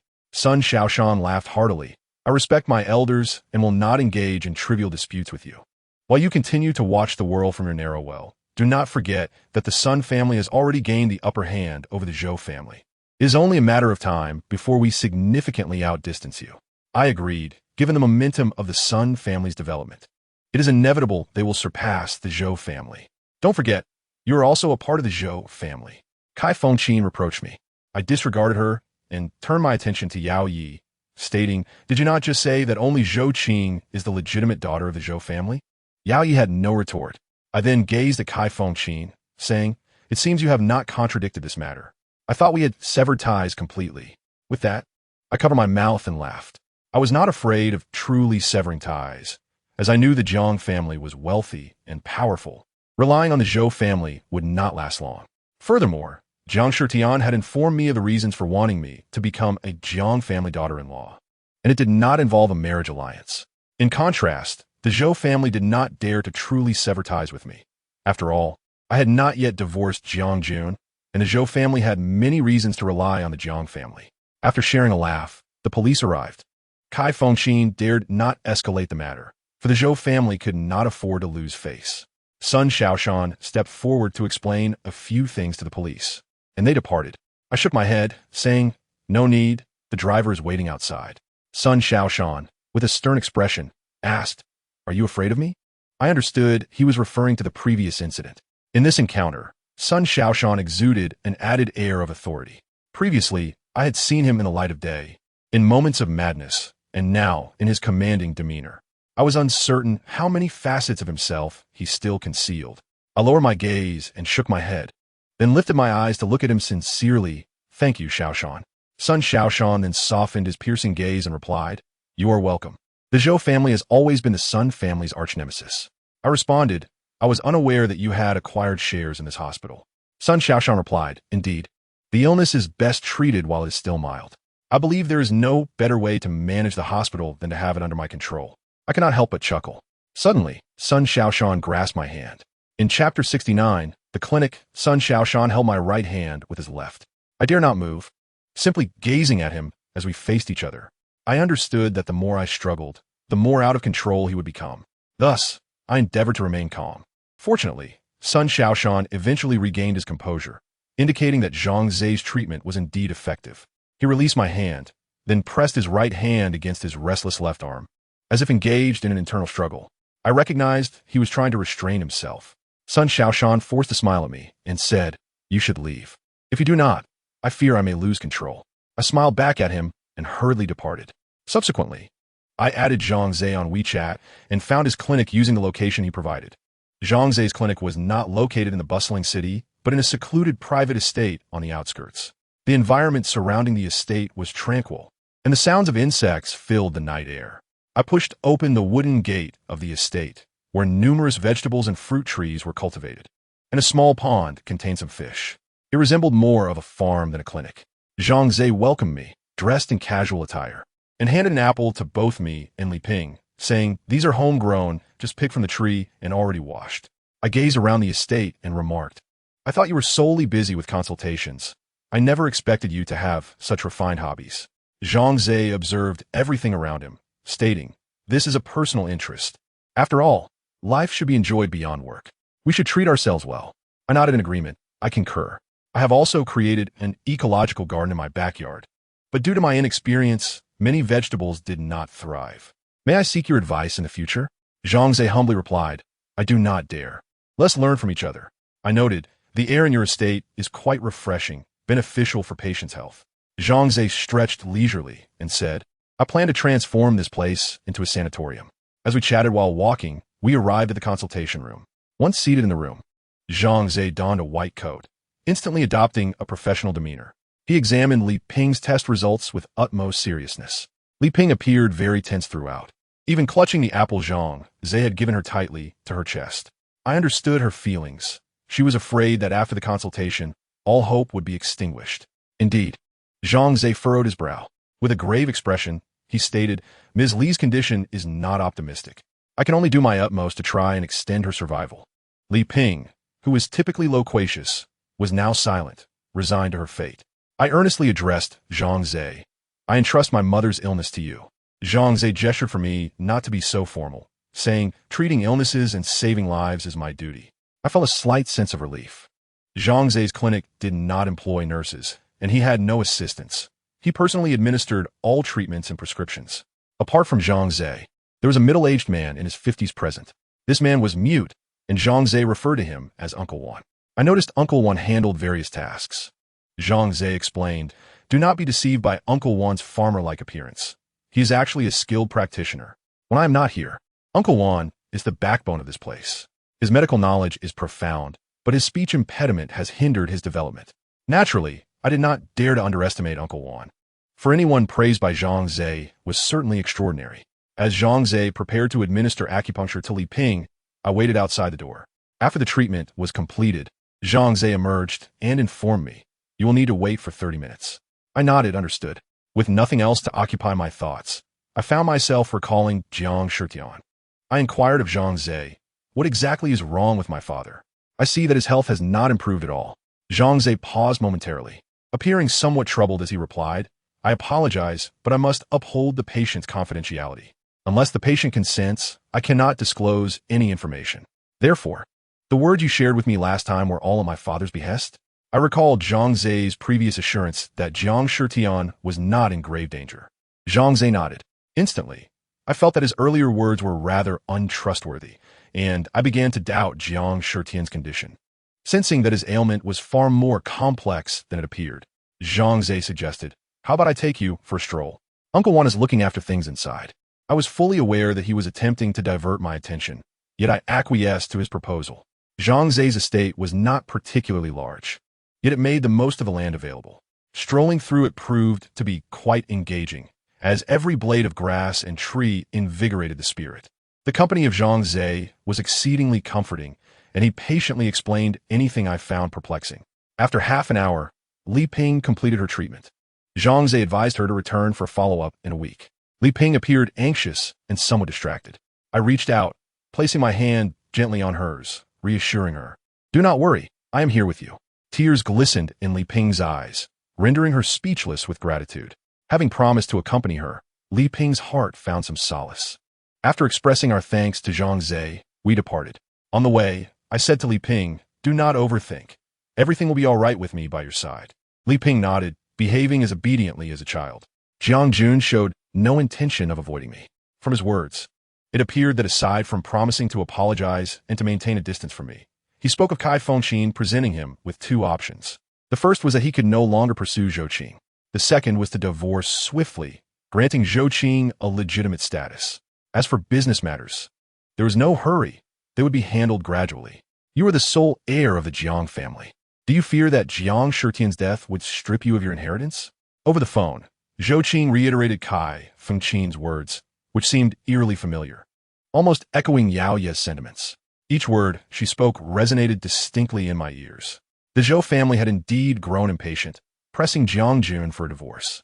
Naturally, I would not acquiesce to their demands, at least not at this moment. Jiang Shitian had only just agreed to allow me to remain by his side, personally mentoring me in business.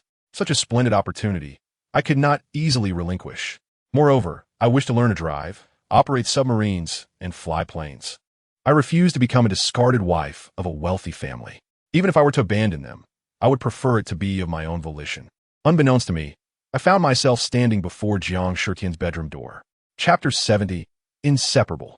I could not discern whether Jiang Shitian was simply unable to sleep or if my footsteps had disturbed him. From within the room, he called out, "Is that Zhou Li?" I had become increasingly hypocritical over time. Though genuine feelings still resided within me, they were gradually overshadowed by a sense of self-interest. My words came out rather blandly. Yet Jiang Shitian seemed to appreciate them, responding with laughter, "Haha, I'm not dead yet, so do not worry."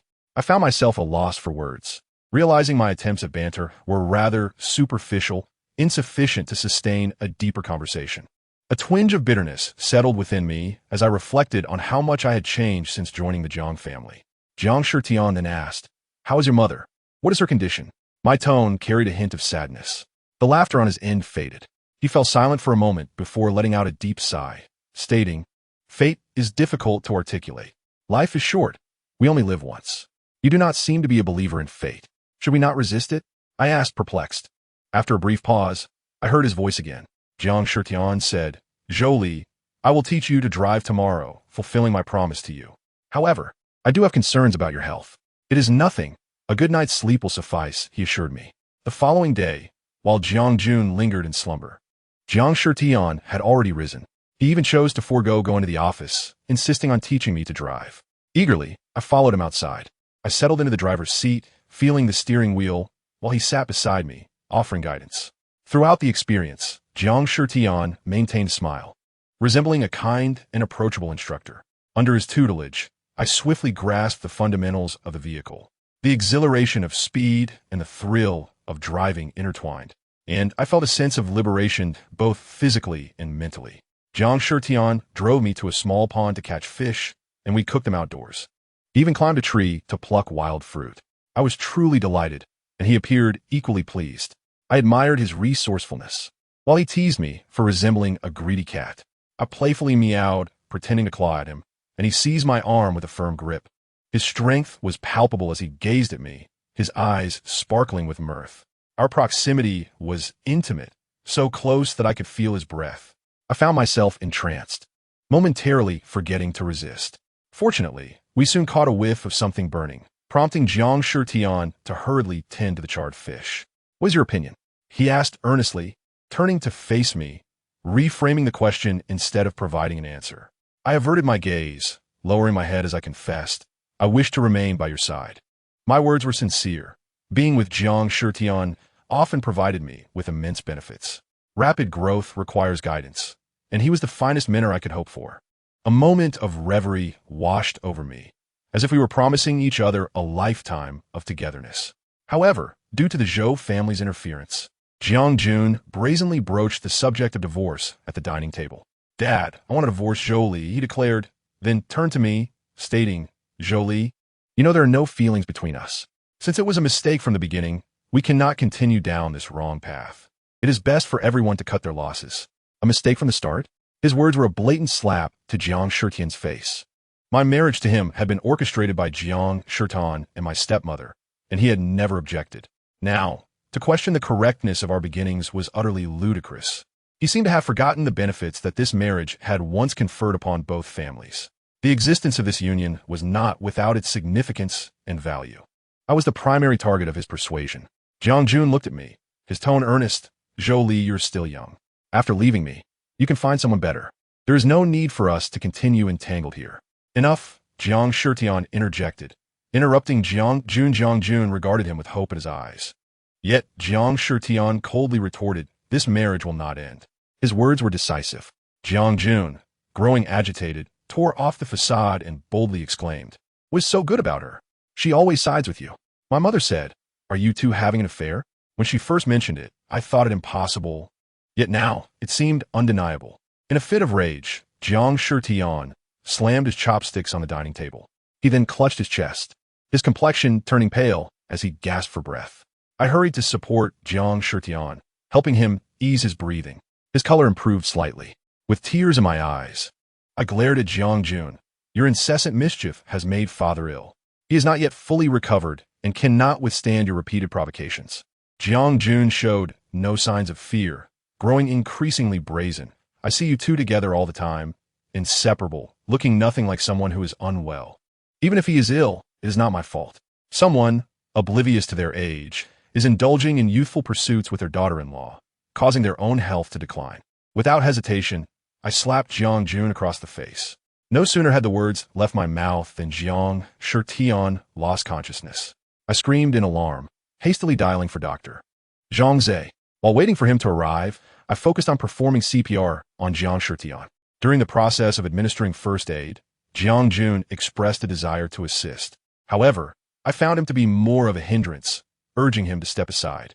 As I performed cardiopulmonary resuscitation, Jiang Jun observed and even provided artificial respiration to Jiang Shitian. The conflicted expression on his face seemed to further confirm his suspicions about the illicit relationship between Jiang Shitian and me. Gradually, Jiang Shitian regained consciousness. He listened to Zhang Zhe's praise of my efforts, stating that it was solely thanks to me that he had been saved. Otherwise, my arrival would have been too late. Jiang Shitian's lips remained pale, but he looked at me with deep gratitude and said, "Thank you, Zhou Li, you saved my life." Chapter 71. Gratitude after expressing his gratitude. Jiang Shitian gestured for me to wait outside, as he had matters to discuss with Zhang Zhe. I complied and stepped out, while Zhang Zhe closed the door. I could hear their hushed conversation within, seemingly discussing Jiang Shitian's condition. Shortly thereafter, Zhang Zhe emerged. On the bedside table lay some of the medications Jiang Shitian commonly used. I approached the bed to check on him, taking note of the names of the medicines and silently committing them to memory. Unaware of my intentions, Jiang Shitian looked at me with appreciation, offering me a faint, weary smile. I leaned over, tenderly adjusted his blanket, and gently advised him to rest well and avoid catching a chill. "Thank you, Zhou Li," he replied weakly. I recalled the day I married into the Jiang family, when Jiang Shitian was a vigorous presence, akin to a towering mountain. Yet now, that mountain lay before me, diminished. Time changes all things. A pang of sorrow struck my heart, and tears involuntarily filled my eyes. Not wanting Jiang Shitian to witness my tears, I crouched down, burying my head in the blanket at the edge of the bed. After a while, I felt Jiang Shitian's gentle hand caressing my head, soothingly stroking my hair. "Don't cry, silly child," he rasped. I lifted my head to meet his gaze. He lay there, yet his own eyes glistened with unshed tears. I knew he was also grieving. Upon leaving Jiang Shitian's room, I used my phone to search for the medications I had noted. The search results repeatedly indicated heart failure. Coupled with Jiang Shitian's 2 fainting spells, I realized his condition was dire. Initially, I had thought he would be bedridden for an extended period, but after just 2 or 3 days, he was eager to get out of bed. I told Jiang Shitian, "Dad, I can enroll in driving school. You need not worry." However, he insisted, "It's no trouble. I will fulfill my promise to you." I could only smile in resignation. During this time, I took Li Ping to Zhang Zhe for weekly checkups. During these visits, I inquired about Jiang Shitian's health. I directly asked Zhang Zhe, "Dad is suffering from heart failure. Isn't he?" Zhang Zhe looked at me with surprise, asking, "How did you know?" His response confirmed my fears. "Is it serious? How much longer does he have?" I asked. My head hung low. Zhang Zhe sighed, saying it's uncertain. The patient must avoid emotional upheaval, otherwise. His implication was clear. Jiang Shitian could pass away at any moment. My heart sank at the thought. I could hardly imagine a future without Jiang Shitian. Surviving in the Jiang family would be unimaginable. "Please don't tell Dad that I know," I requested. "I deduced it from the medications you prescribed." Zhang Zhe nodded in agreement. After wandering the garden with Zhang Zhe for a while, I entered the consultation room to find Li Ping. She was still lying on the bed, receiving in 4 drip, chatting animatedly with Uncle Wan. Each time I came for a follow-up, Zhang Zhe would treat Li Ping and then leave her in Uncle Wan's care while he and I strolled in the garden. Li Ping was quite the chatterbox, and during her treatment, she would engage in lively conversations with Uncle Wan, recounting tales from her life. From her time working in the South to her abandonment by a man. Her stories were a mix of trivialities, yet Uncle Wan enjoyed every moment. Thus, even as I wandered outside, I could still hear Li Ping's laughter. Perhaps it was her inherently optimistic nature or the companionship of Uncle Wan that rendered her painful treatment less burdensome. I felt a sense of happiness for Li Ping. On our way back, Li Ping sighed. "Why couldn't he? I have met a man like old Wan when I was younger." I remarked, "It seems you like him a lot." Li Ping's face flushed with embarrassment as she touched her warm cheeks. "Yes, I know he has feelings for me too, even if he doesn't say so." Ha ha ha. Seeing Li Ping's youthful demeanor, I couldn't help but chuckle. She playfully teased, "You're laughing like my mother, aren't you?" My laughter grew more joyful, until tears streamed down my face. Suddenly, Li Ping ceased her pursuit. She touched her thinning hair and lamented, "My hair is falling out quickly. How could old one possibly like me?" What I said earlier was all in jest. I was just trying to cheer myself up. A wave of sympathy washed over me. I walked over and affectionately stroked her head. Li Ping was petite, shorter than me by a head. I reassured her, "It's all right, even if you go bald. You are still beautiful. I look like you, so how can you say that about yourself? If it truly bothers you, I can buy you a wig. How does that sound?" My tone was akin to that of comforting a child. Li Ping's eyes shimmered with unshed tears as she nodded, then shook her head, saying, "Forget it. No man ever wanted to love me when I was young, let alone now. Just buy me a hat. That will suffice." She reached into her pocket and handed me 20 yuan, the bill still warm from her touch. Hats at the market are only a few dozen yuan. Don't buy anything too expensive. I'll consider it a gift from you. Li Ping rubbed her eyes, and it dawned on me that I had always given her money as a way of repaying her for bringing me into this world. Yet I had never thoughtfully chosen a gift for her. I had harbored resentment, disdain, and even hatred towards her. But I had never invested any effort into making her happy. I had sought to please Jiang Shitian, but had never tried to bring joy to Li Ping. Perhaps I had deemed it unworthy in the past, but now I realized it was too late. I had only one mother. Once Li Ping was gone, I would be left without one. In this world, I would be just a child without a mother. I instructed the driver to pull over near the commercial street. I returned the 20 yuan to Li Ping and said, "Wait for me here." I then exited the car and headed straight for a hat shop. Chapter 72. "A gift this is for you," I told Li Ping. She blinked in confusion, stammering, "This hat must be quite expensive. It can't be just 20 yuan. Can it?" I kindly fibbed, "It's not too pricey. It was on sale and I bought it for just a few dozen yuan." I could not disclose that the hat had cost over 1,000 yuan. I suspected Li Ping had never dared to enter such a store, so I was not worried she would see through my ruse.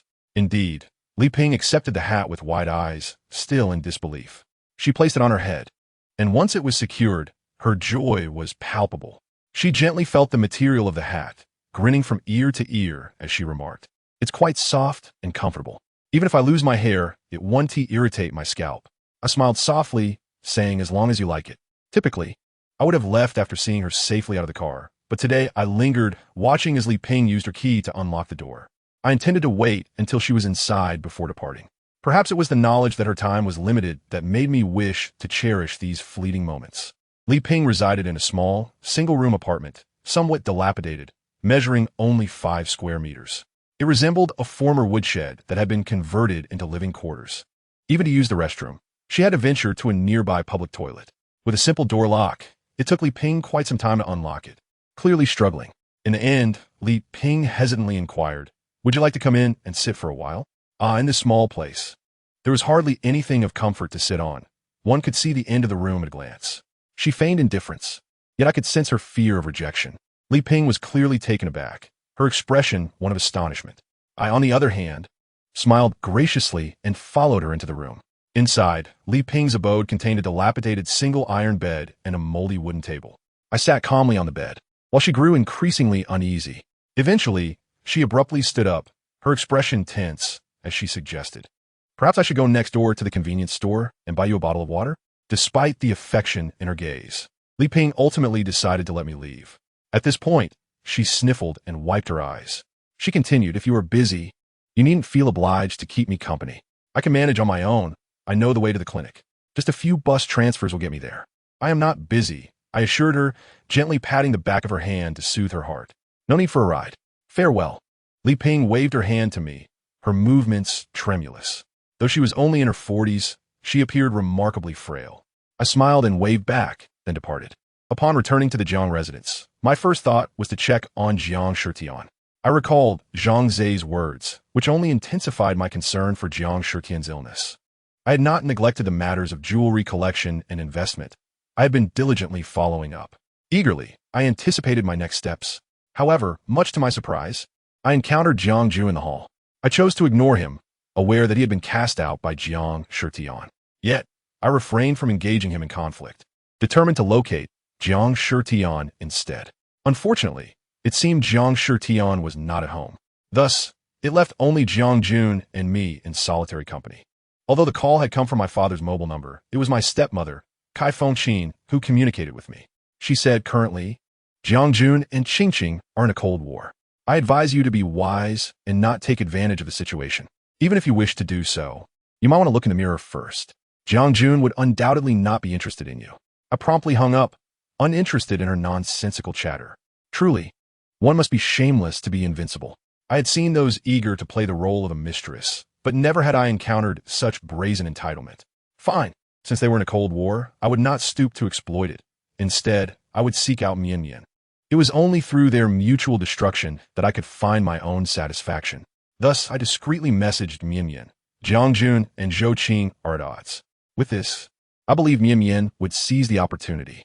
Not long after, Jiang Jun's phone rang. After some hesitation, he ultimately answered. His gaze flitted about, and as he spoke on the phone, he stood and retreated into his room. It was needless to ask. I already knew Mian was on the other end. Jiang Jun's willingness to engage in this conversation proved his inability to endure solitude, leaving Mian with a chance. After the call, Jiang Jun exited. The vegetables in the garden had flourished. I harvested the tender leaves and sautéed them into a dish. "What is this?" Jiang Shitian inquired as he picked up some vegetables. "Indeed," I confirmed, delighted to see him enjoying the meal. Jiang Shitian remarked after dinner, "I will take you to the company to familiarize you with its structure. I will have you attend the board meeting tomorrow. As for learning about submarines and aircraft, no rush." I quickly replied, "No, I will still strive to find time to teach you when the opportunity arises." Jiang Shitian immersed himself in his meal, seemingly determined to prolong his life. Chapter 73, Chaos.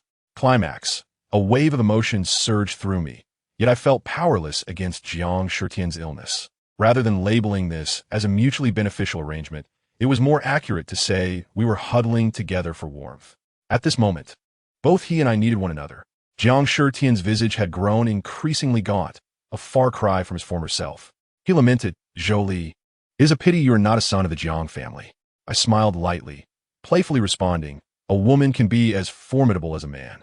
Jiang Shitian nodded in agreement, acknowledging, "You are indeed clever. You grasp concepts quickly." I deliberately emphasized, "Though I may not be your son, I am your daughter-in-law. This home belongs to you and me. I will do my utmost to nurture it." Jiang Shitian nodded once more, albeit with a hint of hesitation. Time flew by, and life passed in a flurry of activity. I had never experienced such fulfillment and busyness in my life. Each day, I wished to stretch the 24 hours into 48. Meanwhile, Li Ping, under Zhang Zai's treatment, had endured for 3 months. With each additional month of life, she felt she had gained another month of existence. Furthermore, I had obtained my driver's license. In addition to learning business from Jiang Shitian daily, I also learned to operate submarines and aircraft. I believed it was merely a matter of time before I acquired the necessary licenses for both. My steps drew ever closer to Jiang Shitian.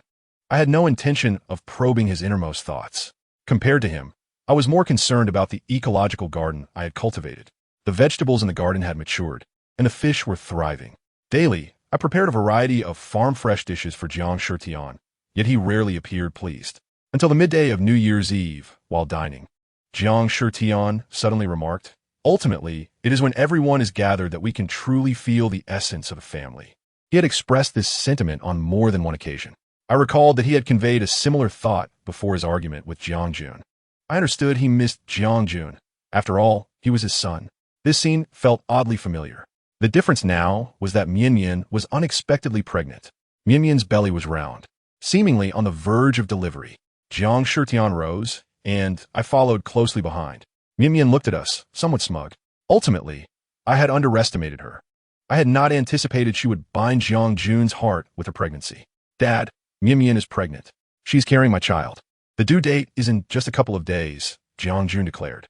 "Dad," Zhou Li's sister, Mian sweetly chimed in, even calling Jiang Shitian dad. Jiang Shitian began to clutch his chest, his expression contorted in pain. "You wretched child," Jiang Shitian exclaimed. "Dad, you cannot speak this way about me and June. You must not speak ill of your grandchild," Mian boldly retorted, a smug expression on her face. "Do not call me dad." Jiang Shitian trembled with rage. "You old devil. You cannot deny me.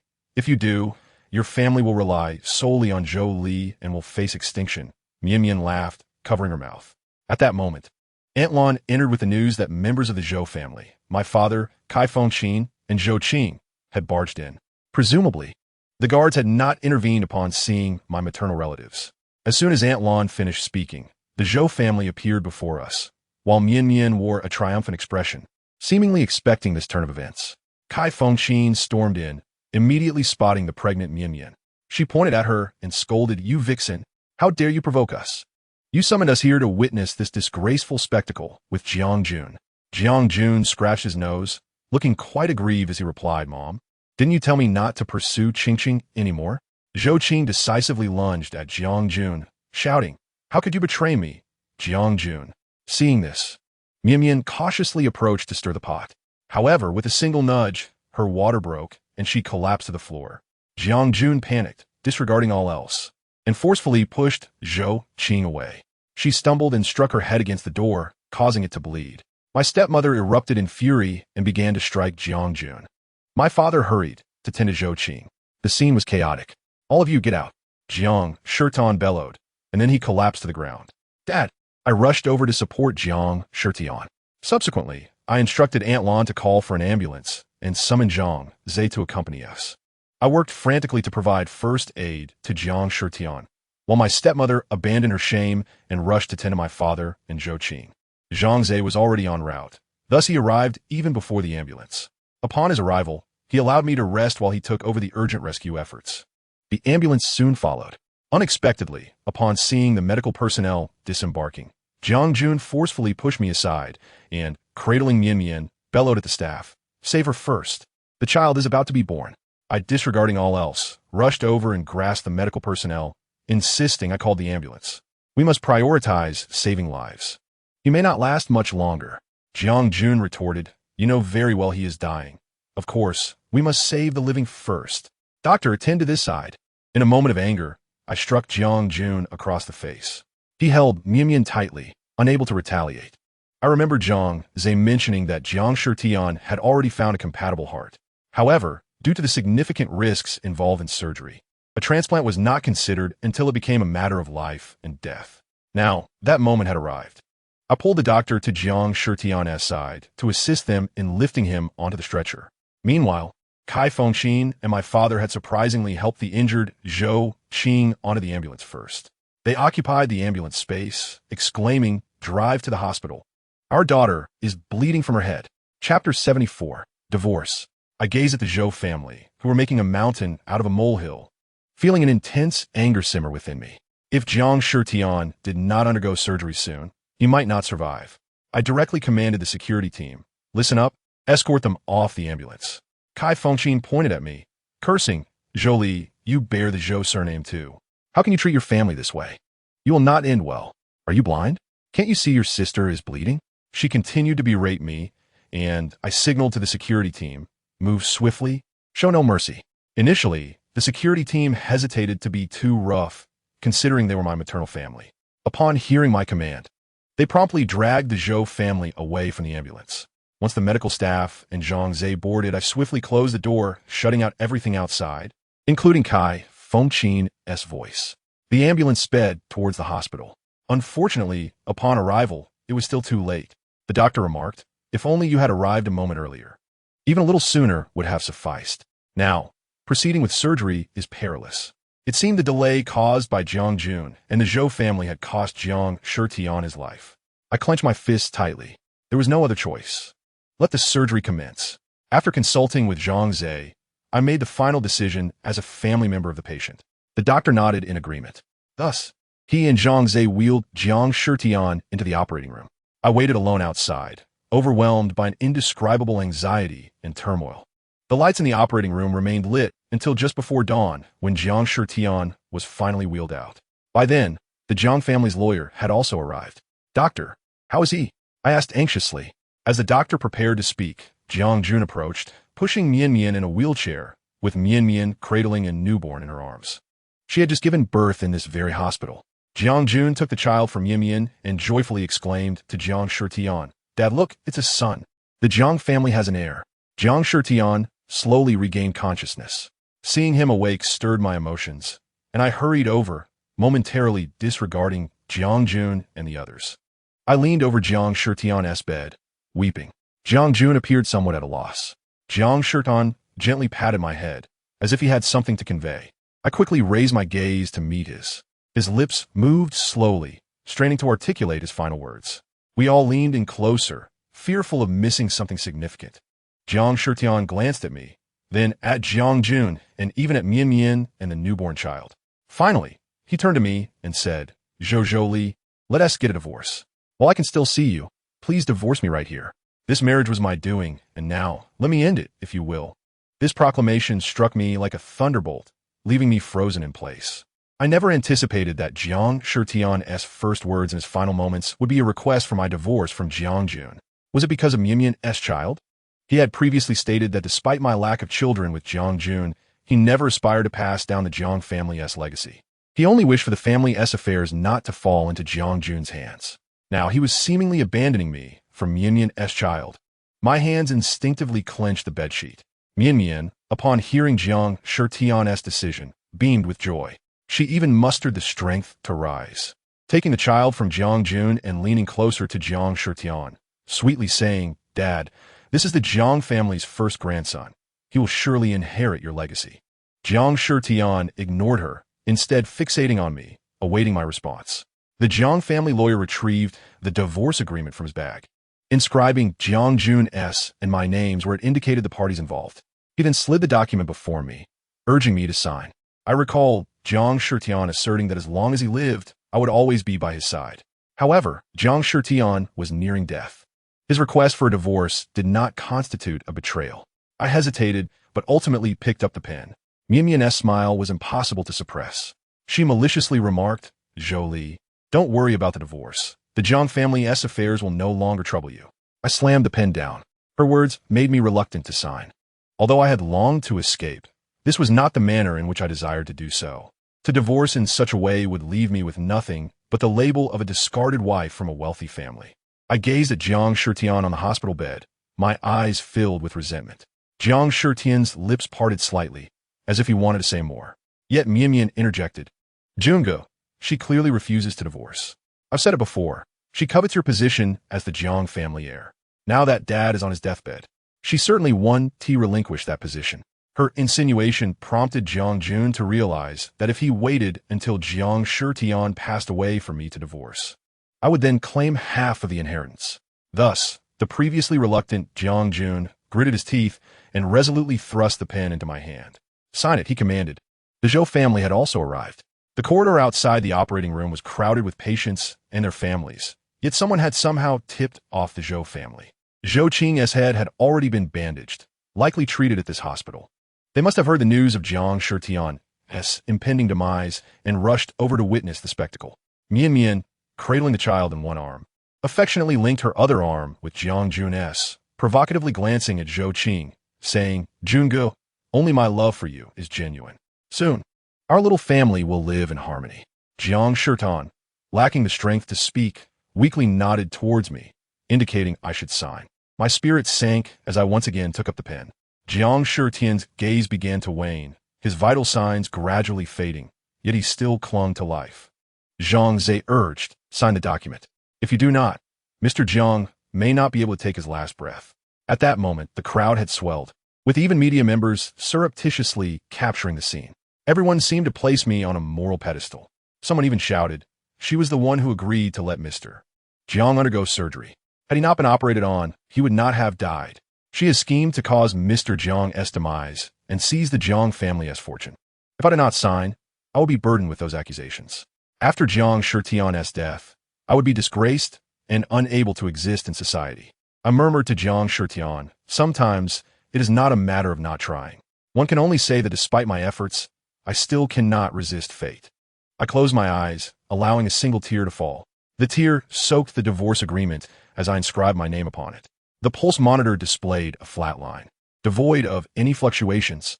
Jiang Shitian has been officially declared deceased. Chapter 75, The Will. After signing the divorce papers, I severed all ties with the Jiang family. As dawn broke, I found myself in a daze, preparing to leave. The butler, Uncle Zhong, hurried over and whispered a few words to the lawyer, who then called out to me, "Ms. Zhou Li, please attend the Jiang family conference hall at 4 in the afternoon. All members of the Jiang family, as well as the board of directors of Jiang Group, will be present to announce Mr. Jiang Shitian's will." I overheard Mian eagerly tugging at Jiang Jun, exclaiming, "Jungo, let us hurry and register our marriage. Otherwise, our child will be left without a name or recognition." Zhou Qing watched Jiang Jun and Mian with resentment, tears streaming down her face. Kai Fengqin comforted Zhou Qing, remarking, "A child that suddenly appears, we can't even be sure if it's truly theirs." I had no desire to listen further. I told the lawyer, "Very well, I shall attend. I want to hear what Mr. Jiang Shitian's will entails." The entire day passed in a blur. Finally, at 4 o'clock, the individuals mentioned by the lawyer were gathered in the conference hall. The atmosphere was chaotic and tumultuous. Mian attended as Jiang family's daughter-in-law, cradling a child in her arms, wearing a smug expression. I overheard whispers nearby, with some people secretly pointing at me, saying, "Just a discarded woman. What is she doing here?" I stood quietly, choosing to ignore them. Old Madame Jiang was supported by Uncle Zhong and Aunt Lan as she made her way in. After Jiang Shitian's passing, someone had gone to Zhou Li Mountain City to bring her here. Her hair, now a silvery hue, appeared much frielier than the last time I saw her. The sorrow of a parent bidding farewell to their child is something I can deeply empathize with. Although she maintained a dignified demeanor, I could see the despair etched on her face. The lawyer announced Mr. Jiang Shitian's will, revealing that his estate was divided into 3 parts. The elderly matriarch received 1 share, which included the estate in Zhou Li Mountain City, all cash within the household, and the entirety of the balance in Mr. Jiang's accounts. Jiang Jun acquired all properties, including the main Jiang residence and ownership of the largest commercial center in the eastern city. Provided Jiang Jun does not squander his fortune, he could live comfortably off the rental income for generations to come. Uncle Zhong and Aunt Lan were also designated by Jiang Shitian to assist Jiang Jun in managing the properties. To my astonishment, Jiang Shitian had transferred all shares of Jiang Group to my name. Additionally, he included my investments in jewelry and even assets such as an aircraft and a submarine under his name. Yet there was no mention of a car. I surmised that Jiang Shitian remembered my desire to buy my own vehicle, hence leaving his car for Jiang Jun. Mian protested, pointing at me and saying, "Why? She and Junge are already divorced. She is merely a discarded woman." Old Madame Jiang sternly interjected, "Silence. If Shitian arranged it this way, there must be a reason. You have no right to question it." The lawyer added, "Mr. Jiang Shitian prepared 2 wills, and the validity of this will is contingent upon Miss Zhou Li agreeing to the divorce before his death. Since Miss Zhou Li has indeed divorced Mr. Jiang Jun prior to Mr. Jiang Shitian's passing, this will is valid. The other will should be destroyed." The crowd erupted in murmurs, speculating about the contents of the other will. Mian rushed to seize it before the lawyer could destroy it. Upon obtaining the document, she shouted in a frenzy, "Old man, this will states that the estate is to be divided into 2 parts. The portion for the old lady remains unchanged, while the rest is to be shared between Jiang Jun and Zhou Li as a couple." I suddenly understood. Had I not divorced Jiang Jun before Jiang Shitian's death, I would have had to fight for our shared assets, expending a significant amount of time and energy, potentially entangling myself with Jiang Jun for the remainder of my life. The current outcome was indeed the most favorable. Jiang Shitian had arranged everything for us. I felt a twinge of guilt, reflecting on my thoughts before Jiang Shitian's passing. I had perceived him as cold and distant, yet it was I who had been emotionally detached. The board of directors of Jiang Group was abuzz with discussion. It became evident that I, Zhou Li, was to assume the role of chairperson of Jiang Group. Old Madame Jiang, perhaps fearing I might struggle to manage these old gentlemen, cast a concerned glance my way and wearily inquired of the directors, "Do any of you object to Ms. Zhou Li becoming chairperson?" I returned her a grateful look. She had overestimated the situation. I firmly believed that they would prefer me over the unreliable Jiang Jun as the steward of Jiang Group. After all, they had previously praised my capability, noting my resemblance to Jiang Shitian's approach to matters. Indeed, the directors hurriedly shook their heads in agreement, stating, "No, we support Miss Zhou Li as chairperson of Jiang Group. However, we wonder if the company name should be changed." One director inquired of my opinion. Old Madame Jiang nodded reassuringly, saying, "With you at the helm of Jiang Group, I trust that Shitian would be at peace." Once the will was read, the assembly began to disperse. Just as I prepared to leave, Mian suddenly called out to me. She approached with Jiang Jun, questioning, "To my knowledge, Junge previously gifted you a set of heirloom jewelry. Now that I am the mistress of the Jiang family, are you not obliged to return that valuable heirloom to me?" Truth be told, I had no desire for the heirloom. Everything Jiang Shitian had bequeathed to me was more than sufficient. The following day, I instructed someone to return the set of heirloom jewelry to the Jiang family. I thought everything had settled down. However, the next day, I received news that Jiang Jun had fallen to his death from a building. How could Jiang Jun have fallen? He was a coward, terrified of death. He had just inherited all of Jiang Shitian's properties. There was no way he would commit suicide. He must have been murdered. I leveraged my influence within Jiang Group to closely monitor the investigation into Jiang Jun's fall. My assistant reported, "The police have indicated that Mr. Jiang Jun's case is suspicious of homicide, yet they have found no concrete evidence. They are currently preparing to rule it as a suicide." I instructed my assistant, "Investigate who has entered and exited Jiang House since the day Mr. Jiang Shitian had his accident." I could not personally probe Jiang House, but I could gather information through the security team, which had been selected alongside Jiang Shitian.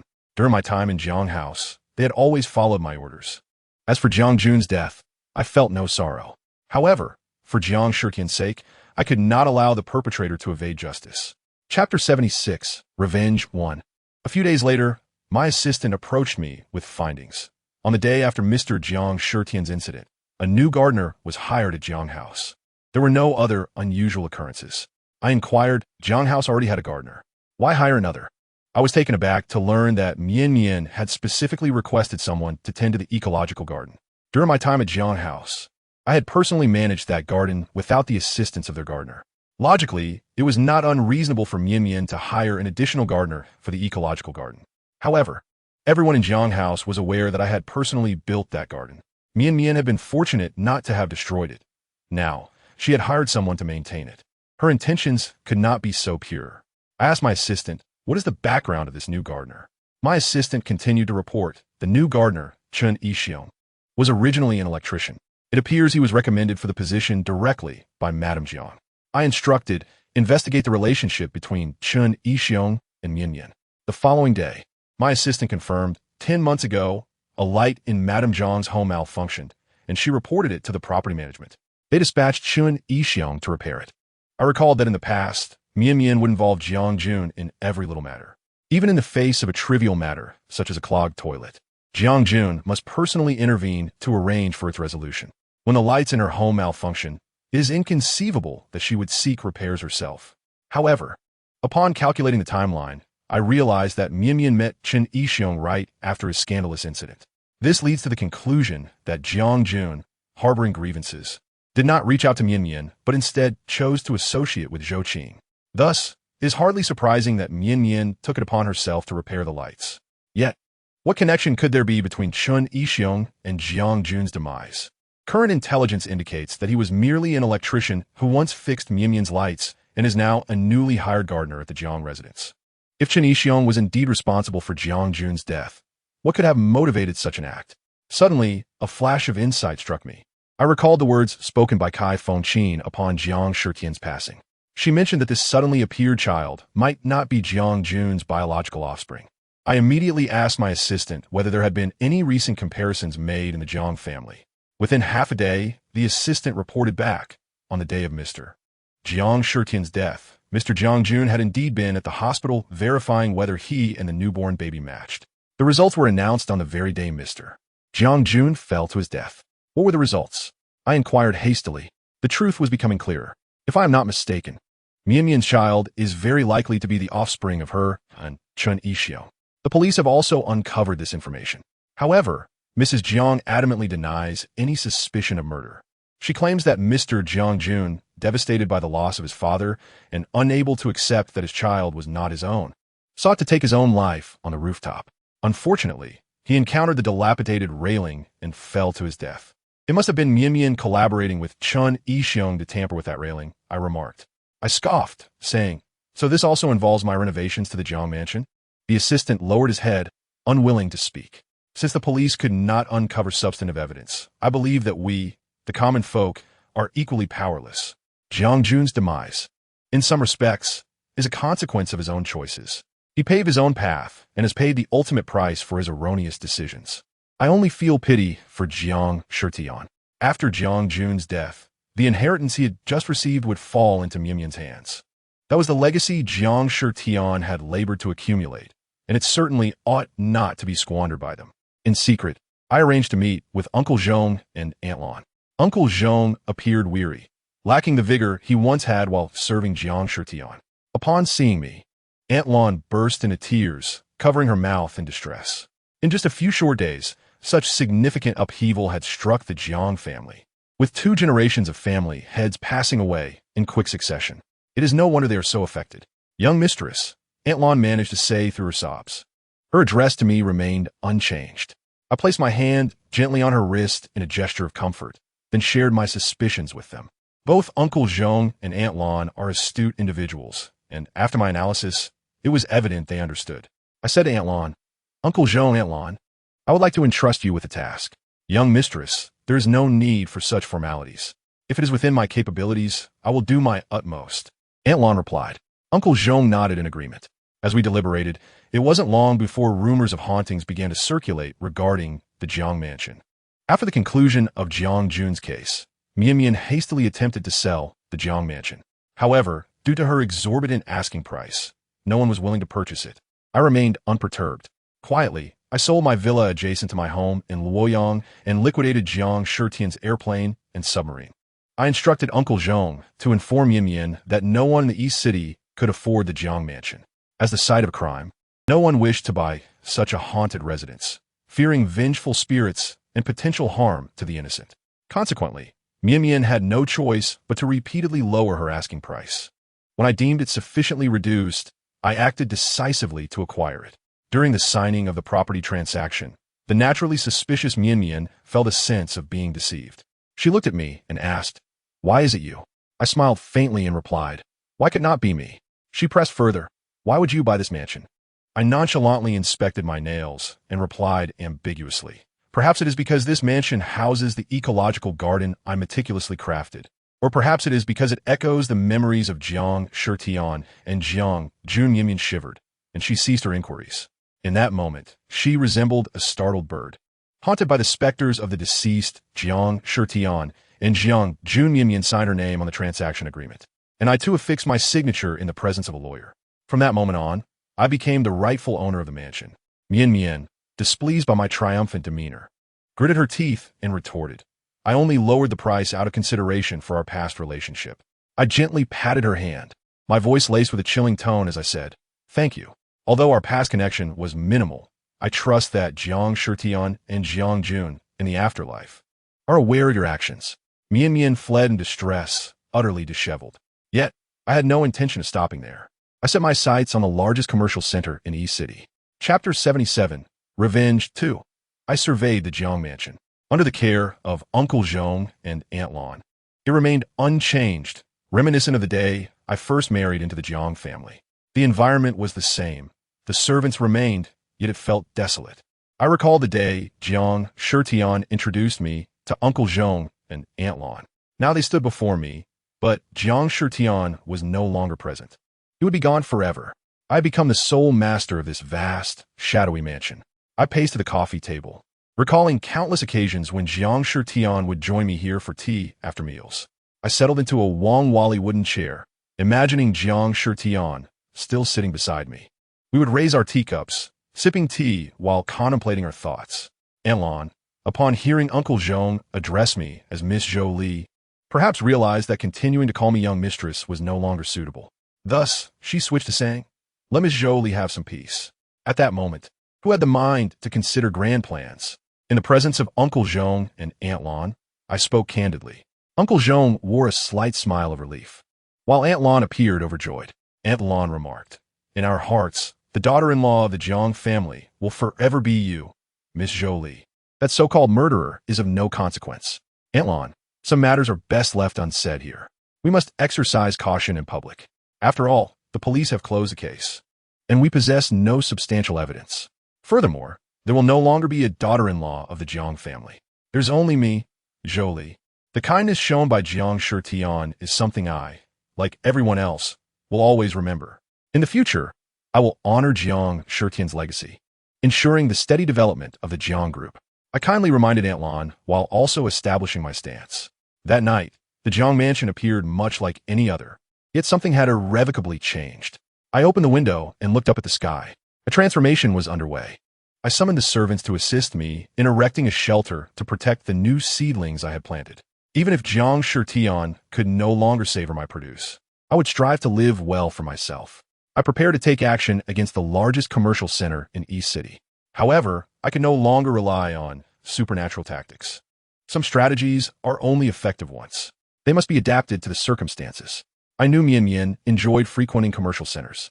Like a newly affluent landowner, she relished surveying her territory daily. I instructed Aunt Lan to select 2 young women from the ranks of the younger servants. They were 2 delightful girls who stood neatly before me. "Will you go to the largest commercial center in East City?" I inquired. "Do you often watch movies?" I heard that the film featuring a female protagonist's rise to success has already grossed over $3 billion. I spoke with enthusiasm, having prepared for this very conversation. Two girls' eyes sparkled with excitement as they discovered a shared topic of conversation with me, and they began to speak more freely. In unison, they exclaimed, "It's that movie called MLT Ing, directed and starred by the actress TNZH. I nodded in acknowledgement, pleased with LNY's selection of these two individuals. When the Jiang family was mentioned, both girls displayed expressions of regret. As the conversation shifted to the holiday, the more talkative girl could no longer contain herself, saying, "Ever since that washed-up actress married into the family, she has been causing chaos, pointing fingers at us. It's as if she is neurotically suspicious, demanding we stay glued to her side. I wonder how many guilty deeds she is committed to be so afraid of retribution. She wasn't afraid when she was doing wrong." At this point, I understood LNY's reason for recommending them. They were both straightforward individuals harboring grievances against me in me. After some casual chit-chat expressing my concern for them, I signaled LNY with a gesture, indicating she could take them away. LNY told the girls, "Miss HUL needs to rest, so let us head downstairs." Consequently, LNY led them down, proceeding as I had instructed. I slowly exited the hall, while the two girls appeared astonished, almost ecstatic. LNY spoke of my benevolence and recounted me in me's malice, expressing various sentiments of disdain for the former employer. After eliciting their empathy, LNY asked if they would be willing to take a stand against the old employer. With that, I departed, confident they would act according to my plan. The first step of my strategy was to leak information to the media, prompting them to report sensational stories, such as the washed-up actress lacks talent and can only survive on her deceased husband's fortune, aimed at stirring me in a sense of injustice. The second step involved orchestrating a chance encounter between the two girls and me in at a commercial center. I instructed LNY to have them walk ahead of me in, discussing entertainment news. They could mention, for instance, recently, MLT Ing has become a blockbuster, grossing over $3 billion. Each statement would be true. I had no intention of framing the two girls for revenge against me in. Rather, I sought to utilize their voices to convey entertainment news that me in had long since disregarded. I was aware that me in had always resented TNZH in the industry. She had previously claimed in front of the media that TNZH had stepped on her to rise to fame, failing to recognize her own inadequacies. Now that TNZH had achieved success, the comparison would surely ignite me in's competitive spirit. Furthermore, recent media reports had labeled me in as an untalented, washed-up actress.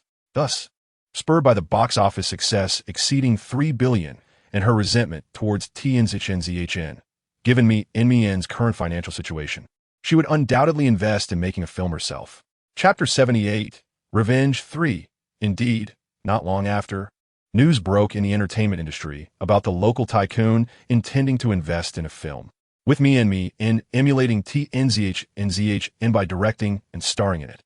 I wagered that me in's lack of substantial talent would lead her to financial ruin. Since she was determined to invest in a film and surpass TNZH, she would need to invest a significant amount of money. No one had faith in me in as a washed-up actress, making it impossible for her to secure outside investments. All funds would have to come from her own pocket, after selling the Jiang family estate to me at a low price. Me in had some cash on hand, but she subsequently purchased an overpriced villa in the city center. Once she acquired that exorbitant property, her finances were likely in dire straits. To ensure her film surpassed TNZH's, she would need to continuously spend lavishly. Finally, I awaited the day she decided to sell her commercial property. At that time, I had led the Jiang group to earn its first pot of gold. "Why are you here again, Zhul?" Me in queried. I casually picked at my nails and replied, "It just so happens you're selling your property, and I have the funds, so I bought it." Me in suspiciously asked, "Did Jiang Shitian secretly give you a lot of money?" I shook my head, saying, "No, it's all my own earnings." With a disdainful glance, me in remarked, "What a coincidence. I'm selling my property to make money too. I want to make a film." I feigned concern, saying, "I wish you success, but you can't skimp on the budget when making a film." Me in's eyes sparkled with interest. "Are you going to invest?" I replied, "No, I'm only purchasing the property." Me in scoffed. "A property 1T instantly earn you $3 billion. I couldn't help but chuckle at her remark, as if her film would indeed gross that amount. "What are you laughing at?" Me in paused her signing, eyeing me suspiciously. Afraid of losing my opportunity, I teased her, I'm laughing at how you've changed. Mian beamed, sitting upright and swiftly signing the sales agreement. She declared, "That is only natural. People change. And now I'm both the star and director. One day, everyone in the country, no, the entire world will know my name." I shook my head and quickly signed my name, relishing the moment. Life is short. Joy is paramount. Mian's film had yet to begin shooting, yet she had already spent considerable funds. From purchasing scripts to selecting locations, she insisted on the most expensive choices, even for the male lead and supporting roles. She sought out top-tier talent, fearing that anything less would diminish her film as quality. Little did she know, she would become the biggest flaw of the entire production. Audiences remarked that if they could only watch the story without the lead actress, the film would be somewhat bearable. However, that was a matter for after the film's release, and I digress. I found myself wishing Mian would expedite the sale of her properties, so I discreetly lent her a helping hand. I arranged for embroiderers from Hangzhou to present her with costly embroidered garments. What woman does not adore beauty? What woman can resist the allure of exquisite clothing? Unsurprisingly, Mian, eager to enhance her costumes for the film, spent lavishly on a batch of valuable outfits. Ultimately, when the film was released, every scene featuring Mian was mandated by the relevant authorities to be edited down to her neck due to her overly revealing attire, deemed inappropriate for children. Consequently, the final viewing experience failed to showcase her costumes, infuriating Mian. After producing this film, she sold off half of the commercial center's properties. I smiled, contemplating how to acquire the remaining half. As for the premiere of Mian's film, drawing a sparse crowd, that was of no concern to me. I had no interest in her film, so I declined her offer tickets. Under my leadership, the Jiang group thrived, and I had not failed Jiang Shitian's expectations. My investments in jewelry also yielded substantial profits. Overall, I was not lacking in funds. What I sought was the opportunity to purchase the properties Mian currently held. I knew that opportunity would eventually present itself. As anticipated, everything unfolded as I had predicted. Mian, while filming, became romantically involved with the male lead, a young man named Huang. During the casting process, I had secretly facilitated their connection. Huang was a delicate, pretty boy, precisely to Mian's taste. She was willing to go to great lengths to divorce CHNY11 for Huang. CHNY11 had originally been just an electrician. After Mian was caught in infidelity and found herself in a desperate situation, feeling empty and lonely, CHNY11 had seized the opportunity. Later, when Mian rekindled her relationship with Jiang Jun, she aimed to rid herself of CHNY11. Unfortunately, she discovered she was pregnant with CHNY11's child at that moment. With a hard intent on revenge against Jiang Jun, she deliberately kept CHNY11 close. Upon my investigation, after taking over the Jiang family residence, I discovered that Mian had expended a considerable sum to employ Chun Yixiong as a gardener. She was unprepared for the revelation that Jiang Jun, prompted by a remark from Kai Fengqin, would seek verification, leading to the disheartening discovery that her child was not biologically hers. Determined not to let her gains vanish, Mian conspired with Chun Yixiong to eliminate Jiang Jun. Though I possessed no concrete evidence, I surmised that Chun Yixiong coerced Mian into agreeing to marry him subsequently. Now, in her pursuit of happiness with Huang, Mian seeks to divorce Chun Yixiong, directly jeopardizing his interests. It is no wonder that Chun Yixiong swiftly severed ties. He appeared before me, clutching a transfer agreement for half of a commercial center. As I gazed at Chun Yixiong, he wept profusely, lamenting, "When there is business, I am Zhongwuyan. When there is none, I am Xiaoying Chun. You are dismantling the bridge after crossing the river. I even had a child with her." Despite his pitiful display, Chun Yixiong is no saint. According to my intelligence, he has been indulging in debauchery behind Mian's back. His theatrics before me are merely a ploy to facilitate the sale of the commercial center. I inquired, "Do you genuinely possess the authority to manage this commercial center?" He asserted confidently, "Of course. If necessary, I shall expose the truth, and we shall all perish together." Though he refrained from elaborating on this truth, I knew he referred to their joint conspiracy to murder Jiang Jun. No one could testify to this more conclusively than he. As an electrician, tampering with the fence would be child's play for him. He is both a witness and an accomplice. I believe he will not reveal the truth unless cornered, likely using it as leverage against Mian. My concerns were alleviated when my lawyer informed me that Chen Yixiong and Mian Mian are married.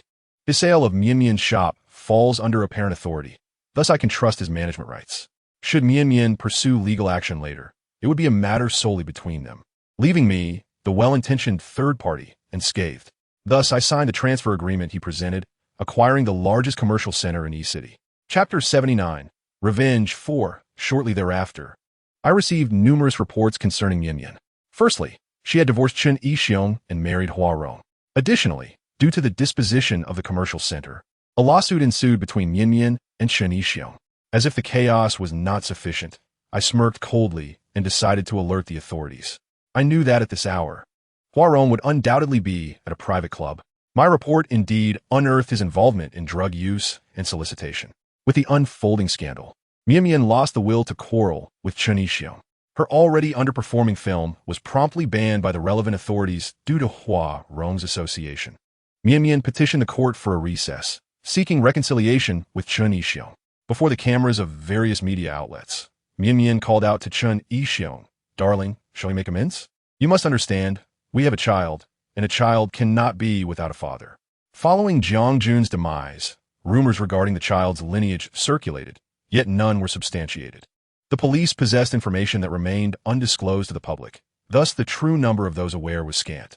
In her desperate attempt to retain Chen Yixiong, Mian Mian shamelessly admitted in public that the child was not Jiang Jun's, but rather Chen Yixiong's. Unfazed by media scrutiny, she dismissed their inquiries, exclaiming, "What of it? Even if my child is not of the Jiang lineage, I was undoubtedly a Jiang family daughter-in-law. Here is my marriage certificate with the late Jiang Jun. Therefore, does my child's parentage affect my inheritance rights? Indeed, one without shame is invincible." I chuckled softly. Not long after, news emerged from the prison regarding Hua Rong's medical release. It was rumored he had contracted HIV.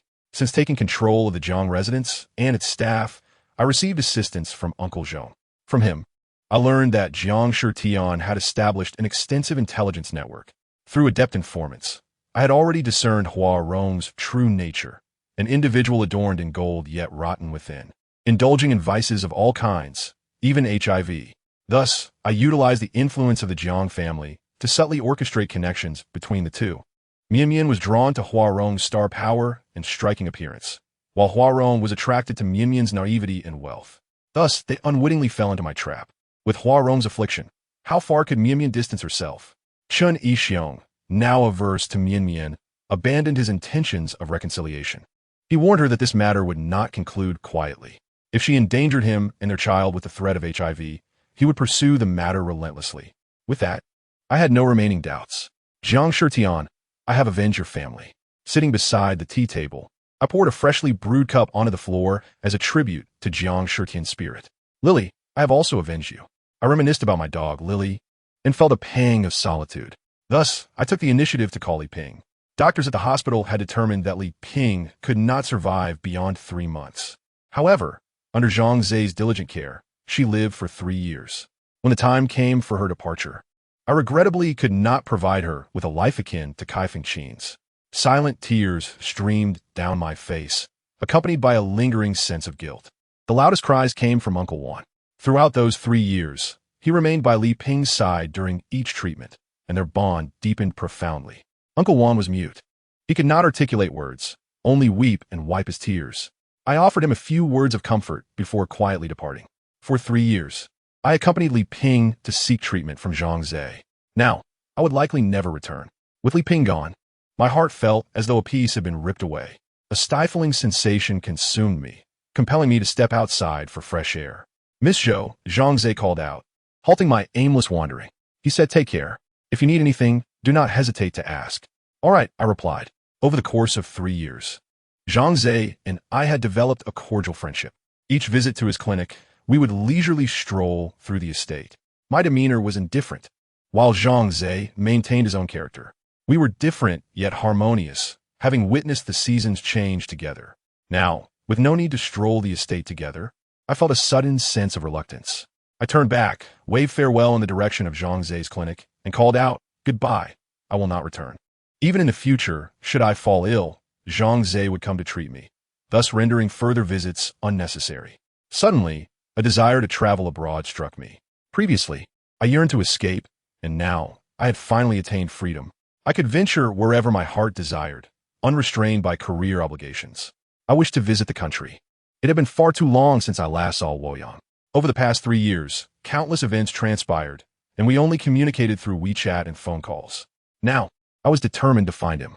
Upon my arrival at the airport, Luoyang greeted me warmly, escorting me to his workspace at the university. Curiously, I examined the molds within, admiring the finished products he had designed. His artistic style had evolved significantly since 3 years prior. I smiled at Luoyang and asked, "You must be nearing graduation now, right?" Luoyang paused momentarily before responding, "Yes." He then shifted the topic, suggesting, "Shall I teach you how to make a necklace?" Delighted, I agreed. And thus we spent an afternoon immersed in designing the necklace, filling the studio with our laughter and joy. These were truly blissful moments. I have not felt such joy in quite some time. In the blink of an eye, it was mealtime. Luoyang glanced at his watch and remarked, "It's almost time to go out for dinner." I was about to inquire whether he would like to cook for himself, recalling the last time he invited me to his home to prepare a meal together. Just as I was about to speak, the door of Luoyang's studio swung open. A stunning blonde beauty entered, affectionately linking her arm with Luoyang's. He appeared somewhat awkward, scratching his head as he introduced her, saying, "This is Lucia, the daughter of my mentor, Arthur Jean, and also my junior. Boyfriend, you understand?" Lucia struggled with her Chinese, painstakingly describing her relationship with Luoyang. Although her pronunciation was not quite standard, observing Lucia's arm entwined with Luoyang's, and noting his lack of resistance, I comprehended the situation. Ultimately, it was I who had missed the opportunity, arriving in an opportune moment. I bore no resentment. Luoyang had every right to pursue his happiness. Chapter 80. I'm so poor that all I have left is money. The grand finale. Luoyang explained, "I had intended to tell you, but I couldn't find the right moment." I smiled softly, saying, "It's all right. I wish you well." I had no intention of making him uncomfortable. His ability to find happiness should bring me joy. Yet, my eyes felt slightly moist and my heart ached just a little. Nevertheless, it truly mattered not. It will be all right. Zhou Li, I reassured myself internally. Taking a deep breath, I decided to take my leave. Luoyang did not insist. He offered to personally escort me to the airport, but I declined. He did not press further, smiling somewhat awkwardly as he said, "Take care. I hope you find your own happiness soon." I remained silent. Romantic relationships were not a necessity for me. My happiness no longer depended on others. I turned to leave, and throughout my flight, my mind was consumed with work-related matters. It seemed I thought of many things, yet simultaneously, I felt as if I thought of nothing at all. I could not recall the specifics. Whatever I pondered seemed irrelevant to my work. Upon returning to the office, I hoped to immerse myself in my tasks immediately. Let be, my mind was solely occupied with work. However, just as I powered on my computer, my assistant delivered a crimson invitation. My hand, which held the mouse, froze. Was Luoyang getting married? I understood. I had met them as a couple. Without glancing at the invitation, I blurted out, "Is it true?" I frantically clicked the mouse, pretending to be indifferent while staring at the computer screen. "Young master Sun?" It was Sun Xiaoshan. I quickly rose and asked, "Where is he? Has he left?"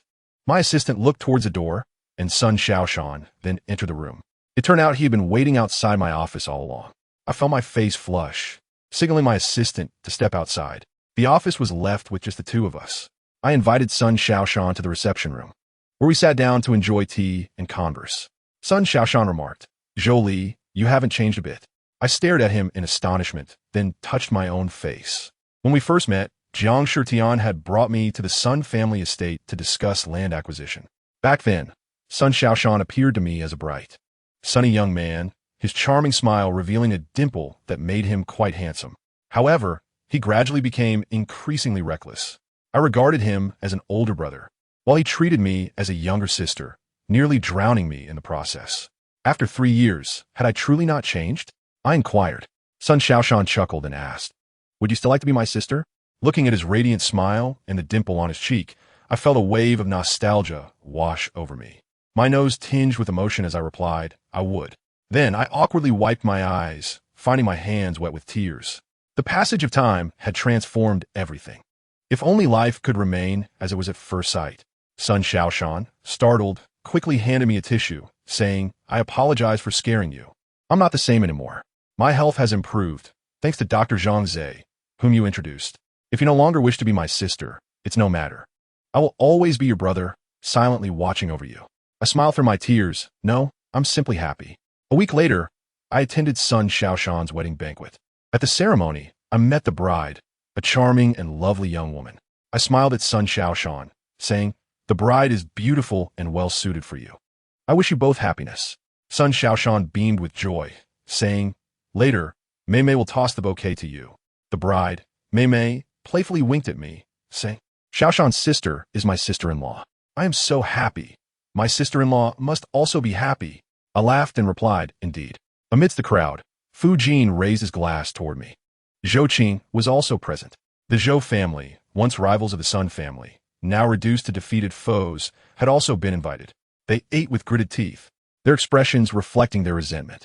Speaking of the Zhou family, their luxury car dealership had barely opened before the financial chain collapsed. Following the closure of the dealership, a chain reaction ensued, adversely affecting the Zhou family's other businesses, leading to cash flow difficulties. The downfall of the Zhou enterprise bore my fingerprints. They had sought financial assistance from me, but I feigned poverty. Little did they know, I had once yearned to learn to drive, but lacked the funds for tuition. I relied solely on the gracious Jiang Shitian, Coach Jiang, to teach me. His fees were beyond my means. Alas, I watched the Zhou family decline, and my grandmother was furious. Oh, before she passed away, she pointed at me and exclaimed, "Zhou Li, you ungrateful wretch. I arranged a marriage for you. And you did nothing." Yes, I did nothing.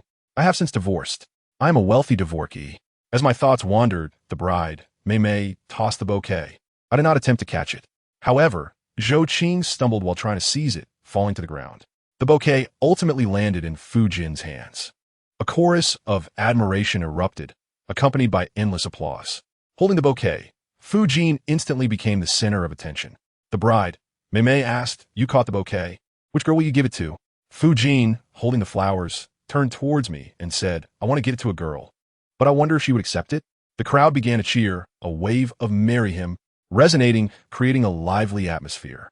Before I could react, Zhou Qing scrambled to her feet, pushing through the crowd to reach Fu Jin. She shouted, "I do. Jin, I knew you couldn't forget me. I know you love me the most." With that, she lunged for the bouquet in Fu Jin's hands. To her surprise, Fu Jin dodged her and called out to me, "Zhou Li, I have been waiting for you, you know." Zhou Qing could not handle the shock and started screaming. To maintain order, Sun Xiaoshan gestured for security to escort Zhou Qing away. Had she lost her mind? Mei Mei shook her head at Zhou Qing, her expression filled with sympathy. Seizing the moment, I made my escape. Fu Jin sprinted after me, calling my name. Instead of getting into my private car, I boarded a bus. I suddenly felt an urge to visit the funeral home to see Jiang Shitian. After his passing, Jiang Jun had not managed to move his ashes from the funeral home to the cemetery before his own tragic demise. Upon arriving at the funeral home, I held Jiang Shitian's ashes and made my way to Yuli Mountain City. I buried him beneath a tree in Yuli Mountain City, right in front of the Jiang family ancestral home. Jiang Shitian had always cherished this place. When visiting Elder Jiang, I took the opportunity to water the tree. Elder Jiang remarked, "Oh, Zhou Li, where are Shitian and Jiang Jun? I was hoping they would come over for a game." After the passing of Jiang Shitian and Jiang Jun, Elder Jiang suffered a cerebral hemorrhage. Upon regaining consciousness, she was left with dementia. At times, I ponder whether senility might not be considered a form of fortune. At the very least, it spares one from the recollection of painful memories. I suggested to Laotai Jiang, "Let us forego our card games and tend to the trees, watering and fertilizing them instead. I may lack many possessions, but I am not devoid of wealth. Now, however, I find myself stripped of everything, left with nothing but money." Thus, I took a handful of cash, set it ablaze, and buried the ashes as fertilizer for the trees. After bestowing the trees with nourishment, I made my way to the resting place of my beloved dog, Lily. I removed my lucky dog bracelet and necklace, burying all the lucky dog jewelry gifted to me by Luoyang in the soil. "Lily, these are your burial gifts. May you find fortune in your next life." Having completed this ritual, I promptly reported to Zhang Zai's clinic. I remarked to him, "See, my affliction is not so grave. I can still recognize the way here." Zhang Zai shook his head and replied, "Did we not agree that you would cease coming? I shall visit you personally for your treatment." I blinked, struggling to recall, and said, "But I distinctly remember coming here once a week." Zhang Zai sighed and stated that was in the past. You now suffer from severe psychological ailment. Regardless of his words, I spontaneously reclined on the treatment bed, declaring, I remember lying here. Come now, commence your therapy. Zhang Zhe, resigned, remarked. It was you who lay on this bed before, not your mother. His words trailed off, leaving me in confusion. I could not comprehend his meaning at all. I closed my eyes and began to accept the psychological treatment. Zhang Zhe lit a soothing incense. I informed him, I now possess a great sum of money, more than I could ever expend. Zhang Zhe sighed again.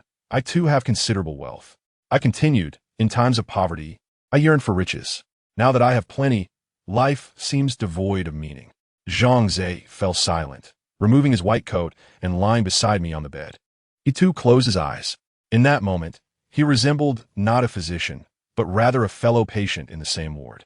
After a pause, Zhang Zhe inquired, Zhou Li, how about we share our lives together? My estate is in need of a lady of the house. Epilogue. A ramble that day, I passed by Li Ping's former residence. I noticed that the small flat she once rented had been occupied by a mother and her daughter. The landlord informed me that it was a single-parent household, with a divorced mother raising her only child in less than 5 square meters. As I walked by around 8 or 9 in the evening, I witnessed that mother mercilessly beating her obedient child, a mere 6-year-old in the 1st grade. The landlord, unable to bear the sight, attempted to intervene, while I discreetly called the police. I wondered, had Li Ping not abandoned me and instead brought me along to work in the South? Would I have faced a similar fate as that little girl? Empathy washed over me as I touched my own arm, as if each strike was being delivered upon me. Just then, a teacher from the school arrived for a home visit. The teacher stood in front of the child, addressing the mother. Hello, Ms. Ting Ting's mother. Please do not hit your child. We have noticed that Ting Ting comes to school each day with bruises. If this continues, we will have to report it. I had already contacted the authorities. I stepped forward. Ting Ting's mother glared at me, saying, Who asked you to meddle? This is my child. Am I not allowed to discipline my own daughter? The teacher responded, Ms. Ting Ting's mother, we need to discuss the meal fees for this semester. If you're facing difficulties, you can apply for a waiver. Not paying. Do you think I'm an ATM? Earning money is not easy for me either. I wanted you to expel her long ago, but you wouldn't listen. Ting Ting's mother retorted. The teacher, visibly distressed, frowned and said, You cannot do this. Ting Ting is a good child. She studies diligently. You cannot deprive her of her right to a free education. What free education? Then don't feed her at noon. Let her starve. I'll pretend I don't have this child, Ting Ting's mother replied coldly. Ting Ting, upon hearing this, began to cry, covering her face. The police arrived, but they could only offer a stern talk to Ting Ting's mother, resolving the immediate issue. Ting Ting, fearful of her mother being arrested, clutched the policeman's uniform, pleading, Officer, please don't arrest my mother. It's my fault. It has nothing to do with her. My heart ached. It seemed that regardless of how a mother treated her child, the child would choose to forgive her. She clung to her mother, just as I had Li Ping. But what would become of Ting Ting in the future? I found myself lost in thought. I took out some money and handed it to the teacher, saying, This is for Ting Ting's meal fees. Then I slipped some money to Ting Ting's mother. She looked at me, stunned. Ting Ting's mother covered her face and wept. If life were not so hard, who would treat their child this way? I felt the money in my pocket and thought. It turns out that having wealth can enable one to perform many meaningful deeds. With a heavy and oppressive heart, I concluded Zhou Li's tale. In a style unlike my previous works, I hope it resonates with readers. From the moment I penned the title of this book, it was destined to culminate in tragedy. There will be moments of righteous retribution, yet the overarching tone remains unchanged. The ending is open. There is no need to fixate on who the ultimate male lead may be. Perhaps, from the very beginning, there was no male lead at all. Who can say? At the conclusion, Dr. Zhang Zhe merely asked Zhou Li if she wishes to share a life together, rather than proposing from place of love. In the eyes of Uncle Wan, perhaps they are both merely patients in a mental institution, two souls who have mistaken a private clinic for a sanatorium. They might then embark on a journey around the world, living a whimsical life together, which is not without its joys. Both Zhou Li and Zhang Zhe possess wealth. Perhaps they are quietly engaged in charitable acts in some corner of the world. Perhaps they exist even within your own city, in your vicinity. Should you encounter them, I urge you to continue their story. The end.